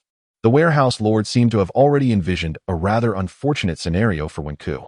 Wenku was drenched in cold sweat, exclaiming in disbelief, Heavens! Must I truly become a full-time caregiver? After indulging in whiskey for a couple of days, even the spirit egg seemed discontent. Particularly, the ominous tone of warehouse lord increasingly filled Wenku with foreboding. What else could he do but take on the responsibility of raising the child alone? He had no choice but to return the spirit egg to the realm of reality, his mind also departing from the realm of his pets. Meanwhile, a girl wearing a hat was departing on her turtle, and as Wenku regained his composure, he caught a glimpse of her silhouette, while his companions exchanged puzzled glances. Could it be Robin? The text was not finished in time. Why would she assist us and entrust such a significant item to our hands? Nami was currently scrutinizing the eternal pointer in her possession. I certainly do not desire her belongings. I despise her. Luffy strode forward, seized the pointer, and crushed it into fragments, which incited Nami's fury as she kicked him over. I shall not permit that woman to dictate the course of this vessel. Luffy was unusually serious about this matter. Silence reigns in the garden, a place fraught with peril. Here, the Baroque will undoubtedly dispatch more formidable agents to emerge, having previously ensnared the Straw Hat crew in dire straits. This time, as the situation deteriorates, the only course left is to confront the grim reality. The only thing Wing can do is to strive to ensure the survival of every crew member. However, the battlefield is often a realm of sudden and unpredictable changes, capable of altering the entire situation and narrative trajectory, a reality that Wink, as a traveler, cannot influence. Can I truly board your vessel? I may become a burden to you. Vivi anxiously surveyed the Straw Hat crew and inquired, Why do you say such things? What is meant to happen will happen. Just stay on the ship, Nami replied, gently pressing her finger against Vivi's forehead. Wank gazed at the softly glowing yellow egg cradled in his arms, feeling an inexplicable bond connecting them. He gently caressed the eggshell, letting out a silent sigh, hoping it could smoothly lead him into Alabasta. And then there were Chopper and Robin. This journey was destined to be extraordinary. Princess! Princess! Just as the Straw Hat crew was preparing to depart from Whiskey Peak after the events concerning Robin, a robust figure called out eagerly from not far beneath the ship. The crew turned towards the source of the voice, discovering it was Miss Monday. Unlike in the original tale, where she was left uncertain after being defeated on Valentine's Day, she had been rescued by Wank. Now, she could not return to the Baroque works, and, yearning for Vivi, she wished to see if she could board the Straw Hat ship. The crew exchanged glances. Vivi felt grateful to Miss Monday for advocating on her behalf, which would also bolster the crew's strength. Luffy had no objections, and everyone decided to heed the captain's wishes and welcome Monday aboard. However, as soon as she stepped onto the ship, chaos ensued. She incessantly pursued Wink, demanding his attention and calling out for Cocoa, which led him to neglect his meals, forcing Monday to bring him food. This was amusing. It seemed Wink was experiencing love for the first time. Sanji, the master of romance, immediately recognized that Monday's intentions were not entirely pure. What is love? Luffy asked, chewing on a piece of meat, looking bewildered. Sanji chuckled but offered no reply. Nami, gritting her teeth, appeared lost in her own thoughts.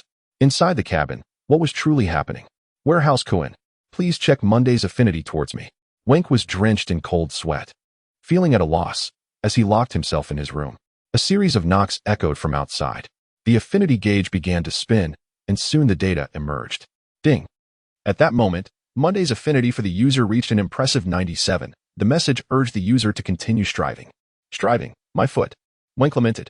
Coco, I've prepared something delicious for you. Do give it a try. A sweet voice chimed from outside, and although the voice was indeed delightful, the visual impact was overwhelming. Coco? Wanku felt a chill run down his spine, unable to fathom the implications. Hey May, he urged, do go out for a meal. You need not accompany me every day. Tears streamed down Wanku's face, as he pondered whether he would have taken the risk to save Monday if it weren't for the mission at hand. No, if you do not eat, I shall not leave, Monday resolutely declared, standing firm at the doorway. Wanku found himself in a state of utter helplessness, uncertain of how to cope with the situation. He could only venture out to fetch a meal, while it was on Monday that he would finally depart in a flurry of emotions. In the following 2 days, Wanku made every effort to avoid Monday. Each time, Heimei would bring food and linger nearby, eagerly hoping that Wanku would engage in games with her, such as arm wrestling or tug-of-war. Wanku nearly frightened me to death. Sister, are you truly foolish, or merely pretending? Can my petite frame possibly compare to yours? Meanwhile, Nami has been unusually restless these past few days. Although she usually appears carefree, she is meticulous about the little things. Deep down, Nami harbors a persistent fear that one day, Wanku might whimsically agree to date Miss Monday. Wanku felt that the situation was untenable, so he sought a moment to engage in a candid conversation with Monday. Unbeknownst to him, this news was soon discovered by others, leading the Straw Hat crew to gather outside, eagerly awaiting Wanku's explanation. As Wanku emerged from the cabin, the members of the crew exchanged knowing glances, their expressions tinged with amusement. Nami, standing at the back, nervously clenched her fists, unable to meet Wanku's gaze, her brow furrowed and lips pursed in discontent. What are you all imagining? I merely consider Monday as my sister, Wanku remarked, a hint of irritation accompanying his smile. Is that truly the case? Nami inadvertently shouted, startling everyone present. Wen slightly nodded, and Nami once again revealed a smile, pondering the depths of the little girl's thoughts. All right, she is merely my sister. As long as nothing is amiss. Nami-san, what on earth is troubling you? Vivi inquired with genuine concern from the side, observing her dear friend. Nami gazed at her close companion, hesitating to speak. Could it be? Vivi's eyes widened in realization. Her innate cleverness allowed her to grasp the situation immediately. I am not. The usually assertive Nami seldom exhibited such reticence, save for that one instance with Arlong. Noticing the peculiar glint in Vivi's eyes, she instinctively lowered her head. Sanji, I shall commandeer your special kitchen for half the day today to prepare some delightful dishes for you all. I hope you do not mind, Wen remarked to Sanji. Go ahead. Wen-san, that is your designated time. Sanji disregarded Wen's statement, firmly believing that the union of Wen and Monday was a match made in heaven. Wen could, lost in thought, made her way to the kitchen and retrieved half a basket of sago rice, commencing the grinding process. Sago rice is a common variety found along coastal regions, reminiscent of the coastal areas of her past life, also known as sandark rice. To her surprise, this particular type of rice existed in the pirate world. The grains are pristine, glutinous, and nutritionally rich. Wanku endeavored to prepare a dish from her previous life, rice cakes. After spending the better part of the day in the kitchen, she emerged bearing a large basin of white rice cakes, her face beaming as she gazed at the ravenous crowd. Come, taste my culinary skills. You all thought I could only cook fish, she teased. She distributed several pieces to each person, who couldn't help but indulge. Wow, so crispy, so fragrant. Usopp exclaimed in astonishment. What is this delightful food? Vivi remarked, savoring the flavor. She had never encountered such a dish in her homeland of Alabasta, as rice cakes were a rarity in the pirate world. Here, Nami, I'll give you a couple more, Wanku offered, reaching into the basin for a few extra pieces for Nami, who instinctively recoiled at the sight of Wanku's outstretched hand. Wanku furrowed his brows, pondering what could possibly be troubling the girl. It had been quite some time since he last assessed her affection level. Previously, he had refrained from doing so. But next time he would certainly evaluate her thoroughly. Nami, however, averted her gaze from Wanku, her head lowered as she fidgeted in an unusual manner. Vivi clarified that Nami was feeling somewhat unwell. Wanku advised her to rest well, naturally dispelling any doubts, and then turned to face Luffy, who was looking up at her eagerly. "Here, take this," she said, keeping only 10 rice cakes for herself and giving him half a basin. "Huh." Luffy was puzzled. "You eat a lot, so I'll give you the basin, and the rest can serve as your snacks."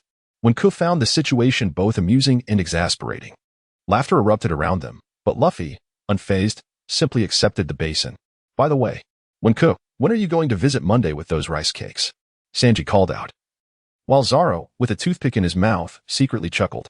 "Sanji, what are you talking about? No matter the situation, it's still no problem. I'll eat this rice cake." Wenku genuinely disliked Monday. After spending time together, he could only regard her as a sister. Why was the misunderstanding growing deeper? Frustrated, she hurried away.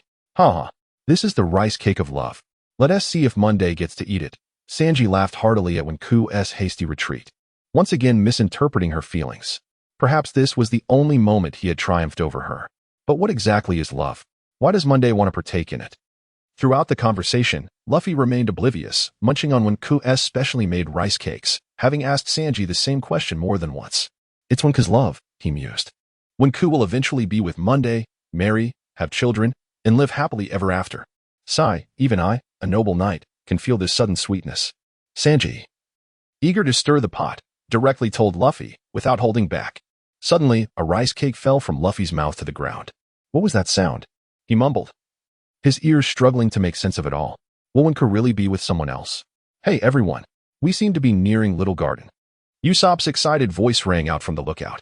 After finishing a rice cake, he had gone up to check their forward course and spotted the shadowy outline of an island shrouded in mist. At that moment, the waves crashed against the Mary, which had finally arrived at their destination. Little Garden, the long-awaited holiday spot for the Straw Hat crew, had been reached after 2 days of travel. "How boring." A girl with a pink hat and ponytail exclaimed to a bespectacled man. "What's wrong? Aren't you also getting accustomed to this job? Why not enjoy this beautiful time before the mission?" The bespectacled man replied with a smile. Furthermore, being able to vacation leisurely was indeed a privilege of high-ranking agents. He placed a cup of red tea on the table, its surface reflecting the sunlight. "Have you seen the orders sent by the boss?" the girl asked, handing a piece of paper to the man. "Ah, I didn't expect Mr. 5 to be defeated. It's a pity that Mr. 2 wasn't the one defeated," the bespectacled man said, his tone tinged with regret. "If that were the case, you could have leveled up." "Sigh," the young girl remarked. "A truly exceptional criminal accomplishes their tasks through a brilliant mind, not like Mr. 5, who cannot even harness their own abilities. Since they have arrived, allow me to teach them a good lesson." The glint beneath her reflective glasses betrayed a cold glimmer. After 2 days at sea, the Mary finally reached the Little Garden, also known as the Island of Antiquity. Entering through the inner canal, the surrounding mountains loomed majestically, with the water and trees reflecting a serene beauty. The pristine ancient forest laid bare before them. "Wow, this is the Little Garden," Usopp exclaimed, observing his surroundings with curiosity. "What exactly qualifies as little?" Zoro pondered, bemused. "Hey, Luffy, what's wrong with you?" Naya asked, scratching its ear, noticing Luffy unusually indulging in rice crackers alone.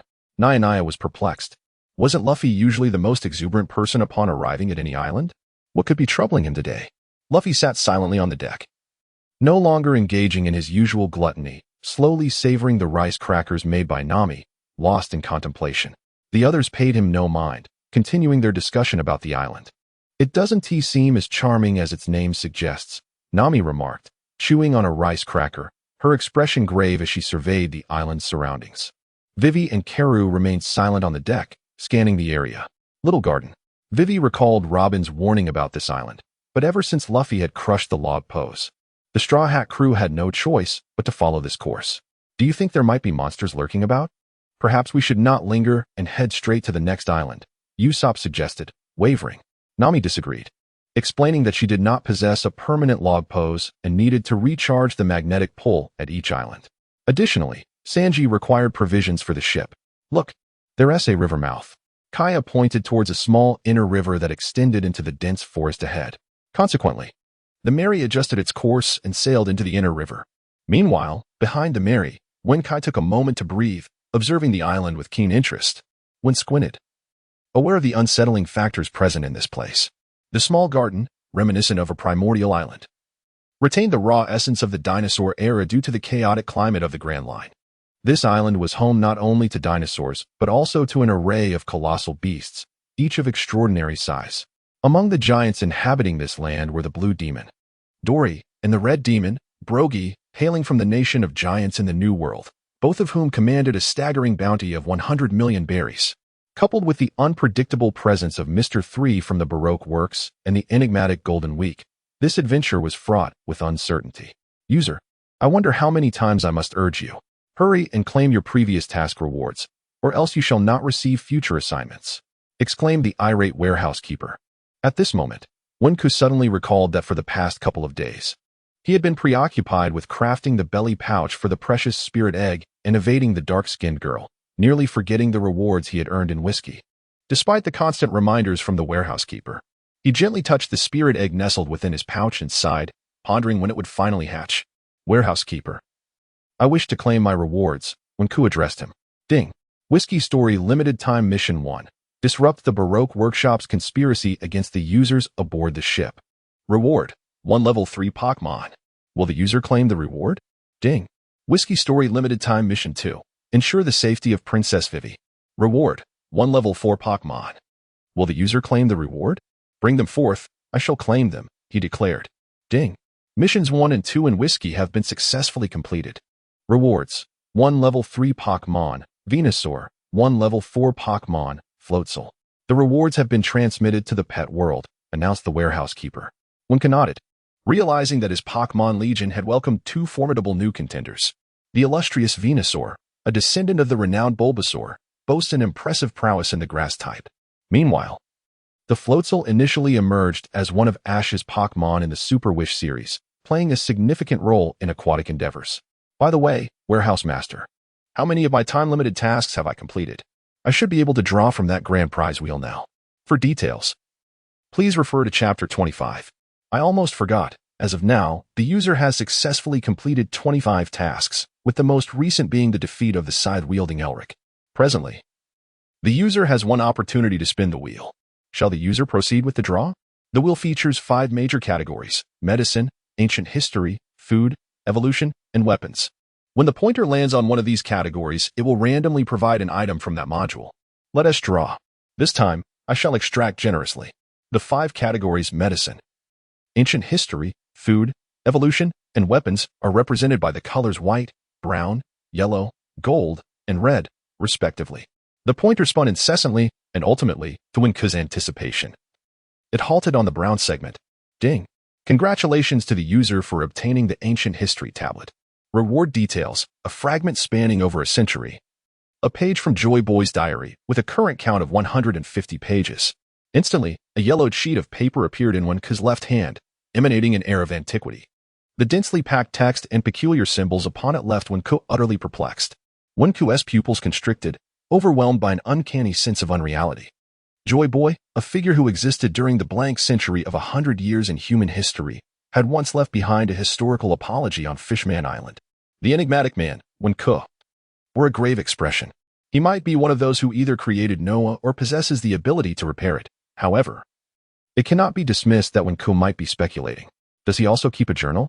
The original text does not indicate that he left behind any such writings. It is difficult to fathom that perhaps only Robin could decipher these ancient characters. Wenku flipped through the pages, his mind a blank slate, to be candid.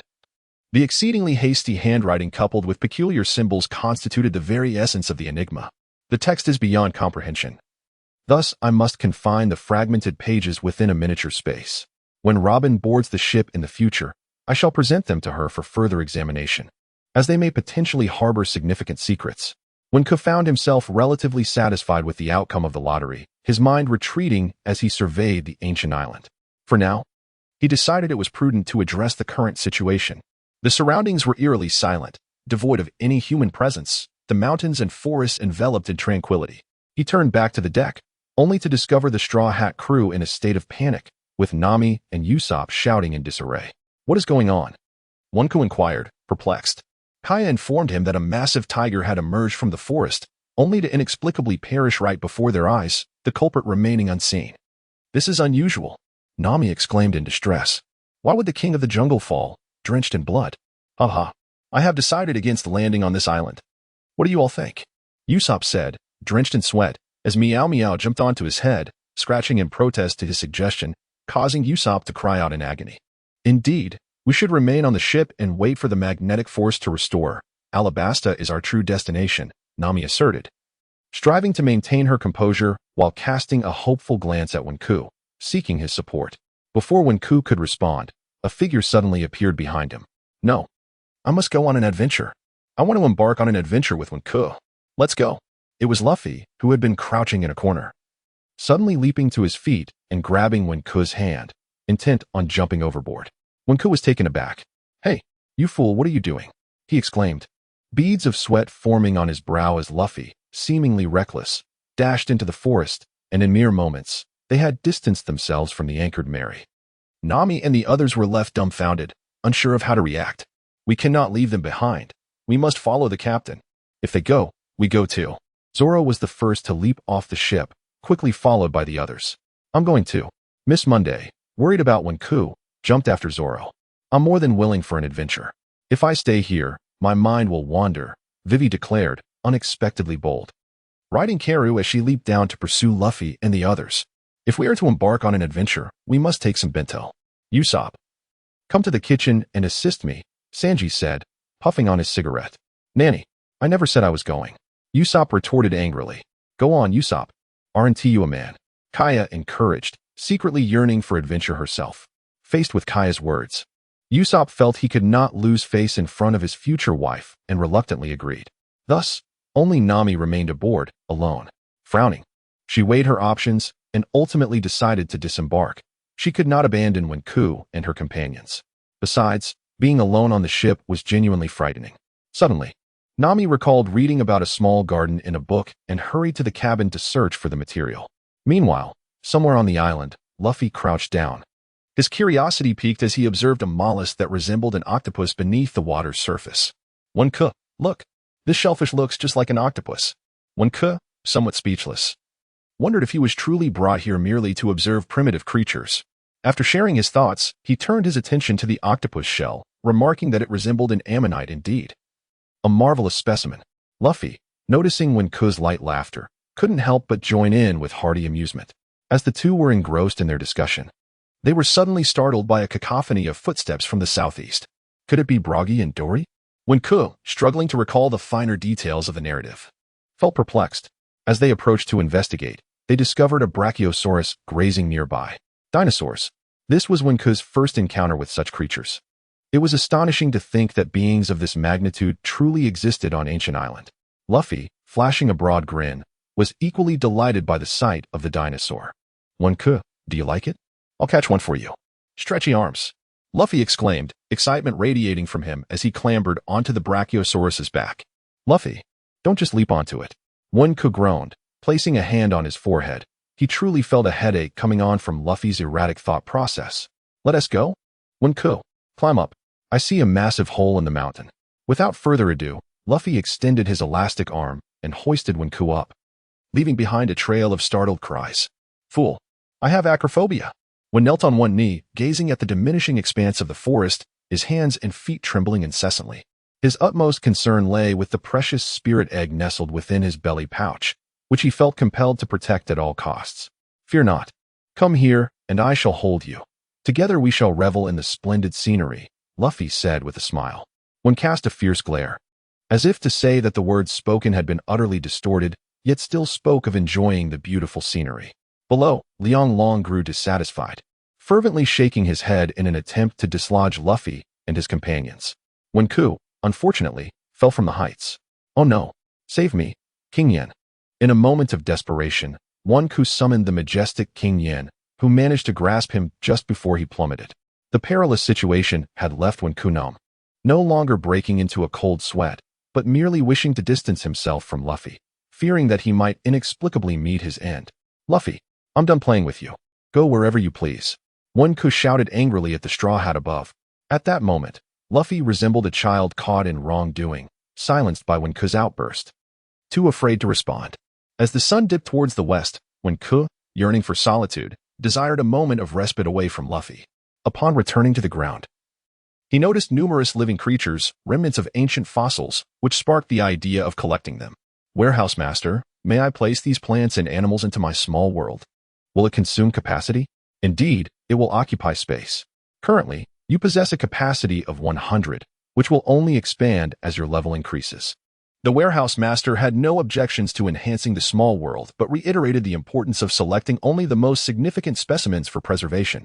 When nodded, embarking on a solitary exploration of this intriguing island. Meanwhile, in the depths of the forest on the opposite side, the underbrush was adorned with flowers scattered like distant stars. Should anyone part the foliage to gaze within, they would discover a Tyrannosaurus Rex abruptly crushed beneath a pit. It was none other than Miss Valentine's Day, relentlessly assaulting the dinosaur, a remnant of the previous whiskey mission's failure. Despite her fervent efforts, defeating that individual seemed a daunting task. The figure of 28 million truly underestimated his prowess, as Mr. 5, who had remained silent until now, suddenly spoke. Although the two had been sent flying earlier, their injuries were not severe. With the urgency dictated by their employer's orders, these agents had no choice but to accompany the Straw Hat crew to the ancient island. No. In terms of strength, I shall not falter. I can apply greater force, and he will surely be reduced to mere pulp. Valentine's Day recalled the black-haired man who had effortlessly shattered her gravitational restraint with a single punch, igniting a profound sense of resentment and bitterness within her. Very well. Let us first seek out Mr. 3 and the others, Mr. 5 suggested, shaking off his former arrogance. Valentine's Day, understanding the gravity of the situation, agreed. And together they ventured deeper into the wilderness. As when Ku continued to load ancient creatures, he encountered a saber-toothed tiger, its elongated fangs gleaming in the light of the budding trees. Ah, what a magnificent saber-toothed tiger! A transfer to the miniature world. When Ku murmured to himself, a warm smile gracing his face. Roar. Huh. The saber-toothed tiger, perplexed by its sudden loss of mobility and the gradual fading of its bodily sensations, found itself engulfed in confusion. In the next moment, it became transparent within the air, vanishing from the world of pirates. Ding. The saber-toothed tiger has been transported to the miniature world, which currently holds a capacity of 59,100. Ha ha ha. Gung-Gui, remember to teach the saber-toothed tiger a lesson, and ensure it behaves in the miniature world. When Ku communicated telepathically with Gung-Gui, just as when Ku was preparing to continue his adventure, a violent explosion erupted from the direction of Luffy, reverberating through the air. Boom, boom. Meanwhile, in the distance, a volcanic eruption showed no signs of abating. One was aware of the century-old volcanic duel agreement between Brokey and Dongli, and it appeared that a fierce confrontation was imminent, given that hostilities had already commenced. One felt compelled to adopt a more decisive approach. He decided to linger in the vicinity, awaiting the arrival of Baroque's agents, ready to ensnare them all in one fell swoop. Ding! A time-sensitive mission has been issued. Rescue Brokey from being vanquished by Mr. 3 and thwart Mr. 3's sinister plot. Reward: 1 level 4 Pokémon. Penalty: randomly reclaim 3 level 3 Pokémon. Ding! Another time-sensitive mission has been issued. Safeguard every member of the Straw Hat crew to prevent total annihilation. Reward: a swift bounty. Penalty: randomly reclaim all high-level Pokémon, level 3 and above. The mind is a muddled mess, is it not? Is not speedy fertilizer merely a nutrient for cultivating tree fruits? In the realm of the 4th generation of Pokémon, speedy fertilizer is entirely unsuitable for the soil of the Hoenn region, and one must ponder its utility in the world of pirates. You see, this illustrates your limited understanding. While speedy fertilizer may appear mundane within the Pokémon universe, it transforms into something extraordinary in the hands of the warehouse. Speedy fertilizer, capable of enhancing tree survival rates by 50 in arid lands and accelerating their growth by 25. When Kajingi comprehended the significance of Su-Su-Fei, this remarkable Su-Su-Fei is exceptionally well suited for the region of Alabaston. In this desert kingdom, rain and oases serve as the fundamental gathering points for the populace, and Su-Su-Fei has the capacity to indirectly alleviate class conflicts. When Curson withdrew to the southern riverside to collect some rent. Meanwhile, in the Straw Hat crew, Luffy encountered the pursuing Vivi and Monday, while Zoro crossed paths with Koya and Sanji, and Usopp teamed up with Nami. Mr. 3 and his companions also commenced their actions. The events unfolded at a leisurely pace. After an indeterminate period, when Ku discovered an ancient ammonite in the South River. Take it away, take it away. When Ku exclaimed joyfully. Bang, bang, bang. Not far to the north of Wenku, several loud explosions erupted once more, followed by a return to genuine tranquility. It seemed that this time, things had become serious. When Ku's expression turned grave, it was time to support Luffy and the others, or else their comrades would be in grave danger. Great King Yen, I beseech you to take me back. Upon summoning the Great King Yen, its talons swiftly seized Wenku's shoulders, hastening towards Luffy and his companions. Who is it? Who is it? Luffy, trapped beneath a massive rock as in the original tale, saw Dongli ambushed during his battle with Broggy and shouted in fury. How could this happen? Vivi's complexion paled, and she likely suspected that agents from Baroque Works had arrived. Usopp, having just lost track of Nami, utilized his agility to locate Luffy and the others, and was astounded to see one of the giants fall. When Broggy realized that Dongli had been treacherously attacked, the veins in his eyes bulged fiercely, rendering the century-long conflict a mere farce, manipulated by unseen hands. For someone with such brawn, how does victory feel? Mr. 3 appeared not far away, sipping tea and observing Broggy with a playful glint in his eye. Subsequently, wax began to flow from the ground, solidifying at Broggy's feet. What is this beneath me? Broggy struggled against the unyielding wax. What? You can't break free from this. Is that all a giant is capable of? Mr. 3 feigned surprise, as the other 3 agents from Baroque Works emerged. It's you. Wenku exclaimed. Let me deal with you. Luffy recalled the events of Valentine's Day and desperately tried to escape, but the boulder was far too heavy. Do not mention that person to me. First, I will claim your bounty of 50 million, and then I'll deal with that fellow. Valentine seethed, his eyes filled with rage. Hey, Valentine, keep your composure. Mr. 5 interjected, frowning as he cautioned Valentine. Did you poison the giant's wine? Luffy questioned Mr. 5, who unexpectedly confirmed it, inciting further fury within Luffy. Unfortunately, the immense weight of the rock rendered him immobile. Even his rubber body could not liberate him, and he had yet to master a higher form of softening. Seeing the 4 Baroque agents, Monday and Tuesday wasted no time and exerted all their strength to shift the stone, only to find it barely budged before settling back into place. Perhaps Monday could manage a breath, thus donning his finger claws, and began striking the rock wall surrounding Luffy. I will fight you. The outcome remains uncertain. With a flourish, Vivi unleashed her peacock chain, spinning fiercely towards Valentine and the others. Finishing move. Powder Star. Usopp launched his slingshot, creating a massive explosion of dust directed at Valentine and his cohort. Still hoping to resist? Do you think you can contend with our elite agents? Valentine mocked, leaping into the air. Meanwhile, Mr. 5, amidst the dust, fired his snot cannon, striking Usopp squarely. Poor soul, crushed beneath 10,000 pounds. Came Valentine's cold and merciless voice from above. That's enough. Like a gust of wind, Usopp was whisked away from the spot, leaving Valentine's Day in utter solitude. Even Mr. 3 and Baroque Works, who were spectating nearby, were taken by surprise. Who could it be? Valentine's Day was profoundly displeased by the failure of this strike. What a stroke of luck that they finally arrived. A voice echoed, causing Valentine's Day's expression to shift slightly. Wink gently lifted the injured Usopp, casting a cheerful glance at the 4 Baroque Works agents. Fortunately, thanks to the swift movement of the King Swallow, Usopp was rescued. Wink. Kiki. The source of the voices was of little consequence. Wink's unwavering gaze remained fixed on the agents before him. You lot. A few fruit users conspiring against 2 big fellows. This is what you call the work of Baroque? He remarked with a sardonic squint. Valentine's Day trembled uncontrollably, gripped by fear, though she could not fathom why. Ever since that fateful contest of strength, Wink had transformed into a haunting specter within her mind. The heavy boulder lay immovably upon Luffy's lower body, yet he wore a grin that revealed his pearly teeth. The moment has arrived. The outcome remains uncertain.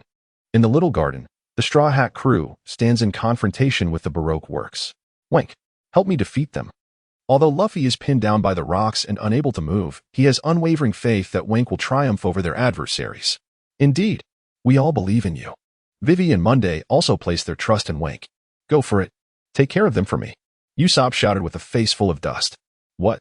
Why is it always me, and against this group of superhumans no less?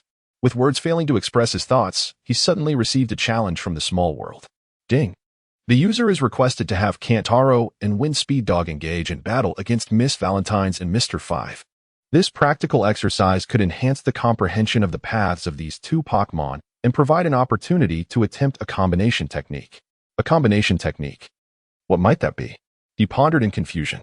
A combination technique is a move that can be executed by two Pokémon sharing a commonality, provided they possess such a trait, explained the storage assistant. A cow? A dog? Pray tell, where lies the commonality?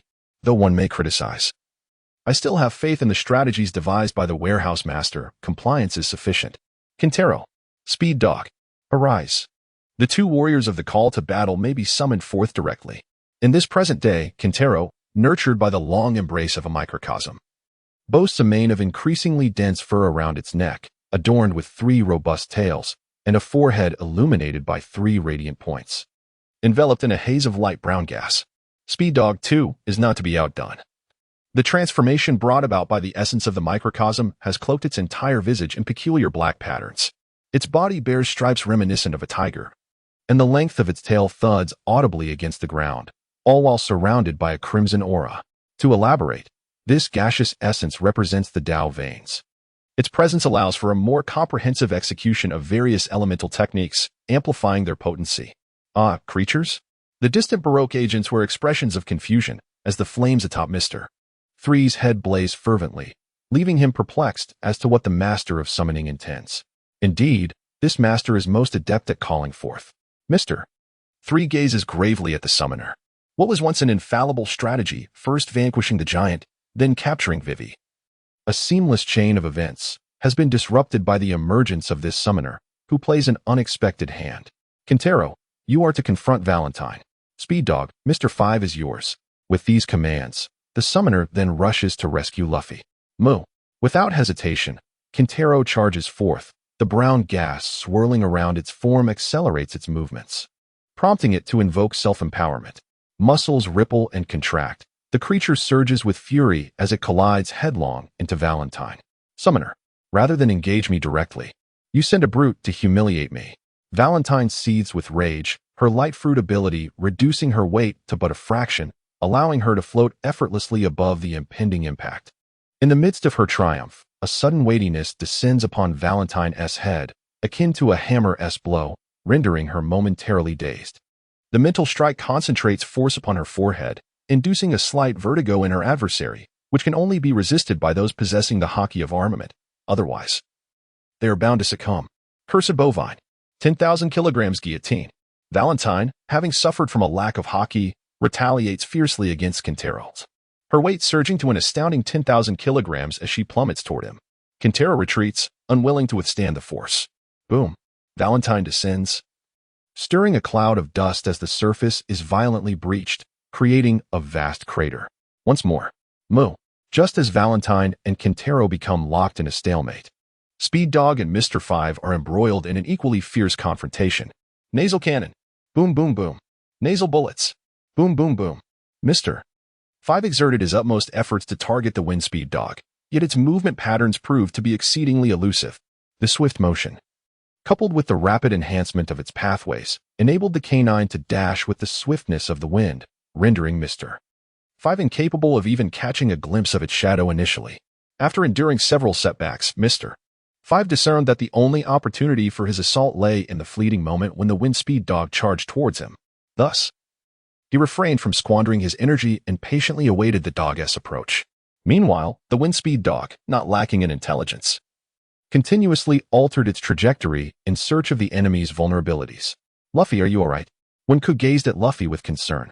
Initially, Luffy felt a sense of pressure below, but upon seeing Wenku's worried expression, his discomfort vanished.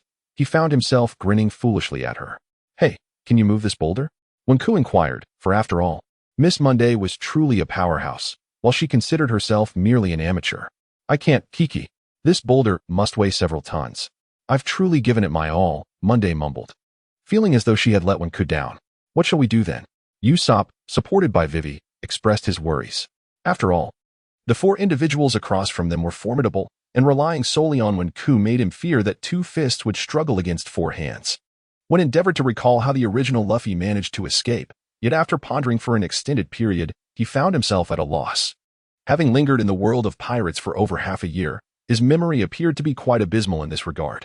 He glanced around and spotted Brokey, whose feet were ensnared. Suddenly, a realization struck him. Wasn't that the Red Demon?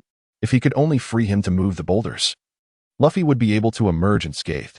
Wenku rose swiftly to approach Byaoke when a sudden chill swept from behind him. His pupils dilated in alarm, and he hastily rolled away to increase the distance, narrowly escaping being crushed by a colossal foot that cracked the ground beneath. "Oh, quite a quick reaction, aren't you?" A mocking voice echoed from behind. Wenku turned around and beheld a colossal, multicolored robot, nearly 4 meters tall, standing before him, its head adorned with the horse-like visage of Mr. 3. A sense of astonishment washed over Wenku. This was my supreme masterpiece, the wax statue champion trophy. A robot enveloped in a suit of wax armor. Mr. 3 was brimming with pride. The combination of this wax statue robot with the enhanced gilding of the Golden Week rendered it more formidable than ever. Champion Fist. A whirlwind of fists rained down upon Wenku, compelling him to retreat incessantly. Shadow Puppet Clone.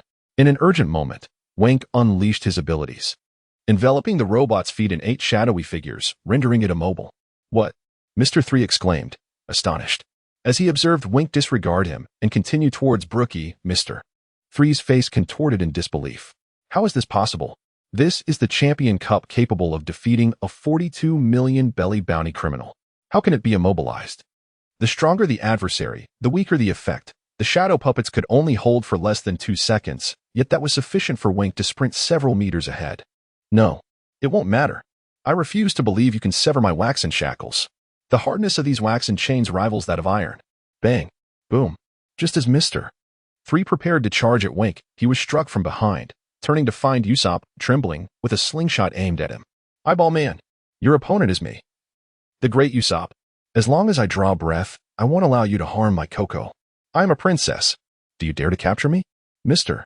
3's expression shifted from surprise to calm disdain as he regarded Vivi, Usopp, and Monday. "You 3? Think you can defeat me?" The battle had reached a fever pitch.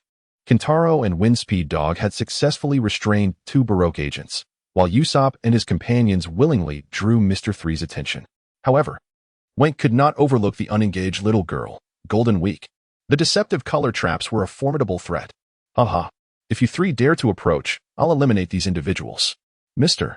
3, controlling the Champion Cup, preemptively kicked out the bound Straw Hat members, Nami, Zoro, and Kaya, fearing the tides might change. Usopp, bewildered, asked, "Nami, weren't you eaten?" Nami shot him a fierce glare, saying nothing. Mr. 3, initially intent on tormenting them slowly, found the situation spiraling out of his control. Manipulating the Champion Cup, Mr. 3 unleashed a torrent of wax, which merged and gradually formed a tower. Atop this colossal structure, a pumpkin head spun, releasing a mysterious gas. He then hurled the 3 bound figures onto the waxen tower, and Nami, looking around, realized she was immobilized by the mist above. She immediately inquired of Zoro. "How did you get captured?" "It's a long story," Kaya replied, uncertain how to explain. They had likely fallen victim to Mr. 3's waxen trap. "Welcome to my waxen feast. Your fate is sealed." Mr. 3 roared with laughter, mocking Vivi and her companions, who stood dumbfounded. The waxen banquet, a towering confection resembling an elaborate cake, could bind adversaries, while the giant pumpkin at the summit would slowly descend wax mist, transforming opponents into wax figures.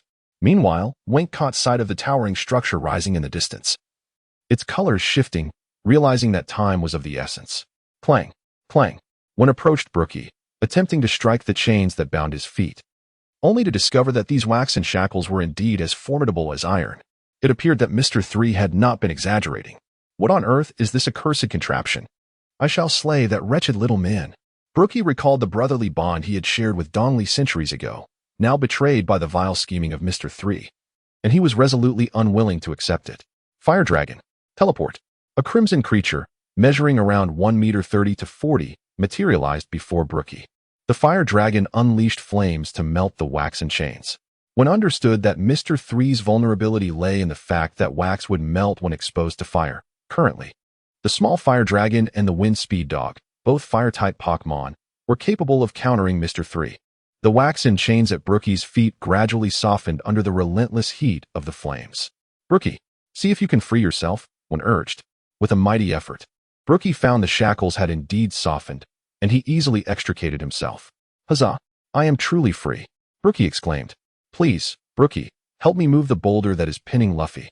When's words prompted the red demon to nod, and with a single stride, he approached Luffy and pushed aside several tons of rock. "Yaha! I'm finally out." Luffy laughed joyfully. Mr. 3 had been monitoring the giant's movements closely. Upon witnessing Brookie's liberation, he felt an incredulous disbelief that one could sever his chains. And he hastily retreated towards the towering structure behind him. Of course, that was a notorious pirate worth 100 million berries from a century ago. The red demon glared at Mr. 3, his fury igniting as he charged forth, battle axe and massive shield in hand. You little scoundrel. Where do you think you're going? Mr. 3, in a panic, found himself at a loss for escape routes.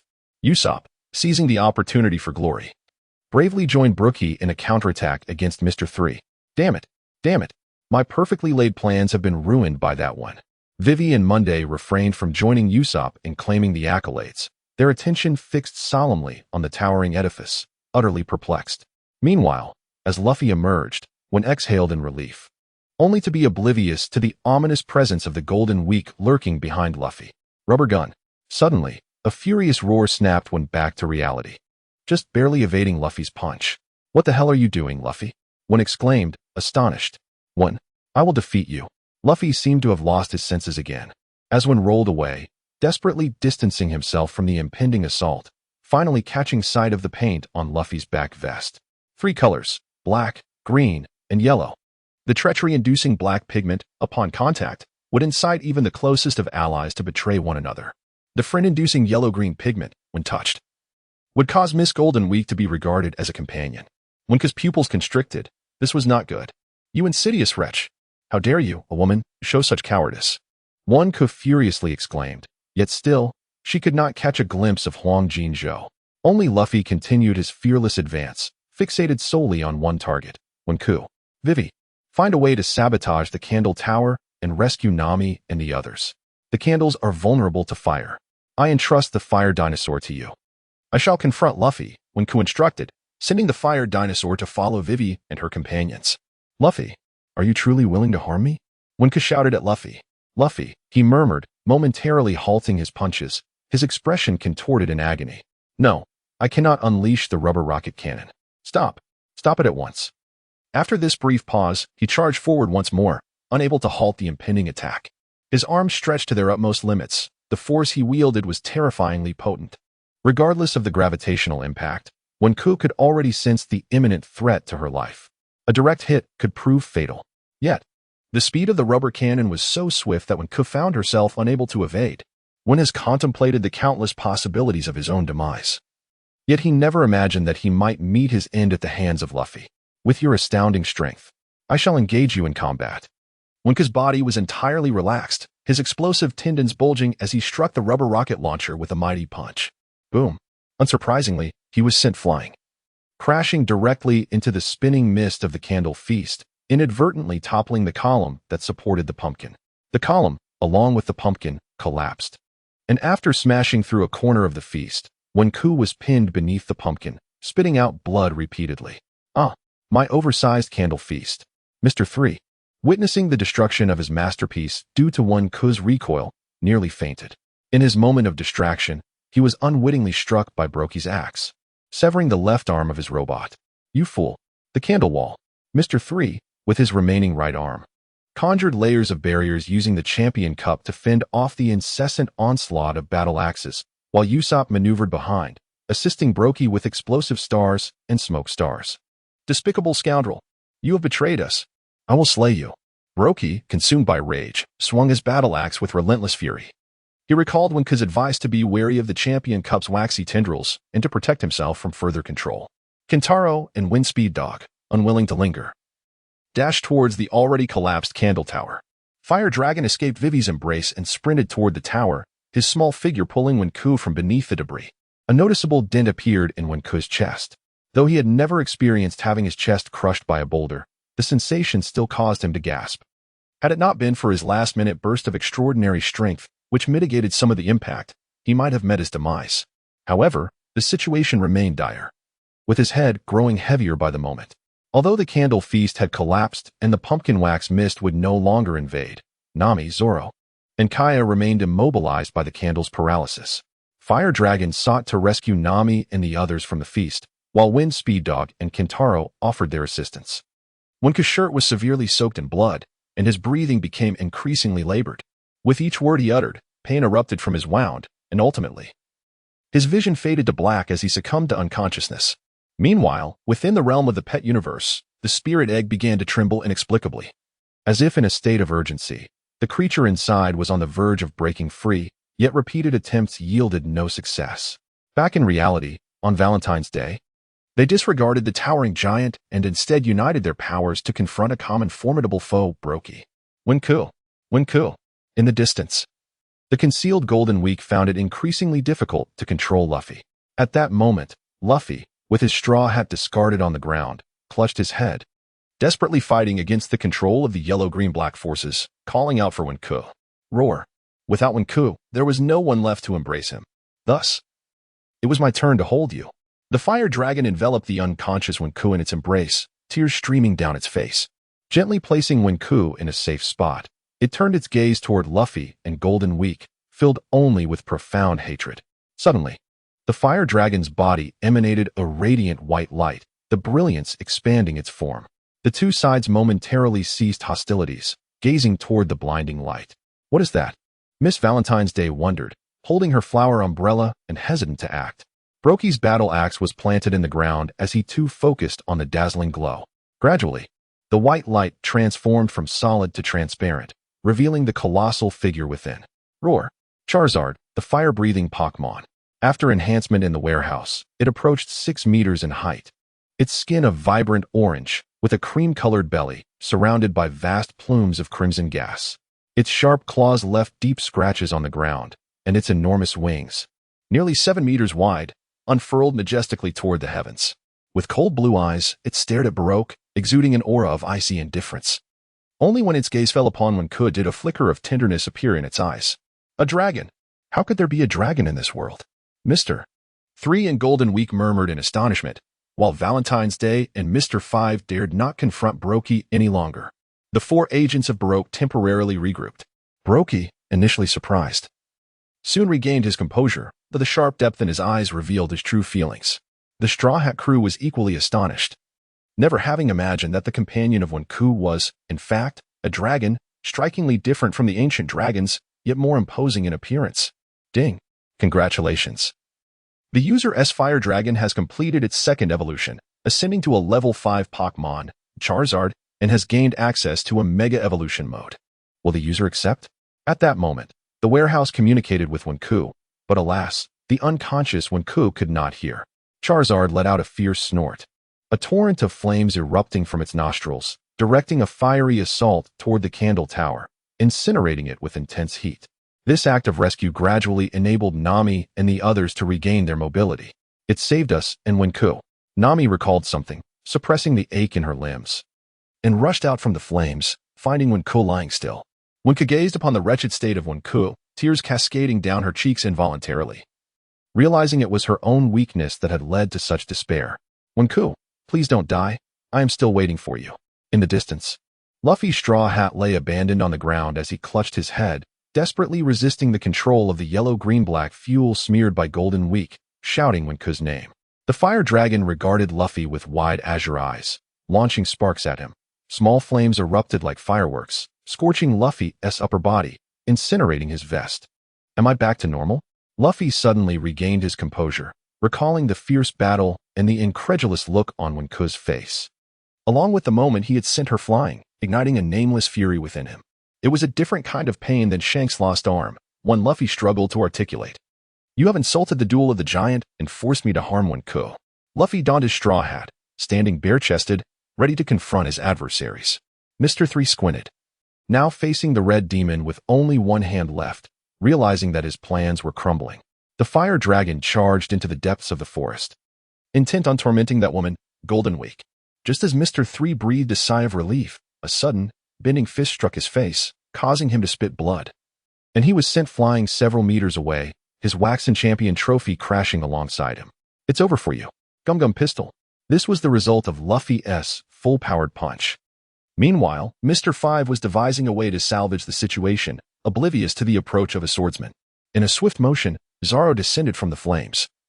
Akin to a bird engulfed in fire, his blade rising and falling with rapid precision, the searing edge cleaving through Mr. 5, sending him hurtling several meters away.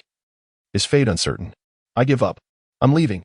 cried Valentine, witnessing her partner fall, momentarily panicking and preparing to flee, only to be intercepted by Kentaro and the Rapidash. The Rapidash unleashed a torrent of flames, spiraling towards Valentine, the intense heat shattering her parasol. Her eyes widened in horror as a colossal shadow descended from above. Her last sight being Kentaro bearing down on her, an overwhelming sense of impending doom enveloping her. Ultimate impact. Boom. The deafening sound echoed as Valentine lay half-conscious, nearly crushed beneath a hoof. You used to dominate, but this time, what of Kentaro? Meanwhile, in the dense forest, the fire dragon's massive wings swept aside the surrounding trees, searching for the fleeing Golden Week. At last, it spotted the silhouette of a little girl hiding in the air, two pigtails adorned with a pink hat. Her expression fraught with anxiety as she dashed through the woods. The fire dragon recalled Wenku's visage, its eyes turning cold and merciless, showing no concern for collateral damage as it opened its jaws wide to unleash its most formidable attack. Purgatory. The flames shattered the earth, and no one could halt the rapid cracking of the surface. Only the echoes of agonized cries reverberated through the forest, harmonizing with the fierce blaze. Champion punch. As Mr. 3 faced off against Luffy, Luffy propelled himself to the left, leveraging his strength. With a powerful push against the ground, he fractured the surface beneath him, launching the Champion Cup's boxing glove beyond the robot and into the rear of the Champion Cup. Rubber volcano. Luffy unleashed a powerful upward kick with his left leg, mercilessly sending the Champion Cup soaring into the air. This was his rubber attack inspired by the Little Garden volcano, a forceful collision that shattered the rear armor of the Champion Cup. Impossible. This was tantamount to a final blow of iron. Rubber stamp. Luffy aimed for the fractured remnants of the rear armor, delivering a forceful kick that sent Mr. 3 crashing into a large tree, his sandals pressing against Mr. 3's back. The ferocious shockwave obliterated 3 or 4 large trees, rendering Mr. 3 completely unconscious. Thus, the 4 agents of Baroque Works collapsed entirely, and Mr. 3's scheme met with failure. The battle concluded. The Straw Hat crew surrounded the gravely injured Wanko, with Luffy anxiously observing Brokey, repeatedly asking, "Uncle, will Wanko die? Will he die? Will he die?" "It's fine. The lad isn't dead yet, but he is indeed severely injured." Luffy's strikes were rather ruthless, Brokey replied, utterly exhausted. Whether in his duel with Dongli or in the fight against Baroque Works, even as a giant, his stamina was dwindling. Nami appeared weary, her spirits undeterred by the battle. Luffy carried Wanko back to the Mary and earnestly urged Kaya to revive him swiftly. Consequently, Kaya and Chansey commenced their treatment of Wanko. At that moment, Sanji finally returned to the ship. Although he had missed the entirety of the battle, he brought significant news for Vivi and the others.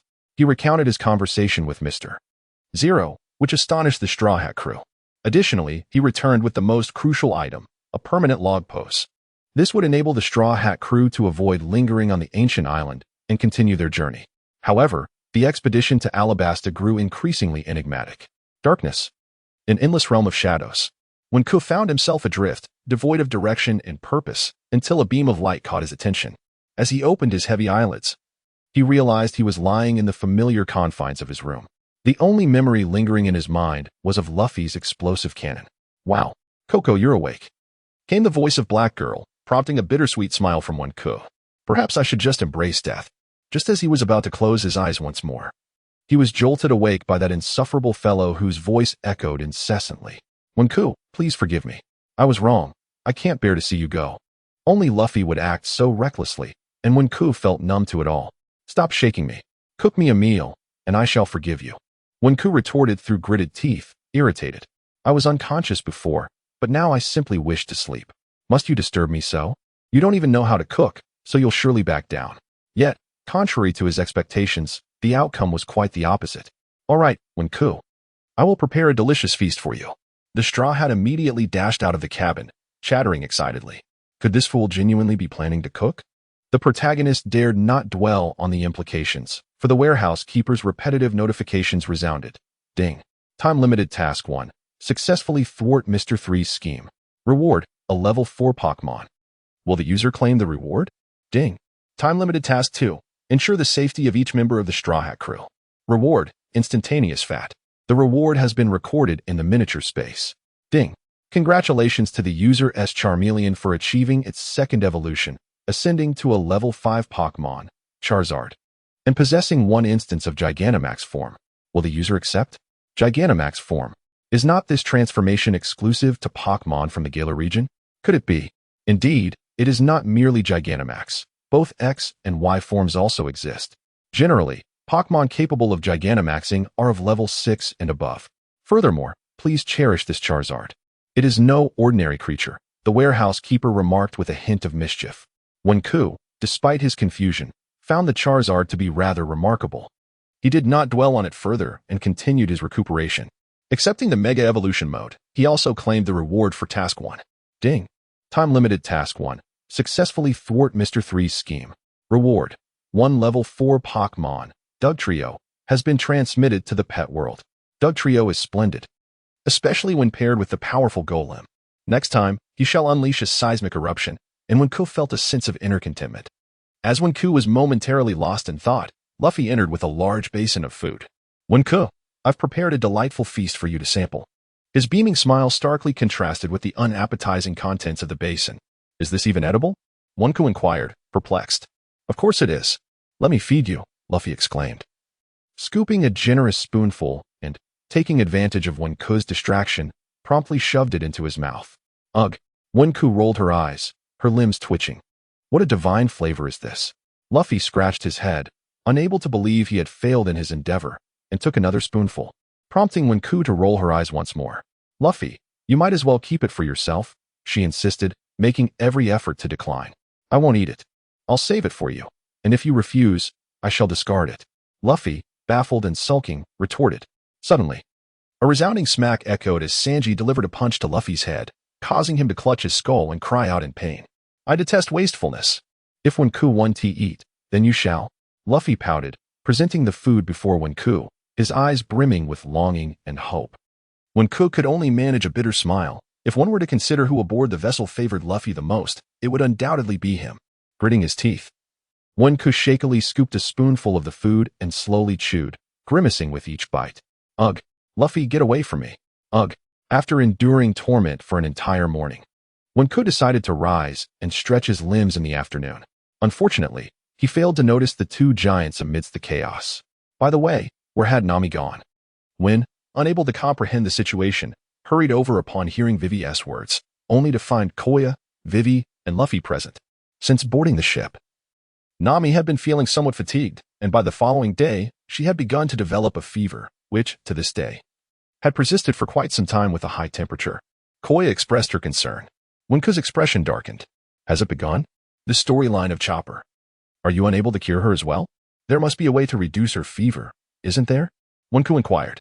Yesterday, I attempted to lower her temperature, but the results were not significant. It appears that Nami's condition is more complicated than merely catching a chill. Even a severe cold wouldn't manifest this intensely. I suspect she may have fallen victim to a viral invasion, Koya remarked, her anxiety palpable. How could this be? One could hardly believe it. This shouldn't be the case. Nami appeared to be fine, Luffy inquired with confusion, yet one disregarded Luffy's concern. There remains a possibility, for the butterfly effect is indeed at play. Although the overarching narrative remains intact, the details have become riddled with flaws, and instability is pervasive. This time, Warehouse Kuin adopted a serious demeanor. Surely, could not the Chansey provide a remedy? Healing Pulse and Healing Wish are precisely the specialties of Chansey. How could it fail to heal? When asked Koya, it was unsuccessful. It merely maintained her body temperature at a constant level, preventing further increase. This infection is viral, and even Chansey cannot cure it, Koya replied. What then? Murmured Monday to himself. Observing Nami's anguished expression, one felt an inexplicable pang of sympathy. He gently brushed aside Nami's tangled hair. For the first time gazing at her with earnestness, there are indeed a few remedies for viral infections that I have encountered in medical texts, yet alas, either the materials are insufficient or the conditions are unsuitable. I must seek out a nearby town to procure the necessary herbs for her treatment, Koya suggested to one. Recognizing that as the vice captain, one would be a reliable ally in such matters. Nami, upon regaining her composure, abruptly sat up from her sickbed and instructed Vivi to retrieve the newspaper from the drawer of the table. The situation had taken a dire turn, as 300,000 soldiers had defected to the rebel forces, placing the Alabasta royal family in jeopardy. Vivi opened the newspaper, her eyes brimming with concern.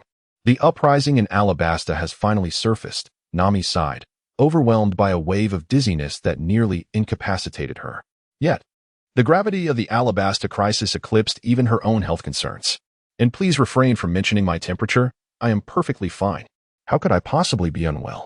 Our paramount focus must be to set sail for Alabasta without delay. We must return swiftly. With resolute determination, Nami left her sickbed and bravely exited the cabin. Wenku furrowed his brows and followed Nami outside. Nami, go back and rest, he urged. Wenku, I'm really fine. You still have injuries. Please return to rest. Nami replied, swaying slightly, fatigue evident in her demeanor. Supporting her, Wenku noticed her reluctance, his expression growing increasingly grave. Is it necessary to push yourself this hard? Others are managing to endure, so what does my minor injury matter? No. You must lie down and rest. I shall take care of navigation. He snatched the permanent log pose from Nami's hands and carried her towards the cabin. You rascal! What are you doing? Nami exclaimed, her face flushed. Perhaps from fever or embarrassment, or perhaps both. I am determined to ensure you rest. Do you not trust me to steer? He gently placed Nami back onto the bed, and seeing his stubbornness, she reluctantly acquiesced. Very well, Wenku said, his expression still serious as he ascended to the deck to rally everyone to work. I have made a decision. We shall prioritize healing before reclaiming our homeland. Can Princess Vivi accept this? He fixed a stern gaze upon Vivi. She, too, could not turn a blind eye to the situation, believing Nami's well-being to be paramount. Thus, the collective consensus to first treat Nami's ailment was reached. The merry-go altered its course towards Drum Island. As they journeyed, a sudden blizzard enveloped them, prompting the Straw Hat crew to don their winter coats. On the deck stood only Wenku, Luffy, Zoro, and Usopp, while the others remained below deck attending to Nami.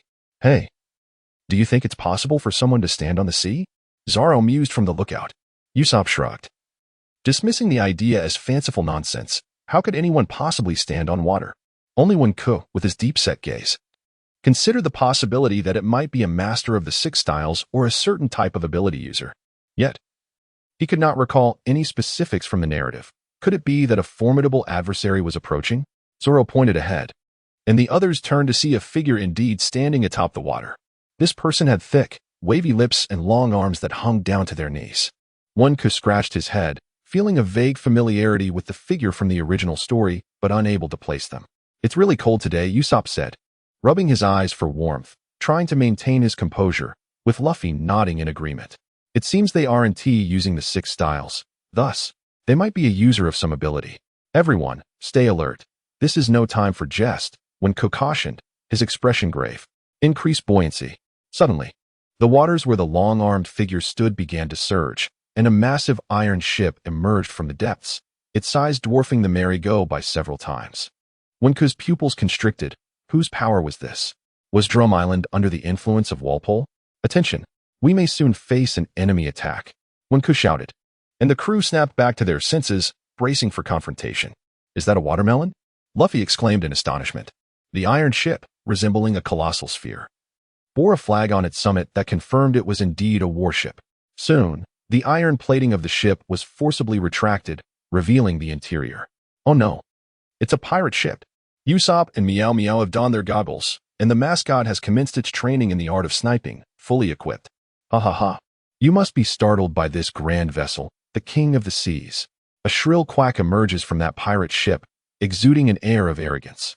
Ding! A time-limited mission is issued. Safeguard the entire ship, including the Mary, and thwart Walbo White Iron's nefarious ambush. Reward: the opportunity to learn a water-type move from the specified level 2 Pokémon, Kamike. The reward will be distributed in a 3-choice format. Penalty: all level 3 Pokémon will be confiscated. The warehouse master seizes this chance to announce a new task: summon Charizard. Jengar, with the warehouse task communication. When fully comprehends that this is Walbo's pirate ship, and the safety of those aboard must be ensured, demanding utmost vigilance. Let us strike. Board the ship and seize the bounty. From the towering ship above, the original voice begins to issue commands, as nearly 100 individuals descend upon the Mary's deck, preparing to disembark. Zoro, cut the chains. When commands, who dares to challenge us, or face dire consequences? It is evident that this group is well trained. Their weapons aimed squarely at one and his companions, their eyes glinting with greed at the sight of Charizard. Captain, we've encountered a peculiar creature. It bears a striking resemblance to a dragon. A grotesquely rotund man steps onto the Mary's deck, his eyes wide with astonishment at the sight of Charizard.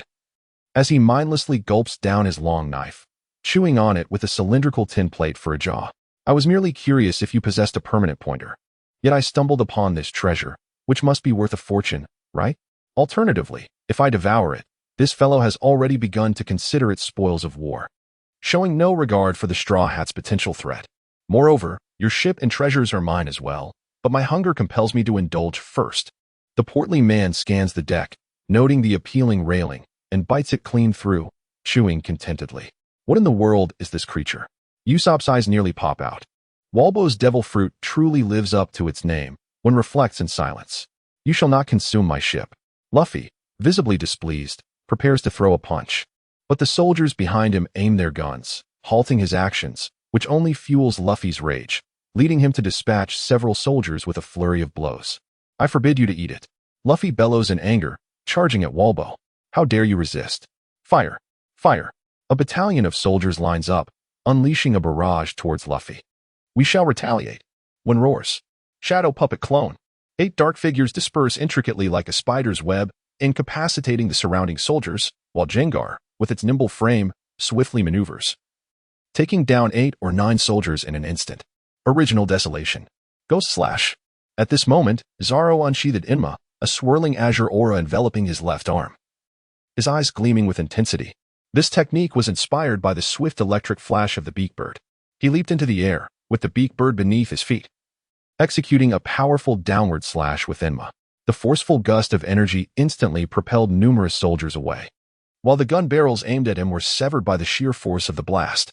To one's astonishment, Zoro's original swordsmanship, combined with the increasingly adept mastery of the path of exploration, has become ever more varied. With the addition of Haki in the future, he shall undoubtedly be formidable. The Meow Meow warrior brandishes a 5-pound hammer in each hand, darting beneath the soldiers, spinning and striking relentlessly, mercilessly hammering their toes, filling the air with their anguished cries. Conversely, Usopp, positioned as a sniper, finds himself dodging bullets in rapid succession when he suddenly spots the fire dragon. A brilliant idea flashes through his mind. Oh, great fire dragon, might you carry me for a spell? Usopp shouts towards the fire dragon belonging to Wink. However, the fire dragon's gaze is solely fixated on Wink, and it regards the old man with disdain upon noticing him approach. It is present but chooses not to engage, for it holds no interest in these unchallenging foes armed with firearms. The soldiers, recognizing the rarity of the fire dragon, intentionally avoid shooting at it.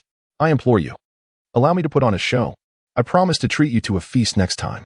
Usopp climbs up the mast, retaliating with his slingshot. What could you possibly offer? The fire dragon closes its eyes, still unimpressed. Next time, I shall have Wink prepare a delectable meal for you. Would that suffice? Unable to endure the relentless gunfire from the 7 or 8 soldiers below any longer, Usopp resorts to invoking Wink. The fire dragon opens its eyes, nods, and with a powerful flap of its wings, sends several soldiers reeling backward. Seizing the opportunity, Usopp leaps down and grasps the fire dragon's neck, soaring into the sky. Ah, your captain is no mere name. I am Usopp, the dragon-riding warrior, captain of the Straw Hat crew. His voice booms astonishingly, reaching Wink's ears below. Dragon-riding warrior? Usopp? As when Ku raised his head, he beheld old Wu soaring through the sky atop his cherished fire-breathing dragon, eyes wide and beard bristling, furiously cursing Usopp. I have yet to savor this treatment, and here you are, stealing it from me. What nonsense is this dragon-riding warrior? What absurdity is this captain? However, Usopp remained oblivious to the outburst below, his dragon lending him greater impetus as he unleashed a barrage with his slingshot. Ultimate technique. Gunpowder star. Ultimate technique. Smoke star. Ultimate technique. Chili pepper shot. While the extent of the damage was uncertain, the exhilaration was palpable, inciting a flurry of unrest among Walpo's subordinates, their fighting spirit waning. Meanwhile, on the other front, Walpo had swallowed Luffy whole, leaving only his hands protruding. Upon discovering that he could not chew through the rubbery form, compounded by the softening effects of the pliable rubber, Walpo found himself somewhat ensnared. Get away. Do not harm Mary, Luffy shouted, his hands stretching to their zenith, delivering a forceful strike against Walpo, who was sent hurtling away. This spectacle left his crew in disbelief. With their captain dispatched, their morale plummeted, and they fled in panic. Begone! Do not let Usopp catch sight of you. Usopp proclaimed dominantly from the air, calling out to the retreating Brilly King. This brief skirmish concluded with a resounding victory for the Straw Hat crew. Despite the triumph over Walpo's inexplicable assault, the Mary's deck had suffered damage, and with nightfall approaching, the crew resolved to anchor and tend to their vessel. Nami's fever had been temporarily subdued by Chansey, yet the root of her ailment remained elusive, leading to the conclusion that it was indeed a viral infection. That night, Sanji stood guard while the others slept beside Nami, primarily to ensure her safety. At dawn, although the sea was calm, the temperature inexplicably plummeted, becoming frigid, causing Sanji to curl up on the lookout. Early on, he heard the sounds of hammering on the deck. Setting aside his blanket, he glanced down to see Usopp and Wonku mending the areas gnawed by Walpo. "Ah, you two are up quite early," Sanji remarked with a smile, lighting a cigarette. "It's fine. This section has a breach that must be repaired first," Wonku replied. "By the way, Wonku, how is your wound?" Usopp, donning goggles, inquired curiously. "Words may remain unspoken, yet the wound upon my chest has yet to fully heal. Nevertheless, the recovery is progressing satisfactorily.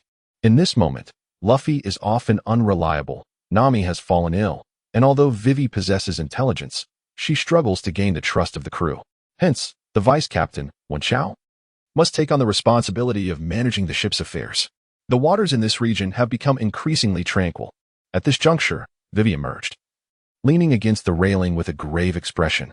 To speak frankly, Usopp's vigilant watch revealed that aside from a slight drop in temperature, the seas are indeed far more serene than previous voyages. It is likely that we are nearing Winter Island, which accounts for this calmness. A glimmer of insight sparkled in Vivi's eyes. "Winter Island? What is that?" Usopp inquired, puzzled. Wen Chao, having only a cursory understanding from his past life reading of the original work, was equally unclear about the specifics of Winter Island. Vivi cleared her throat and began to elucidate. In meteorological terms, the islands of the Grand Line are categorized into 4 principal types: Spring Island, Summer Island, Autumn Island, and Winter Island. Each island experiences its own distinct seasons. When Ku and the others nodded in agreement, it is essential for everyone to possess some degree of nautical knowledge, particularly when it comes to the great maritime routes. Just as when Ku was about to pose another question to Vivi, the old warehouse keeper's message arrived, interrupting him. Thus, he had to sidestep the matter at hand and first address the issues concerning the warehouse. Ding. Time-limited mission 1. Ensure the safety of the entire ship. Reward. Acquire a water-type move from the designated level 2 Pokémon, Squirtle. The reward will be issued in a 3-choice format. Will the user claim the reward? A water-type move will undoubtedly prove invaluable in future battles. Claiming the reward is a decision that cannot be delayed.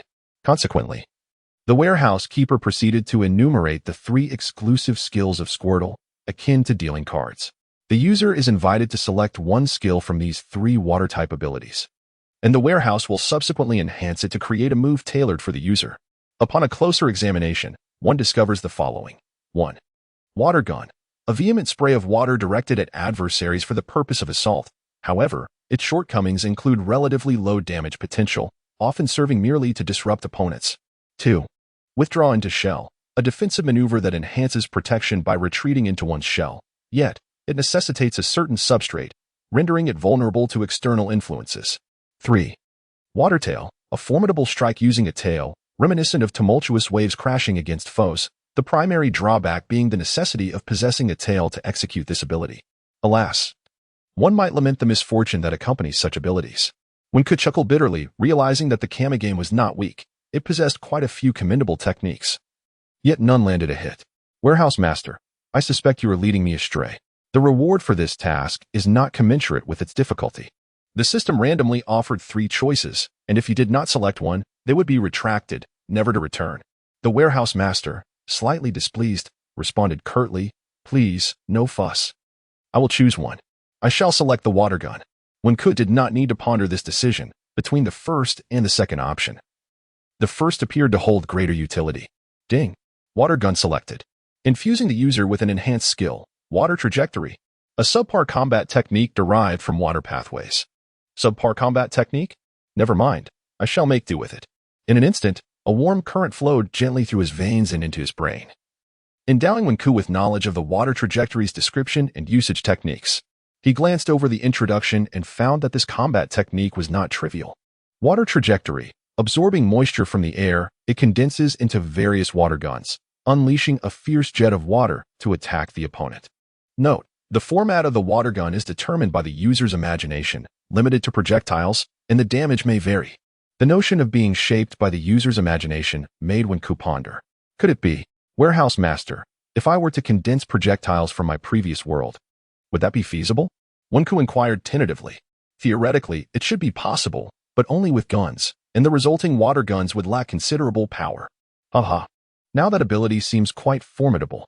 Wenku exclaimed joyfully, recalling a few firearms from his past life, such as the water gun Barrett, which, despite its lack of power, possessed great practicality. This maneuver was indeed impressive. Such a wondrous ability is merely categorized as subpar? One felt that this could be considered a blessing in disguise.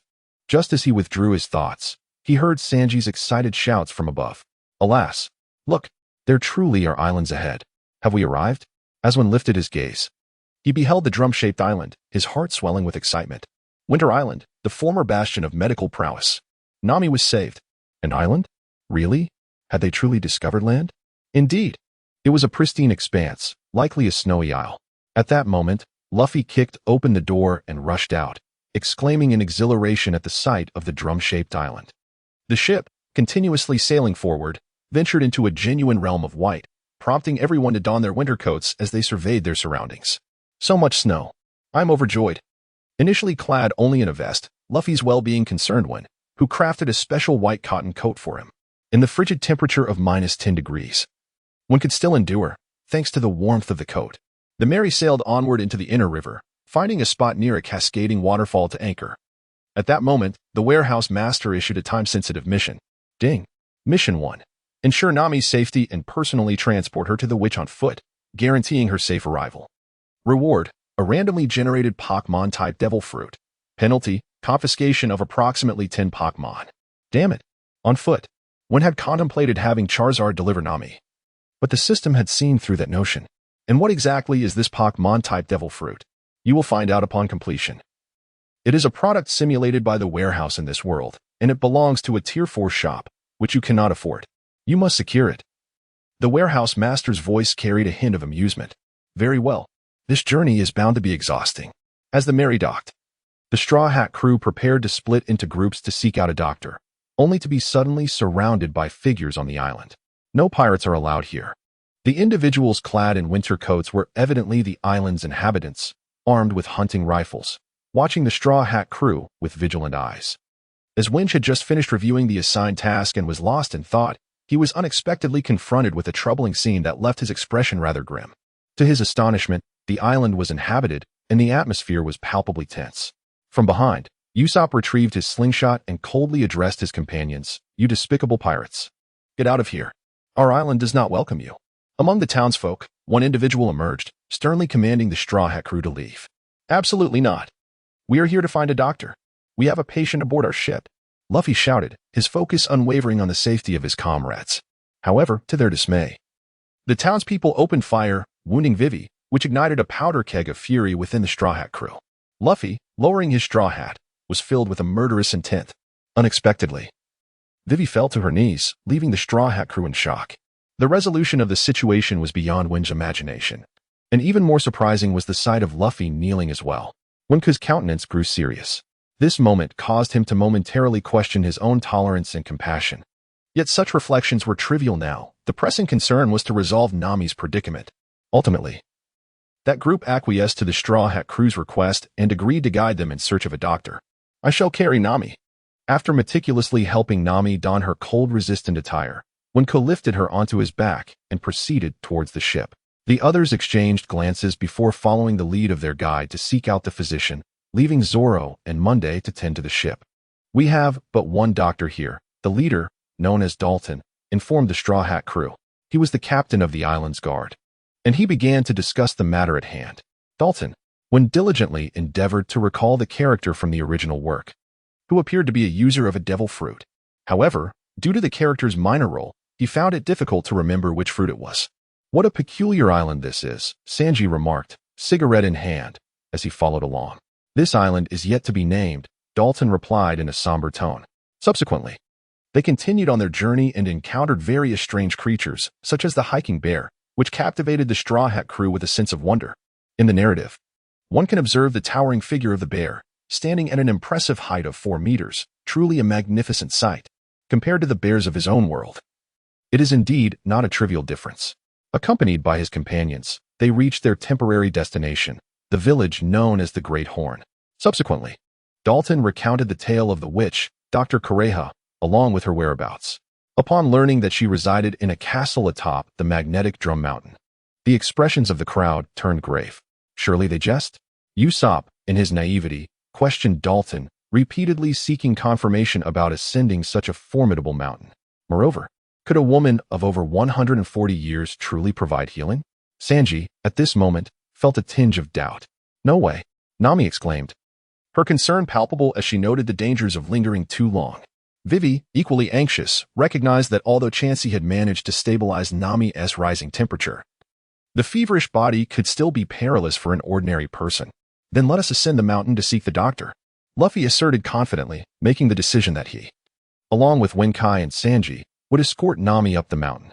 Sanji extinguished his cigarette, choosing silence as he gazed at the swirling snowflakes. Wenkai also remained quiet, prepared not merely for the mission but for Nami's sake as well. After several hours of rest, the trio was ready. Wenkai steadfastly carried the feverish Nami, and Luffy did not press for changes, establishing their formation with Luffy leading the way, Wenkai in the center, and Sanji bringing up the rear.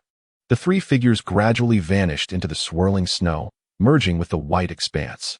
They must return safely, Vivi thought, as she and the others stayed behind, silently wishing for their safe passage. As they trudged onward, Wenkai found himself somewhat out of breath. His physique, after all, did not match the stamina of Luffy and Sanji, compounded by lingering injuries that had yet to heal completely. With each step, he felt an additional layer of sweat forming beneath his cotton coat. Nami, nestled against his back, struggled to breathe, doing her utmost to remain calm in the face of her fever. If you feel too weary, perhaps you should rest for a moment, Wenkai suggested softly. Nami did not respond, tightening her grip around him. Wenkai, be cautious, Nami warned, her voice tinged with urgency as she sensed danger nearby. Sanji, with his keen eyesight, spotted a fleeting white shape amidst the snow. Suddenly, a colossal creature, nearly 2 meters in height, lunged toward them, its menacing fangs instilling fear. Wenkai's complexion turned pale. Goodness, there truly exists a carnivorous giant rabbit. However, this size hardly resembles that described in the original tale. Wenkai need not fret. Sanji swiftly calmed him and his companions, delivering a powerful kick that sent the colossal rabbit flying. Yet, the journey remained perilous, as more rabbits emerged, each more massive than the last, with the largest reaching an astounding 4 meters in height. They surged towards the trio like a relentless tide. Rubber machine gun. Luffy unleashed his full assault. Lamb chops decapitation whirlwind. Sanji executed a flurry of kicks, sending countless snowflakes spiraling into the air. Despite toppling innumerable rabbits, these creatures proved remarkably resilient, rising time and again. Damn it, there are too many. We must flee. This time, Sanji took the lead, with Wenkai closely following, while Luffy provided cover from behind with his barrage. Perhaps the phrase misfortunes never come singly was apt in this scenario. As it appeared the trio was on the verge of escaping the rabbit's relentless pursuit. Suddenly, a series of rumbling sounds echoed ominously, signaling that danger was drawing near. There was no time to lose. Not good. Wenkai, take Nami and run. Sanji's expression darkened as he realized an avalanche was imminent. Wenkai has somewhat resigned to this stroke of fortune, yet his swift run has indeed left him rather fatigued. Nami's physical resilience is diminishing progressively. This avalanche bears little resemblance to that in the original narrative. The plans that when once contemplated can only be executed now. Warehouse Keeper. Utilize that level 4 Pokémon, Onyx, with the advanced ability potion that enhances its power by 50%. Ding. Commencing the infusion of the 50% advanced ability potion into Onyx. The available moves total 7, and it possesses a humanoid form, with the moves being Rock Slide, Harden, Bind, Rock Polish, Roar, Sand Tomb, and Dig. Does the user accept? Accept. Transform swiftly. A radiant light enveloped the entire body, the bones creaking as they restructured, causing one to break into a sweat from the pain. Sanji and Luffy, witnessing Wen's transformation, were left in awe, while Nami, despite being immobile, managed to open her eyes. This is one, the embodiment of light. At this moment, Wen's body was adorned with patches resembling massive boulders, and the 2-meter-long serpentine tail, protruding from the coccyx, still bore a lingering ache. Wen's eyes were pitch black, and a gray horn jutted from the forehead, adding an air of ancient authority. Unlike Wylord, the 50% enhancement allowed one to grasp the transformation more profoundly. So this is the Onyx form. Boom. The transformation took only a few seconds, yet the avalanche was already upon them. Dig. With a swift motion, Wen wrapped his tail around Luffy and Sanji, propelling himself downward. In an instant, he carved out a substantial cavity, and as they entered, the avalanche had already commenced. After creating the hollow and traversing a distance, the cacophony gradually diminished. The avalanche subsided. Initially tumultuous, the snow's accumulation began to impact the village below. Following this tranquility, a section of the ground began to sink. With a resounding crash, a gray figure erupted from the snow. It had been perilously close. It was when emerging from beneath the snow, having evaded the avalanche's onslaught by burrowing.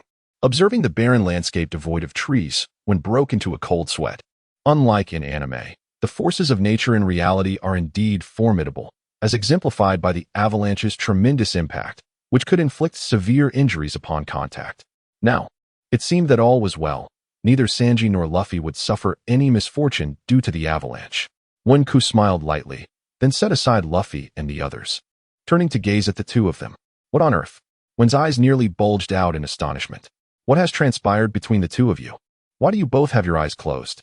Wen approached closely, feeling the breath of the two individuals. Thankfully, they were still alive. He vigorously shook their bodies, only to find them in a deep unconscious state. Awaken, both of you. Alas, do not leave me alone here. Wenku attempted to rouse Luffy, squeezing his face, which stretched like an elastic band, yet he remained unresponsive. You rascal, your vitality is usually so tenacious. Why are you like this now? Are you toying with me? Wenku urgently shook Luffy's body, but this fellow merely lay there, eyes shut, indifferent to his pleas. Damn it, I even made you a cotton coat. Is this how you repay my efforts? The narrative was truly amiss. Wasn't it only Sanji who was injured? Despite the avalanche, the situation had escalated unexpectedly. Why had Luffy also collapsed? There was no choice left but to endure.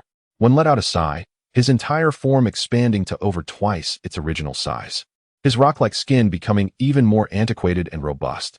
Although the situation was dire, and they had managed to withstand the avalanche, it was unforeseen that both Sanji and Luffy would be injured simultaneously. He had no choice but to carry all three wounded individuals, including Luffy and Sanji, to the witch. Fortunately, with the support of the great rock serpent form, he was currently brimming with strength, making it more than sufficient to bear the weight of three. One could, bearing the weight of the world upon his shoulders, advance towards the castle of Chimney Mountain, with Luffy nestled in his tail and Nami secured upon his back. During his journey, Wenku stumbled upon several large rabbits buried beneath the snow. Exhibiting mercy, he unearthed them, choosing to overlook past grievances. These white carnivorous creatures, huddled together, gazed into Wenku's crimson eyes, their former ferocity replaced by a hint of warmth. Wenku continued his journey, completely distancing himself from the location of the previous avalanche. At this moment, the surrounding area was increasingly adorned with ancient trees. Ah, what a difficult trek this has been. I have finally reached the foot of Chimney Mountain, with success just within reach. Wenku exclaimed, lifting his gaze towards the towering peak. A faint call echoed from his shoulder. Sanji, you are awake. How do you feel? Wenku asked with delight.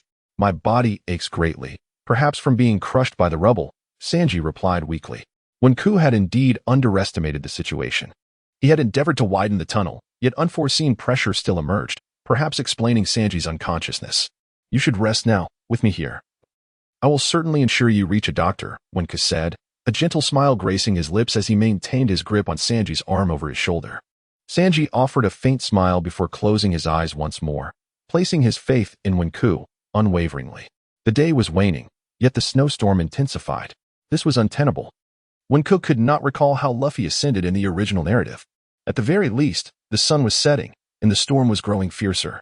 The snowfall was too heavy. Wandering aimlessly was unwise. They needed to find a place to rest for the night and set out at dawn. With a determined spirit, Wenku transformed his right fist into a stone axe, striking with all his might against the surrounding ancient trees, the sound reverberating as he cleaved through two trunks. The three individuals could temporarily set aside their concerns and devote themselves entirely to excavating a hole, resulting in the emergence of a substantial subterranean chamber spanning several dozen square meters. Meanwhile, a previously felled tree was reduced to splinters to serve as firewood, while another was utilized to seal the entrance, effectively concealing their endeavor. Wenku led the three individuals inside, where the four of them could comfortably fit without feeling cramped, leaving ample space in the center, perfectly suited for lighting a fire and allowing for movement. He skillfully chopped the wood into several pieces, creating a small pile, and summoned the wind-speed dog to assist in igniting the flames. The fire blazed brightly, casting warmth throughout the interior of the cave. One could gently laid Luffy and Sanji down, carefully setting Nami from his back. At that moment, her face was exceptionally flushed, the warmth unabated. He sat down, momentarily placing her beside him, when unexpectedly the young girl suddenly opened her eyes. Nami struggled to sit up, embracing Wenku, her words a muddled whisper as she sought comfort in his presence. It turned out she had been striving to maintain her consciousness all along. Aware of the happenings around her, Nami slowly began to speak, leaving Wenku momentarily stunned. Wenku, I cherish you. I wish to be with you. If I were to perish this time, I fear I would truly lose the chance to express this. Wenku remained motionless, a sudden pang of melancholy surging within him. Yet he uttered not a word.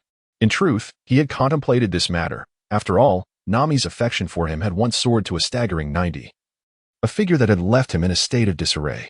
However, after enduring numerous experiences together, he found himself harboring genuine fondness for the girl. After all, human emotions transcend mere numbers. They serve only as a measure. Enough of this, my dear. Rest well for now. I shall stand guard for you shortly. Wenku could have dismissed it as mere delirium from a high fever, yet Nami nestled in his embrace, her crimson cheeks contrasting with the hopeful glimmer in her eyes as they locked gazes. With heartfelt sincerity, she began to confide, I am not causing a ruckus. I am entirely lucid. Wenku, from the moment you vanquished Arlong, or perhaps even earlier, you have captivated me deeply. Since the inception of the Straw Hat crew, the countless sacrifices you have made for each member have not gone unnoticed. When listened quietly as Nami poured out her heart. At first, I perceived you merely as a pirate. To be honest, I had never held any fondness for pirates.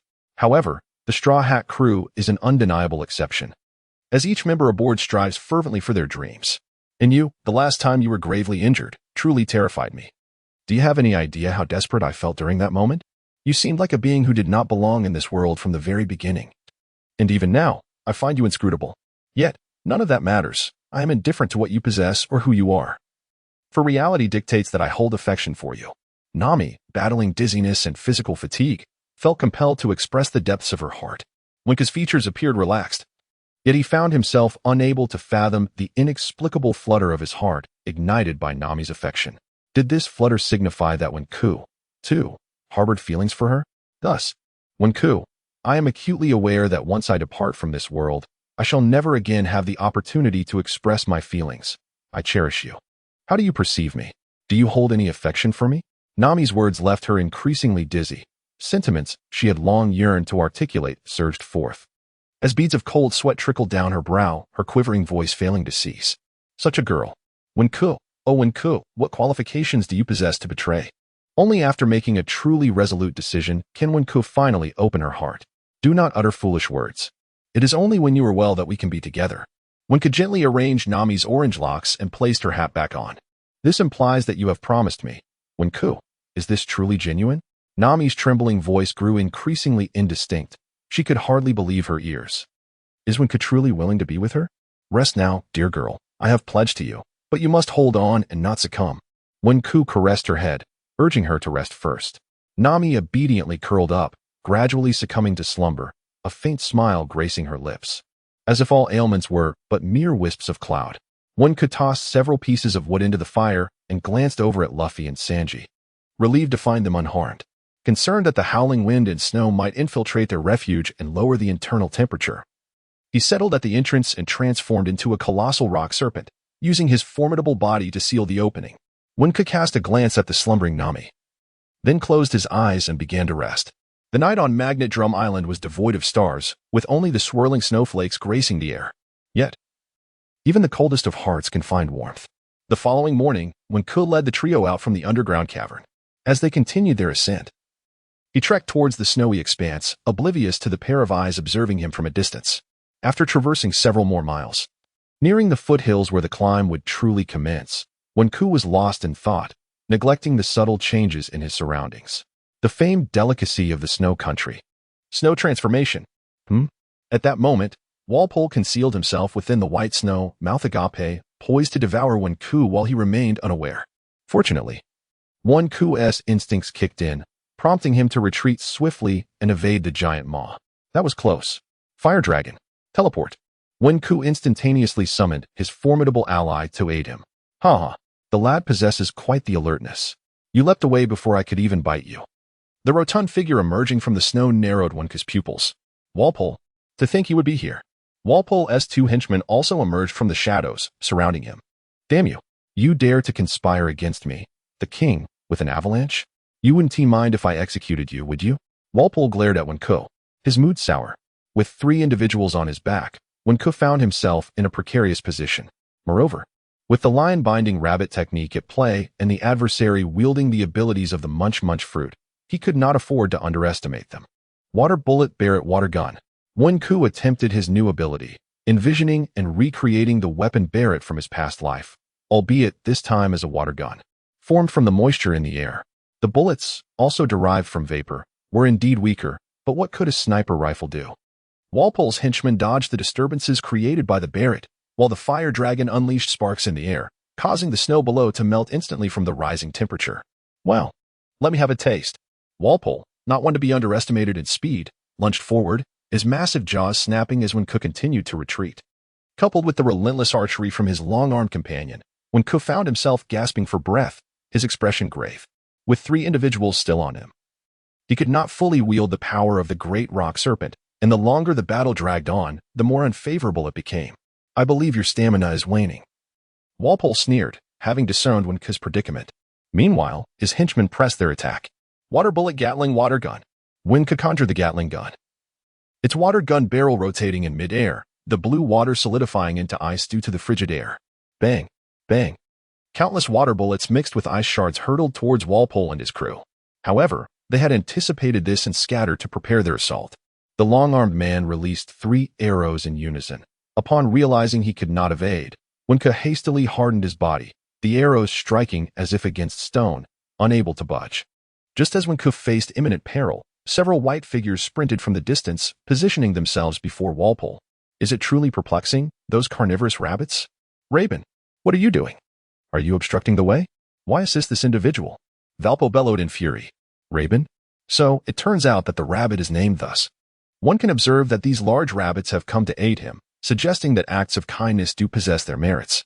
Among them is a nearly 5-meter-tall rabbit, which Wenku fortuitously unearthed following the avalanche. Its crimson eyes turned towards Wenku, conveying a subtle signal. Hurry up. When nodded, retracting the airborne dragon of flame, and turned to dash towards the foot of the mountain. Curse it. Raven, you've led me astray in my quest to vanquish the enemy. Valpo and the other 2 were just about to pursue when a large group of Raven encircled them, and a fierce battle ensued between the 2 factions. As Wenku sprinted, he realized that Valpo had not pursued him. He then lifted his gaze toward the nearly vertical mountainside, swallowed hard, and began to muster his strength for the ascent. The rigidity of the great rock serpent enhanced the tenacity of his fingers, and tightening his grip ensured that his body remained taut, allowing his strength to be sustained for a brief period. I will climb. Nami, Luffy, and Sanji, wait for me. Wenku desperately ascended. In the face of adversity, even as the snow fell, he seemed to glimpse the dawn, despite the great rock serpent being fully unleashed. Dragging 3 companions up the mountain only to encounter Valpo once more, exhaustion was inevitable. Perhaps it would take 2 hours, perhaps 3. Time slipped away swiftly, and his physical stamina dwindled increasingly. Wenku felt an interminable stretch of time until he finally reached the edge of the cliff, took a deep breath, and climbed up. At last, he had arrived, and a wave of excitement coursed through him. Before him stood a magnificent castle. Hurry, hurry. Wenku urged himself as he approached the castle gates. Just as he was about to gently knock on the door, a sudden dizziness enveloped him, and darkness clouded his vision, causing him to collapse, with Sanji, who he had been carrying, falling beside him. With a creak, the door opened, and a bizarre creature adorned with a pink hat stood outside for a moment before silently hauling them inside. Time passed unmeasured. And when Wenku finally managed to open his eyes, he was greeted by the pungent aroma of herbs filling the air, initially overwhelming his senses before he gradually acclimated to the scent. He found himself in an unfamiliar room, utterly alone, lying flat on a wooden bed. The most striking feature of the room was the table, which was cluttered with an array of unknown medicinal ingredients. How had he lost consciousness? The text may seem perplexing, yet such matters have become inconsequential. It appears that Nami and her companions have successfully embraced the witch's healing. Ding. Time-limited Mission 1. Safeguard Nami's safety accomplished. Reward: 1 Pokémon-type Devil Fruit, Steel Armor Bird Fruit. The rewards have been recorded in the miniature space. At this moment, a message from the warehouse manager arrives. Steel Armor Bird Fruit? There is no one around at this time, so I shall take a look. Wenku effortlessly extracted this fruit from the miniature space. Its appearance bears a resemblance to the devil fruits of the pirate world, taking on the shape of an apple adorned with intricate gray patterns that traverse its surface. This Pokémon-type devil fruit functions similarly to the Zoan-type devil fruits of the pirate realm, with the transformation resulting in the form of a Pokémon. Does this not suggest a mere replica of the ability potion? Such a function inevitably evokes thoughts of the current ability potions and their similarities. Indeed, however, once the transformation is successfully accomplished, all techniques must be developed for use. This singular fruit, once you reach level 4 and unlock the shop, will be beyond your financial means. You are currently far too impoverished. Well, Wenku found herself at a loss for words. If I were to consume this fruit, would I not become stronger? Wenku believes that possessing multiple skills is never a burden, especially when it comes to the armored bird. Although it may not rival the legendary phoenix fruit of this world, its unique characteristics are equally remarkable. I advise potential users to ponder deeply before making a choice. Once consumed, this fruit grants the ability to transform into an armored bird, but it also severs your connection to potions and pathways, limiting you solely to the capabilities of the fruit. The warehouse keeper has issued a warning. Wenku is well aware of the weight of his decisions, unless presented with a fruit of extraordinary caliber, such as the Dream Eater or the Three Pillars. He would never recklessly consume any fruit. Could it be that this particular fruit is meant to be admired, rather than devoured? When pondered, contemplating the utility of this fruit, feeling as though it were a tasteless morsel, a regrettable trinket to cast aside, suddenly, an idea sparked within him. Warehouse keeper, might it be possible to bestow this fruit upon another? Indeed, that is feasible. What are your thoughts? Believe it or not. Do you know what our ship's most significant weakness is at present? It lies in the disparity of strength. Usopp and the others may eventually flourish, but for now, they appear inconspicuous. If I were to grant this fruit to one of them, with a soft chuckle when contemplated the merit of this fruit, if it could indeed enhance the abilities of his companions, its worth would be justified. Might he inquire into the powers of this fruit? One was eager to witness its potential. Steel Armored Bird Fruit. Upon consumption, one would initially acquire the abilities of transformation and body lightweighting, with the fruit's later developmental focus primarily oriented towards armor enhancements. Steel Armored Bird Fruit. Upon consumption, one would initially acquire the abilities of transformation and body lightweighting, with the fruit's later developmental focus primarily oriented towards armor enhancements. One nodded, acknowledging the remarkable quality of this fruit. Subsequently, he withdrew his focus, returning the fruit to the miniature space. Rising to his feet, he felt a lingering weakness in his legs, realizing he had reverted from the form of the great rock serpent. As he approached the table, one observed that the herbs were not haphazardly arranged. Rather, they were meticulously organized, each item fitting seamlessly into its designated place. Clearly, the owner of these herbs possessed a keen attention to detail. When gently caressed his belly, ever since he had taken the potion for the great rock snake, his hunger had intensified, coupled with the previous mountain climbing and battles. He was already famished to the point of feeling his stomach cling to his back. Perhaps he should venture outside in search of something to eat. As Wenku prepared to push open the door and step outside, he was taken aback to find the door swing open on its own. A diminutive figure, scarcely a meter tall, entered, carrying an assortment of herbs. Wenku's eyes lit up as he scrutinized the little one. This must be the illustrious Chopper. Ah, you're awake, Chopper exclaimed, startled, and promptly sat down on the ground with a kick of his little legs. Indeed, I am quite well now. Thank you. Wenku replied, you are simply adorable. He knelt down to pinch Chopper's cheeks, provoking a discontented reaction from the little creature. However, Chopper, gazing at Wenku, found himself unable to harbor any irritation towards this individual. This man had once scaled a height of 5,000 meters while carrying 3 others on his back. An impressive feat indeed. By the way, what is your name, little one? Wenku inquired with a smile. I am not little one. I am Chopper. The little reindeer exclaimed, scratching his head vociferously. Indeed, this human was far gentler compared to the two men he had encountered earlier. The memory of those men's faces sent a shiver down Chopper's spine. All right, Chopper, I shall take a stroll. You may play. Wenku said with a smile as he walked away, leaving Chopper puzzled. Wasn't this his home? Why did it feel as though it had become Wenku's? Without further thought, Chopper turned a corner only to unexpectedly bump into Luffy. Venison. I want venison. Luffy cried out. Of course. Wenku was oblivious to this commotion, as he was now faced with a woman he had never seen before, who was enjoying afternoon tea with Sanji. Goodness. This old chap dresses so stylishly. Wenku mused. With so few individuals in this castle, he could almost ascertain that this was the renowned witch. Despite the many wrinkles beneath her sunglasses, the silver hair and devilish figure of Kureha belied the fact that she was over 140 years old. Wenku. You are up. Come over for tea and have a chat with the old lady, Sanji beckoned eagerly. With a resigned smile, Wenku pulled out a chair and sat down. Phew. Bang. Young man, mind your language. As soon as Wenku had taken his seat, he fixed his gaze and saw that Sanji had vanished, his head instantly shattering against the wall. Such swift feet. Wenku was drenched in cold sweat. The boy was certainly not to be underestimated. Kureha, observing Wenku's frozen demeanor, smirked. I heard from Chopper that you should refer to me as Doriel, the medical lady? Wenku cautiously inquired, feeling hesitant since he remembered how Luffy and Sanji had been kicked for their insolence. So Chopper has shared that with you, Kureha chuckled. Youngster, would you like to inquire about my secret to eternal youth? She seemed to be in quite a good mood, casually posing the question to Wenku. However, he understood that this old hag's temperament was capricious, and it would be wise not to provoke her. Otherwise, the consequences would surely be dire. Given this, Wenku decided it would be more prudent to ask some serious questions. Medical lady, how's the orange-haired girl I brought back? Oh, you must be referring to that girl named Nami, right? She has been bitten by a certain insect, which has caused her to contract a virus. Kureha elucidated the quandary troubling Wenku's mind. It is called Caskia, a parasitic tick that thrives in humid, high-temperature jungles. It is venomous, and a sting will lead to various symptoms, not merely fever.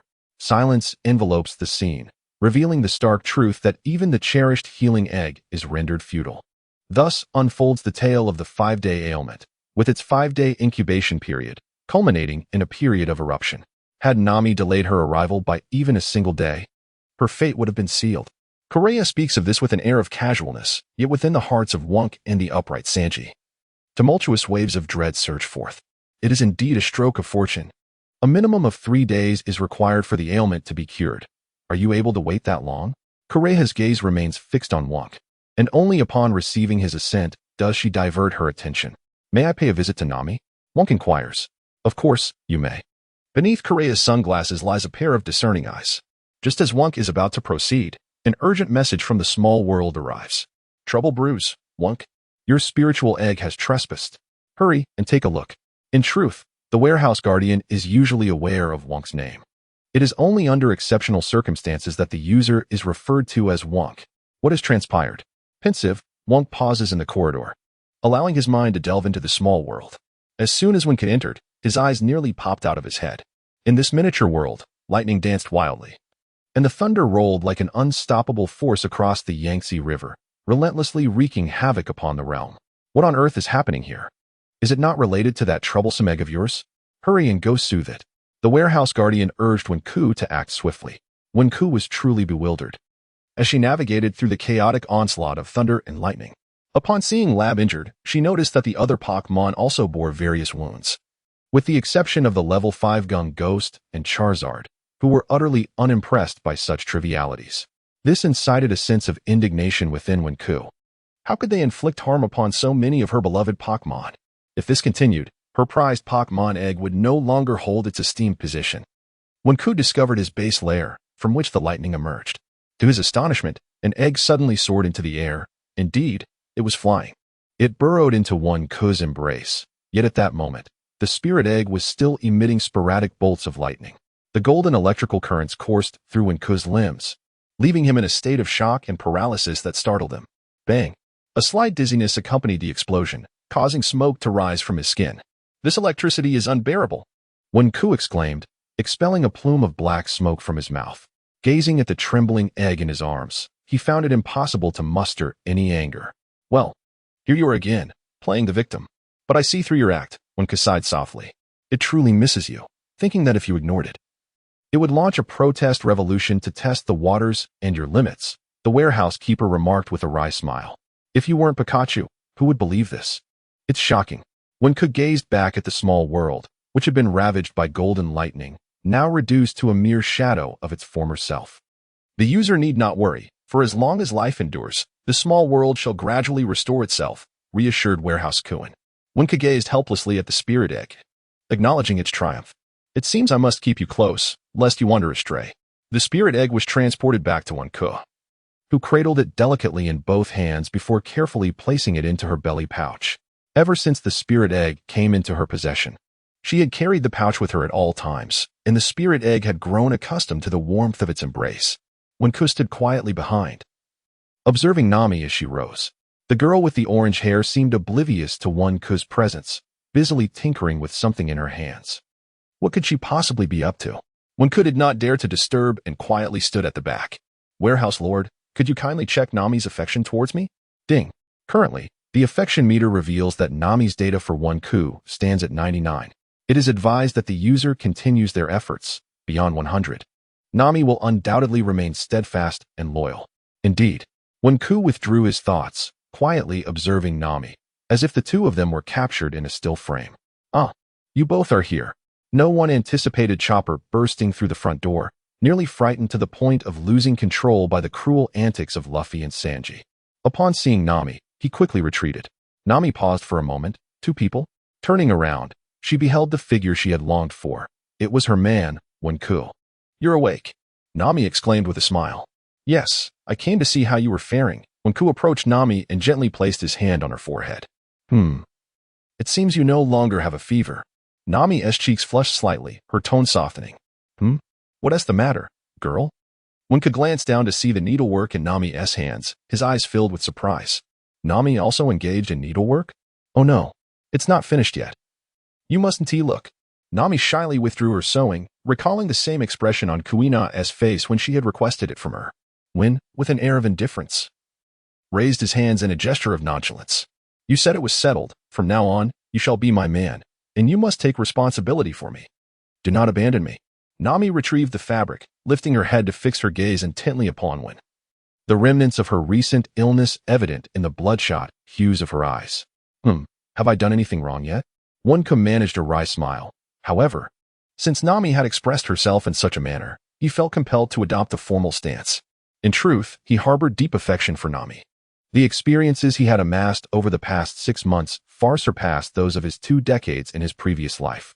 As he navigated these myriad experiences, Nami undeniably captivated him. If you are willing, I too wish to embark on adventures with you across the world. The promise made that night shall not be forsaken. Very well, Nami responded, her smile radiant enough to leave Wenku utterly entranced, yearning to draw closer to her. Bang! We're back. The door was unceremoniously kicked open. To their surprise, Luffy and Sanji had returned, closely followed by Kureha. Wenku and the others were startled and quickly distanced themselves to alleviate the awkwardness. After Kureha had delivered a thorough reprimand to Luffy and the others, they finally settled down.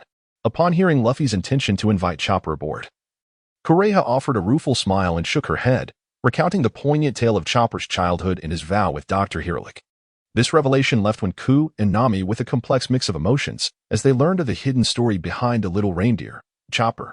Amidst their chatter, the sound of hurried footsteps approached, growing increasingly closer. Oh no, Dr. Dorley is back. It turned out to be Chopper, transformed back from his reindeer form, rushing to deliver the news. Is that so? Kureha chuckled lightly, casting a relaxed glance towards Wenku. Nami, stay here. The 3 of us will accompany the doctor to see what is happening. Wenku informed Luffy and Sanji as they were making their way outside. Wenku noticed that Luffy was not wearing his winter coat, and he inwardly lamented before finding a white cotton coat to drape over him. You're becoming increasingly careless about your own protection, Luffy. Luffy, hands on his hips, chuckled heartily, patiently waiting for Wenku to adjust his clothing. All right. Let us set forth. Wenku smiled at everyone. Behind her sunglasses, Kureha's eyes twinkled with amusement. This Wenku was quite intriguing. Chopper observed Wenku closely, perceiving a reflection of Dr. Hirolik in him, so considerate and gentle. Wenku returned soon. At that moment, Nami, lying on the sickbed, looked at Wenku, her urgency palpable. As the words flowed, a smile graced her lips. We shall return shortly. Await my return, dear girl. Nami felt a warmth in her heart and nodded earnestly. At that moment, outside the castle of the drums, 3 figures stood in anticipation. Ha! The great king has finally returned. The kingdom of drums shall undoubtedly be revived. Walpo shouted exuberantly, harboring grand ambitions. With a creaking sound, the great gate of the castle opened, and Kureha and her companions emerged. Merely 100 meters apart from the opposing party. It is you, and you, Dr. Kureha, the survivor. It is utterly against the rules for you to occupy the king's castle. I have come to reclaim what is rightfully mine, Walpo asserted with an air of entitlement. This place is not meant for scum like you, Kureha replied, her hands clasped behind her back, while Wenkai narrowed her eyes at Walpo, remaining silent. The Straw Hat crew exchanged glances with Walpo, only to be met with a powerful kick soaring through the air. This castle is not a place for your kind. I shall send you all flying. Rubber stamp. In the tense atmosphere, Luffy's extending kick served as the spark that ignited the conflict. Well, under the force of the powerful stamp, Walpo's corpulent form was propelled backward, leaving Kureha and Chopper utterly astonished. How dare you lay hands on the king? A subordinate helped Walpo up from a distance, stammering toward Luffy and his crew. I have longed to fight you. A bunch of scum. Wenkai transformed into the great rock serpent, her form dramatically altered as she prepared for battle. This kingdom is not a place for outsiders to speak. A subordinate, bearing an African visage, hurled black pom-poms directly at Kureha. Enough of this. Your opponent is me. Sanji intercepted the flying pom-pom with his foot, however. The pom-pom stubbornly clung to his pant leg, refusing to budge.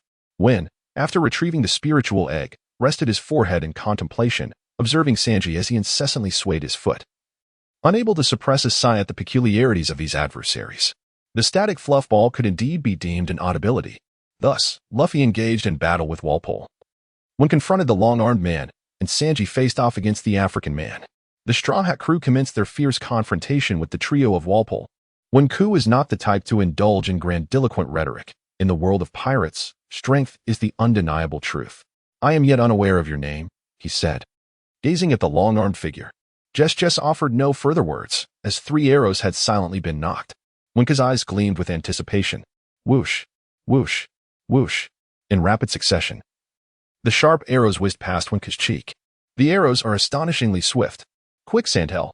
Wenk refrained from indulging in any pretentiousness, opting instead for a direct approach to vanquish the minions. He leaped into the snow-laden ground, relentlessly chiseling away at the surface, unleashing a torrent from below, causing the surrounding stones to crumble as though a bamboo grove was being shattered. The very ground trembled, akin to an earthquake, leaving Luffy and Walpo nearest to the battlefield, struggling to maintain their footing. A devil fruit user, Jess exclaimed in bewilderment as the thunderous sounds approached with increasing intensity. Suddenly, the ground beneath Jess gave way, and he plummeted downward, witnessing a scene of terror below, earth and snow swirling together like quicksand, dragging him further into its depths. Help me! Save me! His cries compelled a nearby African man to come to his aid. Jess clawed desperately upward, while the African man, utilizing static electricity, managed to pull Jess back to safety. The two gazed in awe at the chaotic whirlpool of mud and sand below, realizing that Wink was waving to them from a distance. They exchanged a glance, pondering whether Wink was indeed the fabled user of a natural devil fruit. Meanwhile, Walpo had begun to showcase his abilities derived from the demonstrating his prowess. Swallowing factory. Everything I consume becomes my blood and flesh. Straw Hat, you shall perish today. Walpo's form expanded, transforming into a colossal shape resembling a house, towering nearly 4 meters high, instilling fear in all who beheld it. Incredible! He's become a house, Luffy exclaimed, his eyes nearly popping out in astonishment, while Sanji dropped his cigarette, bewildered by the bizarre transformation. I require your assistance. Walpo dashed towards Jess, voraciously consuming 2 of his subordinates and initiating a miraculous fusion. A spectacle that even Wink had not anticipated from them. Regardless of the monstrosity that emerged, Wink remained unfazed. Chopper swallowed hard, eyes wide as he watched the iron door on Walpo's abdomen slowly open, revealing a towering figure standing at 2 meters tall. Sanji's expression turned grave. Ha! Behold the miracle of fusion. Just Mollymont. It was evident that the African man's name was Molymont, and their amalgamation resulted in a shared identity. Is that a human tower? Sanji mused, his demeanor easing slightly. Remarkable. Only Luffy continued to shout excitedly, prompting a headache for Wink. The first article of the Constitution of the Magnetic Drum Kingdom states that those who defy the king's orders shall face death. This is the law of the land. For this kingdom is mine, Walbo declared, his eyes ablaze with fervor, asserting his supreme authority. And that quack's flag is hoisted atop my castle, which irks me greatly. Bring it down. Raising his right arm, which had been modified into a massive cannon, Walbo aimed at the fluttering flag atop the castle and fired. Boom. The flag exploded into a cloud of dust, tattered remnants scattering through the air, leaving Chopper stunned. I will not allow you to destroy that Jolly Roger flag. Chopper swiftly transformed into his beast form and dashed forward, poised to strike Wapol. However, a fleeting moment of compassion caused him to forego the attack, resulting in Wapol's enormous cannon blasting him away. Ding! A limited-time quest has been issued. Assist the Straw Hat crew in enabling Luffy to defeat Wapol. Note: Luffy must be the one to achieve victory. Reward: 1 level 4 Pokémon. Penalty: random retrieval of 3 level 3 Pokémon. A message from the warehouse attendant arrived. As Wank exited his trance, he beheld Chopper engaged in combat with Jess Marimon, while Luffy faced off against Walpo. My name is Tony Chopper. Prepare to witness my achievements. Despite sustaining some injuries, Chopper appeared largely unscathed. He retrieved a yellow pill, catching Wink's attention momentarily. Blue Ball. A brief-acting pill with a 3-minute effect. This is Chopper's exclusive pill, granting temporary enhancements in weight, jumping ability, for strength, arm power, intellect, horn strength, and leg power. It also serves as a medium for his 7 transformations. I will defeat you within 3 minutes. Chopper consumed the pill, chewing it vigorously. Just you wait. Furry Fire Arrow. Jess Marimon, armed with bows in both hands, unleashed flaming arrows aimed directly at Chopper. Leg point transformation. Leg strength enhancement. In an instant, Chopper transformed into his reindeer form and charged at the combined entity with full speed. Jess Marimon, dismissive, considered Chopper merely a Zoan-type devil fruit user, believing his strength was comparable only to Dalton's. However, he was gravely mistaken. Weight point transformation. Weight enhancement.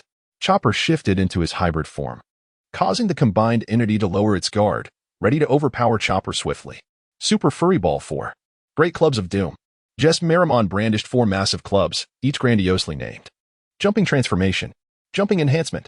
Chopper transformed again, his leg tendons becoming robust, propelling him over 6 meters in a single leap, causing Jess Marimon's clubs to miss their target. Defensive transformation. For enhancement, Chopper curled into a ball, absorbing the impact of the clubs as they struck the ground. Wink observed, astonished by Chopper's remarkable 7 transformations, which left Luffy starry-eyed with an intensified desire to bring Chopper aboard, despite the presence of the ship's doctor, Koya. Chopper's antics were simply too delightful.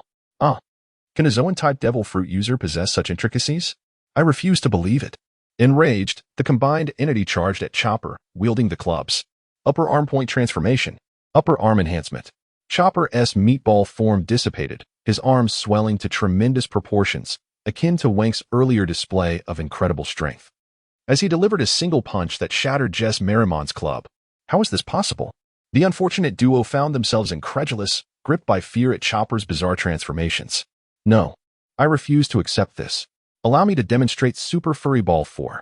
Snowstorm of Defeat. The combined entity unveiled its ultimate technique, wielding 4 axes, relentlessly striking the snow, sending shockwaves that surged toward Chopper, obliterating everything in their path, even creating massive holes in the castle walls. Yet Wink remained unfazed by such damage, instead marveling at Chopper's final intellect enhancement, which ensured absolute victory through the detection of the enemy's weaknesses, truly the finest of support. But what of Walpo? When, with a keen eye, noticed the absence of an individual. Alas, it seemed that Luffy and his companions were so engrossed in observing Chopper's battlefield that they inadvertently left Walbo behind. Although this displeased Walbo greatly, he still had matters to attend to. Just wait and see. A frenzied glint sparkled in Walbo's eyes as he stealthily distanced himself from the battlefield and made his way towards the castle, oblivious to the fact that one was also heading there, intent on retrieving the rotund figure. At this juncture, Chopper's side had nearly concluded their battle. With a powerful kick to Marimon's chin, the sound of shattering bones echoed, sending the combined entity flying and rendering him incapable of further combat. Bravo. Chopper was remarkable. Now it was my turn. Huh? Where's that annoying fellow? And where has one gone? As Luffy stood up, ready to send Walbo flying, he realized he couldn't find the hefty man, and one was also nowhere to be seen. Meanwhile, one was tracking Walbo and spotted him in the second-floor corridor, pursuing his beloved Nami. When's fury ignited. How dare that iron-jawed wretch bully my wife? I shall not let you escape unscathed. However, upon ascending the stairs, he was taken aback. Who was this gaunt figure before him? Coco. There's a bad guy chasing me, Nami exclaimed upon seeing Wen, her face lighting up with joy as she leapt into his arms. Wenku was momentarily taken aback, still somewhat dazed by the miraculous skeletal transformation of Valpo. Have you truly undergone surgery? He mused. If so, why not regurgitate the swallowing fruit? I could assist you in ruminating it. Of course. These were merely the whimsical thoughts of Wenku. Haha. You cannot escape now. Oh, you were here too. Following a dazzling display, Valpo executed a backflip towards them. Falling rocks. With a resounding shout, Winch summoned a colossal stone that descended from the heights of the castle, striking Valbo with tremendous force, leaving behind a cacophony of anguished cries.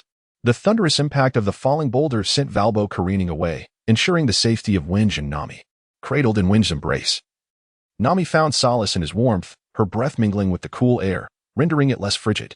She cherished the moment, wishing to remain in his arms forever. Alas, such treasured times are always fleeting. Suddenly, a voice pierced the air. What is happening? Luffy approached, perplexed as he beheld Winch holding Nami closely, scratching his head in confusion. What amusing game are Wink and Nami engaged in? Wink, why are you holding Nami while playing? Luffy truly seems oblivious. Wink helps Nami to her feet, gazing at Luffy with a look of exasperation. Oh, you. Nami's face is genuinely flushed, her head lowered, too shy to look around. Where has that formidable demeanor of hers gone? You are forbidden to continue your conversation. Look over here. A familiar and irate voice resounded, prompting Wink and the others to turn towards its source. It was Walbo. He pointed at a metal door behind him, roaring with bravado. Ha! This is the armory. Only I possess the key to this place. I will not let you escape. Even if I have to forsake this castle, I will defeat you. His face contorted as he shouted. The key? Are you referring to this? Nami asked, pulling a metallic key from her pocket, leaving Walbo utterly astounded.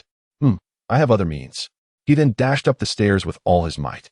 Luffy, considering him his rival, felt compelled to defeat Walbo and immediately pursued him without hesitation. Just Luffy alone is sufficient. Wenku exuded an air of confidence. Despite his occasional moments of folly, once he set his mind on something, he would pursue it unwaveringly. Miss Nami, how's your injury? The knight arrived a bit late. Sanji had also arrived, his alluring eyes fixated on Nami. Had it not been for Nami's intervention, Wenku would have been inclined to send him flying with a single punch. Nami chuckled at Wenku's reaction, feeling a sense of satisfaction at his fervent response. Soon, unable to tolerate Sanji's poetic barrage of compliments any longer, she forcefully brought him down to the ground. At last, tranquility was restored. They breathed a sigh of relief, only to be startled once more by the resounding blast of artillery. Boom, boom. As they raised their heads, the incessant sounds of cannon fire from above filled them with apprehension. Meanwhile, at the pinnacle of the castle, the scene had taken an unexpected turn. Walpo was unleashing a relentless barrage from his formidable shotgun-style cannon, inflicting significant damage upon the upper tower. However, Luffy stood undaunted before Walpo's onslaught. As 7 cannonballs hurtled toward him, Luffy extended his left arm, declaring, "Rubber fishing net," enhanced with softening rubber. A pale purple gas enveloped him, rendering his body as pliable as mud, nearly causing him to collapse. Upon impact, the cannonballs sank into Luffy's arm, becoming lodged at his elbow, immobile. How is this possible? Walpo exclaimed, his eyes bloodshot with disbelief. Was Luffy truly a rubber man or merely a creature of clay? Allow me to demonstrate my new technique. After expelling the cannonballs, Luffy's left arm began to twist and contort, spiraling into a helix shape, surrounded by a deeper shade of purple gas. Why subject yourself to such torment? Walpo questioned, perplexed. Oh, hardened rubber deformation hammer. Luffy's twisted hand began to soften into a malleable form, continuously altering its shape before gradually solidifying. His fingers melted away, leaving only a massive hammer shape. You are even more monstrous than I. Walpo gasped, astonished that a rubber man could reshape his arm. Thanks to the teachings of the stinky mud, I have learned to embrace the hardened clay. Prepare yourself. Luffy leapt into the air, his colossal hammer striking with precision and force, shattering the enormous cannon into scrap metal. Before Walpo could recover from his shock, another blow landed squarely on his face, forcing a torrent of blood from his mouth. The sound of his fractured cheekbone echoed ominously. One final strike. Rubber rocket cannon. Luffy's right hand was equally active, delivering a single-handed impact powerful enough to send Walpo flying. Let me show you what it means to be a king. The white voice grew increasingly distant as Luffy soared into the clouds, disappearing from sight. Outside, Chopper and the others witnessed Walpo crashing through the castle's tower. It's over, Chopper exclaimed, tears welling in his eyes. Indeed, it is over, Kureha remarked, leaning against the castle wall with a gentle smile. The dark reign of Walpo, the king of Drum Island, had come to a definitive end. Ding. Time-limited task 1. Assist Luffy of the Straw Hat crew in defeating Walpo completed. Reward: 1 level 4 fairy Pokémon. Will the user claim it? While still on the first floor of the castle, Wink and the others heard the news of the task's completion, allowing Wink to exhale in relief. Let us hold off on claiming the reward for now, he suggested. Believing there was no rush, as shortly after the task's completion, the warehouse manager sent him a new message. Wenku, it would be prudent for you to remain in the small world for half a day, refraining from emerging, for your spiritual egg is on the verge of hatching. Wenku was astonished, his pupils constricting. This had long been a source of great anxiety for him, and now, at last, a resolution was imminent. He promptly entered the ship, first notifying Nami, before distancing himself from the crowd and making his way back to the Mary. Once in his room, he sat cross-legged, allowing his consciousness to delve into the miniature world. Indeed, within this realm, the remnants of lightning flickered faintly, leaving no trace of their passage. The other Pokémon in the miniature world had learned their lesson, seeking refuge within a stone cave. However, Lapu, being of considerable size, could only fit half of his body within the cave. Fortunately, the lightning was discerning and did not target him. I am truly sorry for the suffering this egg has caused you, Wenku expressed apologetically to Lapu. Lapu nudged Wenku affectionately, indicating that he bore no ill will. Wenku gently caressed the egg and made his way towards the nest. However, at that moment, the nest was utterly destroyed, and the spirit egg was enveloped in a golden hue. Rather than floating in midair, it appeared as though delicate golden clouds beneath it were sustaining its levitation, creating an illusion of weightlessness. Golden arcs of electricity continuously folded and danced through the air, leaving Wenku in awe. The time for the spirit egg to hatch was imminent, heralding the emergence of an electric-type Pokémon, a being of formidable power at level 7. The warehouse keeper was filled with excitement. After all, he could count on his fingers the number of level 7 Pokémon he had encountered. Rarity was one aspect, but strength was of paramount importance. Who could this creature be? Wenku gazed at the spirit egg beneath the thunderclouds, sensing the potent energy of the being within, as if it possessed the power to obliterate all in its path. The only electric-type Pokémon capable of such might, aside from Zapdos, was Pikachu. But was it the one belonging to Ash? This left him in a state of perplexity. The thunderclouds rolled ominously, casting one half of the small world into a clear, sunny expanse while the other half was shrouded in darkness. Wenku calmed his Lapras as they quietly awaited the arrival of the Pokémon from the spirit egg. This would mark his very first level 7 Pokémon. Moreover, after having nurtured this egg for over half a month, he regarded it as his own child. Beneath the clouds of thunder and lightning, Wenku patiently awaited the moment of hatching. As time passed, the golden clouds and thunder grew ever more intense, and the spirit egg quivered with anticipation. The time for it to break free was drawing near. In tranquil anticipation, she patiently awaited the emergence of her very first level 7 Pokémon. The crisp sound of the golden eggshell, gradually fracturing, resonated in the air. As more fragments of the shell fell away, the creature within straightened its posture, its entire form gleaming resplendently in gold. How delightful your call is. A playful smile adorned Wenku's face. Indeed, it was you. The cloud and thunder, a result of the emergence of a creature from its shell, gradually faded away. Pika Pika, Pikachu. Before Wenku's eyes appeared a mouse of electric nature, its fur a vibrant shade of gold. Beneath its long ears lay a pair of jet black eyes, and on its cheeks were 2 circular, crimson electric sacs. Its tail, swaying gracefully, resembled a jagged bolt of lightning. Ding! The unknown ranked partner, Pikachu, was born, naturally equipped with the Z-move, Thunderbolt. Further moves are to be developed by the user at a leisurely pace. Additionally, the storage offers complementary skills, human speech, and a singular transformation into a Gigantamax form. It seems the storage has bestowed a generous gift. Oh, electric rodent, Wenku mused. though he struggled to comprehend the meaning of this unknown rank. For this Pikachu's strength was remarkably unstable. At times, it was merely a level 1 Pokémon, while at others, it could rival a level 7 Pokémon, thus temporarily categorized as an unknown rank. Pika Pika Pikachu. The little rodent adeptly leaped onto Wenku's left shoulder, skillfully balancing itself with its tiny claws clutching his clothing. Has Master Yi traversed time to gift you to me? Wenku yawned to lift Pikachu and scrutinize it closely. Naughty Wenku, do not provoke my ire. I shall electrocute you. Pikachu, seemingly sulking due to Wenku's neglect over the past few days, decided to impart a lesson. A surge of golden electricity shot from its shoulder, coursing through Wenku's entire being with blinding speed, instantaneously alleviating his headache. Bang! A slight dizziness accompanied the explosion as smoke wafted from Wenku's skin. Phew! Thank you. Pikachu.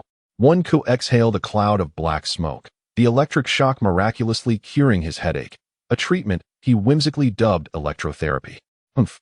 From now on, you must cherish me. Pikachu perched on Wenku's shoulder, exuding an air of superiority akin to a little lord. Wenku, caught in a blend of laughter and tears, cradled Pikachu in his arms, preparing to return to the world of pirates. Wenku, I consent to bestow half of my affection upon Nami. I shall take a leisurely stroll for now, without disturbing you all. Pikachu. With a mischievous grin, Pikachu tiptoed away. Wenku, feeling a sense of helplessness, couldn't help but notice the mischievous nature of the little creature, brimming with gossip. Subsequently, he withdrew his focus, summoning Pikachu back to him. I shall go nowhere. Your shoulder is my prime seat, declared the electric mouse, hands on its hips with an air of entitlement. Very well, I shall heed your words, Wenku nodded, reflecting on how the wise master once did the same, and mimicked him. Upon exiting the cabin, Wenku allowed Pikachu to familiarize itself with the surroundings aboard the Mary. While he made his way to the deck, there, he beheld a breathtaking scene above Magnetic Drum Island, resembling a divine spectacle. The snow-draped landscape of Magnetic Drum harmoniously complemented the blooming cherry blossoms, painting the hills in a picturesque tableau. Impressive, Mr. Shiraluk.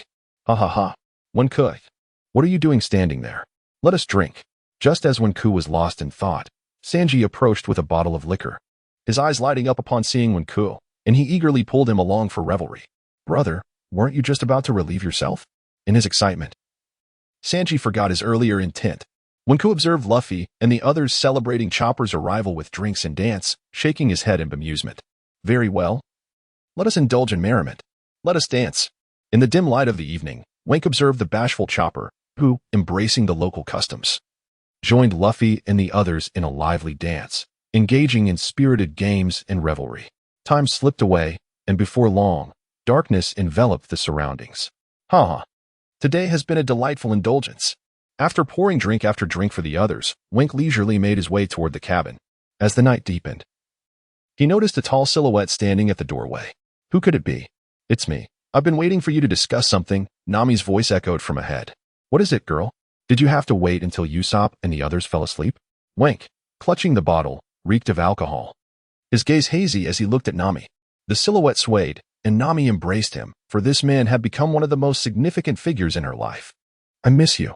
Wenku momentarily froze, then chuckled softly. Haven't we always met? Moreover, we are already together. It was not about that. The girl's cheeks flushed crimson as she grasped Wenku's hand and led him to the deck adorned with sheep's heads, where they both settled down together. What is this? Wenku noticed the yarn creation in Nami's hands, vibrant red, yet not gaudy, standing out against the white expanse. Come, try this scarf. Nami carefully wrapped the scarf around Wenku's neck, and he instantly felt the chill dissipate. How is it? Warm enough? Nami gazed at him expectantly. Indeed, it is warm. Wenku replied with a smile, thoroughly pleased with Nami's craftsmanship. Nami felt a rush of joy. Her skills were indeed commendable. When shall we inform the others about our relationship? She murmured, leaning against Wenku's chest. If she could, she would wish to remain by his side every day. But she knew it was important to notify the other Straw Hats, believing they would offer their blessings. Let us discuss it tomorrow after the festivities. Everyone is weary today, Wenku said, gently brushing her hair, realizing she was merely a 17 or 18-year-old girl. Nami nestled closer to Wenku, suddenly kissing his lips, her face turning a deep shade of red as she anxiously awaited his reaction. Seeing the corners of his mouth lift, her heart surged with joy. Perhaps this was what it felt like to be with a beloved, fleeting yet warm. Feeling tired, she whispered, Wake me in the morning, slowly closing her eyes. This time, she would not return to her cabin. She wanted to hold him while she slept, for separation would only lead to restless thoughts. With a resigned smile, Wenku leaned against the railing, ensuring she could sleep more comfortably. "Good night, Coco," Nami whispered, bestowing a gentle kiss before contentedly closing her eyes. "Good night." As time passed, Wenku gradually felt drowsy, yet he clung to the bottle of wine, continuing to drink. He cast his gaze towards the distant magnetic drum mountain, where pink cherry blossoms adorned the sky. Even as the snowflakes fell, they could not obscure the exquisite beauty above. As a mere observer, he was profoundly moved. Shirluk. On the day the bomb was detonated, even if I am no longer here, my dream shall come to fruition. He was not a quack, but a hero willing to sacrifice, a pioneer. Amidst the lingering cherry blossom scenery, Wenku paid no mind to his numb arm. He looked down at Nami, who was soundly asleep in his embrace, her grip on him firm. He murmured softly, though his words were indistinct, "The future." The following day, after bidding farewell to Chopper, Kureha, and Dalton, they set sail with Luffy and the others aboard the Going Merry, departing from Magnetic Drum Island. The life of a pirate continued at its own leisurely pace, and with Nami's past troubles resolved, the Straw Hat crew was poised to embark towards Alabasta, fulfilling Princess Vivi's wishes. With Chopper's inclusion, Kaya insisted on having Chopper as her apprentice, though the little reindeer vehemently disagreed. Eventually, they settled on collaborating in their studies to grow together. This would undoubtedly enhance the medical capabilities of the Straw Hat crew, but that was a matter for another time. If Chopper boarding the ship was significant, then Wenku and Nami being together was akin to a thunderclap. The one who reacted the most was, naturally, Sanji, who wept uncontrollably, clearly struggling to accept this harsh reality. "No, Nami-san. Wenku-san. Oh, why must you tell me this cruel truth? More than 90% of my motivation for boarding the ship comes from Nami-san." Sanji collapsed to the ground. At this moment, Wink felt a twinge of sympathy for him, nurturing the notion of finding him a virtuous partner. However, upon catching sight of Wei Wei and Kia, this old rogue dashed away, his eyes gleaming with infatuation. "Ugh, what a lecherous chef. I lament having wasted my thoughts on you." The other crew members, aside from their astonishment, were largely filled with well wishes. Nami blushed so fiercely she could cook, while Wink could barely contain his laughter. "You too. You must be together." Even Sanji and Captain Luffy began to stir up mischief. Luffy, inexplicably irate, was met with Wink's patient explanations, though his displeasure persisted until Nami delivered a decisive blow, temporarily silencing him. Nonetheless, this did not signify the end of his ire. He would sporadically unleash a torrent of curses upon Wink, leaving him utterly baffled. As for Wink's Pikachu, it intrigued the Straw Hat crew even further, especially Luffy, who, moments after scolding Wink, began to tease the little Pikachu. "Wow, this ugly Wink's mouse is truly impressive." Luffy wrapped his arms around Pikachu, and Wink did not intervene. But in the next instant, his face turned pale with regret. "Ah, I'm not a mouse." Thunderbolt. Pikachu, dissatisfied with Luffy's demeanor, unleashed a powerful surge of electricity. Golden currents spread throughout the Going Merry. Under the electric storm, Wink and the others nearly met their end. With Chopper in tears, bewildered by the pirate world. "Huh, what has happened to you all?" Luffy scratched his head, gazing at the collapsed crew, filled with confusion. When gazed at Luffy with disdain, "Curse that rubber body. The lightning proves ineffective. It's utterly infuriating. How are you unscathed? I refuse to believe it. 100,000 volts. Pika Pika." Pikachu, observing Luffy untouched, felt a tumult of emotions and continued to unleash electric shocks upon him. The deck of the ship echoed with continuous cries, mingling with the golden bolts of lightning. Perhaps this was the essence of a pirate's joy. After the storm subsided, the crew grew accustomed to Pikachu's presence, embracing it as a member of the Straw Hat crew. On their journey to Alabasta, the crew engaged in merriment or fulfilled their respective duties, while one returned to his role, fishing at the stern of the ship, with Nami occasionally bringing him fruit. "This ship will soon arrive at Alabasta, and there's no time for games. Hurry." Nami's expression was grave, for they were up against one of the formidable warlords of the sea. Luffy and the others exchanged glances before following Nami. When set aside his fishing rod, with Pikachu resting on his shoulder, and joined them. "Alabasta?" Chopper asked, new to the crew and unaware of their destination. Alabasta is the kingdom governed by Vivi's father. Currently, a villain named Crocodile seeks to seize control of Alabasta. Nami explained to Chopper. Crocodile is regarded as a hero by the people of Alabasta, as he vanquishes the pirates plaguing the surrounding towns. However, That is merely a fade, Vivi solemnly responded to the group, when thoughtfully stroked his chin, pondering over crocodile. Subsequently, the group conducted a general assessment of the Baroque Works organization, and Chopper appeared to be deep in thought. Acknowledging the significance of their journey, they resolved to abandon frivolous antics, prioritizing the enhancement of their strength above all else. As Wink gazed upon Usopp diligently crafting ammunition, a plan began to materialize in his mind. In the quiet hours of the night, while Luffy and the others slumbered, Wink gently tucked Nami in before leaving the cabin. He made his way to the aft deck, patiently awaiting the arrival of another. "Why aren't you asleep at this late hour?" came Usopp's voice from behind, revealing that it was him Wink had been waiting for. Wonku smiled and engaged in a few polite exchanges before delving into the main topic. The devil fruit. "You possess a devil fruit?" Usopp exclaimed in astonishment. "Indeed, I had intended to reserve this fruit for you," Wonku affirmed, revealing his true intentions. The warehouse had replicated a Pokémon-type devil fruit, which boasted capabilities that were by no means inferior to those of the devil fruits found in the pirate world.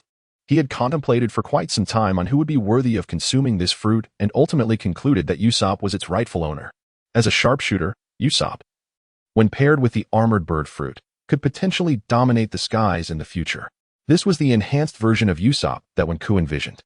Upon seeing the steel-armored bird fruit in Wonku's hand, Usopp was utterly astounded. For this devil fruit could fetch an astonishing price of 100 million berries on the market. "Wonku, are you truly giving me such a treasure? Why not consume it yourself?" Usopp's legs began to tremble uncontrollably, and his hands shook as he gingerly held the apple-shaped devil fruit. "I already possess the ability to summon.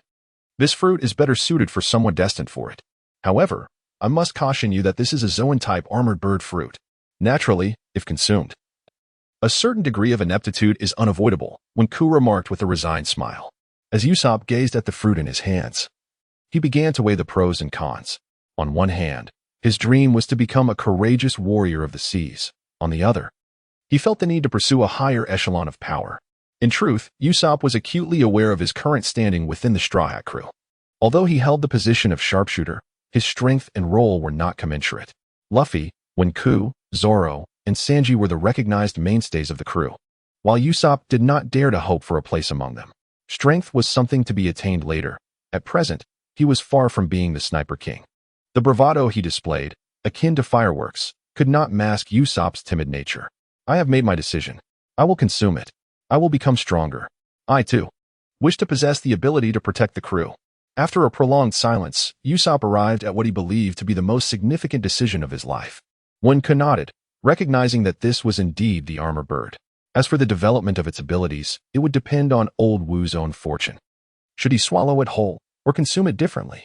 Usopp, holding the fruit, was filled with uncertainty. Taking a bite, he began to chew. Knowing that the first taste was crucial, Wonku smiled gently. All right, I'll eat it," Usopp said, cautiously biting into the flesh of the fruit and beginning to chew. "Ugh, why does it taste like excrement? Stop your blabbering and swallow it quickly." But, no more excuses. Just swallow." Under the starry night sky, the ship's rear was filled with a jovial atmosphere. As they journeyed towards the kingdom of Alabasta, the merry-go was rife with disputes, with everyone reveling in their playful squabbles. Yet, Wonku simply wished for a moment of tranquility to fish. However, after the Straw Hat crew encountered an underwater volcano, Wonku unexpectedly caught a heavily made-up man while fishing. Wonku appeared dazed, while the man by the sea gazed at him with a similar blankness. To alleviate the awkwardness of the situation, Wonku directly pulled him up, scrutinizing the slender man from head to toe. "Are you human? Well, I inexplicably found myself aboard your vessel. However, I am immensely grateful for your kindness. Otherwise, I would have perished in the water." The oddly dressed man knelt down to express his gratitude to Wonku. It felt reminiscent of a certain storyline, but which one was it? Wonku found himself at a loss for ideas, so he decided to lead him to meet the Straw Hat crew. The group surrounded the man, scrutinizing him closely. Wonku remarked, "It seems you cannot swim?" Luffy inquired while scratching his head. "Indeed, I am a landlubber, for I have consumed a devil fruit," the man replied, shaking his head. He then proceeded to demonstrate the abilities granted by his fruit, transforming his face and body to mimic the members of the Straw Hat crew. At that moment, Wonku's eyes widened in realization. "It's you, Mr. 2 Bon Clay. The mimicry fruit, how extraordinary it is. Once consumed, it allows one to become any person they have memorized, with the left hand capable of reverting to their original form. Furthermore, it possesses the ability to store memories, enabling the user to imitate anyone they have previously touched. Fortunately, this individual turned out to be a good person. Otherwise, in such a vast world, he could have wreaked havoc. Bon Clay playfully transformed, ultimately taking on Nami's appearance and teasingly revealing his attire, only to be met with a furious assault from Nami. Her expression towards the onlookers was one of deep embarrassment and indignation, wishing desperately to vanish into the ground. When Ku approached to comfort her, allowing Nami to regain her composure slightly. "Incredible!" exclaimed Luffy, who felt compelled to praise anything novel. Hence, Xiaofeng led Luffy in a ballet dance, while Usopp, eager to join, only relinquished his desire to dance with Xiaofeng upon noticing Wen Ku beckoning him over. Wen led Usopp to the other side of the deck, where they discovered Chopper and Meow Meow were also present. In contrast to the lively dance between Little Feng and Luffy on one side of the deck, it seemed that significant events were unfolding on this side as well. Wink and Usopp silently observed Nyan and Chopper, two little creatures locked in a silent standoff. "By the way, Usopp, how do you feel after consuming the fruit?" Wink had come here specifically to inquire about this. "As for my feelings, how should I express it? There is a transformation within my body, a latent power yet to be uncovered." "Indeed, Wink, I must sincerely thank you," Usopp said with a smile directed at Wink. When Ku felt helpless, aboard the ship, they were all brothers, and there was no need for such formality. Yet, amidst the harmonious atmosphere, imperfections inevitably arose, as exemplified by the sudden quarrel between Chopper and Meow Meow, resembling a fierce street brawl. Meow Meow had not been present when Chopper boarded. Their timings had fortuitously misaligned, and now they were face to face. "Let me tell you, I am the true mascot here. That wretched captain brings a reindeer aboard to compete with me for my position. As a veteran, I shall never permit such an affront," Meow Meow declared, brandishing its paws in a feigned display of ferocity towards Chopper. This spectacle only heightened when Ku and Usopp sensed that a storm was imminent. "Must you two be so serious?" When Ku inquired. "Indeed, we must," Meow Meow retorted, casting a scrutinizing glance at the reindeer Chopper. "Well, you do have a decent appearance, but you still pale in comparison to me. Baka, I am the ship's doctor, not merely a mascot," Chopper exclaimed, deeply dissatisfied with the feline. Regardless of whether it was a good cat or a bad one, it insisted on wearing a gold coin on its head. Had the world of pirates truly descended into such ostentation? "Enough.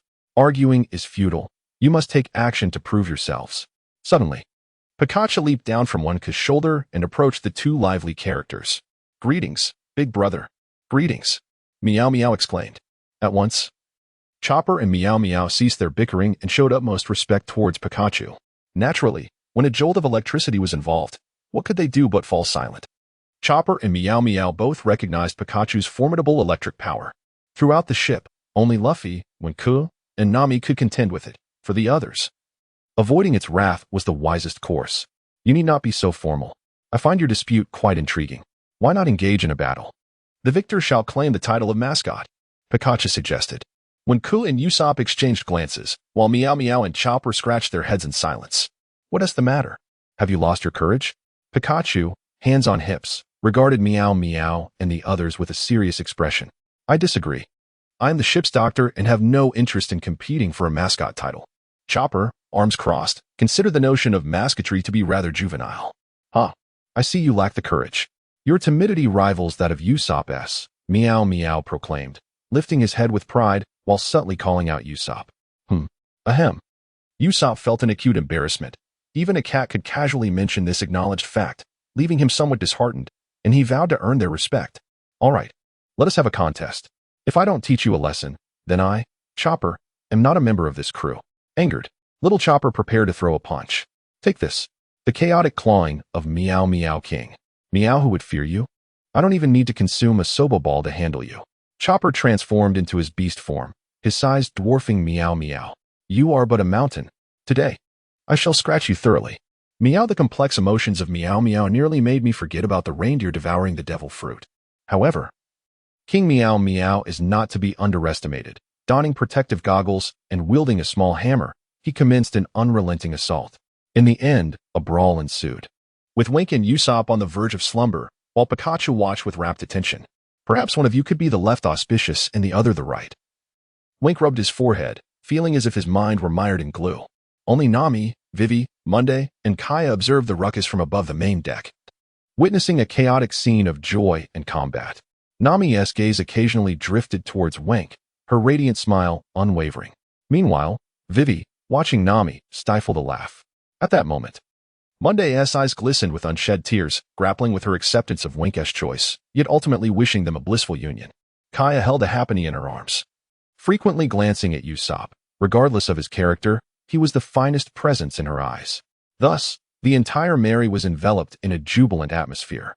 The two little mascots grew increasingly fervent in their tussle, only to be halted by Wink. Nevertheless, neither Meow Meow nor Chopper yielded, and it was only after a sharp reprimand from Wink that they finally settled down. Little Fong found his way back to the organization, unaware that his target had just brushed past him. The bond between Nami and Wink continued to flourish, providing ample fodder for the Straw Hats. Leaving Sanji in tears during the night, perhaps wounded by Nami's impact on his fragile heart, yet he would go on to pester Vivi the next day. Monday concealed her affection for Wink, never again voicing it openly. Wink regarded the dark-skinned girl as a sister, and she accepted this brotherly bond, gaining his concern without crossing unspoken boundaries, much to their mutual satisfaction. With the appearance of the sea cat, it signified the imminent arrival of Alabasta, prompting the Straw Hat crew to prepare diligently as 2,000 Baroque agents lurked in the shadows. The weather grew increasingly clear, and Wink maintained his fishing routine, anticipating their arrival in Alabasta. Reflecting on Nami's attentive care over the past few days, Wink found himself hopelessly in love. He entrusted a massive vine and a Venusaur to his future wife for protection. With these two, alongside the previously gifted Squirtle, Nami had 3 Pokémon to ensure her safety. However, the sole source of Wink's headache was his lack of financial resources, leaving Nami in charge of their finances. A testament to her formidable management skills, which Wink found himself enjoying. Perhaps due to their proximity to the desert, the fish became increasingly scarce.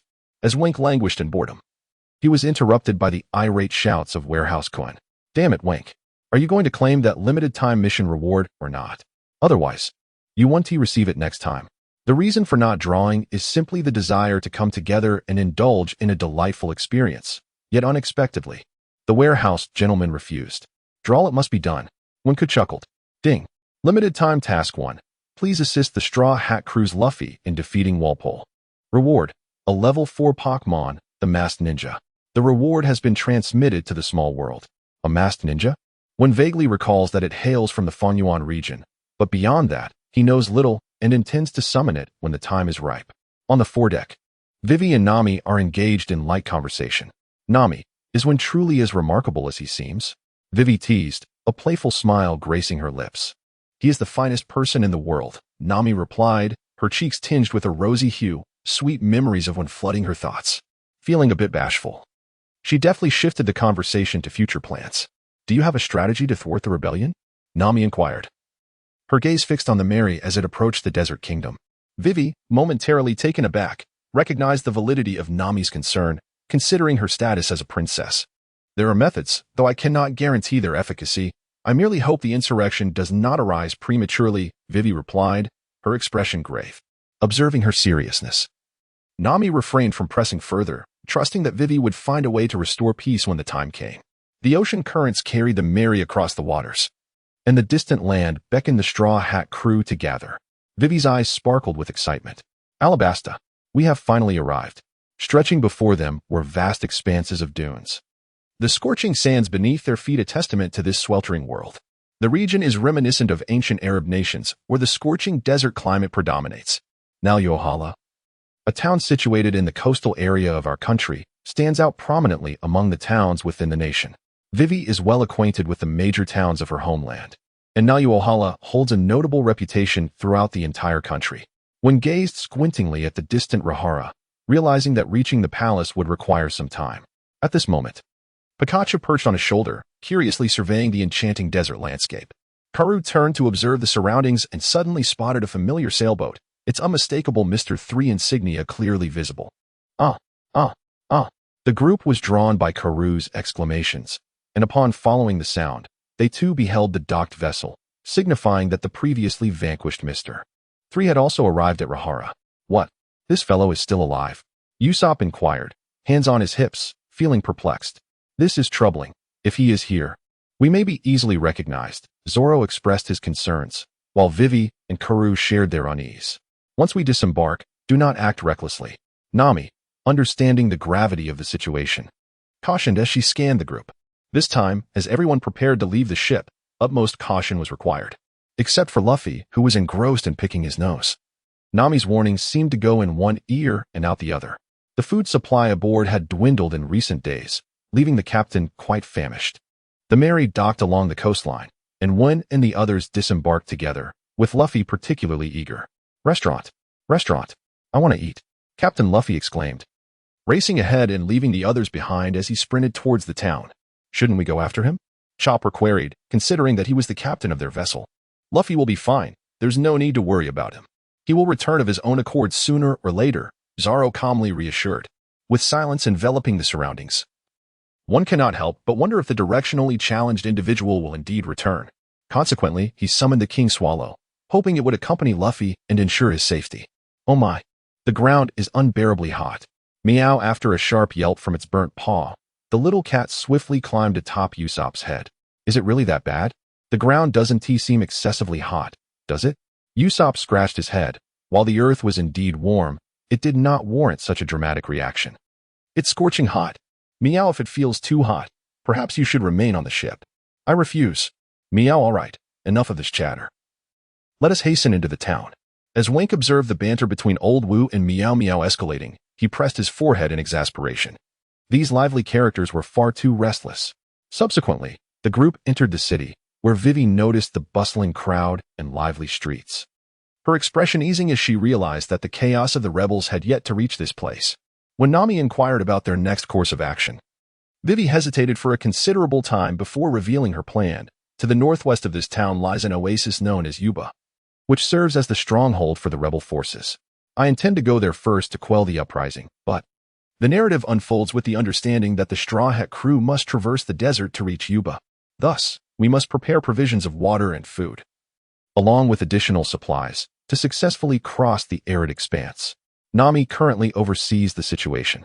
Concerned that Mr. 3 and his companions might recognize them, she decides to send Sanji, who has not encountered them before, along with Chopper to procure goods from the market.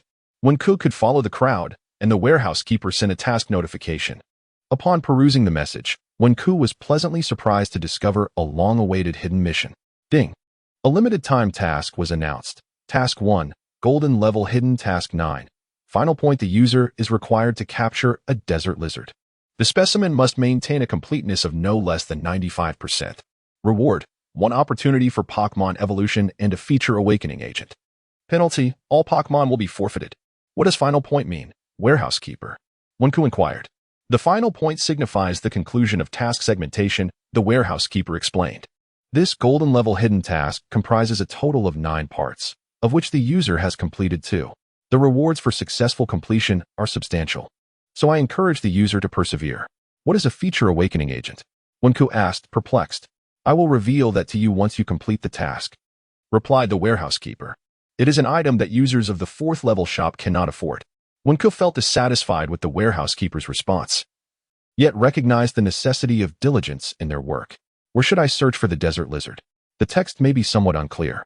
However, there is always a way forward when one reaches a critical juncture. What is destined to come will indeed arrive. Having grasped the task at hand, one can simply proceed to fulfill it. Nevertheless, amidst the clamor, the agents of the Baroque Work Society, leveraging the esteemed name of Crocodile, have reaped considerable benefits. Their numbers proliferating throughout the land of Alabasta, inevitably complicating the execution of the mission. One could relinquish his thoughts and follow the main group in search of that rascal. Luffy. Meanwhile, Sanji returned, laden with various bundles, to reunite with the others. They began donning the local attire of Alabasta, and at that moment, Chopper also made his entrance. Ah, the dancing girls. When fixed his gaze upon Nami, utterly captivated by her stunning physique. Nami, her cheeks flushed with embarrassment, felt no qualms about wearing such revealing attire for her man. However, she was bewildered by his stare. What exactly are you looking at? She exclaimed, delivering a forceful punch that sent Sanji, who was gushing blood, flying. The lecherous cook seemed oblivious to Win's presence, a fact Nami found intolerable.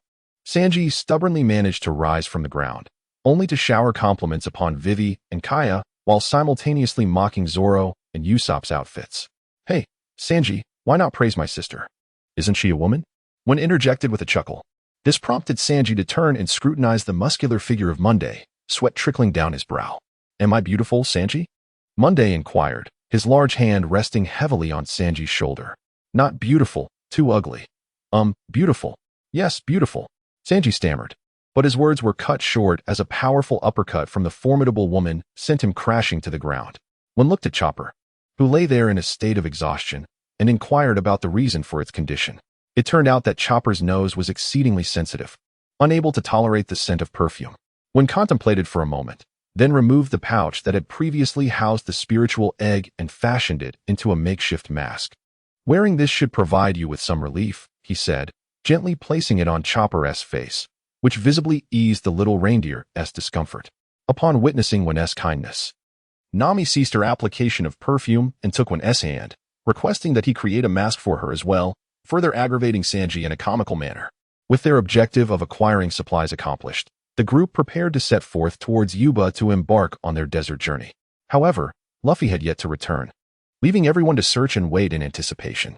After Wenku provided Pikachu with a sip of water, he began to diligently recall the events involving Luffy from the original tale, particularly the moment when he encountered his brother Ace and subsequently crossed paths with Smoker.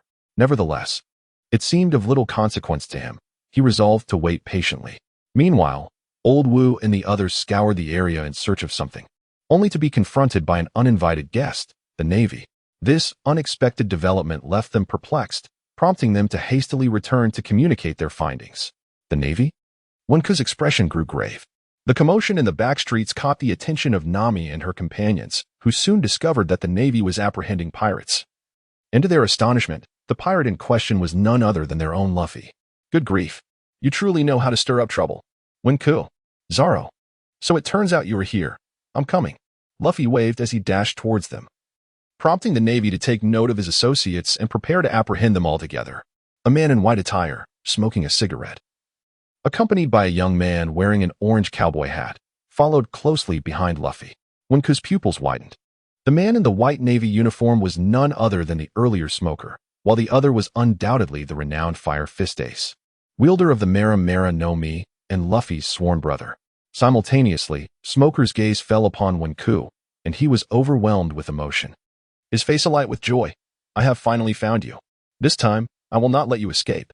Ding. A time-limited mission was issued. Users must join forces with Fire Fist Ace to confront Smoker and repel him. Reward: a bottle of planting water. Penalty: retrieval of SS mud. Excellent. Wenku urged Nami and the others to depart first, while he himself made his way towards Luffy and his companions. Wenku, come back. Do not go. Nami was restrained by Vivi, preventing her from returning, for Wenku had just cautioned her, do not follow me. Haha. Wenku, this time, I shall bring you to justice. White Fist. Smoker transformed his hands into smoke, and in a flash, the thick smoke surged towards the fleeing Wenku and Luffy. Shadow Puppet Clone. In an instant, 6 shadowy duplicates emerged, attempting to ensnare Smoker's swift, smoky appendage. Yet, how could Smoker permit such a maneuver? He promptly retracted one arm, while the other relentlessly pursued Luffy. Heatwave. Ace unleashed a powerful punch, transforming his arm into a towering column of flames. The fierce inferno surged forth, effortlessly dismantling the smoky entrapment. With a resounding clash, the smoke was swept away by the flames, dissipating in the air. Impressive. One cannot deny the formidable destructive power of the natural fruit ability, capable of transforming any part of the body into flames, with the flames themselves able to assume any desired shape. Of course, in the future, the magma fruit wielded by Dog Akaina will undoubtedly surpass the burn fruit. But that is a discussion for another time. At this moment, Smoker halted in his tracks, no longer gazing at Luffy and Wenku, but instead fixating with a grave expression on Ace. Stop right there. You are smoke, and I am fire. There can be no victor between our powers. Ace said with a gentle smile, then turned to greet Luffy. This camaraderie, perhaps, could only be comprehended by Luffy when commused, observing the harmonious reunion of the two brothers with a smile playing on his lips. Spoiling the younger brother, are we? Shortly thereafter, a swarm of naval soldiers arrived, escalating the tension. Ace urged Luffy to take everyone and flee quickly, while Wenku mentioned he would catch up with the group shortly, needing to settle some personal matters.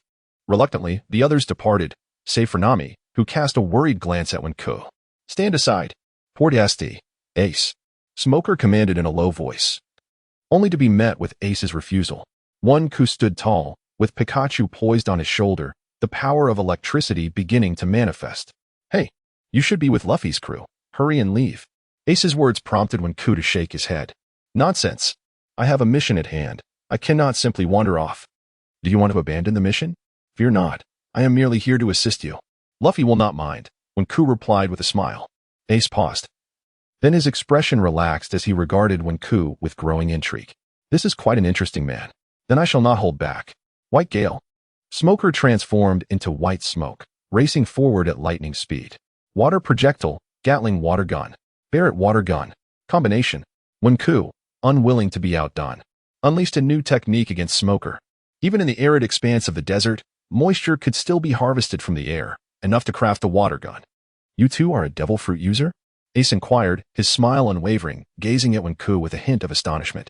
A natural ability that wields water as a weapon? Wenku offered no response. The water projectile merely served to momentarily disrupt, while the true assault lay ahead. Rocks. Boulders inexplicably fractured from the Earth's surface, hurtling towards Smoker. Such futile attempts. Elemental transformation renders one impervious to physical attacks. Flames erupted from Ace's hands, encircled by a fiery aura, bearing down directly on Smoker. Just as Smoker intended to subdue Wenku, he found himself ensnared by Ace's fiery fist. Meanwhile, Pikachu perched on Wenku's shoulder charged forward, enveloped in a golden aura. Smoking little rascal.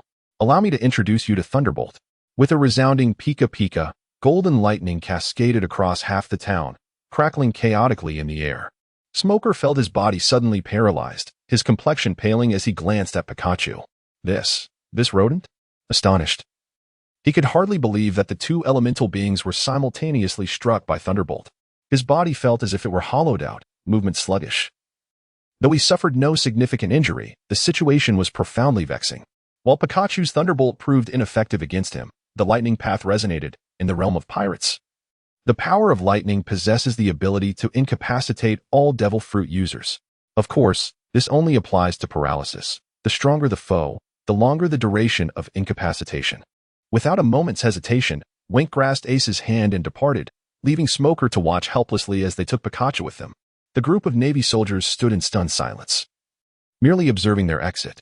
After a minute of processing the situation, Smoker gradually regained his composure, his heart still in turmoil. Who was that rat, truly? In frustration, Smoker discarded the cigarette from his mouth onto the ground, feeling utterly humiliated by being overshadowed by such a creature. With so many subordinates witnessing the debacle, his dignity as a Navy officer had been severely compromised. I must capture you next time. I will not allow you to escape so easily again. Meanwhile, Wink, still holding Ace's hand, began to run. Only after they were out of sight did he release Ace and take a deep breath. Well, that should suffice. Ding. Limited time task 2. Collaborate with Fire Fist Ace to confront Smoker and repel him. Task complete. Reward: 1 bottle of soil planting water. The reward has been stored in the miniature space. Pikachu, hands on its hips, gazed at Ace, proudly showcasing its strength. That little mouse has quite the prowess, Ace remarked, narrowing his eyes at Pikachu, pondering that if struck directly by that bolt of lightning, he might react just like Smoker. The only solution lay in separating the elements before being hit by the lightning, leaving Pikachu bewildered about what to attack. Wenku exclaimed in surprise. I never expected Pikachu to be so formidable. Not quite, he continued. If it were paired with Conqueror's Haki and Thunderbolt, then it would indeed possess considerable strength. Even if the opponent only has observation Haki, they could effortlessly evade the lightning's trajectory. Pikachu is still not strong enough. It will need to improve gradually. The steady encouragement from Warehouse Cohen prompted Wenku to nod in agreement. The journey ahead is long, and one should not become overly complacent simply because they managed to repel a devil fruit user. You are quite an unusual person, Ace remarked as he scrutinized Wenku. Despite having spent several years at sea and encountered many significant figures, he found Wenku to be an enigma. Not at all. Let us go find Luffy. Wenku replied with a smile, leading Ace towards the Going Merry.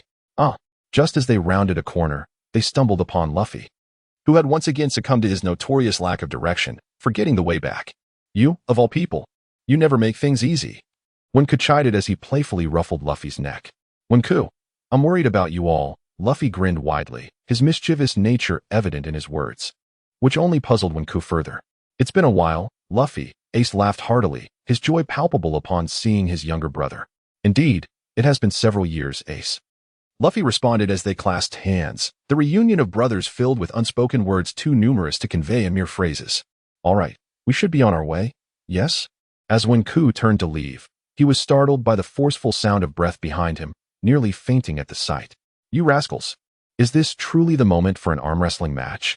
With a resounding crash, the bucket beneath them shattered under the immense pressure exerted by both parties, water exploding forth and soaking the ground. Subsequently, Wenku lightly nudged the two of them, guiding them toward the merry-go.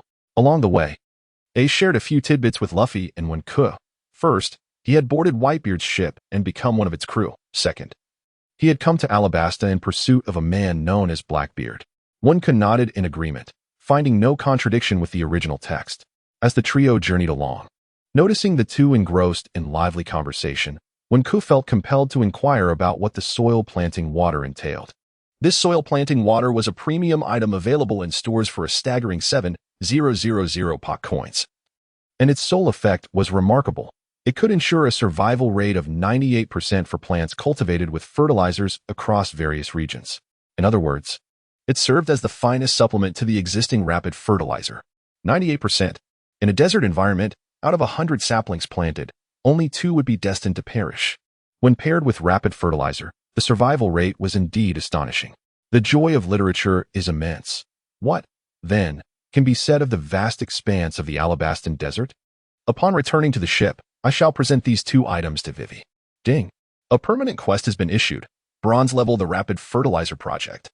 In the span of one's lifetime, utilize rapid fertilizer alongside soil to cultivate water, ensuring that the green coverage of the Alabastan region exceeds 60%. Reward. A random selection of 2 types of warehouse fertilizers, and the user shall learn a random grass type move from a Pokémon of level 1 to 6. Penalty. None. The Rapid Fertilizer Project?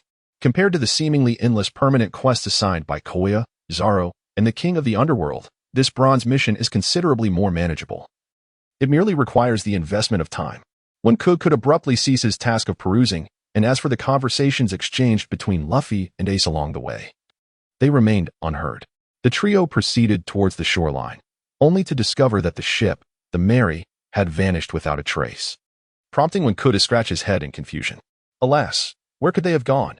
Oh, in the distance, Ace spotted a group of suspicious individuals, clad in the guise of pirates, appearing and disappearing, indicating that matters were far from simple. While Luffy was undoubtedly oblivious to the situation, Wenku was well aware. It seemed that the agents of Baroque Works were beginning to mobilize. Oh, I see our ship, Luffy exclaimed, stretching his neck as he finally discerned a distant black speck. Wake appeared somewhat dazed. How could your vision surpass even Usopp's? I initially believed that was a seagull. Rubber. Wait, Luffy, I intend to have Charizard transport me there. Rocket. Damn it. Luffy's elastic arm, embracing Wink, propelled them forward with astonishing speed, creating a massive wave of water before they ultimately landed safely upon the Going Merry. Wink found himself in a rather unfortunate predicament, akin to a dog that has been unceremoniously tossed aside, while Pikachu, as a result of the tumultuous journey, swayed unsteadily on foot. Haha, we've arrived, exclaimed Luffy, perched upon Wink's back, bursting into laughter. Wink, are you all right? Nami interjected, pulling Luffy away and assisting the beleaguered Wink with genuine concern. I'm fine. Just a bit dizzy, Wink replied, cradling his head, his vision blurred. Nami embraced Wink, gently pressing his head. Nami-san, you have once again wounded the knight's heart, Sanji muttered to himself, retreating to a corner to smoke alone. As for Ace, he had his own means of reaching the Going Merry. He was well acquainted with the Straw Hat crew, and the etiquette he learned from Sabo earned him high regard among Zoro and the others. Subsequently, Ace astounded everyone with his fiery prowess, using his flame fist to obliterate a fleet of 5 billion airships, which garnered him immense admiration from Usopp and the others. They celebrated with drinks and games, reveling in the camaraderie as if no challenge lay ahead that they could not overcome. The Going Merry continued its voyage, setting its sights on Yuba, the next destination. The waters of the Santoro River shimmered, yet the air remained oppressively warm, exacerbating the cracking and parching of the land. On one hand, Vivi was deeply concerned for her father, King Cobra. In a bid to expedite communication, she decided to entrust Karu with the critical task of traversing the desert to deliver a message. Upon the temporary docking of the Going Merry, the crew disembarked, and Vivi entrusted a heavy responsibility to Karu. Karu, this letter contains vital information regarding the Baroque works and Crocodile's conspiracy, as well as my longing to return to Alabasta alongside my esteemed companions. Do you think you can manage it? Vivi inquired, her expression grave. Yet she held unwavering faith in her steed's capabilities. Karu's eyes flickered. He understood the magnitude of the task ahead, yet he was determined not to let Vivi down. Wank pondered for a moment and concluded that Karu's safety should indeed be prioritized. Thus, he summoned the Sand King from the small world. Vivi, after all, Karu is traversing the desert alone and may encounter some sand bandits. I have instructed the Sand King to accompany Karu closely, ensuring his safety.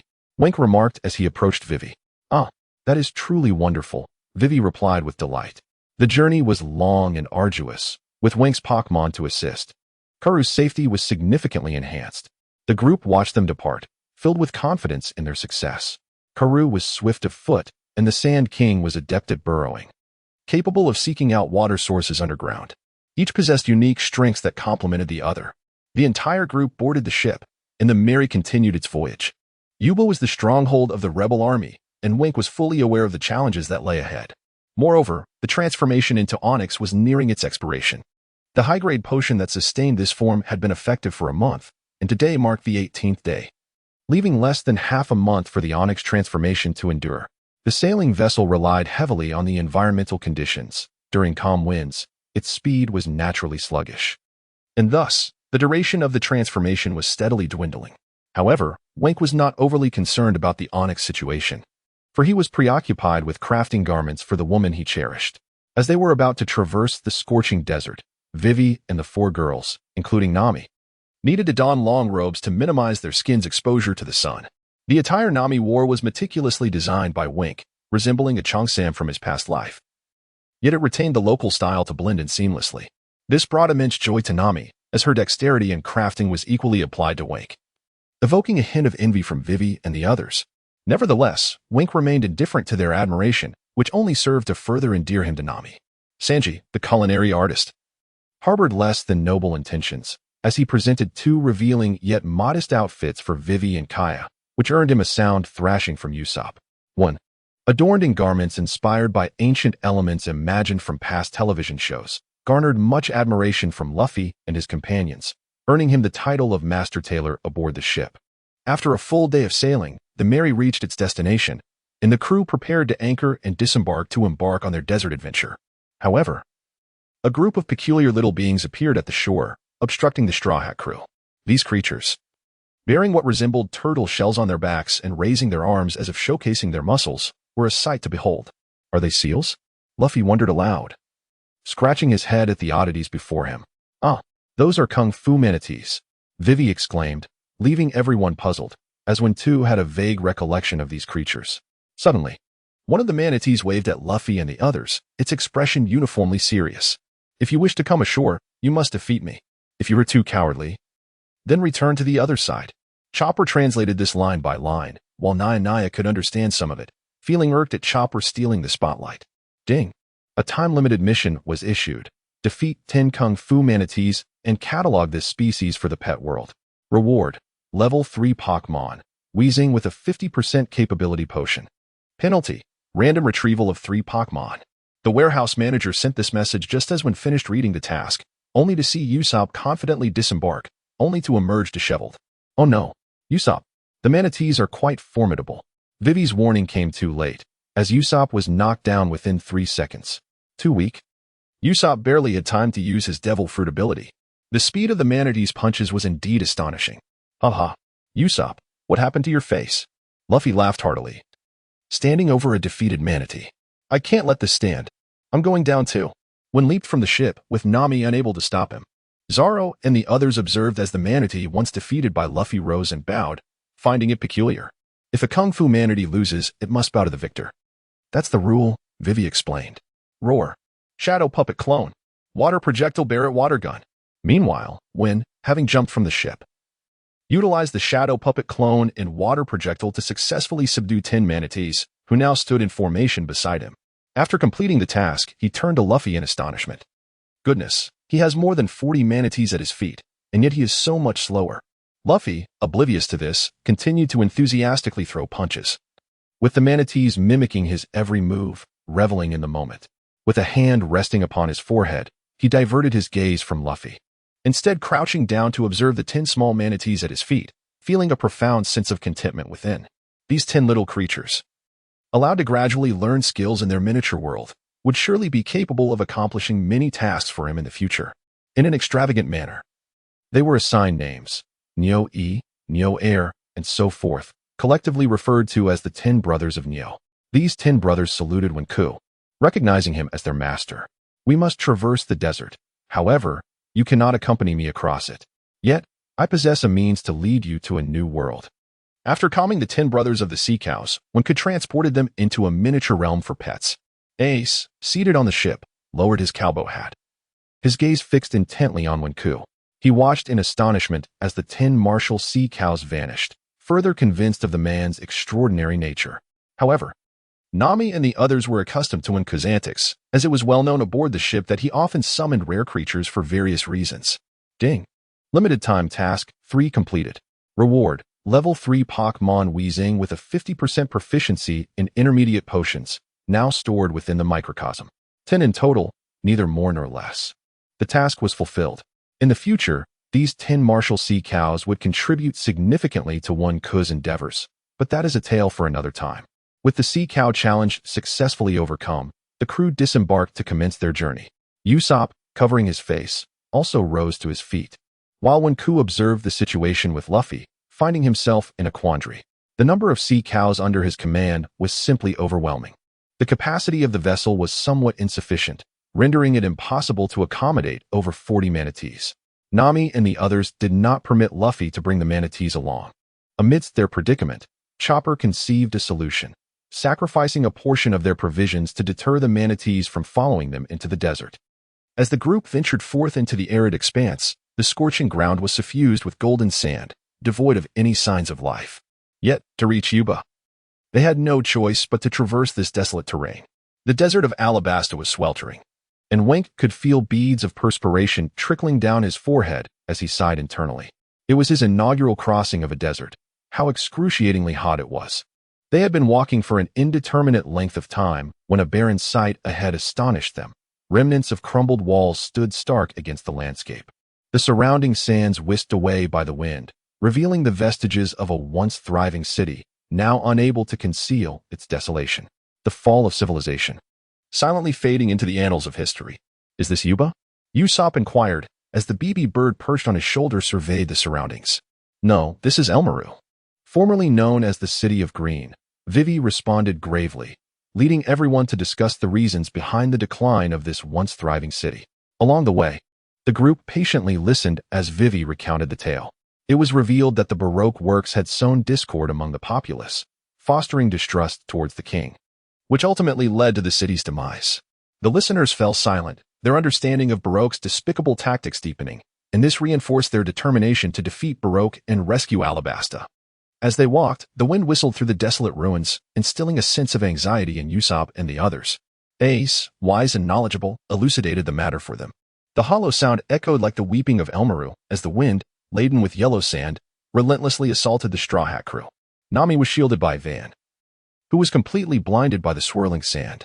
It was only when the situation slightly improved that they dared to look around, and at that moment, Vivi unearthed a skull from the ground and collapsed to her knees. We were born in this desert nation, battling nature for generations. Yet the lives of those who have fought to survive have become so wretched. What right do those scoundrels have to do this? Vivi cried, tears streaming down her face. The decline of civilization, fueled by suspicion and war, threatens to annihilate all forms of culture. Luffy, with all his might, shattered a crumbling wall, expressing his discontent and fury towards Crocodile, while the onlookers remained silent. Wenku gazed at the scene before him, as the sand and soil enveloped the surroundings. In that moment, he recalled the urgent project of Su Shu Fei, murmuring to himself in a voice neither loud nor soft, perhaps there is still hope for Elmaru. What?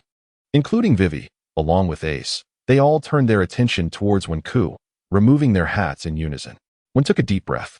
It was of no consequence.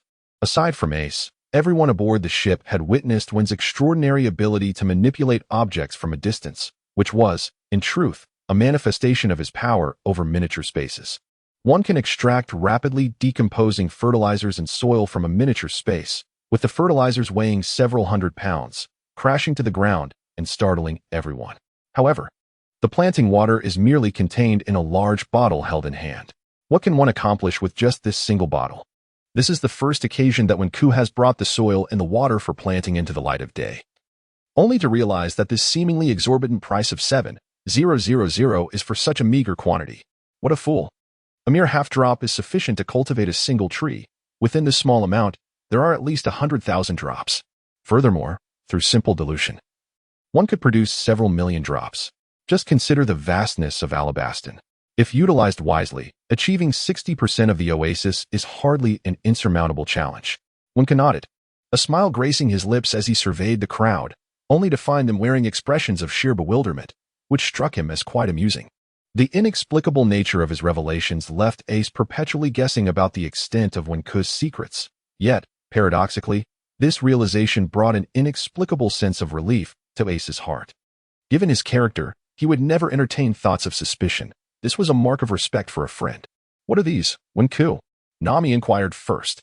Wenku proceeded to elucidate the functions of these two items, though certain subtle details and information regarding the warehouse keeper were deliberately concealed. Wow. Could it be that rapid and soil cultivation water could fundamentally resolve the desertification issue in Alabaston? Nami exclaimed. Her eyes filled with hope as she awaited Wenku's final confirmation. Wenku nodded, and the crowd erupted in cheers. Elmaru was saved. Suddenly, the ominous winds in the vicinity seemed to recede, leaving only the tranquil remnants of the city. Luffy laughed joyfully. Throughout their journey, Wenku had become irreplaceably significant in Luffy's heart. It was his ability to create the impossible that earned him Luffy's unwavering trust and even longing. Nami's eyes gleamed with light. Wenku had long since proven himself to be her man. His presence not only illuminated her life, but also radiated warmth to others. Ace smiled faintly.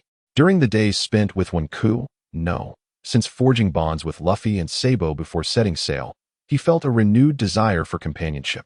Each of Wenku's actions inspired inexplicable confidence. Vivi was in tears, exclaiming that Alabasta had been saved.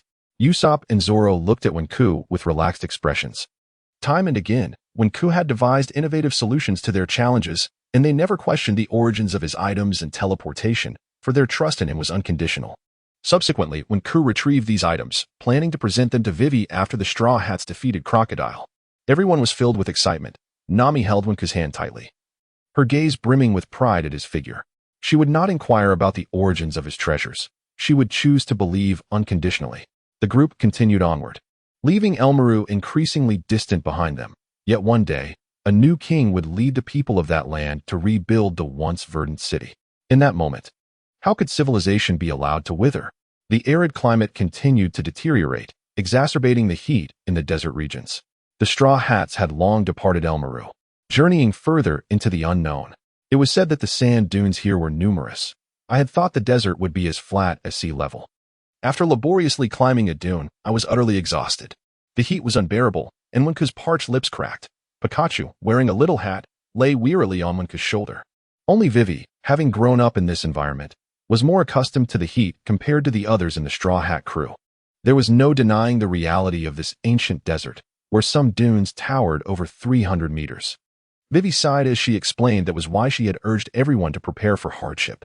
Due to the scarcity of water, Luffy and Sanji frequently quarreled over their rations, which caused a grave expression to settle on Wenku and Ace's faces as they exchanged knowing glances. Their concern was palpable.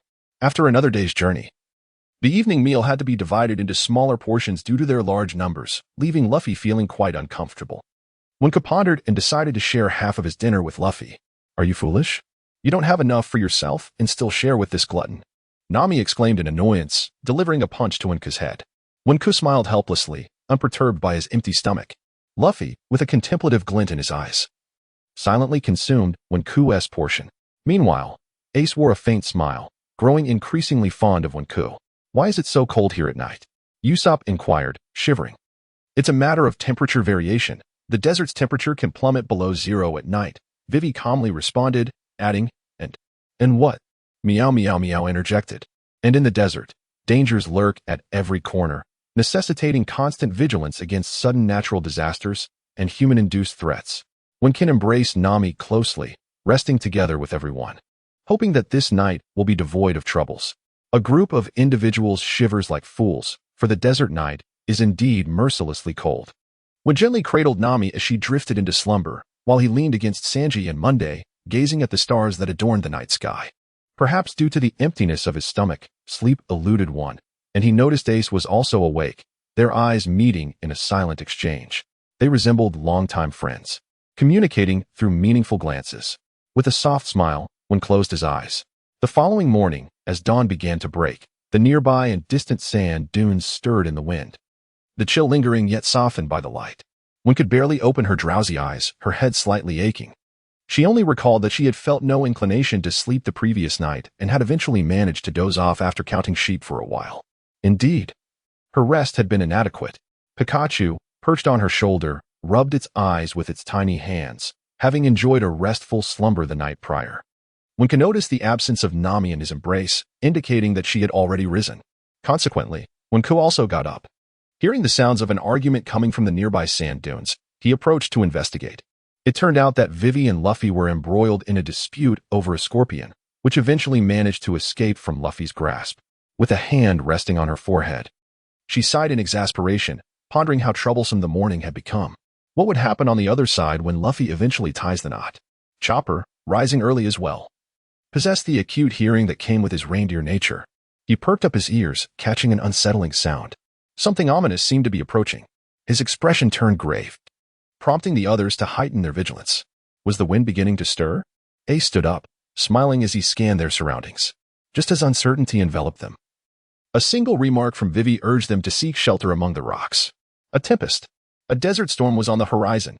Wenku's expression shifted subtly as he expanded his body to 3 times its size, resembling a small hill.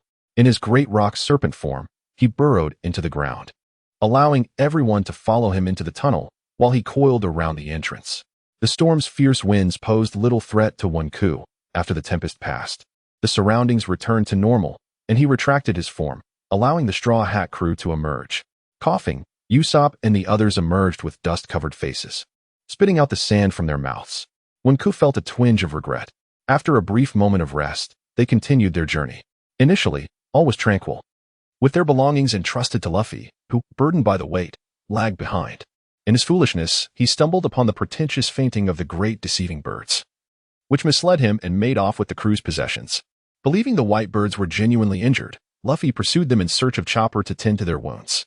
However, Vivi soon uncovered the ruse, explaining the existence of the desert's deceitful birds.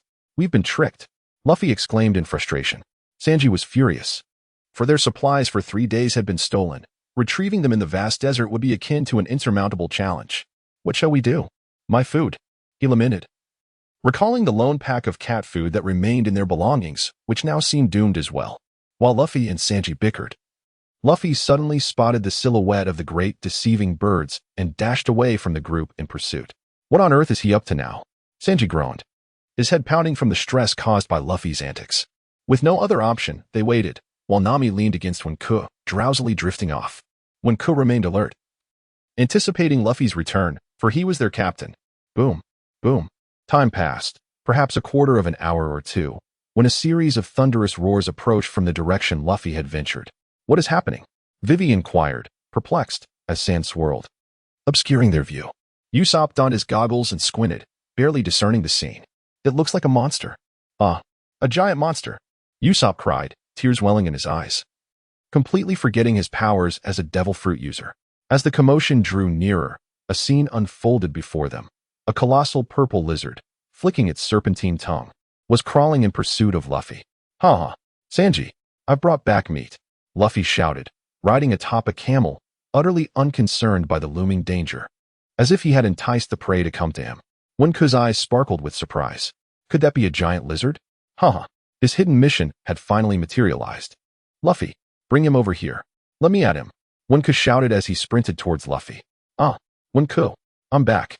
Luffy exclaimed with a beaming smile, his mouth watering at the sight of the abundant meat. Huh, stay back, Pikachu exclaimed, with a loud shout, when Ku alerted Luffy. While Pikachu on his shoulder leaped into action, launching itself at the giant lizard. Thunderbolt. Pika Pika. The powerful golden lightning surged forth, striking like a blade, encircling the lizard with fierce intensity. Before the acrid scent of charred flesh could arise, when Ku swiftly intervened. The lizard collapsed with a thunderous crash, twitching uncontrollably, its purple scales turning a charred black.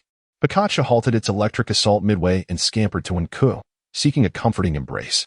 The mission was fulfilled, sparing the life of the colossal lizard. I don't care. I shall tame this lizard. Luffy, you all find other prey. Ku called out to Sanji and the others approaching from a distance, teleporting the giant lizard without hesitation. Oh dear, Ku, you are rather domineering, Sanji grumbled, unable to contain his frustration. Upon realizing it was Ku's demand, Luffy felt less irritated. Suddenly, a chorus of startled cries erupted from Vivi and the others behind them. Sensing trouble, Sanji hurried back, while Ku remained still, awaiting the rewards for his hidden task. Ding! The user has successfully tamed a desert giant lizard. Current pet world capacity, 88, 100. Ding! Time-limited task 1, golden level hidden task 9. Final point. Capture a desert giant lizard, completed. Reward, 1 Pokémon evolution opportunity and 1 trait awakening agent. The evolution has been secured for the user, and the trait awakening agent has been stored in a miniature space. Now, you must enlighten me about the trait awakening agent, Ku prompted. Trait awakening agent. This item allows one person or creature to acquire a random trait associated with a Pokémon, linked to the designated target's daily activities. Note, this trait, akin to an ability, can be awakened multiple times but cannot exceed 3 awakenings in total, categorized as the first trait, second trait, and third trait. The trait awakening cannot coexist with a Pokémon-type Devil Fruit, as briefly explained by the storage system. Ku contemplated the trait awakening agent and considered bestowing it upon Nami, who lacked a weather staff and was currently the weakest link in their team. Even with the assistance of Squirtle and the others, her strength was insufficient. If it's not enough, then let's enhance it. Storage system. Please directly apply the trait awakening agent to Nami. Without further ado, Ku was determined to care for Nami. Ding! The trait awakening agent is being injected into Nami's body, awakening her first trait as the storage system gradually analyzes the process. With patience, awaits. Dear girl, I shall undoubtedly empower you as well. Ding! Nami's first trait has successfully awakened, irrelevant weather. This trait has been introduced for the 3rd generation. Effect, a title exclusive to the Pirate King's Navigator. The influence of weather on her sensory perception is enhanced by 20%, granting opponents a 70% chance of losing their meteorological observational vision. Furthermore, her intellect is attuned to the weather, ensuring a more refined mastery of meteorological control in the future. Once the trait awakening agent bestowed Nami with her inaugural trait, contentedly withdrew his consciousness and approached Nami and the others, only to discover that they had just weathered a skirmish. Another desert lizard had fallen victim to Sanji and his companions. Though their belongings remained elusive, the large lizard would provide a hearty meal for the group. Quite splendid. The surrounding rocks serve as natural grilling plates. Sanji skillfully skewers the lizard meat with wooden sticks and places it upon the hot rocks, allowing it to cook slowly. As for the camel brought by Luffy, Chopper recognized it. It had inadvertently wandered into a rebel base during a past supply run. Subsequently, the noble camel had assisted Chopper in his escape, earning its gratitude. However, for a camel adorned with a saddle, being ridden by Luffy and his crew was quite displeasing. The elder camel insisted on having Chopper translate its sentiments. I am a rugged camel who cherishes freedom. I sincerely thank you for rescuing me in a time of crisis. While I may allow riders, I shall never carry a man. With a soft chuckle, Wink noted the distinctive personality of the camel, who exuded a rather lewd charm. Not carrying us. A good thrashing will put him in his place. Sanji and Luffy, having just finished their skewers of meat, promptly began to pummel the camel, who collapsed to the ground, his grandeur shattered. However, he quickly regained his composure and showed no signs of submission to Luffy and the others, prompting them to strike him once more. Kaya, feeling pity for the creature, gently patted him, causing the camel to gaze at her with infatuation, resembling Sanji in his own way. Nami observed this with amusement, remarking to Wink that it seemed the girls had indeed found a mound in the camel, which led Wink to shrug and smile wryly. Perhaps we should name him Eyelash. Nami, accompanied by Vivi and Kaya, approached the camel. Despite their somewhat hefty burden, the gallant camel effortlessly bore all three girls and began to trot away. Wait, lustful camel, why not take my sister along? If you enjoy carrying women so much, what's one more? It's just a little extra effort, and I doubt it would bother you, Wink shouted from behind. Eyelash turned to glance at the lonely Monday, his expression shifting slightly. Hurry, let me climb aboard. Just as Black Sister reached for the saddle, she noticed Eyelash drooping his head, displaying a lack of enthusiasm. It seemed he could not bear the weight of so many riders. Nami hesitated, contemplating whether to dismount and allow Monday a turn, but the camel appeared increasingly reluctant. Witnessing this, Black Sister urged Nami to take her place atop the camel, while she herself held the reins below. Such a lecherous camel. Wenku shook his head. Caught between laughter and tears, Luffy and his companions were closely following Nami and her group, their mouths incessantly babbling about the lustful camels. As they progressed, due to the rapid strides of the camel carrying three girls, they found themselves moving faster and faster. The black girl, helpless, had no choice but to quicken her pace. Meanwhile, Wenku and his band of men, who could initially keep up, were delayed when Luffy, succumbing to thirst, devoured a cactus by the roadside, behaving as if he had lost his mind. It was only Chopper's use of anesthesia that finally lulled Luffy into slumber, but this caused a significant delay. This setback resulted in the camel tracks ahead being obscured by the wind and sand, leaving Wenku and his companions directionless, unable to locate Nami and her group. Ace was also missing. Meow, the meowing sound followed, reporting to the group that Ace was nowhere to be found either, leaving everyone utterly bewildered. Wenku's expression grew grave as he pondered the situation. Losing someone in the desert was undeniably perilous, especially considering the current scarcity of food and water. Let us not dwell on it. We must head towards Yuba. If they see we haven't followed, they should reach Yuba first. Zoro, you and I will carry Luffy. We must move now, Wenku suggested, and the group resolved to adapt as best as they could, taking it one step at a time. How is this fool heavier again? Wenku thought, having only lifted for a moment before beads of sweat began to form on his brow. Zoro remained silent, also struggling with the burden. Before long, the troublemaker Luffy began to stir, gradually regaining his senses. Upon seeing Luffy return to normal, the group, including Wenku, punished him soundly. Boom, boom, boom. Huh? Hold on, I think I hear something, Usopp remarked, having detected a distant, intense noise, initially believing it to be a sandstorm, yet instinctively sensing otherwise. Wenku halted, and the group collectively moved toward the sound's origin. Climbing atop a sand dune, they surveyed the surroundings, and the rumbling sound of shifting sand grew ever closer. In the blink of an eye, a pirate ship emerged before them, loud and raucous, traversing the sands for at least 100 kilometers. A ship can move on sand? Wenku gasped in astonishment. Usopp, unresponsive, donned his makeshift small telescope and spotted Nami and her companions, seemingly bound by ropes on the ship. They captured Nami and the others. Usopp shouted, Nanny! The group could hardly believe it, but there was no time for disbelief. They had to rescue them. Water! I need water! Luffy, ever oblivious, was the first to react, stretching his rubber arm to hook onto the ship's mast, yanking himself away and even breaking their wooden mast in the process. What a fool! Usopp, transform and fly over to take a look. Wenku exclaimed, face-palming, as he too began to run towards the ship, worry gnawing at him, calling out to Usopp beside him. All right. Usopp had long desired to test his abilities, and this occasion marked his debut in battle. When he mentioned this to the Straw Hat crew, it startled everyone, as Usopp became the third Devil Fruit user aboard the ship, following Luffy and Chopper, which filled him with a sense of pride.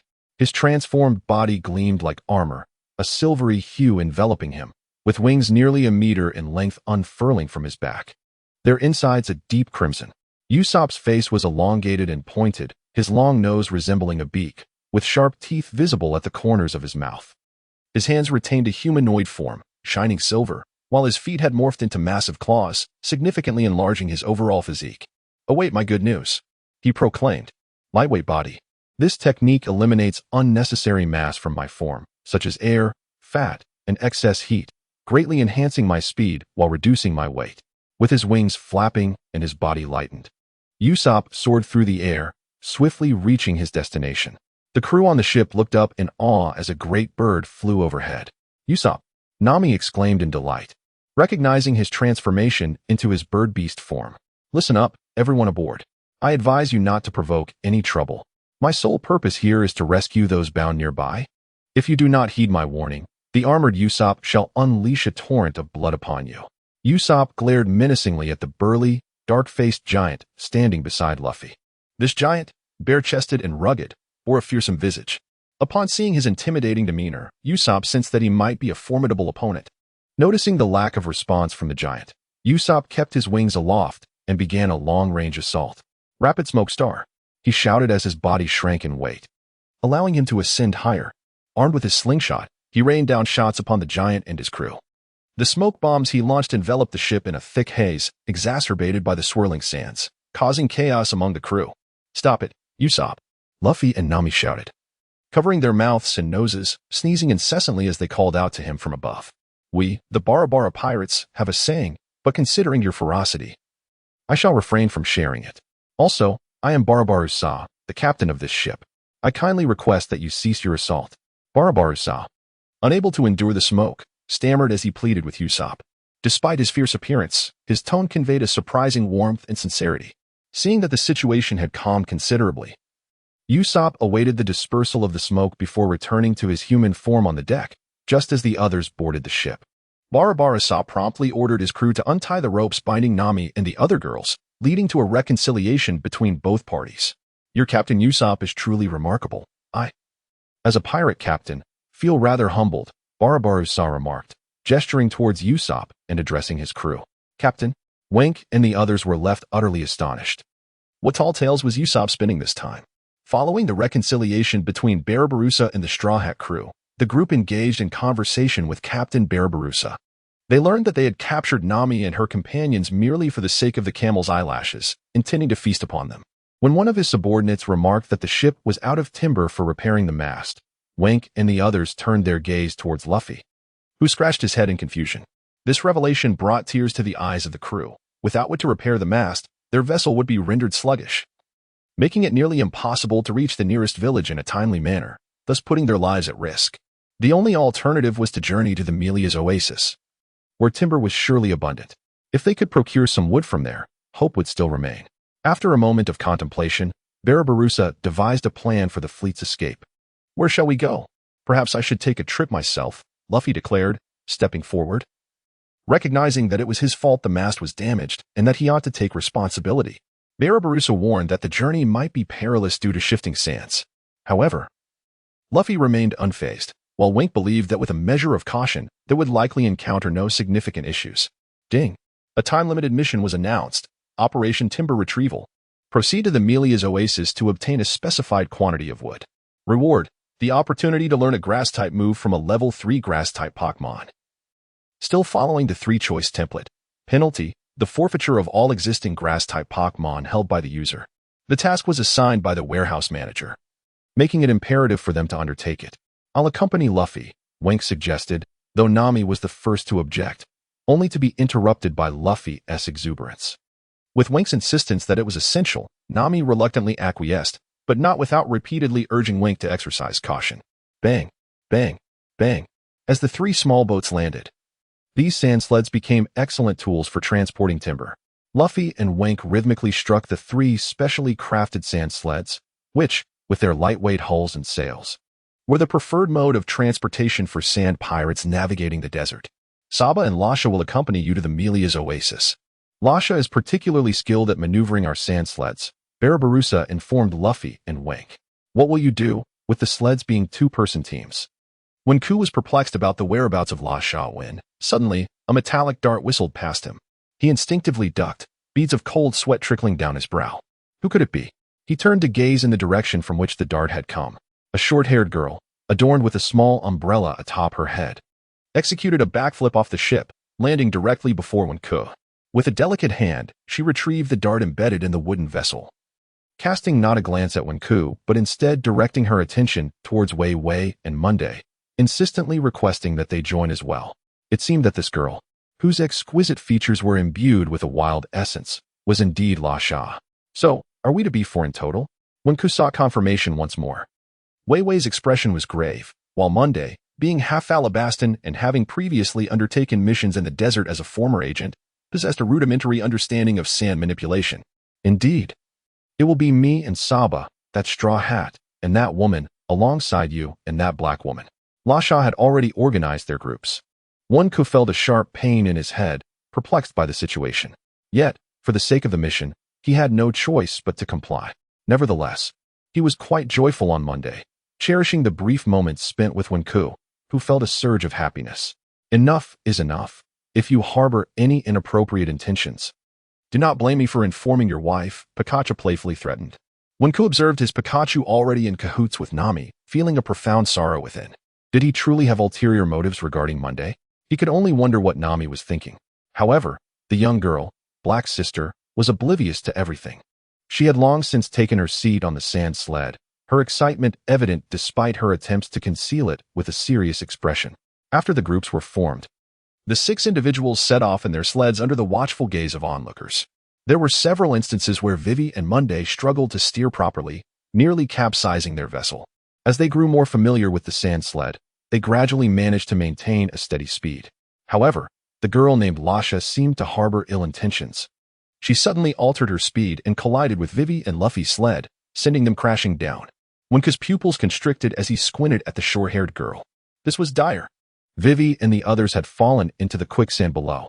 Monday's expression turned grave, and Wenku's heart grew heavier. If Lasha dared to harm Luffy or Vivi in the slightest, he would not let her off easily. He could not tolerate his comrades being deliberately attacked and injured. Just as the two were engulfed in concern, Luffy, utilizing his elastic arms, successfully escaped the quicksand, bringing a sigh of relief to Wenku and the others. Shortly thereafter, the 6 paused for a break, during which they learned that Lasha was once a close friend of Vivi. The two had shared a bond in their childhood, and Lasha had been waiting for Vivi's arrival, yearning for the king's rescue.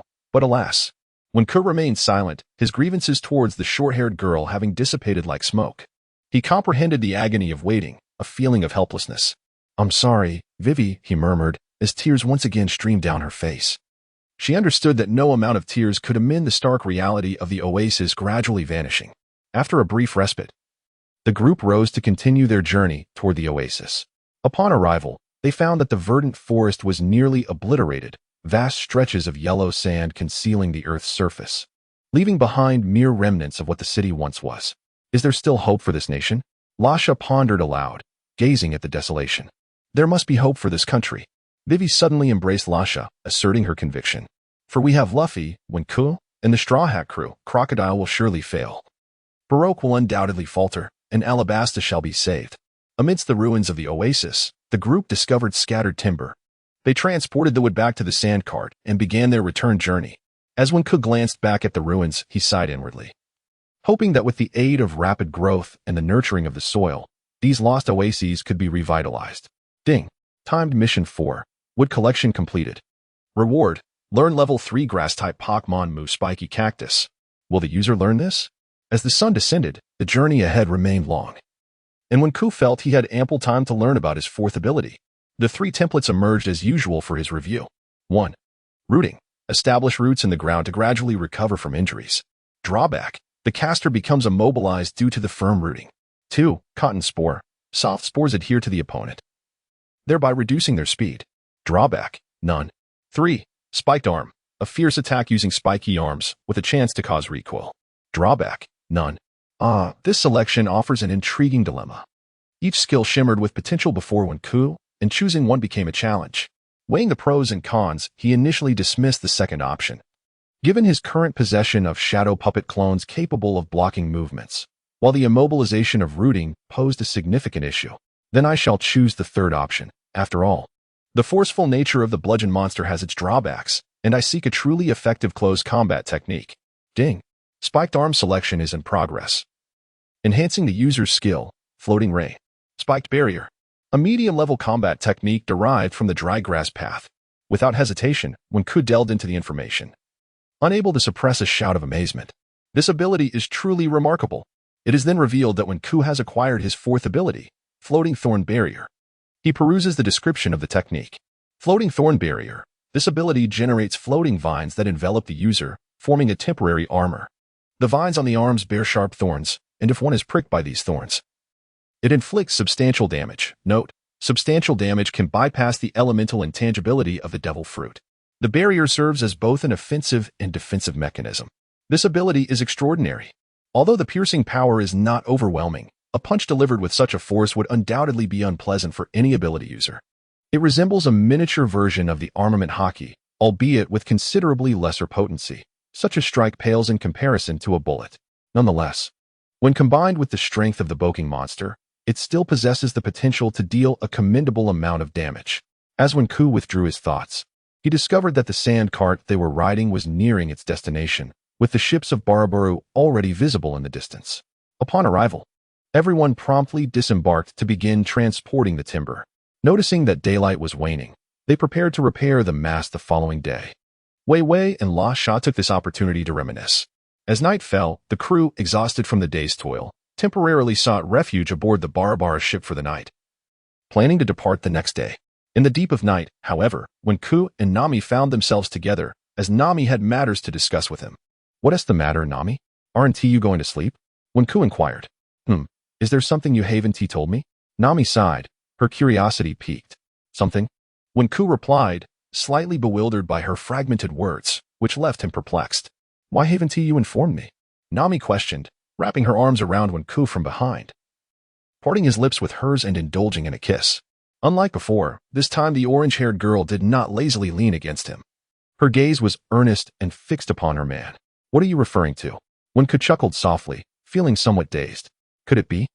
A chill swept over the back of his neck as he recalled a certain matter, prompting a nervous laugh. He dared not respond. Did his wife discover that he had been secretly saving money? On the merry, he had painstakingly collected a hidden stash of 100,000 berries. Given Nami's fervent enthusiasm for wealth, if the secret were to be revealed, even 10 Kes would not suffice to placate her wrath. "What is the matter? Why won't you tell me? You have to make me ask you." Nami insisted, clinging to him, determined to hear the truth from this foolish man. When Ku felt a cold sweat trickling down his back as he contemplated the implications of revealing his hidden funds. "What hidden money? I wanted to ask if you've somehow enhanced my physical abilities?" Nami asked earnestly. "Enhanced? Have you felt any changes?" When Ku responded, surprised. "I did enhance you before, but I didn't think it was necessary to tell you, as it wasn't a significant matter." Observing Nami's questioning gaze, he began to emulate Usopp, fabricating a story about a mutual exchange of abilities, claiming he had shared a portion of his power with her. "Of course, that's not something I can divulge freely," he thought.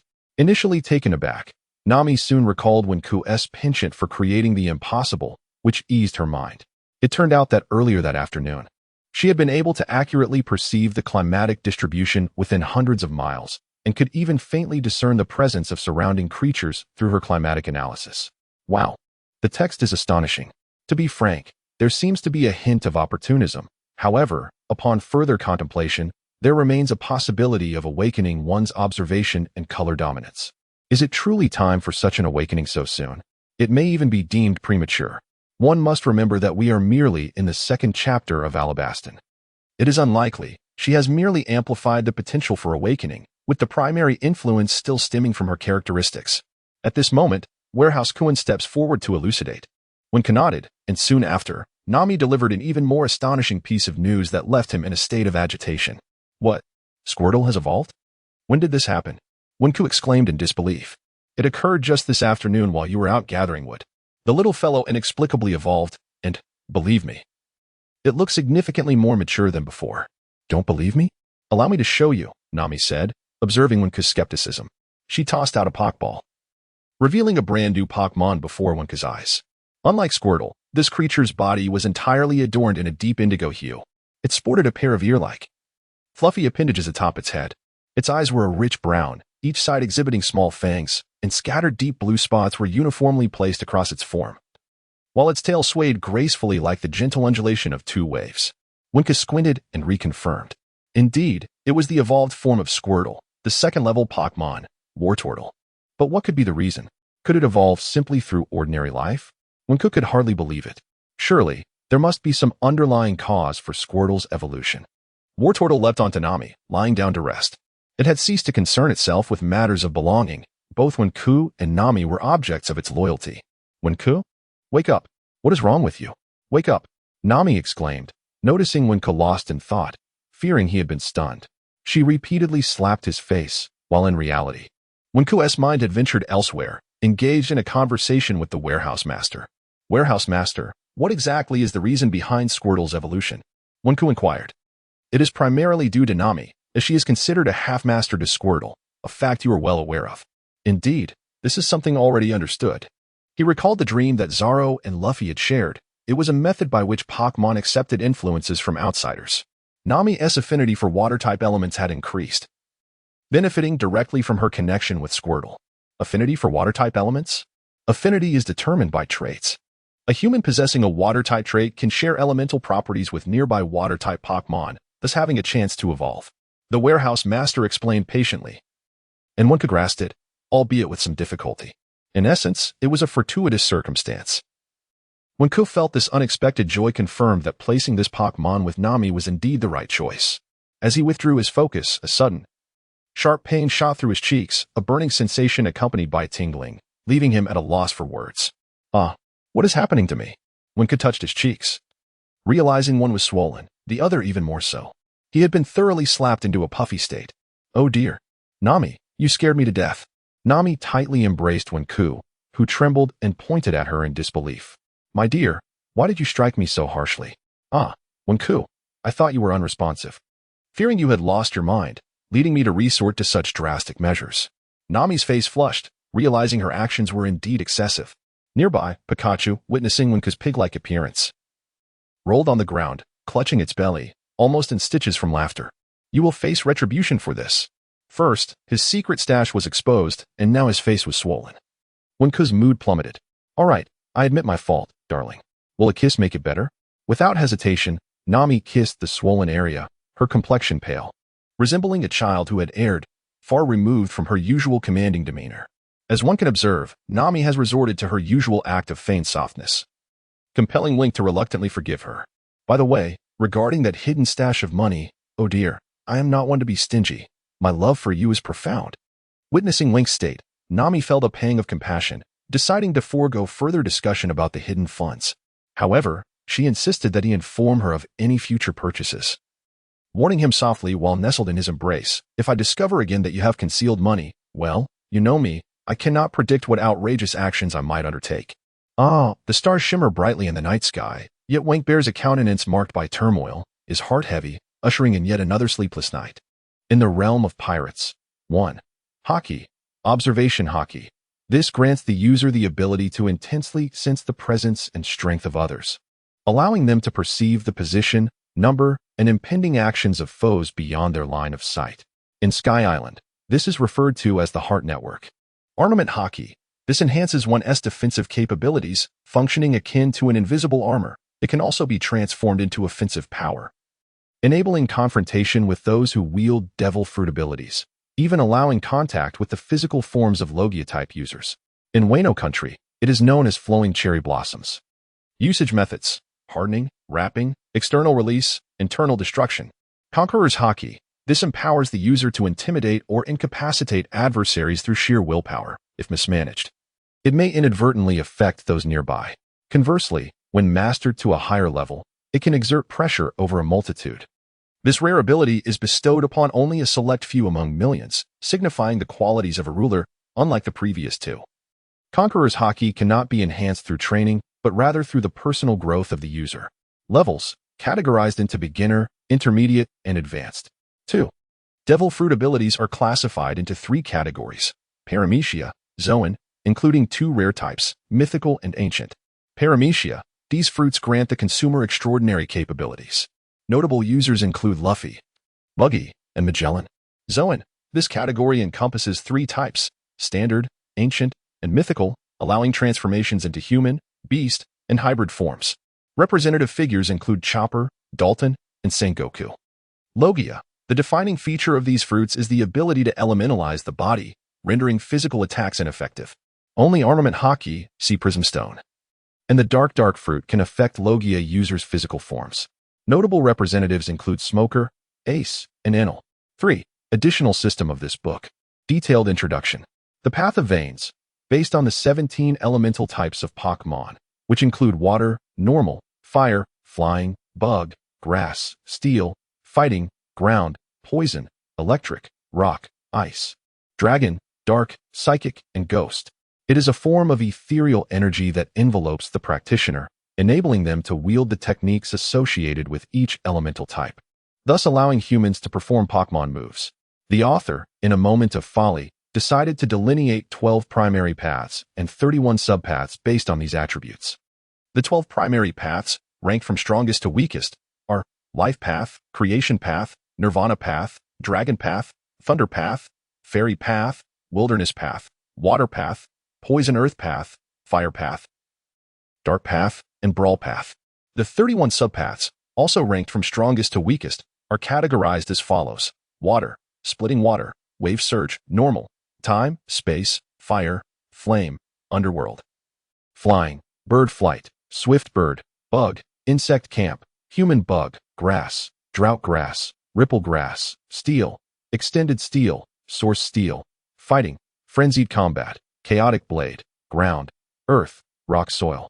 Poison, Venom, Electric, Lightning, Thunderclap, Rock, Hardstone, Ice, Spring Ice, Frozen Ice, Dragon, Giant Dragon, Evil Dragon, Dark, Demon, Wickedness, Psychic, Super Ability, Ghost, Shadow, Bloodsucker. In the current chapter, Luffy has acquired the Poison Earth Path, and Zoro has attained the Wilderness Path. The protagonist's 4 significant abilities include Shadow Puppet clones from the Shadow Path, the Power of the Mighty from the Frenzied Combat Path, Water Orb from the Water Path, and the Floating Thorn Barrier from the Drought Grass Path. Early the next morning, after a tense period of repairs, the Barabara pirate crew successfully resecured the new wooden mast, alleviating the immediate crisis. Subsequently, the Straw Hat crew bid farewell to Barabaru and Lasha, with Vivi promising to fulfill her commitments to Lasha, who chose to trust Vivi and continue her wait for the nation's rebirth. The group then pressed onward, heading to a village named Waterwell to replenish their supplies, as per Captain Barabaru's guidance. Along the way, they encountered Ace, who had just come from Waterwell. From Ace, they learned about the fraudulent rebel army, led by a scoundrel named Camus, who was boasting excessively. Usopp could hardly contain himself. What? Is there anyone more boastful than me? No way, I must confront him. The crowd was taken aback, nearly driven to exasperation by this individual. With the acquisition of his fruit abilities, Usopp had grown increasingly arrogant. Later, Vivi implored Luffy to test the character of an individual named Camus, to ascertain whether he had any consideration for the local populace. To their surprise, the Straw Hat crew's inquiry revealed Camus' integrity. Although he lacked the strength of a hero, he possessed a glimmer of a child's dream, his unwavering commitment to protect the villagers. While his deceitful actions were certainly misguided, his willingness to sacrifice for the villagers was commendable. After resolving matters concerning Camus, Luffy and his crew continued their journey towards Yuba. Along the way, Ace encountered a man wearing a scorpion hat who claimed he intended to capture him, though ulterior motives lay beneath his words. Once again, the tale revolved around the dream shared by 2 children and their father. Following the resolution of their conflict, Ace was unable to locate Blackbeard, thus returning empty-handed and preparing to bid farewell to Alabasta and the Straw Hat crew. As he departed, Ace fixed a serious gaze upon Wanko, urging him to look after Luffy and not to take for granted those who cared for him. He then slowly walked away, framed by the setting sun. One cannot help but lament that the next encounter with Ace may be a distant prospect. In the impending war that looms ahead, he would resolutely ensure Ace's survival. For he is not only Luffy's brother but also a newfound friend. As they continue their journey towards Yuba, they traverse an expansive desert, devoid of life, with only the scorching sun suspended in the sky. The drought is indeed a calamity. The people of Alabasta flee whenever possible, and it is not uncommon to find entire neighborhoods desolate and abandoned. As the journey progressed, he found himself somewhat dehydrated, his mind slightly foggy. Unexpectedly, Luffy began to experience hallucinations, resulting in him, along with Zoro and Chopper, once again losing track of Nami and the others. Why did he also become disoriented? Wenka found it difficult to comprehend, perhaps due to the heat. Subsequently, a few individuals took a respite in an unnamed valley, utterly exhausted. When Ku and Zoro settled down, suddenly, with a resounding crash, the ground beneath them gave way, causing both to plummet into a pit, leaving only the frightened cries of the BB bird echoing in the air. After their fall, when Ku felt a throbbing sensation in his head as he surveyed the vast, desolate surroundings, his heart filled with astonishment. What kind of place is this? Zoro stood nearby, scanning the area in confusion. The two wandered about, eventually halting before a stone tablet. Zoro gazed at the peculiar inscriptions on the stone, yet Wenka's unease grew stronger with each passing moment. Is this the historical text? One can ponder deeply and faintly recall the original work, wherein the kingdom of Alabasta is depicted. During their journey through the desert, Luffy, Zoro, and Chopper inadvertently fall into a mysterious abyss, within which lies a fragment of historical text. Upon closer inspection, the inscription on the stone tablet appeared rather crooked and obscure, reminiscent of the fragmented diary pages he had previously encountered. One might ponder why, over the course of a century, they could not manage to write legibly. Furthermore, one cannot help but wonder how many secrets lie behind the veil of protection that those individuals have so fervently maintained. It seems that the arrival of Robin is still awaited to decipher these ancient characters, as archaeology is indeed her forte. Ding! A time-limited quest has been issued. Explore the ruins, uncover a fragment of historical text, and, following the warehouse's guidance, attempt to stack the disordered stone tablet. Reward: a drop of blood from a level 6 legendary Pokémon. Ho-Oh? Penalty: none. At this moment, Chopper and Luffy descended as well, seemingly indifferent to Winkai as they surveyed their surroundings. Now, it is requested that the user adhere to the warehouse's instructions and locate stone fragments within this ancient site. Are you out of your mind? Collecting stones hardly qualifies as a task. Winkai's mood soured. Reluctantly, as the warehouse's commands held precedence, Winkai commenced the search for scattered stones. Guided by the intelligent navigator, the warehouse, Pikachu proved to be reliable in crucial moments, following Winkai and assisting in the accumulation of stones. Nearby lay the historical text, adding an element of awkwardness to the endeavor. Time passed, and eventually, Winkai dusted himself off and wiped the sweat from his brow. Phew, that was utterly exhausting. However, on a brighter note, he was pleased to have completed the task at last. According to the instructions of the warehouse master, Wenku successfully located all the variably shaped stones buried at the site of the ruins. Upon counting, he found exactly 108 stones. Assemble these stones. The command of the warehouse master was indisputable. Brother, this is not a historical text. There are more than 100 stones. How long must I toil to piece them together? Wenku lamented, his head throbbing painfully. Allow me to guide you in the assembly. Wen nodded, acknowledging that they could only piece things together bit by bit. Meanwhile, Zoro, Chopper, and Luffy seemed to have vanished, likely due to the vastness of the ruins. They were off exploring this forsaken world, having yet to return. After all, they formed a rather direction-only challenge trio, and Chopper was unable to lead them effectively. Wenku disregarded their opinions and heeded the counsel of the warehouse lord, beginning to piece together the stones meticulously. Pikachu also joined in, attempting to assist with the heavy stones, though its petite form faced considerable difficulty. This endeavor could not be accomplished in an instant, akin to the historical text. These stones bore no inscriptions and relied entirely on the guidance of the warehouse lord. At last, when Wenku fitted the final piece into place, a grand triangular stone tablet, distinct from the historical text, unveiled itself before his eyes. What could this be? Wenku could hardly have anticipated that this was a complete, uninscribed stone monument, when suddenly he noticed a groove in its center. Before he could ponder further, a notification of task completion was issued. Ding! Time-limited Mission 5. Explore the ruins and the stone monument has been accomplished. Reward: a drop of the essence of a level 6 Pokémon, Ho-Oh.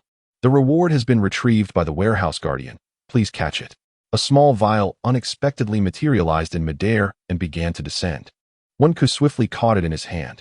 He examined the drop of blood closely. Within it, murky strands swirled, seemingly harboring a certain potent energy. Wenku pondered, pondering the purpose of this drop of blood. As he examined it, he discovered it to be the essence of Ho-Oh. A drop of blood accumulated over time from the 6th level Pokémon, Ho-Oh. The effects remained unknown, as did its potential applications. What utility could such a haphazard collection of stones possibly serve? Why was he left in the dark? Wenku truly felt perplexed, sensing that this task was somewhat superfluous. He had merely stacked a pile of stones in exchange for such an enigmatic reward. The storage keeper remained silent, resolutely withholding any insight into the properties of this blood. Wenku squinted, harboring a flicker of doubt within. The enigmatic warehouse keeper seemed to be concealing something profound. His silence was not due to a lack of willingness to speak, but rather an inability to do so. Although the Phoenix King ranked at level 6 within the warehouse, there is no question of its divine nature. Under different circumstances, it could easily attain level 7. The Phoenix King's extraordinary ability to resurrect the deceased is of paramount importance. This drop of essence, infused with the Phoenix King's path of rebirth, even grazed upon the essence of the path of life itself. I can only reveal to you that this marks the inception of a pivotal moment, indicating that the time until Wen Ke's demise draws ever closer. A pivotal moment, indeed. Wen Ke found himself in a state of ecstatic delight, oblivious to the circumstances surrounding him. Indeed, this was splendid news. The warehouse had once again succumbed to a state of paralysis. The warehouse spirit had shown utmost benevolence towards Wen Ke. Should Wen Ke encounter a perilous situation in the future, he wished that this drop of Phoenix King's blood might preserve his life. This ancient relic site marked the inception of a pivotal opportunity orchestrated by the warehouse spirit for Wen Ke. With the nameless triangular stone tablet finally assembled, Wen Ke felt his mission here had reached completion, yet another question lingered in his mind. Warehouse spirit, if what you say is true, will I return here in the future? Indeed, you shall return. However, this is a desolate desert region. Navigating it alone would prove futile, especially in the absence of any notable landmarks. What shall we do? At that moment, the warehouse spirit realized this critical oversight, having constructed the means for return, yet lacking the capability to facilitate it. Wasn't that utterly absurd? As Wen Ke pondered in dismay, Pikachu had already settled down on a shoulder for a brief respite. It was not adept at moving stones and had grown weary after the day's labor. Wen Ke, too, had been remiss in not summoning a few Pokémon for assistance. Instead, they were left to toil alone. Feeling tired? Wen Ke tilted his head slightly, striving to ensure Pikachu was as comfortable as possible. In that moment, the warehouse spirit conceived a plan. I can leverage my current authority to negotiate with the level 4 shopkeeper for 2 positioning stones, but you must commit to regular repayments. Incurring debt without accountability is fraught with peril. Ultimately, the warehouse spirit resolved to grant Wen Ke a covert advantage. 2 black stones, transmitted from a parallel realm, materialized in his hands, transitioning from transparency to solidity. Here they are. 2 stones, pitch black. How can they possibly aid in positioning? You must strike them. The stones require a tap to activate. If the warehouse spirit were human, he would surely be wiping cold sweat from his brow. Must I truly strike them? The literary figure was left utterly astonished by the remarkable maneuver executed by the warehouse master. The 2 stones can be struck against the wall, causing the black stone to emit a brilliant glow, while peculiar red patterns emerge upon the surface of the stone, swirling and coalescing without dispersing. Well, this signifies a successful positioning. Subsequently, you shall place 1 black stone here and take the other with you. No matter where you wander, these 2 locator stones will respond. And by following the orientation of the patterns, you will be able to return to this very spot with precision. Excellent. Once the matter was resolved, Wen Ke proceeded to inquire about a few additional questions. Is there still a proprietor at the level 4 shop? Of course, sighed the warehouse keeper. That old woman. I have requested her assistance on your behalf once more, so you must remember to repay her. Otherwise, once you reach level 4, you will undoubtedly face hardships. What is the price of the positioning stone? Wen Ke asked, feeling somewhat exasperated. The positioning stone possesses the remarkable ability to locate objects from the sky above to the depths below. There is no place it cannot pinpoint. The shop's price is set at 1,000 pot coins for 2 stones. Given the limited time frame, I hope you can settle your debts within 3 months. The warehouse keeper replied. 1,000 pot coins? What is the conversion rate? Wen Ke inquired. In the world of pirates, the current exchange rate is 1 pot coin equaling 10,000 berries. 10 million berries.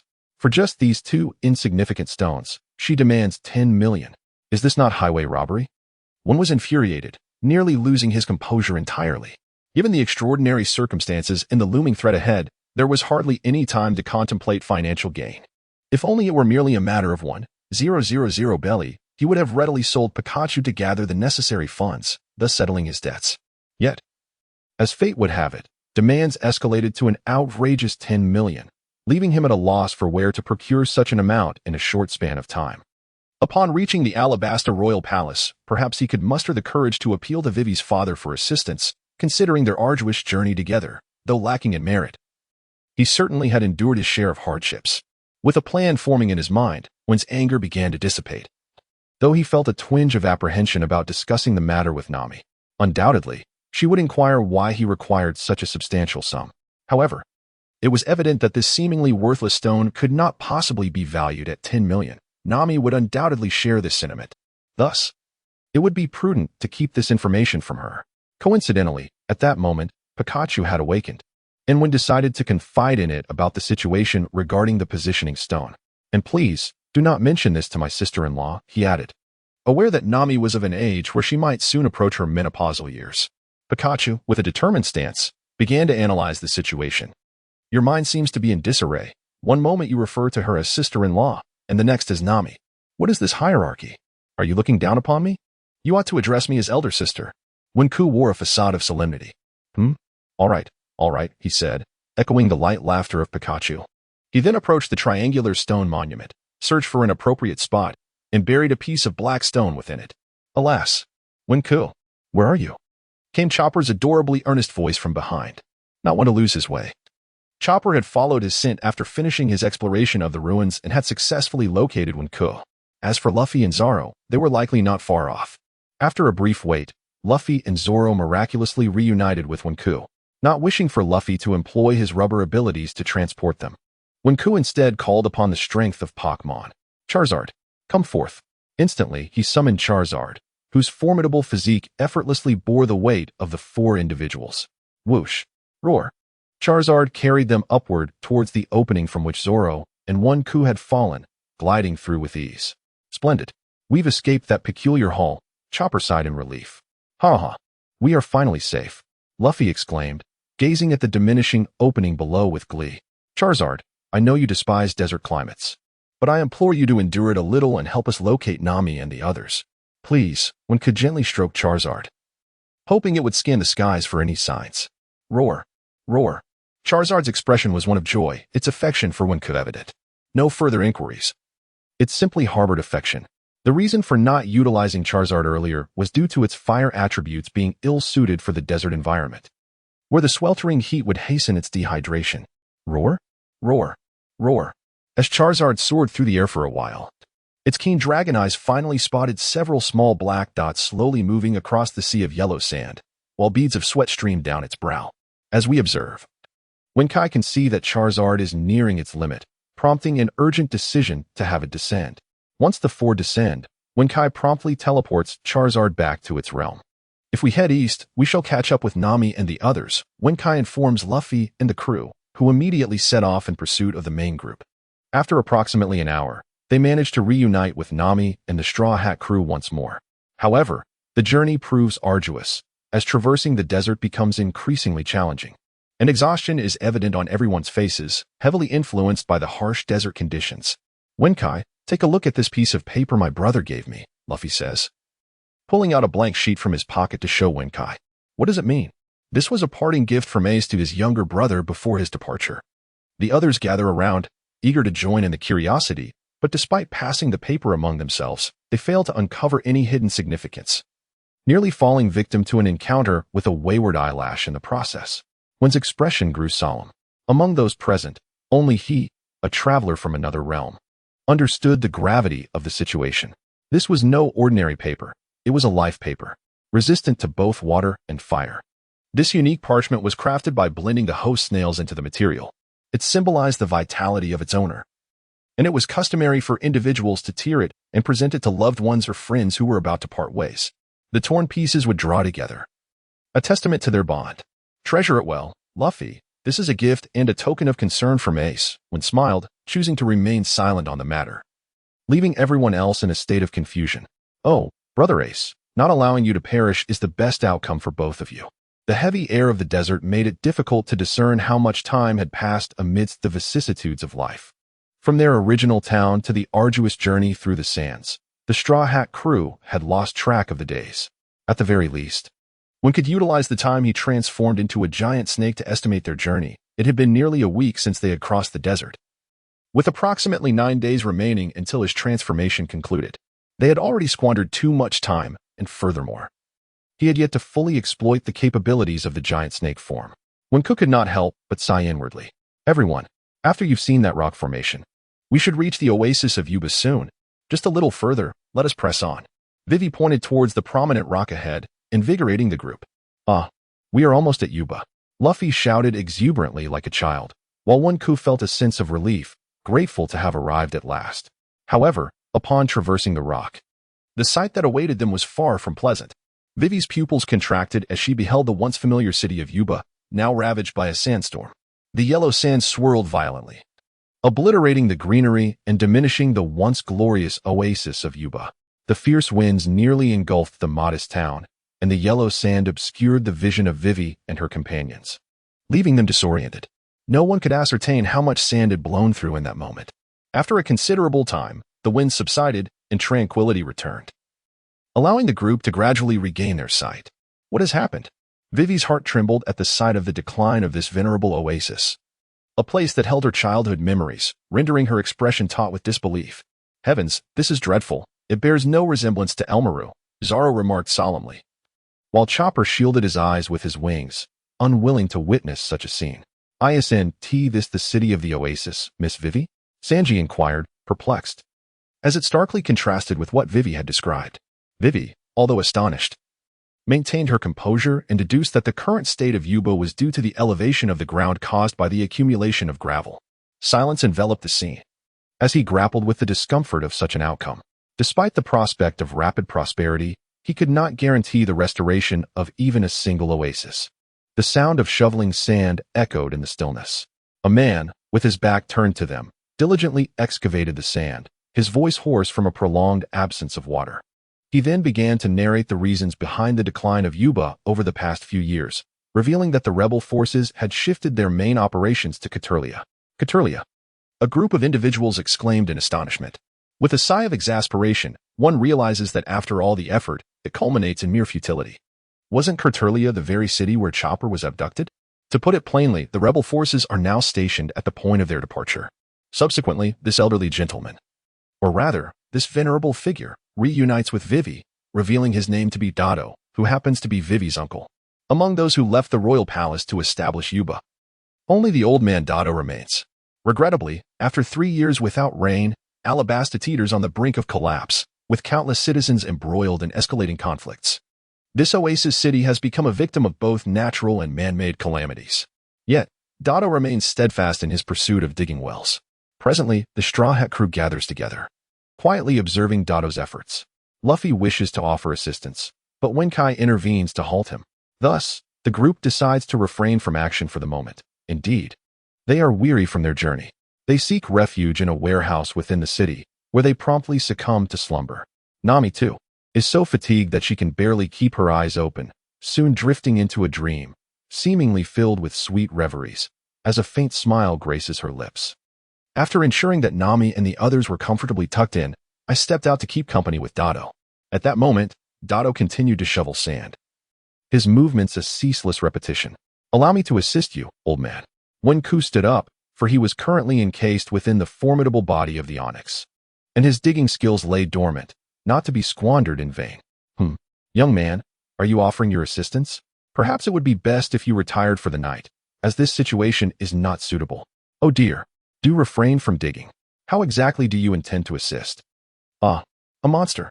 Without a moment's hesitation, Wenku transformed and delved into the depths of the earth, startling Duochuo. This was his first encounter with the long-tailed monster, and the old gentleman's heart must have been quite shaken.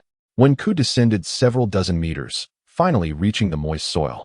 Goodness, at such depths, even the well pump would struggle, let alone using a shovel. One must truly admire Duochuo's tenacity. With the task accomplished, Wenku swiftly emerged from the ground. Duochuo stared wide-eyed as Wenku reverted to his human form, mumbling incoherently, hesitant to speak. "Old man, are you truly so frightened of me? Surely. Your country must have its own shapeshifters. I cannot be the only one," Wenku chuckled. While his words held truth, Duochuo hesitated. "Oh, I have already excavated a passage for you. Why not take a look at the hole I've dug? I shall retire now." Utterly exhausted and in dire need of rest, Wenku remarked before turning to leave. Duochuo wished to respond, but upon seeing Wenku had departed, he refrained from speaking further. Wenku returned to the warehouse, discovering a pile of withered grass nestled in the corner, when suddenly a new message from the warehouse echoed. Ding! The third phase of the training camp's new training mode has commenced. Will the user choose to participate? Warning! This mode bears resemblance to the second phase with the stone statues, yet presents a greater challenge and inherent risks. Should the user lack confidence, it is advisable not to attempt it. The training camp? It has been quite some time since Wenku occasionally tossed his Pokémon in for training. He never anticipated a new session today. He recalled vividly the second time he had undergone the training camp, facing the 3 stone statues of Crimson Orange, each boasting tenfold enhancements in strength, speed, and defense. That harrowing hour remained etched in his memory. Eventually, as his own abilities grew stronger, the second phase of training became somewhat more manageable. What kind of adversaries would he encounter in this third phase? Please designate 6 Pokémon from your current collection for upgrade training to enhance their traits and the flexibility of their pathways. Designate 6? Indeed. Select the 6 that the user holds dearest. A chaotic battle shall ensue shortly. Very well. After a moment of contemplation, Wenku decided upon a formidable team consisting of Charizard, Gengar, Venusaur, Heracross, Houndoom, and Scyther. Today, Pikachu was fatigued and would not partake in battle. The 6 Pokémon stood proudly, exuding confidence. Aside from Charizard, the other 5 champions had been dormant for a considerable time, and now, as they prepared for battle once more, their spirits ignited with fervor. As the scene shifted for Wenku, he found himself no longer in the initial desolate white expanse, but rather in an entirely new realm. At that moment, he and his 6 Pokémon stood upon a wooden pathway, shrouded in swirling mist, obscuring the path ahead. 7 pathways lay before him, each a solitary battleground, with a time limit of 1 hour. Human nature is often characterized by a vigilant apprehension towards the unknown. Wenku gazed across the pathway, where the mist coiled and danced, concealing the identity of potential adversaries. It was now time for the user to commence the drawing from the lottery box. Suddenly, a red lottery machine materialized out of thin air, filled with nearly 100 colorful spheres of various sizes, all devoid of any markings. What kind of lottery box was this that rewards began before the game even commenced? Wenku was perplexed. Within this lottery box lay nearly 100 unique Pokémon abilities from various regions. If one were to draw 3, victory in the training camp would be assured, and a selection of 1 would be granted as a reward. The phrase "first give a sweet date, then hit with a stick" came to mind, a reverse encouragement of sorts that he had never encountered before. Wenku couldn't help but chuckle, contemplating the whimsical nature of the warehouse master. Yet, this also subtly indicated the formidable challenge of the training, as even the warehouse master had taken the initiative to distribute rewards to bolster morale. Thus, she decided to partake in the endeavor, hoping to test her luck. With a swift motion, Wenku shook the container thrice, and 3 orbs were ejected from the shaking aperture, hovering gracefully above her head. To her astonishment, common words began to materialize on the surfaces of the spheres. The first green orb revealed chlorophyll, the second blue orb unveiled moist body, and the third yellow orb displayed lightning rod. However, the effects of these attributes remained unarticulated, merely suspended in midair, as the shaking apparatus dissipated into oblivion. Now, it is your turn, she cautioned, but beware, these giants possess the means to counter your Pokémon, and you should exercise caution as well. Dying in the training camp comes with dire consequences. At that moment, the warehouse master's tone was icy, as if he no longer recognized Wenku. Very well. The literary ambience is thick with tension, as the fire-breathing dragons wore solemn expressions, intently fixated on the encroaching mist ahead. The rhythmic thuds of footsteps resonate clearly, growing ever nearer from the distance. The pupils of Wenku contracted. Could it truly be giants? This is no mere flight of fancy. 7 monstrous beings, each nearly 5 meters in length, emerged simultaneously from the mist.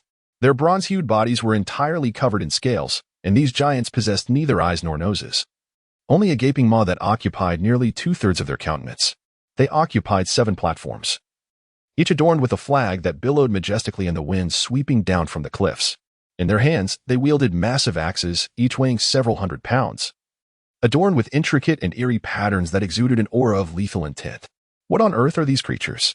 Wenku found himself momentarily entranced, his spirit somewhat adrift. These 7 colossal beings, embodying the essence of malevolence, were mere lowly creatures upon the 5th-tier battleground of your superior authority. Yet, to your current self, they represent an insurmountable challenge. The warehouse keeper took a moment to elucidate further. Each malevolent giant possesses the ability to wield 5 randomly selected Pokémon moves from their attributes. Allow me to remind you. The giant before you currently commands the following techniques: Deceit, Critical Hit, Ambush, Bite, and Dark Strike, with a fierce roar. The warehouse keeper's words barely settled before the giant charged towards Wenku, brandishing its massive axe, stirring ominous winds in its wake. How vexing. Wenku barely had a moment to react, hastily rolling away from the spot, only to witness the ground shattered into splinters by a colossal axe. This was a surprise attack, with both offensive power and strength doubled. As if I needed to be told. Shadow Puppet Clone. 8 dark orbs instantaneously split from within Wenku, ensnaring the ground like countless threads of a spider's web, effectively halting the advance of the malevolent giant. Perhaps due to the giant's formidable prowess, the 3-second immobilization could only restrain it for one fleeting second. In an instant, it regained its momentum, leaping forth with an unstoppable surge of force. When Ku could retreat continuously without allowing himself to fall off the narrow path, he finally comprehended the rationale behind choosing this precarious walkway. In such a confined space, it was most advantageous for the giants to exhibit their prowess, while those like him, who were undergoing training, represented an absolute peril. This hour proved to be far more treacherous than confronting the stone statues. When Ku found himself unable to concern himself with the fate of the other 6 Pokémon, for now, he was struggling to ensure his own safety. Given this predicament, he summoned the Water Ballistic 98K Sniper Rifle, the Water Ballistic Barrett Heavy Sniper, and the Water Ballistic SSG-08, assembling a tri-barrel sniper rifle. In an instant, 2 of the most renowned sniper rifles from his previous life coalesced in the air, merging into a singular, more formidable heavy sniper. Bang! One, armed with a novel strategy, still harbored some confidence in the prowess of his weaponry.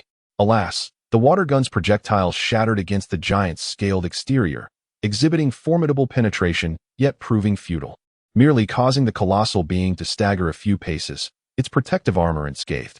With a thunderous roar, the giant took a steadfast stance, as immovable as a mountain, its vacant eyes amplifying Wen's unease. He could not convince himself that they were evenly matched. The more composed the giant appeared, the deeper Wen's apprehension grew. The precariousness of the situation weighed heavily upon him, for he was indeed outmatched by this behemoth. Suddenly, the creature stirred, advancing towards Wen with a deliberate slowness.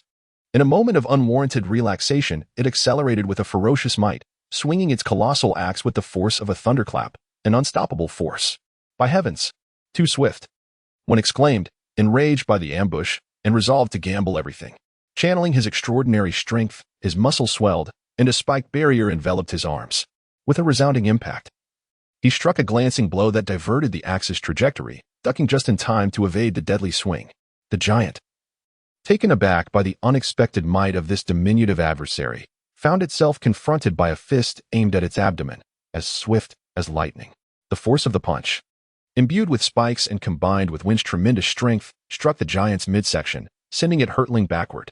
With a resounding crash, the nearly 5-meter-tall figure collapsed onto the walkway, shattering the wooden planks beneath it. Regrettably, it did not plummet into the abyss below. After a prolonged silence, the giant cautiously rose, its scales still intact. Yet the recent blow had instilled a sense of caution within it.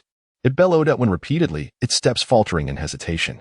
Due to the side effects of his extraordinary strength, Wen's body was once again paralyzed and rendered immobile. Nevertheless, this unconventional tactic of his has indeed yielded some effect. While there is an impact, should he approach once more? Wen's demeanor appeared fearless, yet anxiety brewed within him. After waiting for approximately 10 minutes, the menacing giant hesitated, refusing to make a move, standing directly opposite Wen. Though it possessed no eyes, it seemed to fixate on him. This giant appeared to be a mere facade of strength, having ceased all motion following the water projectile attack, which could be interpreted as a tactical retreat. However, Wen was resolute in his disbelief that it would attempt another ambush. How amusing! It turned out this colossal fool was little more than a blusterous figure. After all, for out of its 5 techniques were ambush moves, indicating it was not a formidable opponent. By sheer chance, Wen's earlier display of strength, aided by his own formidable might, had intimidated the giant, which was inherently a coward, trembling at the thought of being overpowered. Warehouse Lord, observing this, remarked with a hint of irony. Wen then glanced towards the other 6 directions, noting that his Pokémon were also performing admirably. Charizard dominated the skies with ease, vanquishing the giant effortlessly. Venusaur ensnared the behemoth with its leech seed, binding it like a sack. Arcanine employed speed tactics, skillfully evading the giant's attacks. Gengar, utilizing its moves like Song of Death and Nightshade, managed to deceive the giant, causing it to misfire and waste precious time. Heracross displayed sheer ferocity, directly charging at the giant with its horn, astonishingly launching it several times. Scyther, despite the peril, held its ground with Sword's Dance and Technician, managing to achieve a stalemate. Ding! An hour had elapsed, and the notification of completion resonated in the air, a congratulatory message announcing that the user and their 6 Pokémon had successfully completed the training camp upgrade. Wen felt as though he were hearing divine music. With the conclusion of the training camp, he and his 6 Pokémon returned to the pirate world.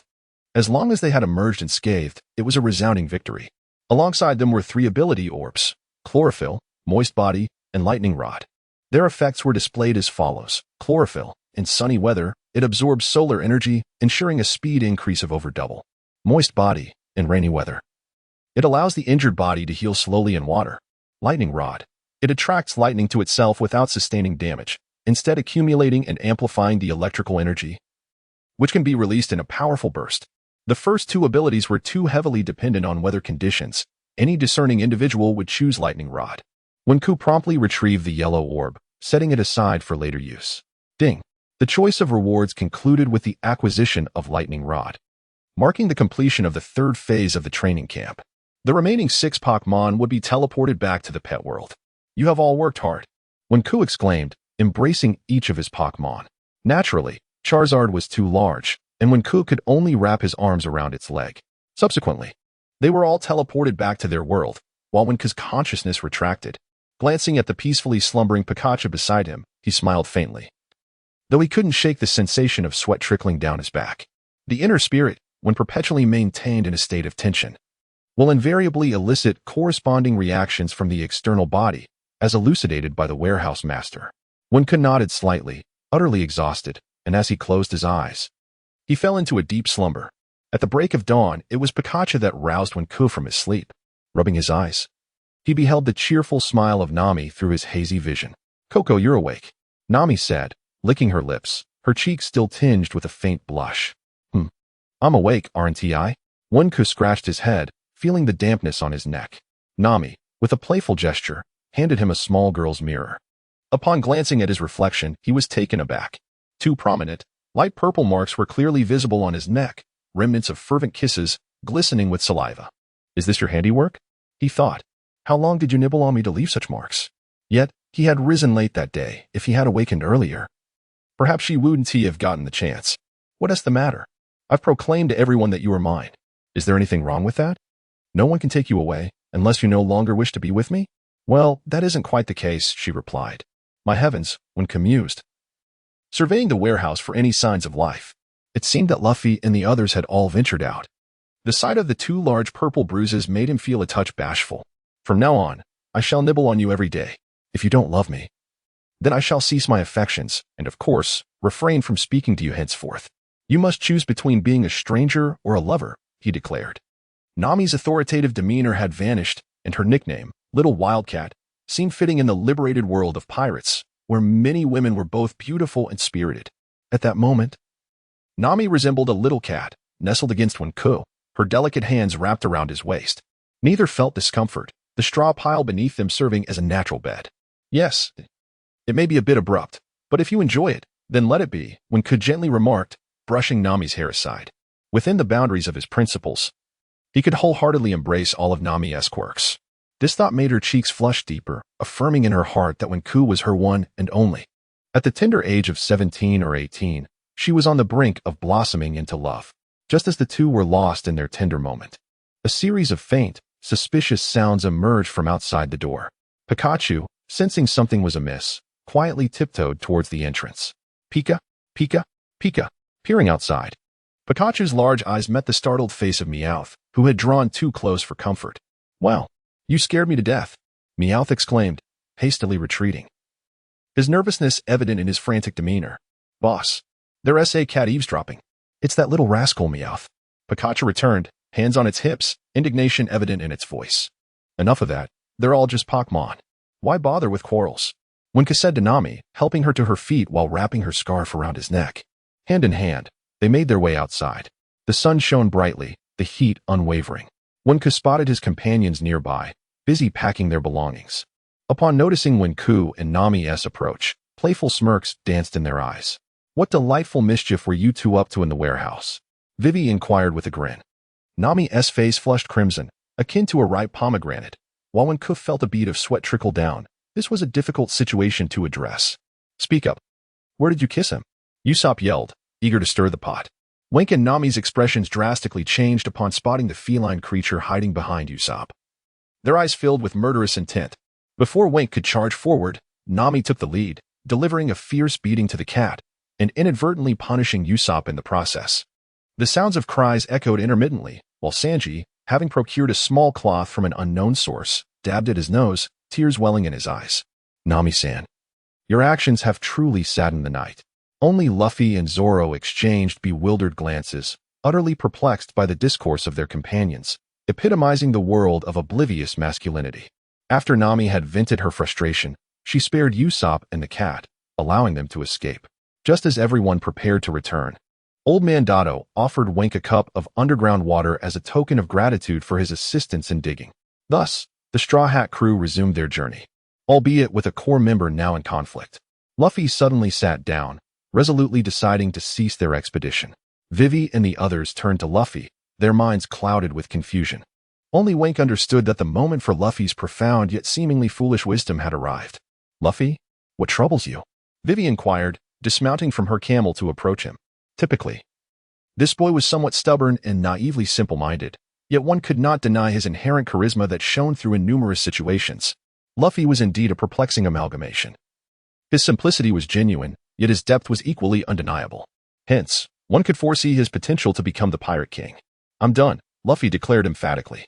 "What do you mean by that?" Vivi still failed to grasp his meaning. "Luffy, we don't have time for your emotional outbursts. Get up and let's move."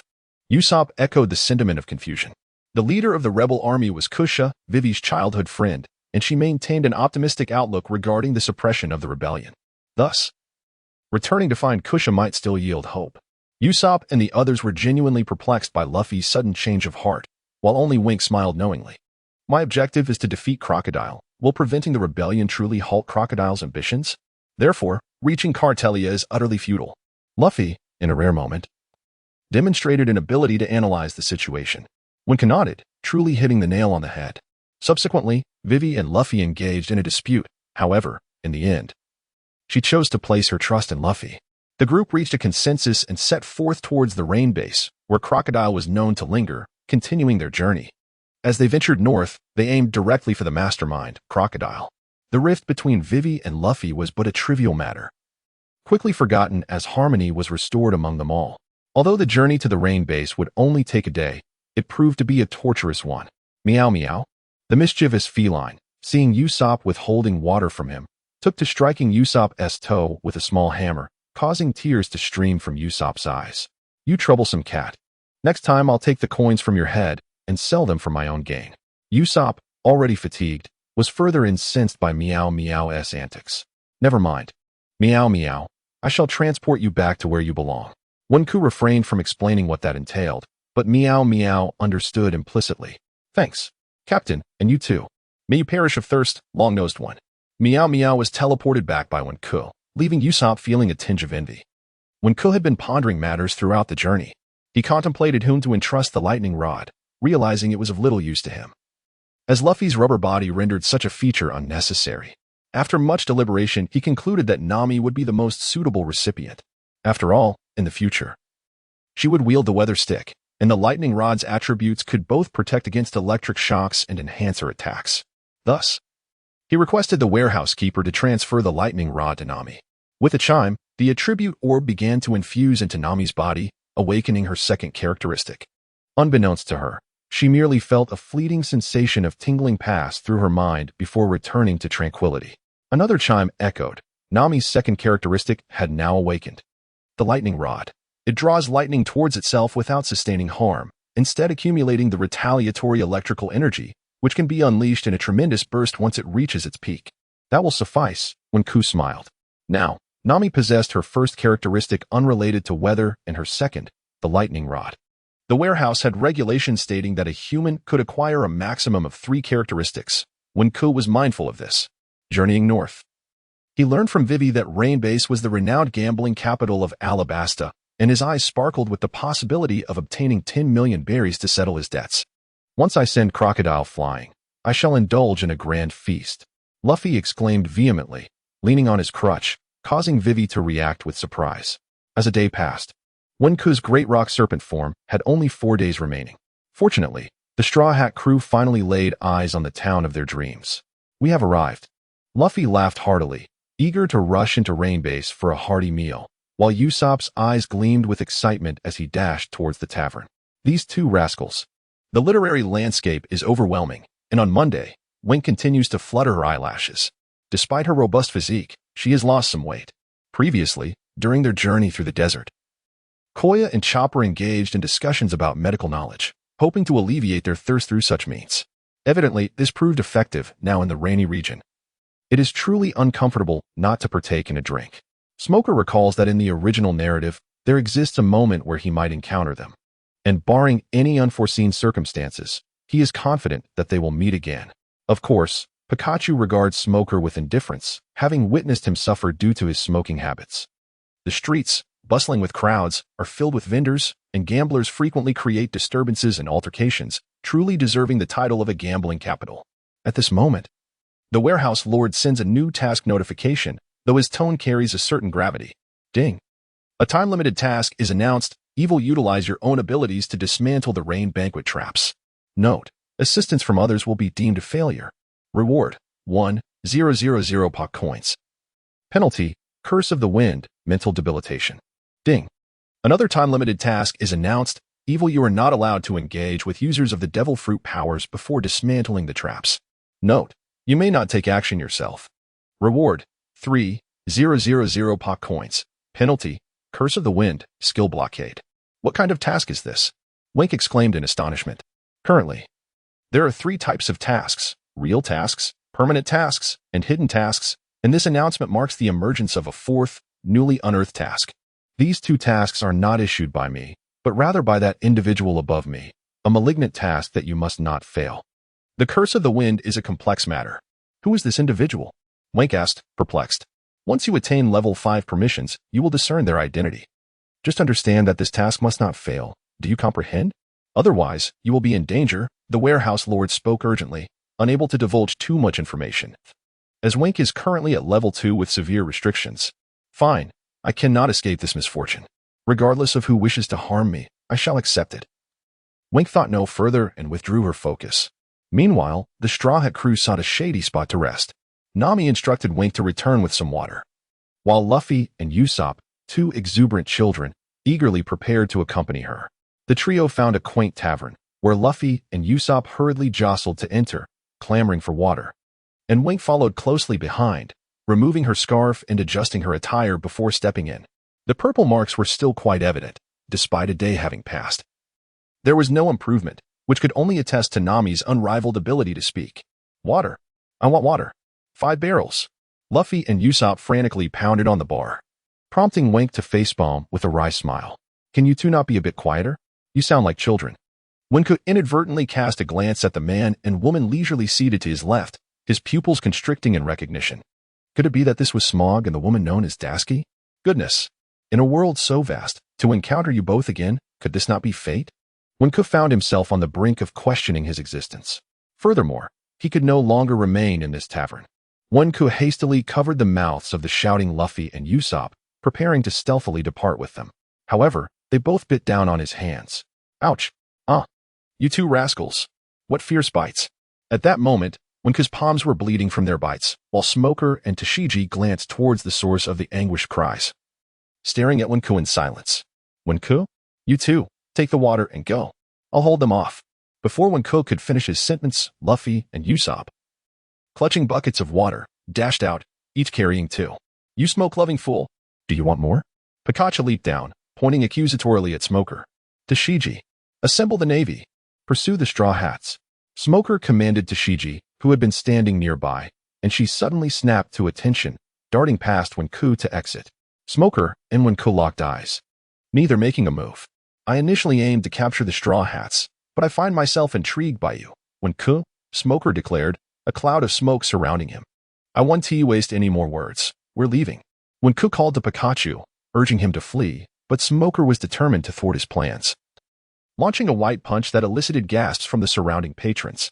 Unyielding, Pikachu unleashed a chaotic storm of electricity, forming a golden net aimed at Smoker. Elementalize, white smoke. Smoker instantly dispersed his form, evading the electric net. However, Pikachu had no intention of lingering, and as they released the net, he followed Wink in their escape. Damn it. Smoker pursued Wink. From Low Town until now, he had shifted his target from Luffy to Wink, if he failed to capture Wink in this lifetime. It seemed he would find no joy in life. Wink sprinted, circling to reunite with Nami and the others, his complexion pale yet wearied. He cast a glance back at Smoker, who relentlessly pursued him, cursing inwardly. Were it not for his malevolent mission, would he truly need to evade him? With the floating mist, spiked barriers, and shadow puppets at his disposal, could he not engage in a confrontation? This time-limited task was indeed peculiar. Pikachu. Attack incessantly. Pikachu. Stalling for time, refrained from crossing the electric storm, yet continued to trail closely behind. The two sides remained locked in a stalemate, exchanging minor attacks.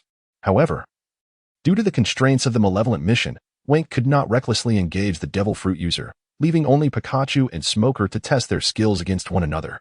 Smoker, cautiously probing, remained puzzled as to why Wink did not retaliate. Had Wink been privy to Smoker's thoughts, he would undoubtedly have responded with indignation. Of course, if he were able to counterattack, he would have already transformed Smoker's visage into that of a battered fool. The penalties of both malevolent missions were curses of malevolent winds. And upon seeing the name, Wink instantly understood that it was anything but a benign affair. One could sprint ahead, closely pursued by Smog. As they approached a bend, shouts echoed in the air. Rushing forward, a familiar scene unfolded before their eyes. Capture them. Do not let these pirates escape. Nearly hundreds of naval officers were likewise in pursuit of the Straw Hat crew. Luffy and Usopp had rejoined their comrades, while Nami and the others incessantly hurled insults. Goodness gracious! One could not tolerate the chaotic discourse. As she joined the group, Nami caught sight of Win's return, and her expression transformed with remarkable swiftness. Moments ago, she had vehemently scolded Luffy and the others, her words hanging in the air like scattered droplets. Yet now she instantly morphed into a demure maiden. It simply would not do to run while blushing shyly.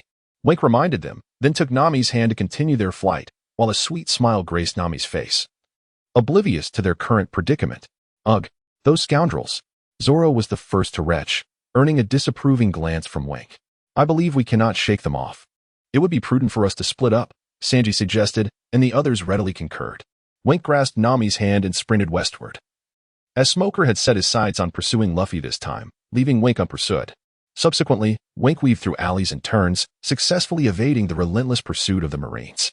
However, upon rounding a corner, he encountered a group of individuals clad like sand raiders, brandishing photographs of their targets. Indeed, it was them. They must be eliminated. Win's expression turned grave, as it seemed that the Baroque works were behind this mischief. Indeed, the rain-soaked ground was, after all, the territory of Crocodile. They are not even capable of defending themselves. I shall vent my frustrations by giving you all a thorough beating. Pikachu, you shall handle the adversaries on the right. I will take care of those on the left.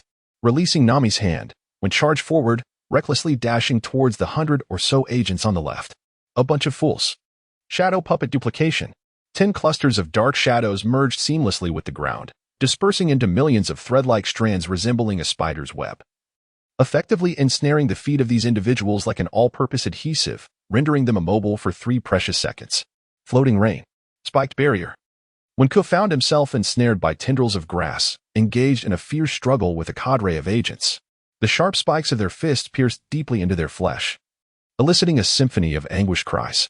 Meanwhile, Pikachu unleashed its wrath with unparalleled ferocity. Bolts of electricity surged forth in a dazzling display, racing through the air like lightning, leaving a throng of adversaries reeling in disorientation. A staggering 10,000 volts. Pikachu's golden lightning descended with a resounding crackle, obliterating any trace of dust in its wake. The agents could only perceive a singular vision, a golden deluge engulfing them, a scene not of paradise, but of damnation. Death. Countless charred corpses plummeted to the ground. Some unrecognizable, others dismembered, their blood evaporated by the searing currents, leaving no semblance of their former selves. This was the might of 10,000 volts, illuminating half of the rain-soaked ground and reverberating within Winka's very soul. The situation was somewhat arduous here, yet the agents were ultimately subdued, leaving a group of individuals sprawled on the ground, groaning incessantly. They have departed. Winka grasped Nami's hand as they continued to run towards a predetermined location by a group of individuals. The entrance to the rain banquet was situated at the heart of the lake. Although Winka was unfamiliar with the route, Nami was well acquainted with the destination and led him there. Shortly thereafter, Usopp and Kaya approached from the east, while Monday arrived from the west and Zoro came alone. The group gathered, now only missing Vivi, Luffy, and Sanji. Wasn't Vivi just with you? Usopp inquired of Zoro. I'm not sure. I told her to go ahead, Zoro replied. Uncertain, only aware that Vivi had escaped. Then she must have already entered, Usopp asserted confidently. Winka frowned but understood Vivi's reasoning and chose not to dwell on it. Haha, I'm here. Hurry inside. Luffy's voice echoed from behind them. As they turned, they not only spotted Luffy but also Smoker. That smoke user has arrived too, Usopp thought.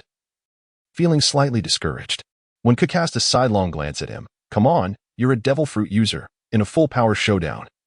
Even the armored bird shouldn't be at a disadvantage against a smoke fruit. Let's go?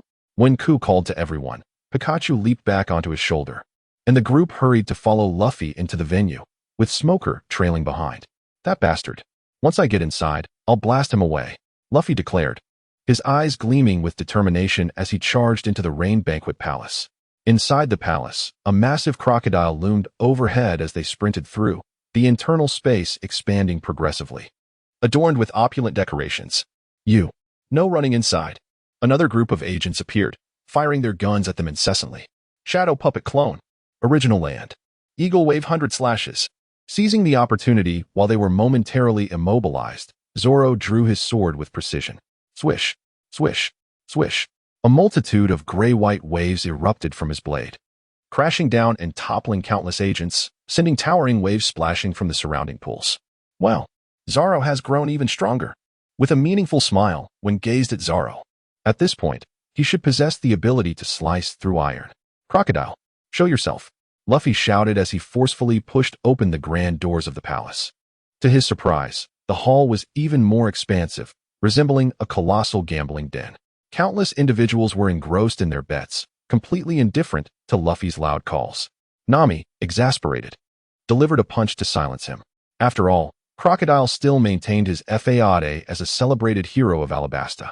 The crowd of gamblers could easily misinterpret any hostility towards him as an act of aggression. What should we do now? Luffy's anxiety was palpable. He yearned to land a blow on Crocodile. Vivi was absent, and no one could ascertain Crocodile's true nature, Zoro remarked thoughtfully. Perhaps we should split up and seek a plan for Monday. It is unwise to disperse our collective strength on enemy territory. Curse it. One Luffy, one Vank. Their erratic movements make it difficult for me to pursue. At this moment, Smoker has arrived, and upon spotting Vank, his eyes gleam with excitement. Run, Vank exclaimed, glaring at the smoke user, while the group began to rush inside.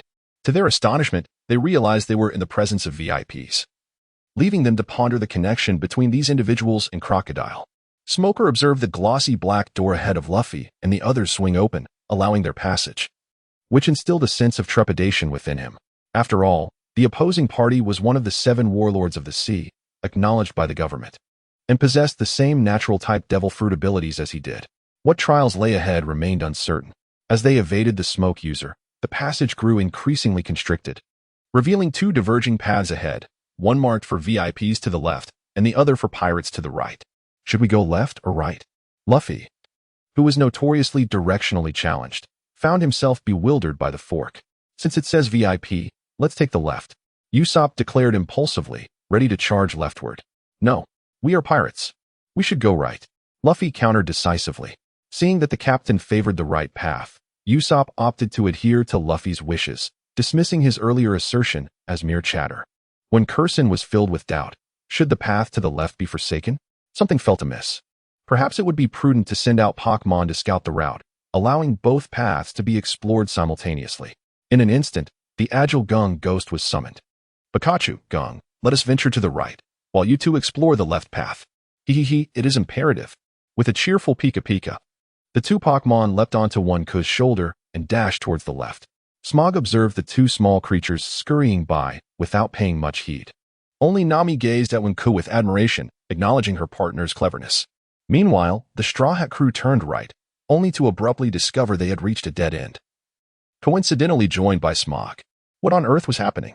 Wenku found himself utterly bewildered. Suddenly, the floor beneath them gave way with a deafening crash, and everyone fell into the abyss below. Pikachu and Jengar, witnessing the calamity, turned to see a group plummeting into the void. They hurried over, crouching at the edge, gazing into the unfathomable darkness below, exchanging anxious glances, uncertain of what to do next. Meanwhile, the 8 individuals, including Smog, continued their descent into the pitch-black unknown. Leaving Wenku in a state of despair, oblivious to their whereabouts. It was all over.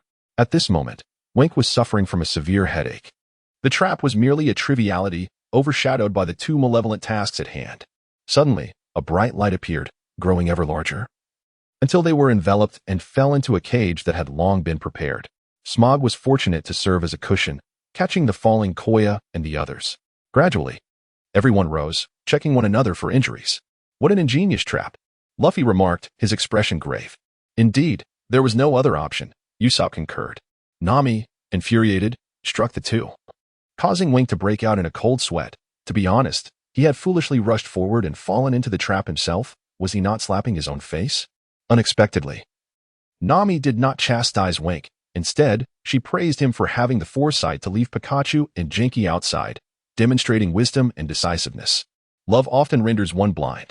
With a perplexed mind, I find myself at a loss for words. Ding. Time-limited Mission 1. Evil utilizing one's own abilities to dismantle the rain feast trap has ended in failure. The penalty, the curse of the wind, mental deterioration, has been imposed upon the user. At this moment, the voice of Warehouse Keeper carries a hint of melancholy. Indeed, the first-time mission has met with failure. This marks the first occasion since my arrival in this realm that I have faltered in a task. Yet, one cannot place the blame entirely on oneself, for the conditions of the two missions were undeniably stringent. As Wenku felt an overwhelming sense of regret, a sudden wave of dizziness washed over him, accompanied by a persistent ringing in his ears. It was as if some malevolent force was tearing at his very soul. The intense sensation of detachment and excruciating headache causing turmoil within him. Suddenly, he expelled a mist of blood from his mouth, splattering it onto Nami, who let out a startled cry. The curse of mental deterioration, a continuous reduction of 30% in the user's energy and spirit, leading to ongoing headaches, insomnia, and other debilitating after effects. Duration, 1 month. What the hell? Wenku was plagued by a severe headache and a sense of disorientation, which alarmed everyone around him. Smoker observed Wenku with a furrowed brow, feeling utterly helpless. Just moments ago, this individual had appeared perfectly fine. How had he so swiftly fallen into such a state? Thankfully, Wenku reassured them, urging calm as he focused his thoughts. The others fixed their gaze upon him, noting the clarity still present in his eyes.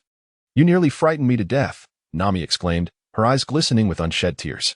Wenku chuckled softly, suppressing his dizziness as he gently wiped away her tears.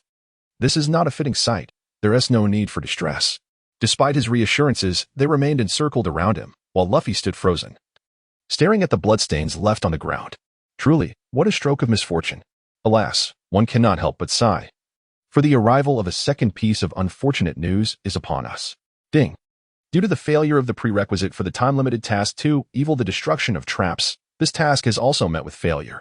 The penalty, a Curse of the Wind's skill restriction, has been imposed upon the user. At this moment, the voice of the Warehouse Keeper is filled with despondency. Goodness gracious. Who could be so cruel? When Curson muttered curses under her breath, while he could distinctly feel that many of his abilities had been sealed. Curse of the Wind, ability locked the current capabilities of the user, including the Great Rock Serpent, Floating Mist, Spiked Barrier, World Transfer, and Potion use, have been rendered unusable. Duration, 1 month. When Curson felt as though her spirit had been extinguished, realizing that the only skills she retained were the shadow puppet of monstrous strength, the doppelganger, and the water projectile. The inability to access her small world indicated that the Pokémon within could not be retrieved. Furthermore, the only Pokémon she had at her disposal were Pikachu and Gengar, which appeared to remain unrecaptured. To add to her woes, even her potions were rendered unusable. Moreover, they found themselves deep within enemy territory. Wenku perceives this crisis as if it were intentionally orchestrated to ensnare him. Is it that individual? Who exactly is he? Suddenly, Wenku recalls the mention of that person by the Warehouse Lord when the mission was announced. At that time, the Warehouse Lord displayed a palpable wariness towards this individual. One can ascertain that the curse of this wind has shadowed me for a month, leaving a profound impact. Now, as the rebellion in Alabasta looms on the horizon, Crocodile has commenced his scheme to seize the nation. In this moment of crisis, what path should I pursue? Wink surveyed the surroundings, and it was evident that Crocodile had indeed informed of Luffy and his companions, believing that from the very beginning, we were all devil fruit users. Thus, this cage was constructed from sea prism stone. Nami clung tightly to Wink, tears streaming down her face, and despite his efforts to comfort her while battling dizziness, he could not erase the traces of her sorrow.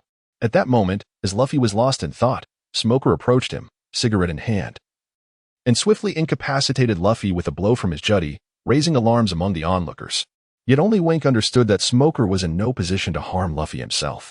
Observing Smoker pressing gently against Luffy's chest, rendering him immobile, he muttered to himself, "Sea prism stone, a peculiar mineral that exists only in certain seas. Akin to a solid form of the ocean, is utilized as prison bars by the Navy. It is indeed made of sea prism stone, designed to prevent devil fruit users from escaping. So this cage must also be crafted from sea prism stone?" Usopp exclaimed in disbelief. "Otherwise, I would have long since escaped. And I suspect Wink's bloodshed is also due to this sea prism stone. However, I have yet to witness any devil fruit user bleed because of it," Smoker replied. The silence spoke volumes, and finding an excuse to respond indirectly was indeed a viable option, especially as one truly required time for adjustment. It was no wonder that from the very beginning, I felt as if my limbs were devoid of strength, akin to Luffy's feeble state. A collective realization dawned upon everyone, shedding light on the current predicament. "You might as well conserve your energy," came a deep, resonant voice from the direction of the office. All eyes turned towards the source of the voice, which revealed nothing more than a solitary desk and chair. Could it be Crocodile? One squinted. The luxurious seat faced away from them, indicating that someone was seated there. Crocodile Smoker retracted his 10 fingers, his expression grave. "Nanny." Luffy struggled to rise, clenching his fist as he gazed at the towering man. Beneath the fur coat, Crocodile, with slick-back hair, bore a long scar across his face, and an earring adorned his right ear. A cigar perched between his lips, while his golden hook gleamed brightly in the light. The sight of him filled Smoker with disdain. He had hoped to avoid this warlord, yet fate had conspired to bring him face to face with the old sand. "Smoker, my dear brother, you remain the mad dog of legend," Crocodile chuckled. "From the very beginning, you never regarded me as one of your own. Hey, let us settle this once and for all, Crocodile." Luffy moved closer to touch the sea stone cage but collapsed in exhaustion. Crocodile smirked, his gaze shifting toward the seated Wenku, inquiring, "You are not a devil fruit user, are you?" The summoner Wenku's words silenced the surroundings, causing Smoker to furrow his brow while Wenku squinted at the old sand, clearly understanding the implications. "You have thoroughly researched your intelligence. Your bounty is far from the meager 28 million. With such a variety of abilities, it is impossible for one person to consume so many fruits. This cannot merely be the Navy headquarters narrative. So what is your secret?" A strange light flickered in Crocodile's eyes. He was self-assured, pondering that apart from Whitebeard, no one could see through him.